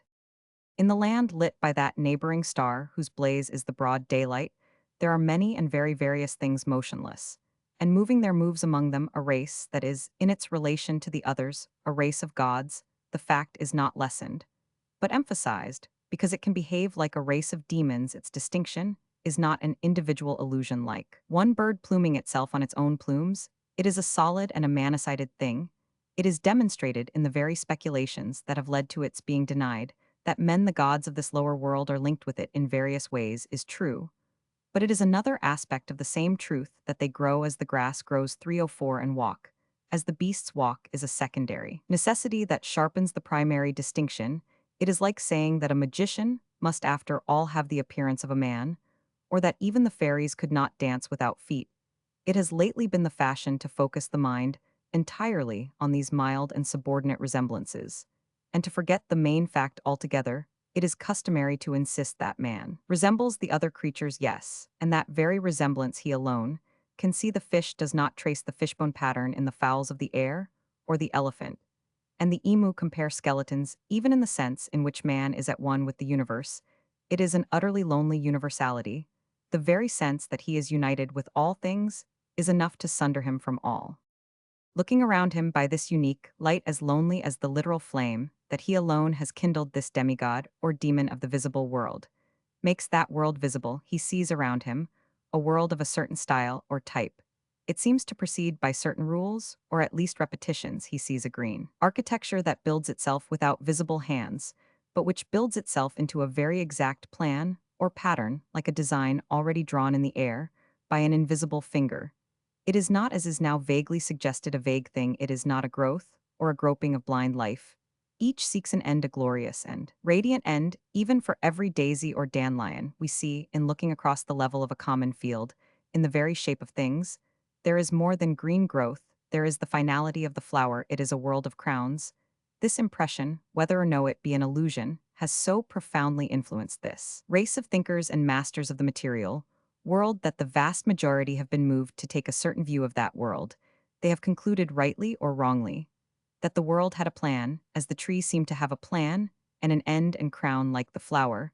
But so long as the race of thinkers was able 305 to think, it was obvious that the admission of this idea of a plan brought with it another, thought more thrilling, and even terrible. There was someone else, some strange, an unseen being who had designed these things, if indeed they were designed. There was a stranger who was also a friend, mysterious benefactor who had been before them, and built up the woods and hills for their coming, and had kindled the sunrise against their rising, as a servant kindles a fire now. This idea of a mind that gives a meaning to the universe has received more and more confirmation within the minds of men by meditations and experiences much more subtle and searching than any such argument about the external plan of the world. But I am concerned here with keeping the story in its most simple and even concrete terms. And it is enough to say here that most men, including the wisest men, have come to the conclusion that the world has such a final purpose, and therefore such a first cause, but most men, in some sense, separated themselves from the wisest men. When it came to the treatment of that idea, there came into existence two ways of treating that idea which, between them, make up most of the religious history of the world. The majority, like the minority, had this strong sense of a second meaning in things of a strange master who knew the secret of the world. But the majority, the mob or mass of men, naturally tended to treat it, rather in the spirit of gossip. The gossip, like all gossip, contained a great deal of truth, and falsehood. The world began to tell itself tales about the unknown being, or his sons, or servants, or messengers. Some of the tales may truly be called old wives' tales, as professing only to be very remote memories of the morning of the world, myths about the baby moon, or the half-baked mountains. Some of them might more truly be called travelers' tales, as being curious but contemporary tales brought from certain borderlands of experience, such as miraculous 306 cures, or those that bring whispers of what has happened to the dead. Many of them are probably true tales. Enough of them are probably true to keep a person of real common sense more or less conscious that there really is something rather marvelous behind the cosmic curtain. But in a sense, it is only going by appearances. Even if the appearances are called apparitions, it is a matter of appearances and disappearances. At the most, these gods are ghosts, that is, they are glimpses. For most of us, they are rather gossip about glimpses, and for the rest, the whole world is full of rumors, most of which are almost avowedly romances. The great majority of the tales about gods and ghosts and the invisible king are told, if not for the sake of the tale, at least for the sake of the topic. They are evidence of the eternal interest of the theme. They are not evidence of anything else. And they are not meant to be. They are mythology, or the poetry, that is not bound in books or bound in any other way. Meanwhile, the minority, the sages or thinkers, had withdrawn apart and had taken up an equally congenial trade. They were drawing up plans of the world, which all believed to have a plan. They were trying to set forth the plan seriously. And to scale, they were setting their minds directly to the mind that had made the mysterious world, considering what sort of a mind it might be, and what its ultimate purpose might be. Some of them made that mind much more impersonal than mankind, has generally made it. Some simplified it almost to a blank. A few, a very few, doubted it altogether. One or two of the more morbid fancied that it might be evil and an enemy. Just one or two of the more degraded in the other class worshipped demons instead of gods. But most of these theorists were theists, and they not only saw a moral plan in nature, but they generally laid down a moral plan for humanity. Most of them were good men who did good work, and they were remembered and revered. 307, and said in various ways they were scribes, and their scriptures became more or less holy scriptures. They were lawgivers, and their tradition became not only legal but ceremonial. We may say that they received divine honors in the sense in which kings and great captains in certain countries often received divine honors. In a word, wherever the other popular spirit, the spirit of legend and gossip, could come into play, it surrounded them with the more mystical atmosphere of the myths. Popular poetry turned the sages into saints, but that was all it. Roman 999, they remained themselves men, never really forgot that they were men, only made into gods, in the sense that they were made into heroes. Divine Plato, like Divus Caesar, was a title and not a dogma. In Asia, where the atmosphere was more mythological, the man was made to look more like a myth, but he remained a man. He remained a man of a certain special class or school of men, receiving and deserving great honor from mankind. It is the order or school of the philosophers, the men who have set themselves seriously to trace the order across any apparent chaos in the vision of life, instead of living on imaginative rumors and remote traditions, and the tail end of exceptional experiences about the mind and meaning behind the world. They have tried, in a sense, to project the primary purpose of that mind a priori. They have tried to put on paper a possible plan of the world, almost as if the world were not yet made. Right in the middle of all these things stands up an enormous exception. It is quite unlike anything else. It is a thing final like the trump of doom, though it is also a piece of good news or news that seems too good to be true. It is nothing less than the loud assertion that this mysterious maker of the world has visited his world in person. It declares that really and even recently, or right in the middle of historic times, there did walk into the world this original invisible being about whom the thinkers make theories and the mythologists hand down myths. 308 The man who made the world, that such a higher personality exists behind all things had indeed always been implied by all the best thinkers, as well as by all the most beautiful legends. But nothing of this sort had ever been implied in any of them. It is simply false to say that the other sages and heroes had claimed to be that mysterious master and maker of whom the world had dreamed, and disputed not one of them had ever claimed to be anything of the sort. Not one of their sects or schools had ever claimed that they had claimed to be anything of the sort. The most that any religious prophet had said was that he was the true servant of such a being. The most that any visionary had ever said was that men might catch glimpses of the glory of that spiritual being, or much more often of lesser spiritual beings. The most that any primitive myth had ever suggested was that the Creator was present at the creation, but that the Creator was present at scenes, a little subsequent to the superparties of Horus, and talked with tax collectors and government officials in the detailed daily life of the Roman Empire, and that this fact continued to be firmly asserted by the whole of that great civilization for more than 1,000 years. That is something utterly unlike anything else in nature.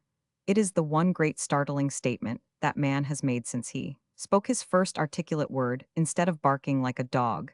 Its unique character can be used as an argument against it, as well as for it. It would be easy to concentrate on it as a case of isolated insanity. But it makes nothing but dust and nonsense of comparative religion. It came on the world with a wind and rush of running messengers, proclaiming that apocalyptic portent.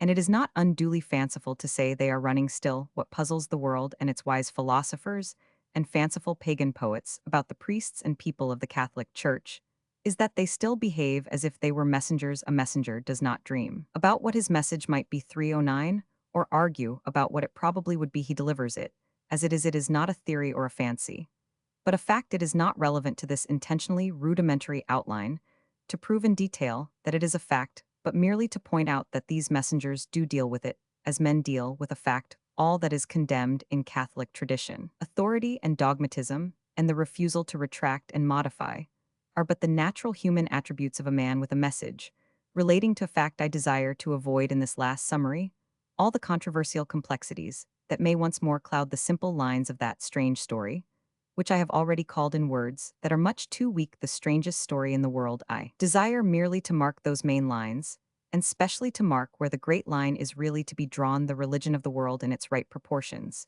is not divided into fine shades of mysticism or more or less rational forms of mythology. It is divided by the line between the men who are bringing that message and the men who have not yet heard it or cannot yet believe it. But when we translate the terms of that strange tale back into the more concrete and complicated terminology of our time, we find it covered by names and memories of which the very familiarity is a falsification. For instance, when we say that a country contains so many Moslems, we really mean that it contains so many monotheists. And we really mean by that that it contains so many men, with the old average assumption of meant that the invisible ruler remains invisible. They hold it along with the customs of a certain culture and under the simpler laws of a certain lawgiver. But so they would if their lawgiver were like Lycurgus or Solon. They testify to something which is a necessary and noble truth, but was never a new truth. Their creed is not a new color. It is the neutral and normal tint that is the background of the mani-colored life of man. Mahomet did not, like the Magi, find a new star he saw through his own particular 310 window a glimpse of the great gray field of the ancient starlight. So when we say that the country contains so many Confucians or Buddhists, we mean that it contains so many pagans whose prophets have given them another and rather vaguer version of the invisible power, making it not only invisible, but almost impersonal. When we say that they also have temples and idols and priests and periodical festivals, we simply mean that this sort of heathen is enough of a human being to admit the popular element of pomp and pictures and feasts and fairy tales. We only mean that pagans have more sense than Puritans. But what the gods are supposed to be, what the priests are commissioned to say, is not a sensational secret like what those running messengers of the gospel had to say nobody else. Except those messengers has any gospel, nobody else has any good news for the simple reason that nobody else has any news. Those runners gather impetus as they run ages afterwards, they still speak, as if something had just happened, they have not lost the speed and momentum of messengers, they have hardly lost, as it were the wild eyes of witnesses in the Catholic Church, which is the cohort of the message.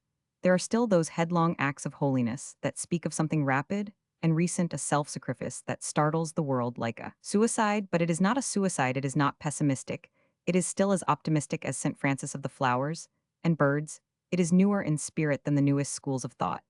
And it is almost certainly on the eve of new triumphs, for these men serve a mother who seems to grow more beautiful as new generations rise up and call her blessed.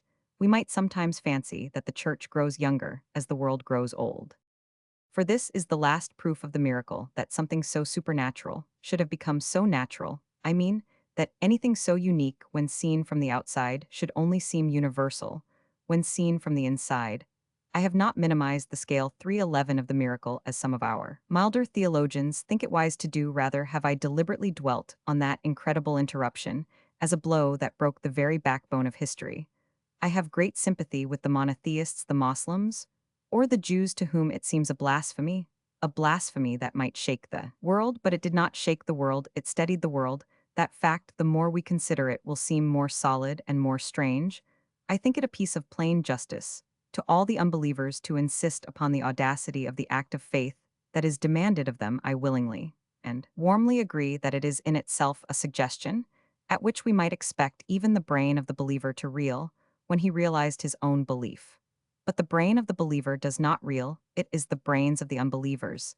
That reel, we can see their brains reeling on every side and into every extravagance of ethics and psychology, into pessimism, and the denial of life into pragmatism, and the denial of logic seeking their omens in nightmares, and their canons, in contradictions shrieking for fear at the far-off sight of things, beyond good and evil, or whispering of strange stars where two and two make five. Meanwhile, this solitary thing, that seems at first so outrageous in outline, remains solid and sane in substance. It remains the moderator of all these manias, rescuing reason from the pragmatists, exactly as it rescued laughter from the Puritans. I repeat that I have deliberately emphasized its intrinsically defiant and dogmatic character.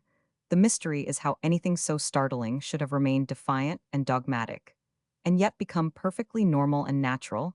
I have admitted freely that, considering the incident in itself, a man who says he is God may be classed with a man who says he is glass.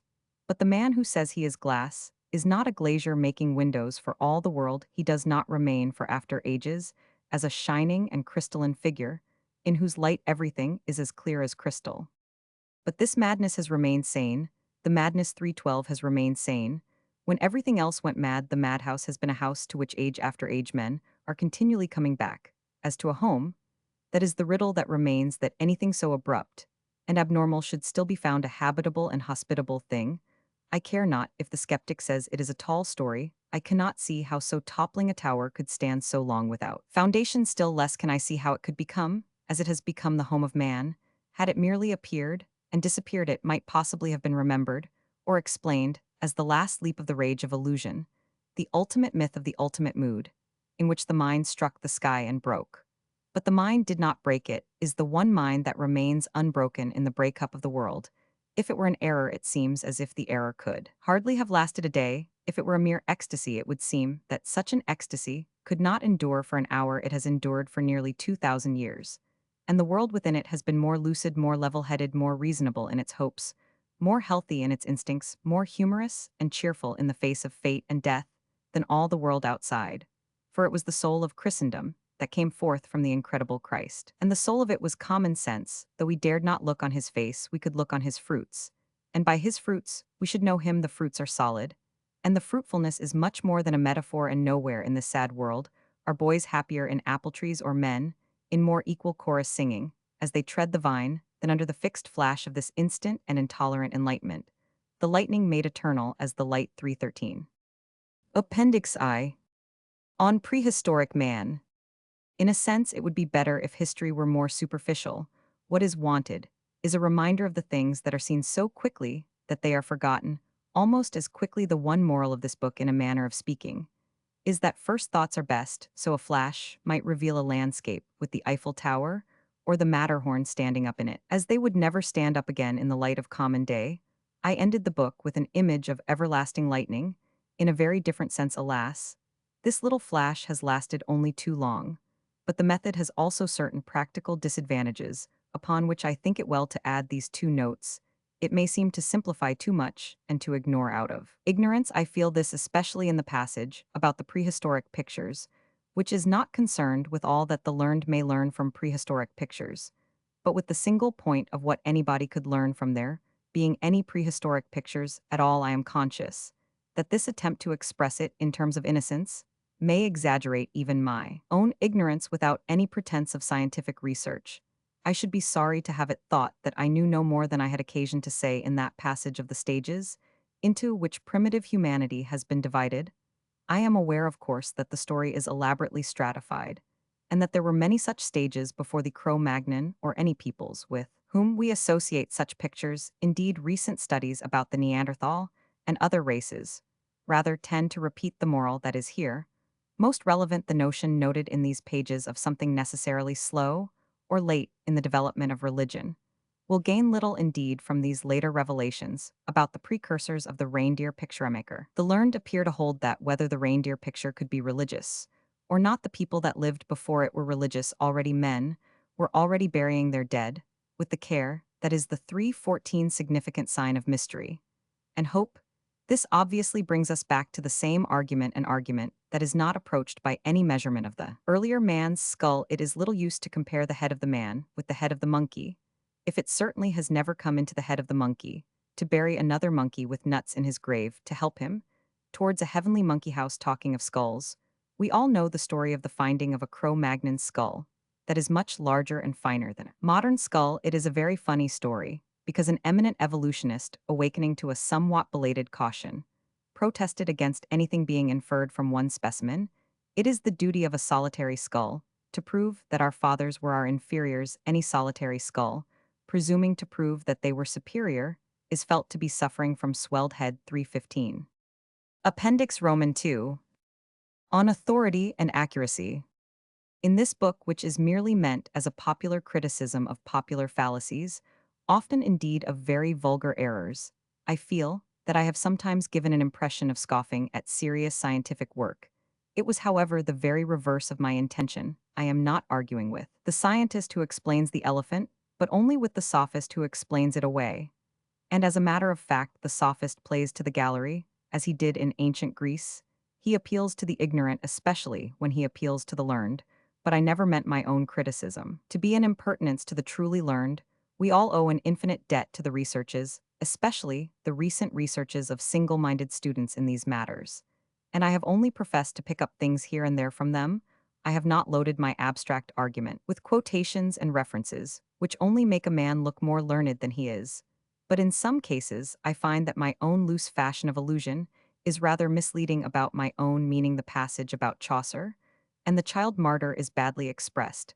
I only mean that the English poet probably had in mind the English saint of whose story he gives a sort of foreign version. In the same way, two statements in the chapter on mythology follow each other in such a way that it may seem to be suggested that the second story about monotheism refers to the southern seas. I may explain that Atahakan belongs not to Australasian, but to American savages. So, in the chapter called The Antiquity of Civilization, which I feel to be the most unsatisfactory, I have given my own impression of the meaning of the development of Egyptian monarchy, too much perhaps as if it were identical with the facts on which it was founded, as given in works like those of Professor J. Roman 50 Myers.